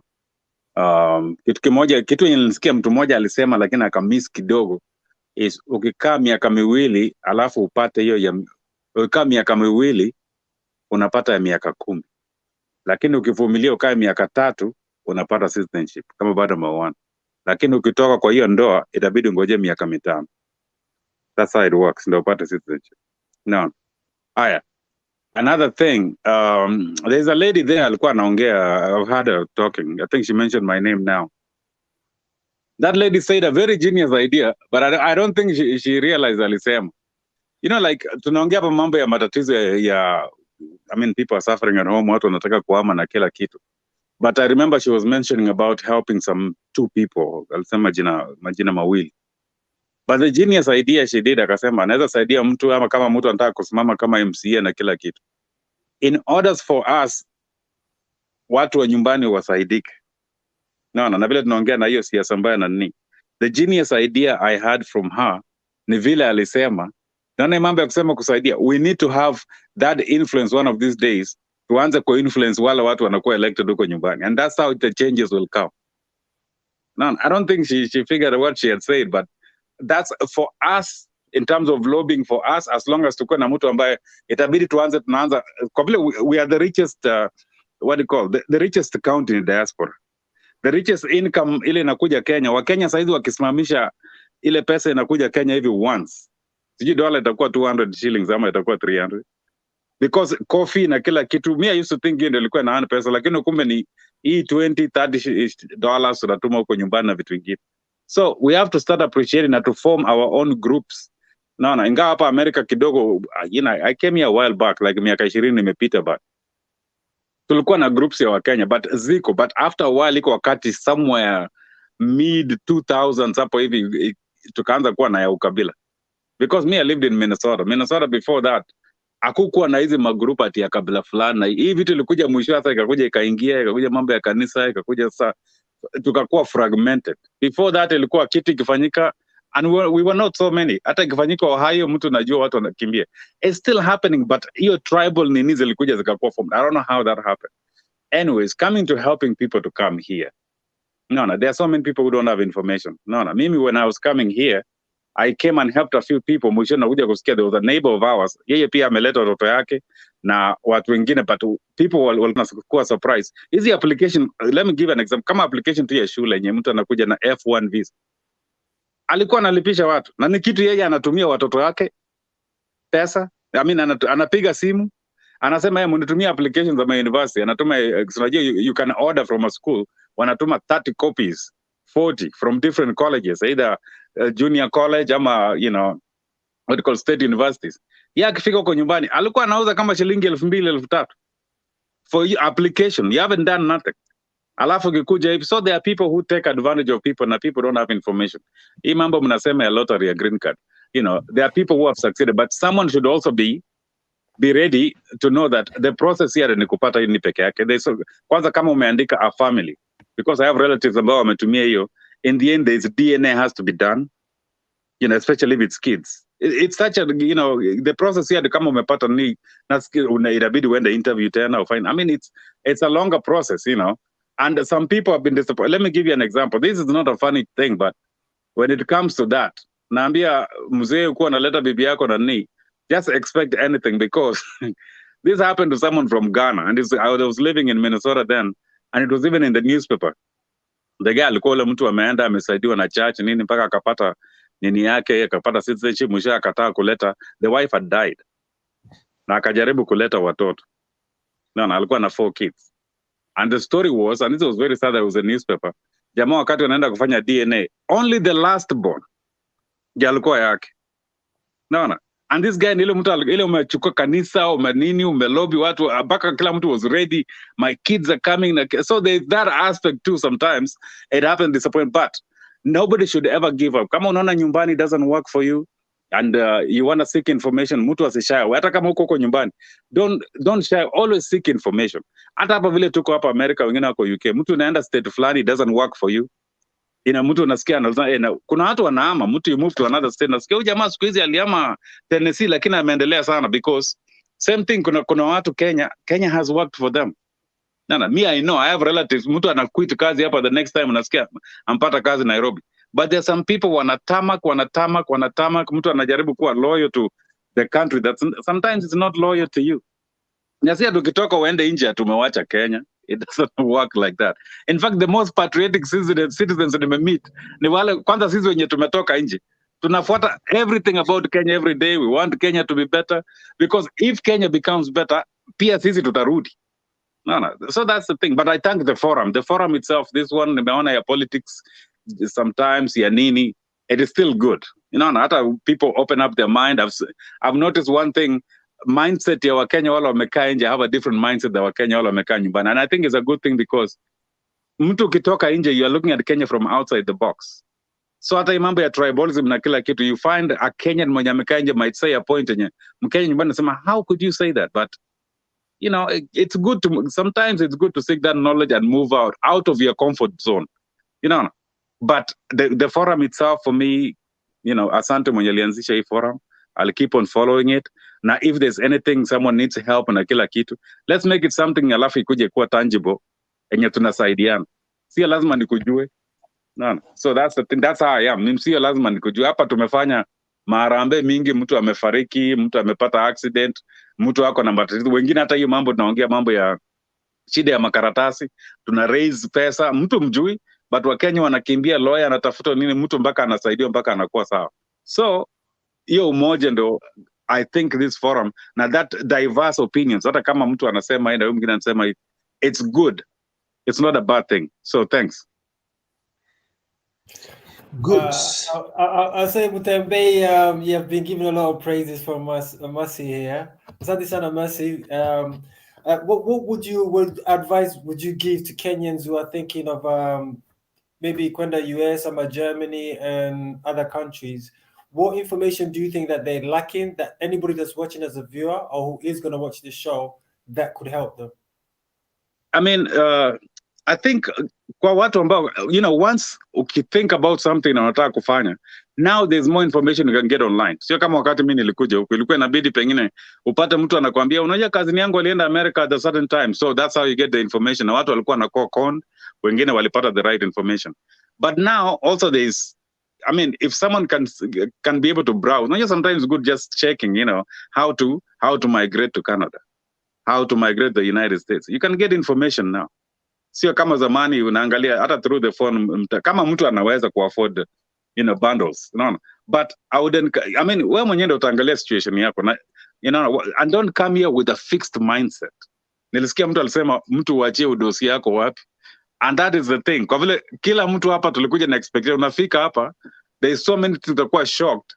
But after a while, kama ni jobs, kama nini, I have so many people najua walikuwa my electrical engineer nini, and those days it was even harder kupata hata kutransfer credits ile ama kuna ile kitu wana what you call they verify I'm trying to, there's a website I know you can go to and you wana match, so siku hizi si hard sana. West. West. Yeah. So that one, hiyo kitu those days haikuwa. I know some people, kulikuwa na mtu alikuwa na masters ya electrical engineering na yake kwanza ilikuwa from the UK na alikuwa na shida hapa kwanza, alibidi akuje kufanya hizi kazi za mkono hizi za group of nini. In the end anyways he was finally in the field. So now it's even easier. Kuna watu wamekuja huku kama kwanza watu ya nursing na we know those ones they can get it easy because kama mambo ya COVID ilifanya wakafungua vitu nyingi. And America is changing. Unajua kuna wakati ilikuwa America those days yao ndo the best. It doesn't matter hata kama ulienda Oxford in the UK, kama huna nini wanadharau. But so if you have academic qualifications, kama umesoma university, don't give up. Unaweza kuja hapa ukifaulu kukuja, unaweza sacrifice kidogo, but you can be able to transfer your credits wherever you want. If there's an addition or whatever, kuna watu wamekuja huko hata kutoka nyumbani. No, I have my sister alisomea nyumbani, but she's doing a master's degree right now here. So it's possible now. Bora uende kwa hiyo ma website na shule wana verify qualification, wana equate hiyo ma credits. Haya, kwa nilisikia story ya mtu alikuwa anasema ati yeye alitoka shule form 4 something because I was driving my car, nilikuwa nasikiza. One thing, and that's the thing, I think hata sisi tungekaa kwa nyumbani. Unajua kuna hiyo mentality huko nyumbani. The system imekuwa made, and this one came from wazungu na nobody changed it. It was made kuchuja watu. That's what the system of in anything imewekwa inachuja watu. Ukiangalia ya shule KCPE, wewe usipopata dini fulani, ilikuwa zamani ilikuwa either una repeat ama shauri yako enda ukue shamba boy ama chochote. Ukifika form 4 unaambiwa lazima ukue na kwanza siku hizi iko lower. When I finished high school ilikuwa B. Siku hizi nasikia ni C+. So unaona still bado the system ni imewekwa to exclude. Unaona? Alafu kuna hiyo mambo ni kama tangu wakati ya wazungu hiyo mambo ya ukua na kuna shule ya mzungu, alafu kulikuwa ya Wahindi, alafu ya Waafrika. We still have the same system, except we put it in such a way that at the national school, now if you look at the original national schools, zilikuwanga white only. Alafu last year nimekuja mpaka sisi kuna county, kuna CDF. So we still have that thing of classism nyumbani, which inafanya mtu hata akimaliza shule. Unaona watu, I mean, I feel bad, but mtu yote ambaye si hata kama umfika standard 8 na utoboe ufike hapa America, you can do so many classes that utapata mtu. Me, I know people, mtu form 4 alianguka mbaya, na mtu mwisho anakuja anafanya. I know of a guy alifanya pengine tu ni nyumbani, the structure haikuwa sawa. The guy is a nurse practitioner. Aikwambia grade alipata high school tostuka, but because he offers the Messi, unajua ukiongea hiyo mtu anasema ati amefika form 4, wengine amefika standard 8. In America kuna kitu inaitwa a dropout, college dropout who are successful. Yeah, can you explain to them what college? What is a college dropout? No, a college dropout ni yule mtu alienda college alafu akumaliza. Case and point. Alafu what happened and still became successful? No, kuna wale ambao after a while maybe most of these people unapata like I'm going to give you examples. They are naturally geniuses. So mtu anafika huko unajua America sio lazima ati college ndio itafanya tutakuwa. Sio kama Kenya atienda usome upate degree alafu ati ndio. Oh, by the way za maisha imekuwa sawa sawa. No. Vile someone was saying the people who earn the most money, iko majamaa mtu unaona anafanya iko jamaa moja I know here, nguo ukiona ni matambara ako na oil every time na kila kitu, lakini unaona amekaa kwa bar, the business deals anaongea, siku nyingine anasema can you imagine I lost $200,000, na yeye anasema deal moja, na wewe ukimwangalia unaona huyu mtu pengine hana pesa, because in construction that's why houses are paid. Hapa house ni 1,300, 1,400, that's in thousands of dollars. So this guy anakuwa in charge, alafu anafanya contracting, ako na ameandika watu. Another there's a Kenyan guy, I think it was in Alabama, I'm trying to remember. I think it was in Alabama. Yeah, if you hear the job, wewe utakuwa horrified. Jamaa alikuwa na akili, akaenda akaanzisha kampani yake, akapata certification, mpaka ameandika hao ma immigrant wengine wako na makaratasi, wengine hawana. Unajua kazi gani anafanya? Ile wakati crime imefanyika, mtu amepigwa risasi, huyo mtu amekufa, hiyo mwili wa polisi wamekuja wamechukua, watu wanakuja wana clean. Unajua each nini unajua analipwa over 10,000 kwa siku. Hiyo kufanya peke yake that one day, si ni contract ya month, analipwa $10,000. So ndio unaona watu wameanza companies everywhere, wako na malori and everything. So in America the structure is different. But coming to college dropouts. Can I ask a related question to that? Let me give you my example. Me, I was in the university. Then I was doing veterinary medicine. Yes. Then towards the end, I think we entered into politics, and I had a few issues with the administration. Yes. And I was made to fail until I was discontinued. So I left that course. I went home and I had to pick up myself. You see, and it was just remaining 1 year. So I had to pick up myself, and then I did just a different course. I did a diploma in management, and right now I've been doing a sales job.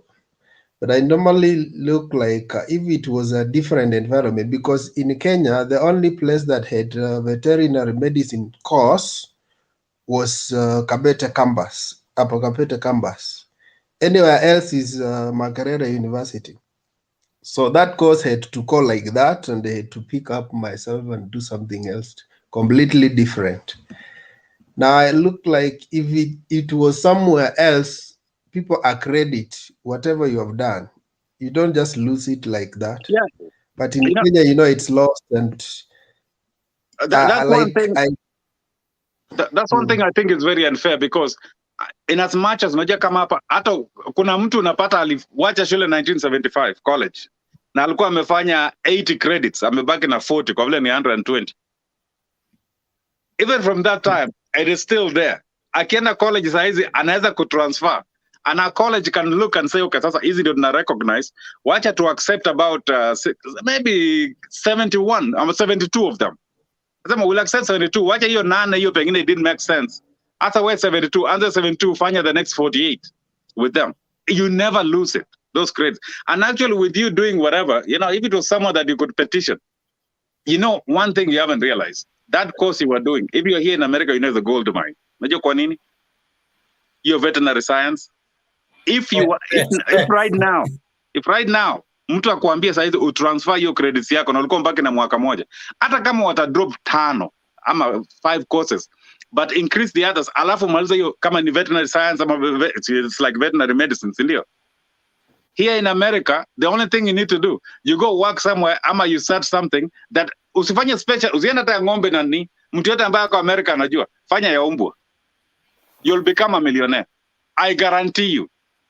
And ask anyone mwenye anakaa hapa, unajua Americans wanapenda umbwa. Hapa insurance ya, unajua mtu analipa medical insurance ya umbwa, wacha ya binadamu. Iko medical insurance ya umbwa. So after a while, if you deal with that, if someone special in something like just dogs, hata sio mambo ati ng'ombe nini unaenda kushughulika na nini, you will make it here.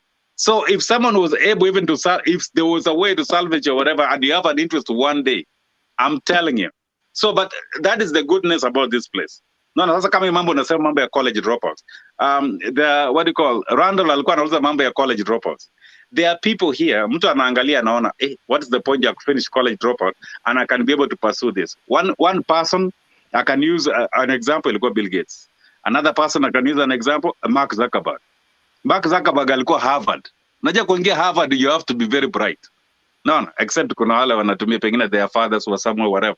But Harvard, just a genuine Harvard student kama yeye, alikuwa, and the only luck that he had, yeye alikuwa tuna a few friends wakakaa chini wakasema, saizi internet ndio hizo, unajua ilikuwa the boom ya .com ilikuwa imecollapse, the year 2000, after 1 or 2, after internet sasa si kwa everywhere, watu wanaanza kuwa na email na kila kitu. The only thing kwa dorm room, akasema mbona tusianzishe ka small platform kama ka website ya kufanya students wana communicate within the school, because now internet was more available. Now actually when he started ilikuwa at Harvard, intention yake haikuwa nini, no, that's how it started. Alafu the next time ika boom in Harvard. The next time wakasema hapana, wacha tufanye hivi, why don't we tufanye nini ya colleges in the US. No, that's how it started. When I joined nini, you could never register Facebook if you had a .com nini address kama Yahoo ama Gmail ama, it had to be like a .edu. And by the way, coming back that .edu, for anybody who wants to apply to a college in the US, know that a college website has to be a .edu. Ukiona mtu anakutumia hiyo whatever email na kila kitu atulipe pesa ya application and the college doesn't have, the website doesn't have a .edu, that's a scam. One thing you should know. Every college here, genuine college, iko na .edu. Even Harvard, any college, hapa tuko na both MIT, Princeton College, you name the famous one, it has .edu. That's a must. No. Okay. Coming back, so through his stories, walifanya hivyo, ikaboom, ikaenda to other colleges, ikaboom. Na mwisho jamaa akasema hiyo, unajua, why don't we just make everybody, watu wakuwa tu wanaform there, nini? But that idea had started, there was something else that existed before that called MySpace. Sijui kama watu wanakumbuka, kulikuwa na kitu inaitwa MySpace. So MySpace has started, yeah, MySpace has started, and people were members. But now, hiyo MySpace ilikuwa na establish your network, but then Facebook, wakuja, yao ikakuwa more successful. Another reason why, then nakwambia sometimes in this life, usiwahi despair, huwezi jua luck yako inatoka wapi. Naona? That guy, yeye alitoka mahali, sio pesa ilikuwa ati nyingi ama nini. Ilikuwa anaweza kuafford. But the luck enye ili happen to Mark Zuckerberg, alikuwa na roommate, ile mnakaa dome, pamoja hivi, ile cubicle moja hivi. Kuna kijana moja alikuwa anatoka Brazil. Baba yake ni tycoon huko.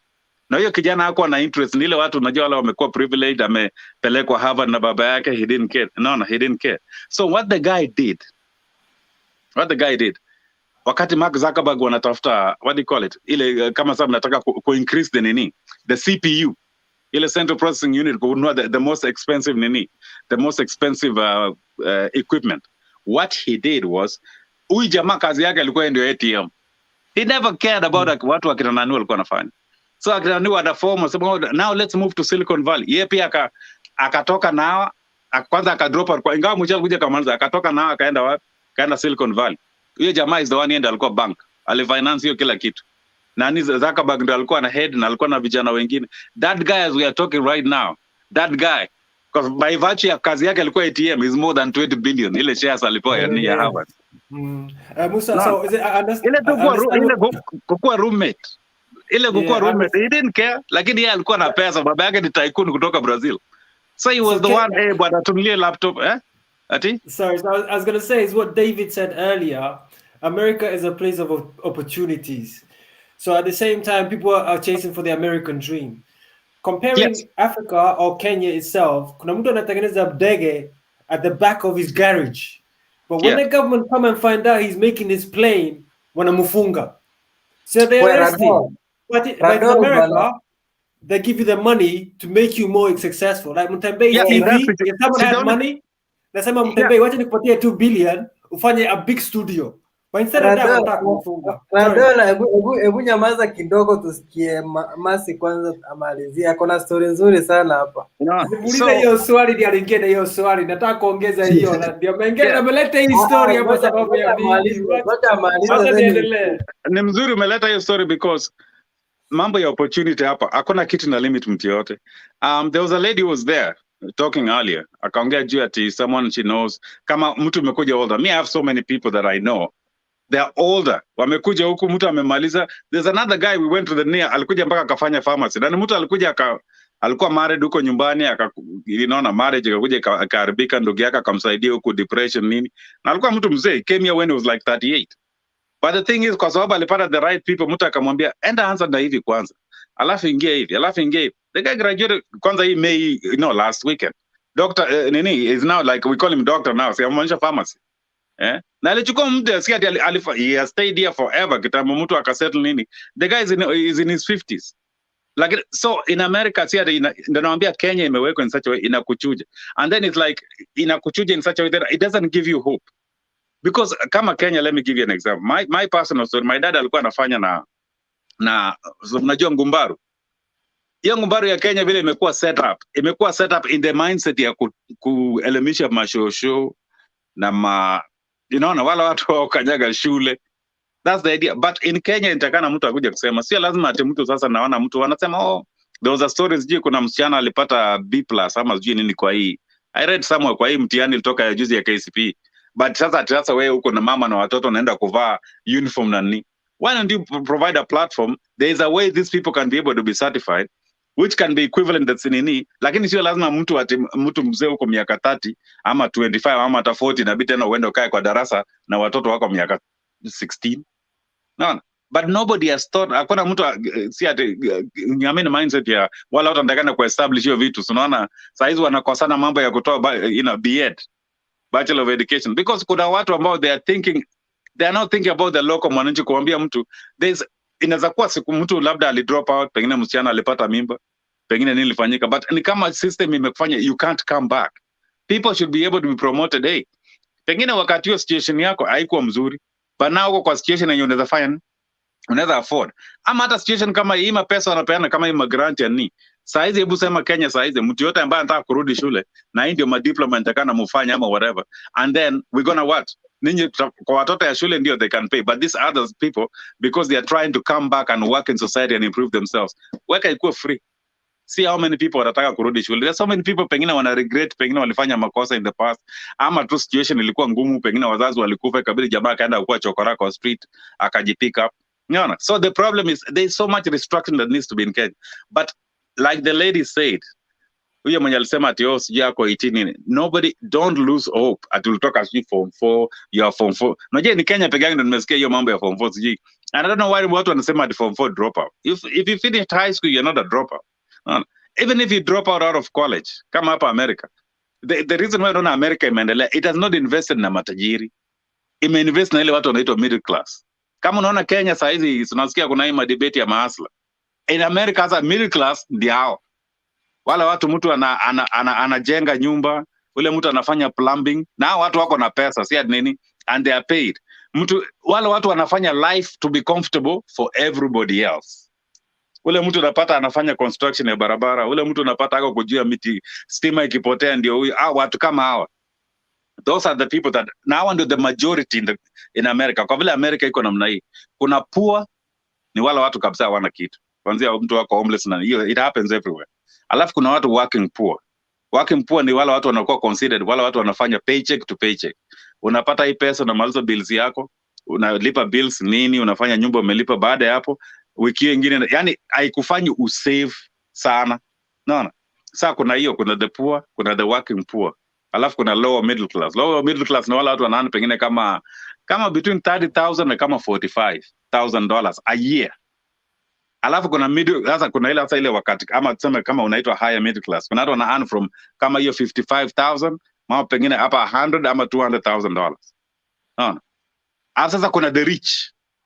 The rich, sasa unajua watu wana confuse the rich and the wealthy. The rich ni ule mtu pengine kama unaona watu wanacheza basketball ama nini, mtu ana earn milioni 2, mtu ameanzisha kampani yake kwa mwaka anaunda 1,500 ama milioni 1 ama milioni 2 na year, ama hata milioni 10. Those are the rich. Sasa kuna the wealthy. The wealthy sasa tunaongea akina nani yenye hata akikaa nyumbani hivi alale for 8 hours ameunda milioni 10 yenye jamaa mwingine. Akina Bill Gates, pesa inaingia. Those people, they have money that you can't even imagine. Yeah, those people can buy. Mtu kama Bill Gates pretty much anaweza kai anza kuambia Kenya, you know, another buy chunks ya Kenya. So there are people like that. No. But the thing is, they investments imefanywa for the middle class, because the middle wage collapse watu ya mjengo. So nasikia saa hizi, if people follow American news, hata kama watu mko nyumbani saa hizi unaona Biden hako anafanya nini sijui trillion ngapi ya dollars, anataka kufanya mambo ya infrastructure. And that's the thing in Kenya we have failed pia. Kiangalia anafanya mambo ya infrastructure hapa America, sio lazima barabara ya Rubike ndio iundwe. Barabara imepewa ni kama iko, unaona vile kama dawa iko na siku ya kumanufacture na siku ya kuexpire. Hata barabara wanafanya hivyo. Si hadi barabara inakuja kuundwa wakati poto limejaa. Imefanywa baada ya miaka fulani hiyo barabara, kama ni bridge baada ya miaka fulani. Na kuna some bridges inakuwa renovated na inakuwa rebuilt, na bado magari inapita na watu hawajui inakuwa rebuilt. Wanaweza change, unaona part moja inatolewa leo, screws inawekwa na bridge ndio hiyo inakaa ina legs mama. Na magari inapita juu kila siku, baada ya mwaka moja ama mbili unasikia that bridge kila kitu imekuwa changed, and you never saw traffic stopping. Unaona? So what they do, wanapeana hiyo expiry. So unapata barabara, unashanga na hii barabara hasa wamekuja kuchimba. Si barabara iko sawa. No, it's also a way to create employment. Kwa vile kila barabara mkisema inaundwa inakaa 8 years. After a while mtu ya kujenga barabara atapata pesa. Because in an economy the money has to keep cycling. No. That's why they say in economics anyways, which I did wanasema in economics intakana the economy ni kama roho. Lazima ni kama unaona vile wanapeanga shock kama mtu ana collapse wanapea shock. The heart has to be like that. It has to be given that nini. So that it keeps on nini. That's why unaona hata hapo wakati economy inaenda wakifika ile kitu wanaitwa recession, unaona inabidi government inapea watu pesa. Kama juzi wakati ya COVID, America ikafika recession kwa vile watu wako nyumbani, watu wakapewa pesa. So that people keep on spending. Kwa vile mtu akispend aenda anunua viatu hapa, mwingine anunue nguo, mwingine anunue nyama hapa, mwingine aseme unajua nini? Na mimi kuna hii TV nimependa sana, wacha nini? So that people have to keep them, because wala watu wa manufacturing, mwingine anaona hii nyumba hata mimi sitaki sasa, imekuwa mzee, wacha nimepata pesa extra, wacha niwachane na hii to move to another, because if you move to a newer house or whatever, a newer something, ule mtu alijenga hiyo sipita pesa yake nani. So pesa ni kitu inatakana inafanyonga hivi, ni kama sako, lazima it has to keep on moving. Unaona, kwa sababu if you don't keep the money coming in kwa mtu kwa mfuko yake na yeye ndo anatoa, once binadamu akiona na chances ya next week, wacha niwape example. Mtu ukijua next week bei ya kitu itakuwa imeenda juu, what will people do? The first thing, either they will save the money to afford when itakuwa expensive, ama watu watakimbia kwa store waende wa hoard. Na wakihoard hiyo products, after that kutakuwa na demand ya supply itakuwa less. So that's how they look at it. You have to keep on, the need has to keep on going. The economy has to keep on going, Watu pesa waikuje kazi ikwishe, watu naona bado wanapewa machecks. Si ni free. After a while you'll pay that money back. Hakuna pesa hapa unapewa ati ni free at the check umepewa. At the end of the year, hiyo kitu itakuwa quoted. Anybody who has lived here know. But the government has given you that for you to survive. So kama ukiongeza, after the paycheck, fuel went up by $3. Not only sasa saizi, kwanza makosa ile wanasema, the reason why wamefanya hivyo kwanza, the paycheck, the fuel kwanza itaenda hata kufika $4 because imefika 3 na ndio economy ya America wanafungua. Na ndio hii summer time imefika. Watu sasa wanaanza ku travel na ukimbia na watu wanakuwa kuspend pesa na kila kitu. So mafuta itatumika zaidi, demand itaenda juu. So bei ya mafuta hata ukiangalia kwa hiyo yenye wanauza ya kutoka ya oil barrels imefika sasa $77-78 na ilikuwa imeanguka. So mafuta hapa America itakuja kufika pengine $4 kwa galani moja. No.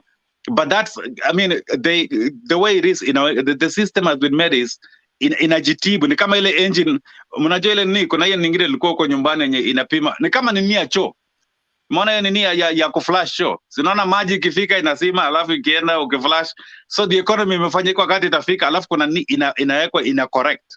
Pesa iki increase, unajua kama Kenya nikiangalia hata the economy, I've never understood what is the role ya central bank na government ya Kenya, because ni kama ni moja. Because hapa America unapata Federal Reserve Chairman, their only job to do inatonga monetary policy. Ndio ni kama Kenya inatakana kuwa hivyo. Kazi ya serikali ni fiscal policy, mambo ya taxes. That is their job. So ndio unaona mtu kazi ya nini kuangalia mambo ya ushuru. Naona wanaangalia hapa wanasema wacha tuongeze hapa ushuru ndio to raise scale fulani ama turudishe chini. Hapa America ukisikia wanasema reduce the taxes for the middle class, because watu ya middle class ndio wengi. Ukireduce taxes yao wanapata extra shilingi 5 kwa mfuko, alafu wanaspend. Wakiendelea kuspend, watu wa juu hata kama wameongezewa taxes bado si watu wanabuy from them, so bado they'll get more profit because there is more demand. No. Kazi ya monetary policy, kazi yao ni control mambo ya inflation. Kama sasa nyumbani huko mtu anaangalia pesa imefika, watu wako na pesa nyingi, inflation watu inaanza kupunguka. Inaanza kupunguka. That's the monetary policy and the other way they do it, kuna kitu wanaita they sell bonds, ile unasikia treasury bonds. So wanauzanga inaitwa T-bills, treasury bonds. So they sell the treasury bonds. Wakisell, sini wana buy from you. That's how they mop up the money from the economy. But the government side, ile other political side, the only thing they're supposed to do ni mambo ya kufanya nini? Ni mambo ya taxation. Kuhakikisha section fulani watu walipi. Unajua kama nyumbani sasa inategemea kama unajuana huko na business mzuri. Some people don't pay taxes nyumbani. Wale watu wako na mashamba kubwa, I was told those people who have ranches kama Laikipia huko na nini. Unajua in Kenya you cannot pay taxes. That's what I heard. Sijui kama ni true. And you don't pay taxes kama mtu na consider shamba yako inatumika for conservation. So kuna hao wazungu, mtu wako na eka 20,000, eka 30,000, mtu anaweka giraffe 2 in the farm. That means you're conserving. That means that whole farm hakuna pesa taxes hata moja atalipa hata shilingi moja, because that's the loophole. Mnaona vile watu wanachezewa akili. Alafu mwananchi wa kawaida, you have no choice, unalipa taxes, which ina sasa hapa America lazima ulipe taxes ya ukinunua sukari, ukinunua chumvi, ukinunua nini. No. But there are other taxes nyumbani. People, actually it's not being done right. Kama hapa unajua unalipa taxes ya nyumba. Mimi hii state yenye nakaa hapa, I lived in Minnesota. Minnesota watu hawalipi taxes ya town ya gari. I know a person, nimesikia mtu akisema hako Minnesota, wana ile nini inalipwa. I'm in Minnesota. Yeah, amuna taxes ya city. Ile ya city amuna. Lakini hapa hata ubaye gari, ufanye ununue insurance, kila mwaka the town, ati kwa sababu gari yako iko parked there, tena unalipa taxes. No, so everywhere na kila place iko na laws yake tofauti. Kila state iko na kila town sometimes wanakuja wana effect nini yake. So but in general tulianza hii story about alikuwa anasema mambo ya definition ya college dropouts na kila kitu. I mean, which seeking knowledge is also neat, but there's one thing here I think itakana kuwa encouraged na nyumbani. Although I think hii mentality ya kila mtu anataka kwenda college. You know, there was a time in Kenya mtu what do you call, they call technical colleges, ndio? Ama technical schools or whatever.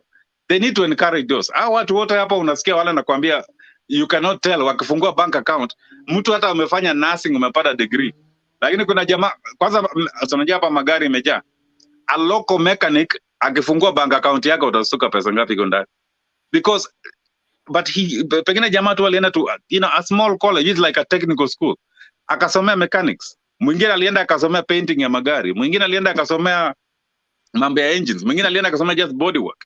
No. But they make a lot of money. So in Kenya they are supposed to encourage where you think the majority are going to be. Just like society vile iko. Ama shule, watu wa A ni kidogo, watu ya D na E wanakuanga kidogo, the majority tuko hapa katikati. So the same thing in the community, encourage those what do you call those careers.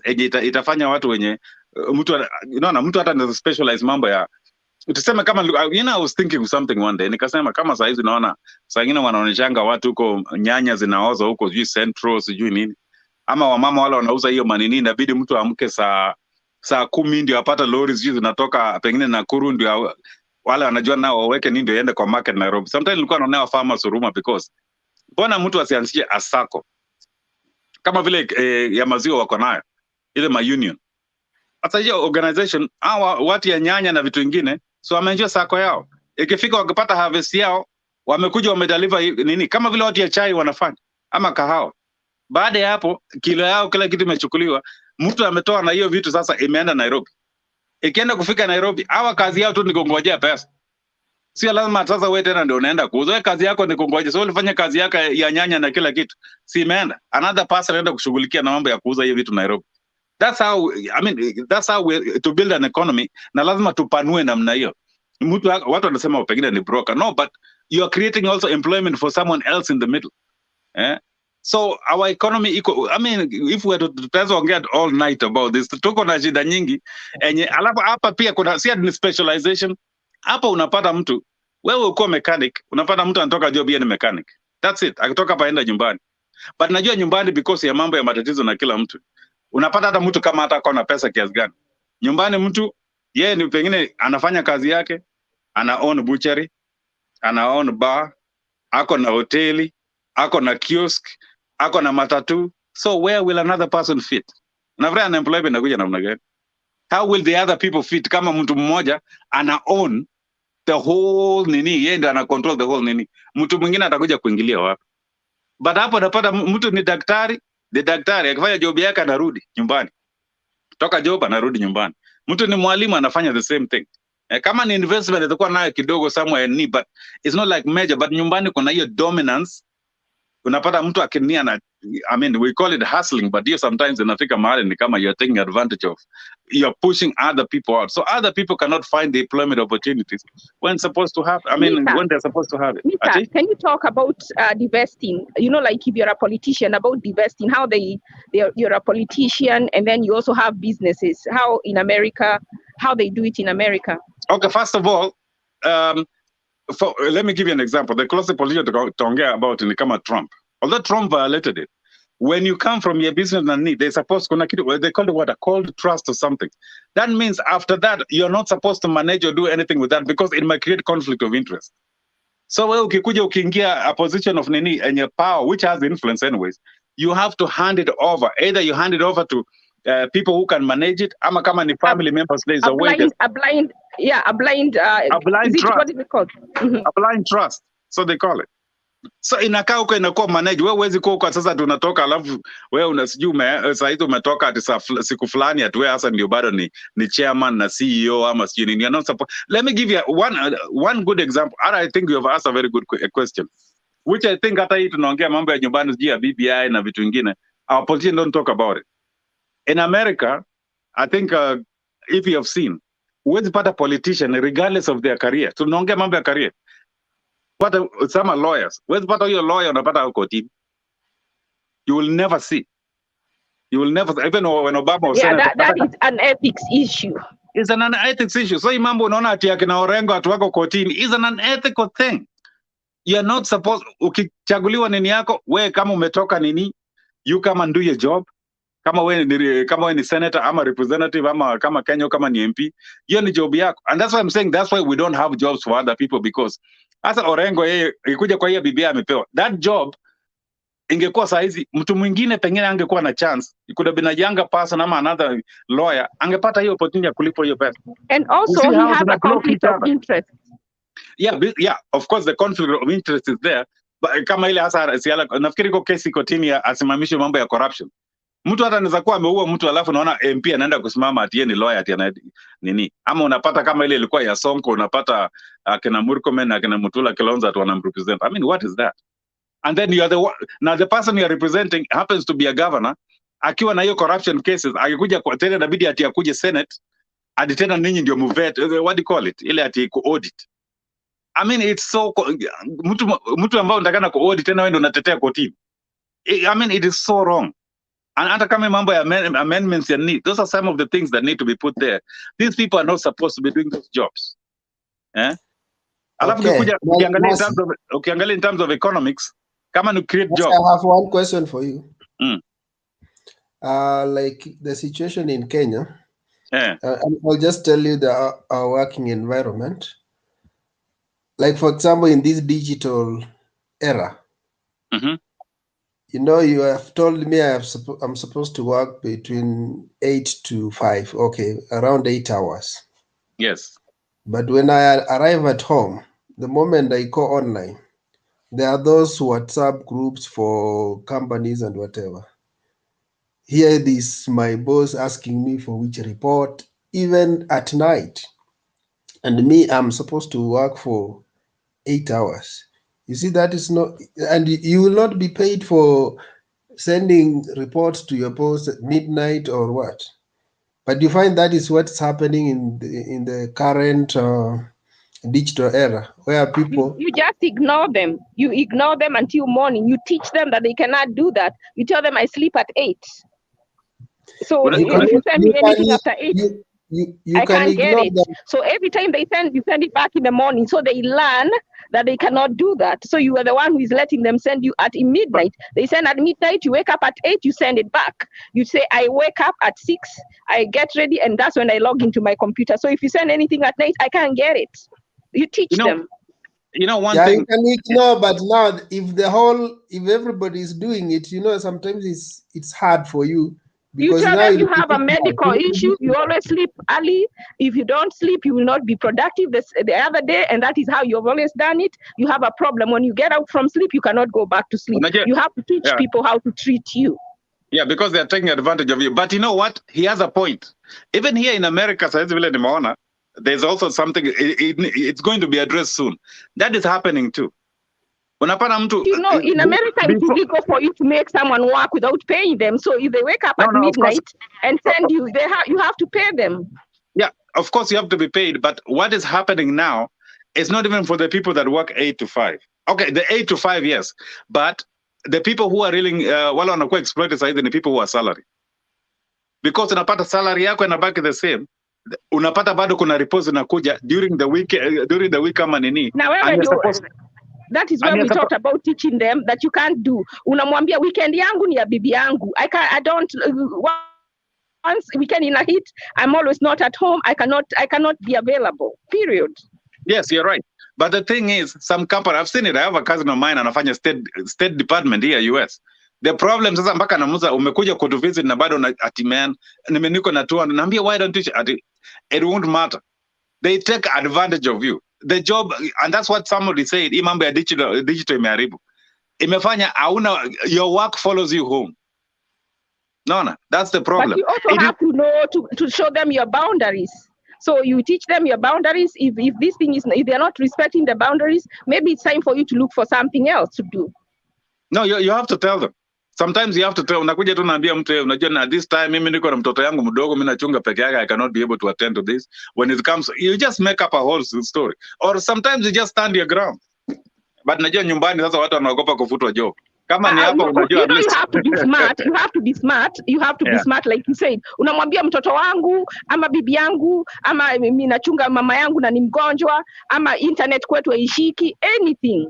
But you refuse to do it. Once you agree to do it, it's you. It's on you. Yeah, I think you're right. You have to stand your ground. Ama unasema tu vile amesema hiyo area yetu hiyo siku hizi hata internet haishikange nikiwa nyumbani. That's it. Sorry, kumemaliza naye atafanya namna gani? Naambia mimi inabidi nikuja hapa town ama wherever. Kwanza hiyo kama tunasema huko Ukambani. Wanaambia huko iko mahali mimi nakaa siku hizi hata mimi nilifanya. Mtembei ameshalala na yuko Kenya. Unasikia anasema anga kuna internet kwa bibi yake na yuko Nairobi. Yeah, that's what it is. That's what you do. So but in general, I mean there's so many things nikiangalia hapa. Let us mwenye nataka kuja huko. We need to try and help.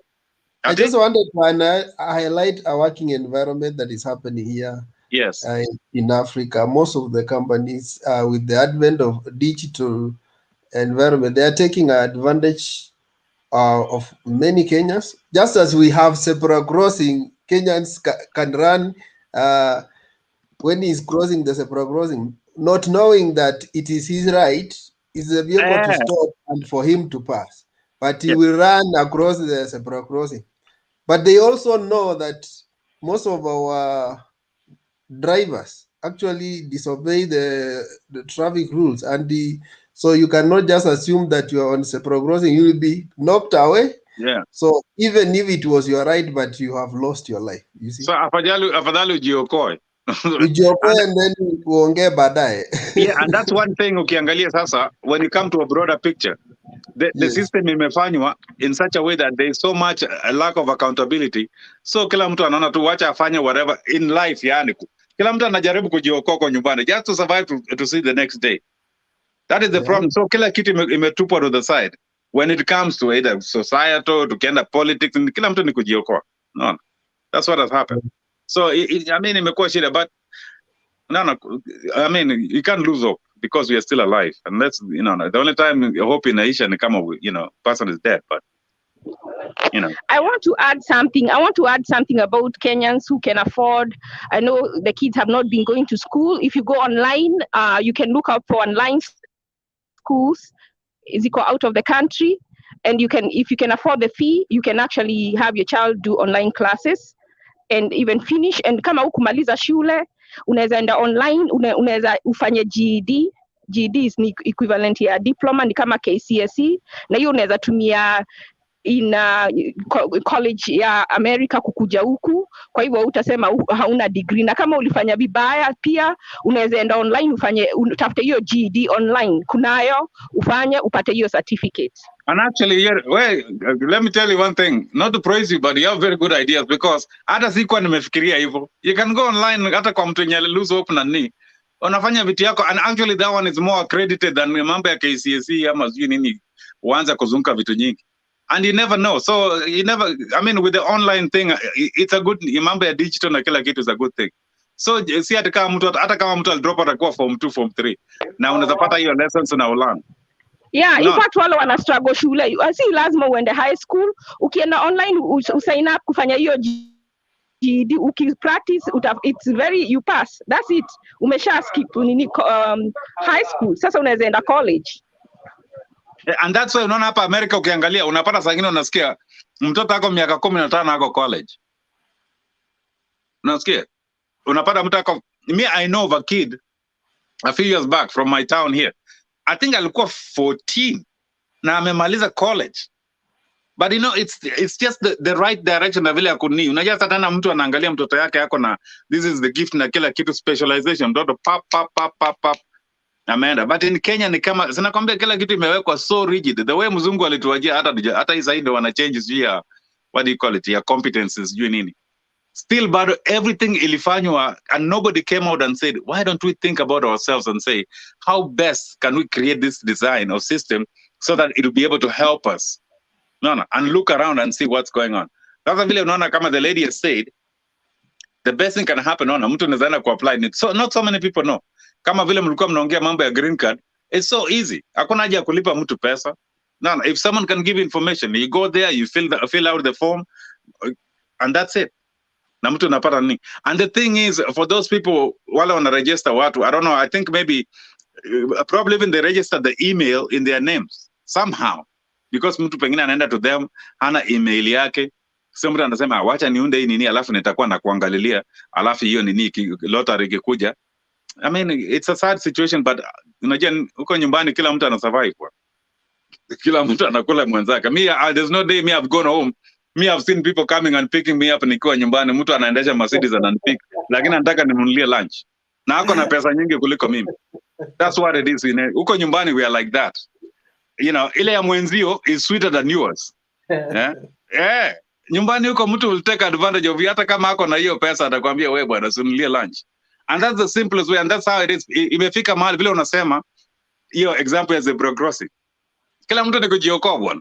So kila mtu anajaribu kusurvive, and that's why unaona everything has gone down, morality nini kila kitu, because sasa if you don't sasa utalala njaa. So na kila mtu lazima alishe mtoto yake na mpeleke shule. And I mean ukiangalia education system kila kitu it's almost like collapsing. Unajua nyumbani huko like here now, you know, me I have 2 children. I don't pay a single, now they're in high school. I don't pay a single dime because I pay taxes. The only thing I'm thinking about in college. No. Lakini sasa in Kenya mtu analipa watoto wako wakipass vizuri, they'll even get scholarship. Full right. You don't have to pay anything. Not only hata kupass, even if they might even have a talent. Me, I have as long as kuna jamana kuna game inaitwa lacrosse. I don't know if you know about it. Jamaa kuna full scholarship. Na hiyo lacrosse yeye alipata hiyo because he plays for the college. That's how you anaenda darasa free.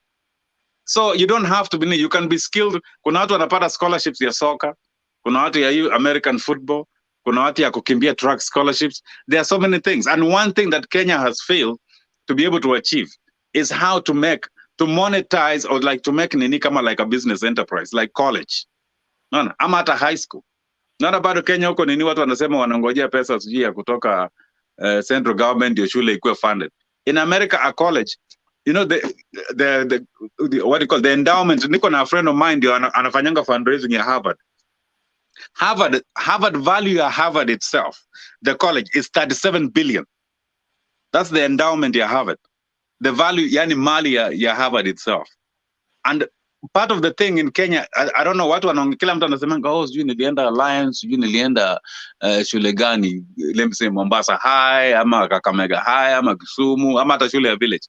One thing that has been encouraged here in America, and I think it should be something that if it's possible, this alumni thing. Most of these colleges, none of watu wengi wa Kenya, mtu alitoka akasoma hata kama Uhuru ametoka ameenda amekuwa na hiyo mabilions yake or whatever.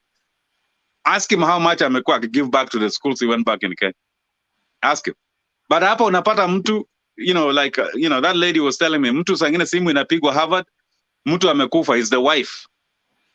Mtu amekufa, the wife amepigia Harvard, anasema, hey, bwana yangu alisomea Harvard, na kwa wili yake, iko bahasha alikuwa amewacha hapa nini. Huyo mtu anatumwa, anaenda New York, because Harvard is here. So anaenda anachukua, anafly mpaka New York, anaenda anachukua hiyo check. Walikuja kufika kwa shule wanafungua, mtu amewachia shule $25 million. Yeah. Because mtu ana appreciate what the whatever did to him. Lakini in Kenya nini, mtu anasema nilisoma kwa hii shule, anaenda siku moja analia watu ama analia hao watoto nini soccer balls. Sasa na shule haina mabati ama haina dirisha ama chochote. You know, we have to look at it that way. You know, and the schools imekuwa kama business. Harvard iko na pesa saizi, they give, if anybody you have time, anytime, go and look at Harvard website yao. Harvard website yao utaona school fees hapo imewekwa structure. Other colleges you might see, but you'll never see for Harvard. because Harvard wamefanya their system in such a way that what they did, kuna 2 ways you can get in the college. No, si kuna hiyo umepass ama uko na hiyo matale na nini, alafu kuna ile watoto ya wale watu walienda huko that can go. So some people, their kids go there because of the name. It's a form of corruption in a way. Mtu alienda Harvard 19 miaka fulani, alafu sasa amekuja amefaulu nini, but anataka mtu, because ukiwa na Harvard qualification ama schools kama Princeton, niko na Yale hapa hivi karibu, tuko na niko na ni hapa, iko shule nyingine iko karibu na kwangu hapa, it's not fine, ito Brown, iko Rhode Island, naona iko University of not university, kuna University of Pennsylvania yenye unaona Trump alikuwa na ringa saa yote because that's the business, iko na the best business school in the world. Most of those schools haina fee structure because wanafanya hivi, watoto wa maskini wanajua kwenye hakuna kitu litoka ni wewe unakuja unaingia ni have A's, you go there free, alafu watoto wale wa matajiri wanaangalia kulingana na income yao. So kuna students wanaenda Harvard na watoto ya matajiri, they pay sometimes they pay 200,000-300,000 a year for college, lakini yeye amelipa, naona imeenda kukava ya ile watoto 20 ama 30 wale wenye hawana hata ndururu, wale wameingia huko. That's how the school is done. So hakuna mahali utaenda kuona ati fees ndio hii, because wanaangalia na income yako. Wewe income sasa they charge like this. No. So but in Kenya we don't have that. And the colleges ziko broke, unapata sisi zinangojea, and can you mind, these are the educated people that are running colleges and their college is broke. So you can imagine how nini hii wanasiasa tuko nao. Kenya is the way it is because of so I mean, you think about it, my professor cannot run colleges, and the colleges And are the broke. Kenya is also the way it is because of us people who support those people because they belong to our tribes or political interests. We are killing our own country ourselves. So We're killing if our own only, country. yes. I mean, and then one thing is funny, these same leaders, si ati ni wajinga. Mimi Uhuru Kenyatta came here, maybe it was 2015. When he comes here, the Uhuru Kenyatta anaongea nyumbani sila akikuja because amepata wala watu wanajua they have information na kila kitu. If you hear his speech, wacha ile inaonyeshwa kwa TV, ile sasa aliongea sasa akasema sasa hii tuongee maneno hapa. The guy talks very brilliantly, anasema nini? Lakini anajua akifika nyumbani anacheza hiyo game ya village. Akifika hapa anajua watu watamuuliza maswali, anacheza game ya hapa. So that's what they do. And that's the problem huko nyumbani. Mtu ukifika huko unaenda na vote for persons because of my tribe, ama sijui ni clan member yangu, ama sijui relative na kila kitu. That will never help you. It will never. Even at one time I was telling you see someone trying to abuse you here when you're trying to help them. Like maybe hata una any interest if Kenya does good or bad, it doesn't affect you. No. Na mtu yuko Kenya na anakutukana na unajaribu kuwasaidia because they are protecting a certain politician. Sasa unasema I wish that politician you're protecting has the same energy to protect you and your interest. Kenya would be very far. Yeah, and that's the thing, like someone was telling me a story, was it 2015, I think. Yeah, either 2013 or 2014, I think. Best yangu mwenye alikuwa ananipigia kuja twende hapa Boston, twende uone kuna wageni wamekuja kutoka Kenya. I didn't know who it was. Then after a while the jamaa ananiambia no, people were going Manavisa. Unajua Raila stayed here around Boston for like 4 months. So mnakumbuka ndo akarudi nyumbani ndio watu wakaanza kusema baba while you're away. When this guy was here, alikuwa na meet na the other, if you see the interaction. But these people wakifika nyumbani wanakuwa kichwa kubwa. No. And that's the problem. When he's here, the guy anakuja kwako. Me, I have so many people have hosted my place. If I tell you those people have hosted my place hapa, kufika huko nyumbani, the guy hata unapata mtu akuangalia. And it has happened to so many people. No. So, and then the thing is that the problem that I see with most of us, hata wacha nijiblame mimi na Wakenya wengine. The problem we have, because of our situation here, na mtu natoka hapo unaenda nyumbani. Mtu akienda kurana huko siasa huko nyumbani. The problem that happened, mtu anafika, anaanza kukua, anaona, how am I going to appeal to these people? See, all politics in local. So a person can be a genius, but ukifika huko nyumbani, the village swallows you. No. So that's why unaona watu wengi unasikia huyu fulani, mimi nikiangalia watu kama, akina Millie Odhiambo used to be here. I'm not kidding. But ukiangalia ile vitu inafanyika sasa hiyo, unasema, sasa huyu. Sasa if you can act that way, what would you think watu kama akina majambazi kama akina Sonko na wengine would do? And like Oledima, he was trying to talk about zoning and he was told he's being tribalist. The way he was saying, if an area is zoned for grazing, you cannot come and start building houses. In America, there are places that are zoned as residential. There are places that are zoned as business. You cannot build That's a house commercial, there. yeah. So he was trying to convey that message, but the people he was telling did not give him a chance. Wakaanza kumwambia yeye ni tribalist during But the yeah, BBI. yes, And it but is you know, true because that's how you preserve areas. yeah, but you know what? He's right. He was right. His message was right. But to Kenyans, they look at the messenger. Huyu ni Masai na ndio wako na hiyo mashamba yao. So watu Hawaskizi, wanaangalia, wanaanza kusema ana promote tribalism. ana promote Na, they tribalism. are not listening to the intelligence of what he's saying. Yeah, because he's saying the truth. Because huko nyumbani, if we actually, you just raised an issue. I was thinking about it today. If we don't zone Kenya, unajua wazungu walizone Kenya. Hii sahizi ndio tulikuja tukapata independent history.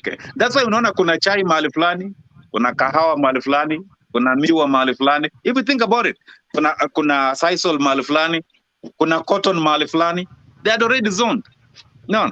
But now for us, ikafika mahali watu tukakuja tukasema, hey, unajua nini? Hey, kila mtu ikakuwa free for all. Because if we don't do that, vile watu wanakata kahawa huko Central, unaenda Kisii huko watu wengine wanakata chai. Ama kama Kisii kienda ni kama slums hizi, like Raila called it a genius name, akasema it has become a rural slum. The only difference is sasa watu wa develop, wale wamekaa kwa village, ile eka 5 imekuwa eka moja kwa vile mzee alikuwa na wavulana 4. No.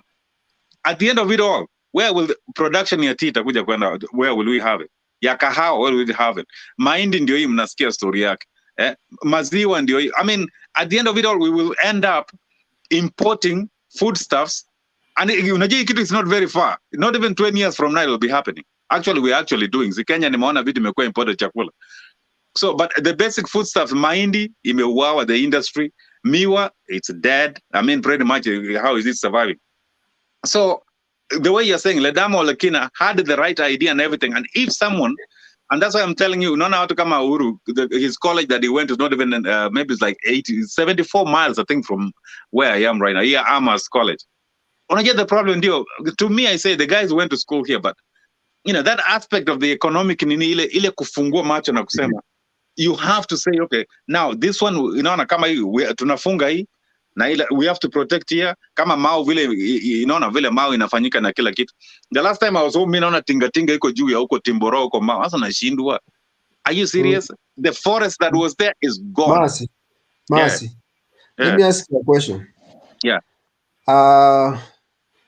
Using the biblical analogy, Paul said that when I went to Rome, I behaved like Romans in order to win them. You have just said very well that when our politicians are in Kenya, there's a way they communicate. Yes. When they come to you guys in diaspora, there's a way they communicate.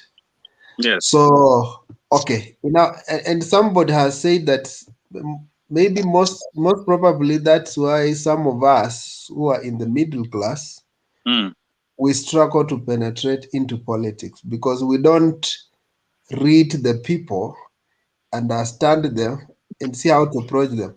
Because, okay, the challenge is there's a way there's a place I want the society to be. But there's a way I have to go and pick them from where they are and move them to where I want them to be. But some other people now think the model is I go and stand where the society should be and start calling them to come where I am. And you see now they don't come.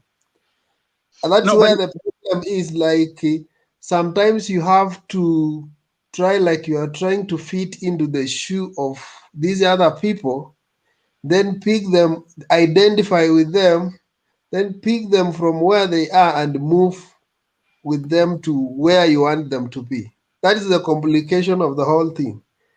Such that you see even how Nani came, this guy called Dr. Mohisa Kitui, came and then started the ideal politics. And people told me, you're not going anywhere. Now he went back to the village, he's trying to acclimatize and see how do I adapt with people and move with them. Okay. No, balance. Comment on that. Ndio, wacha nikwambie kitu kimoja.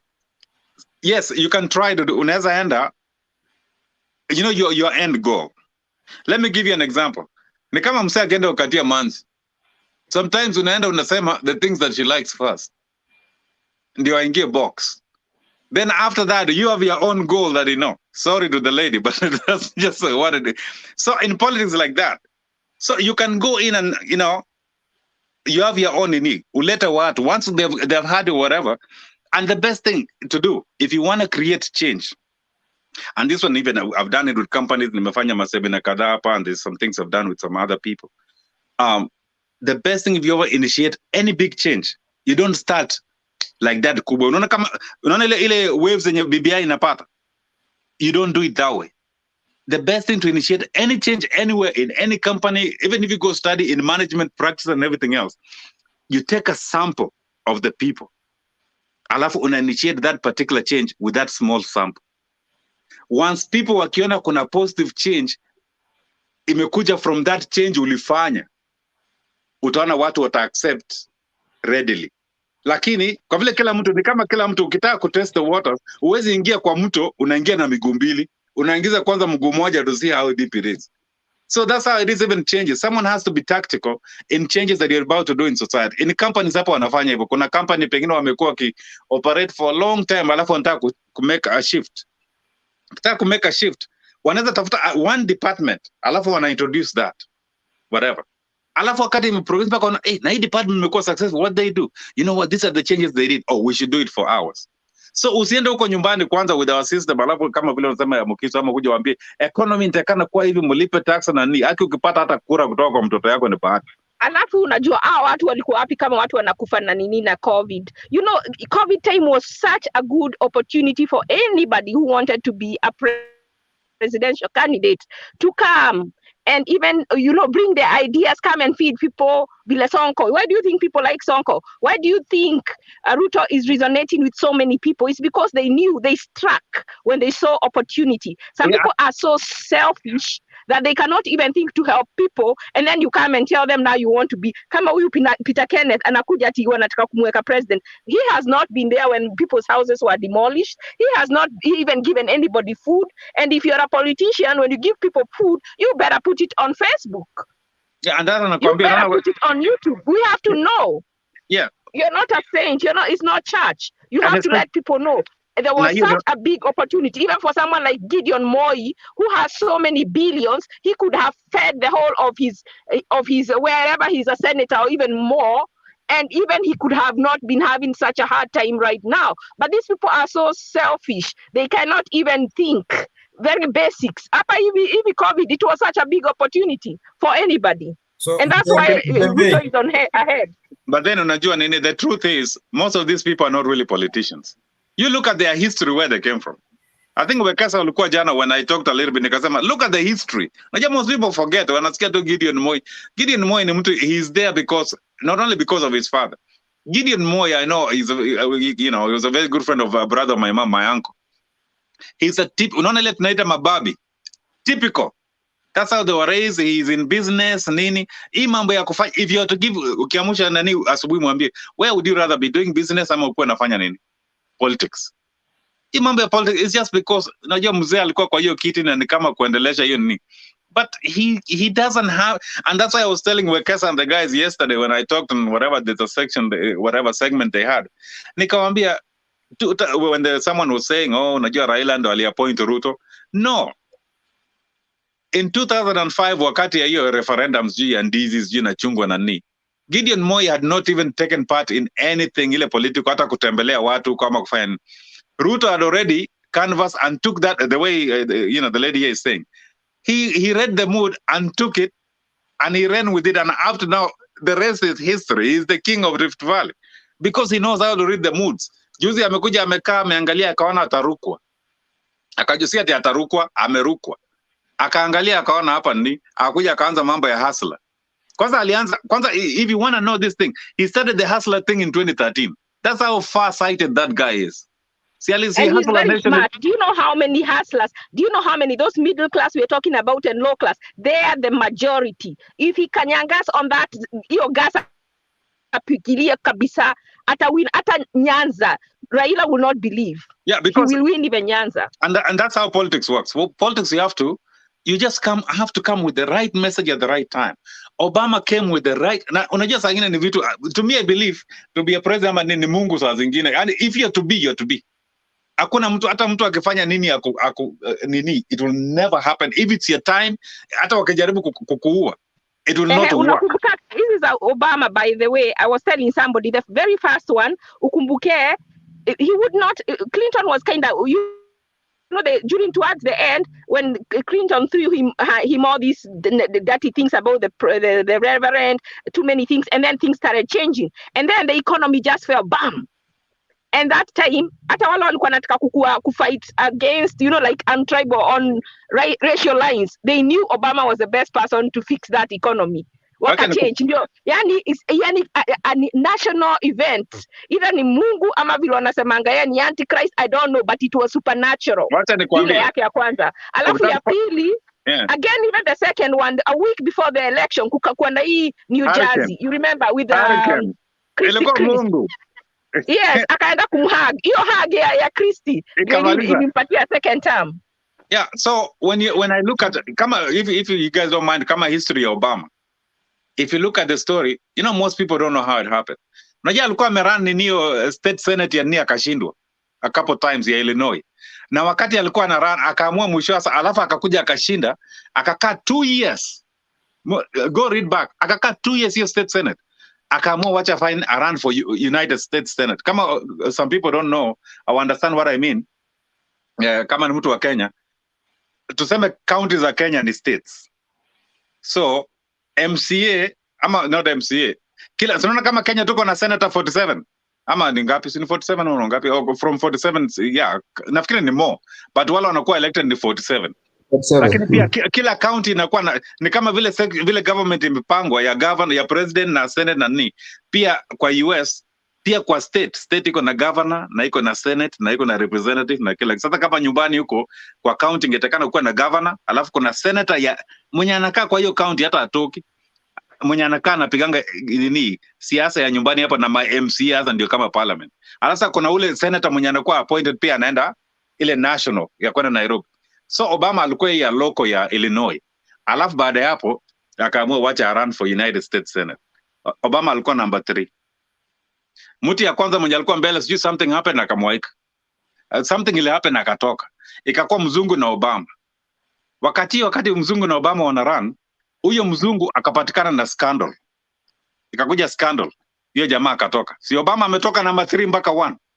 Sasa amekuwa ni Richardson. Is it Richardson you're talking about? Au ni mzungu mgani? Kuna mzungu alipatikana na scandal ndio Obama akakuwa nominee ya Democrat ya Senate.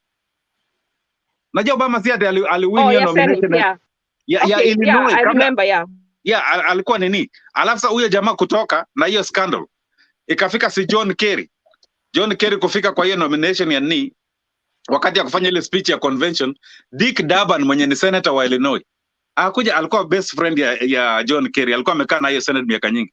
John Kerry wanatafuta keynote speaker, hakuna. Ingetakana kuwa mtu kama Clinton ama mtu kalikali, hakuna. Naona, lakini Clinton si alikuwa ametoka a few years back na ile scandal yake Lewinsky.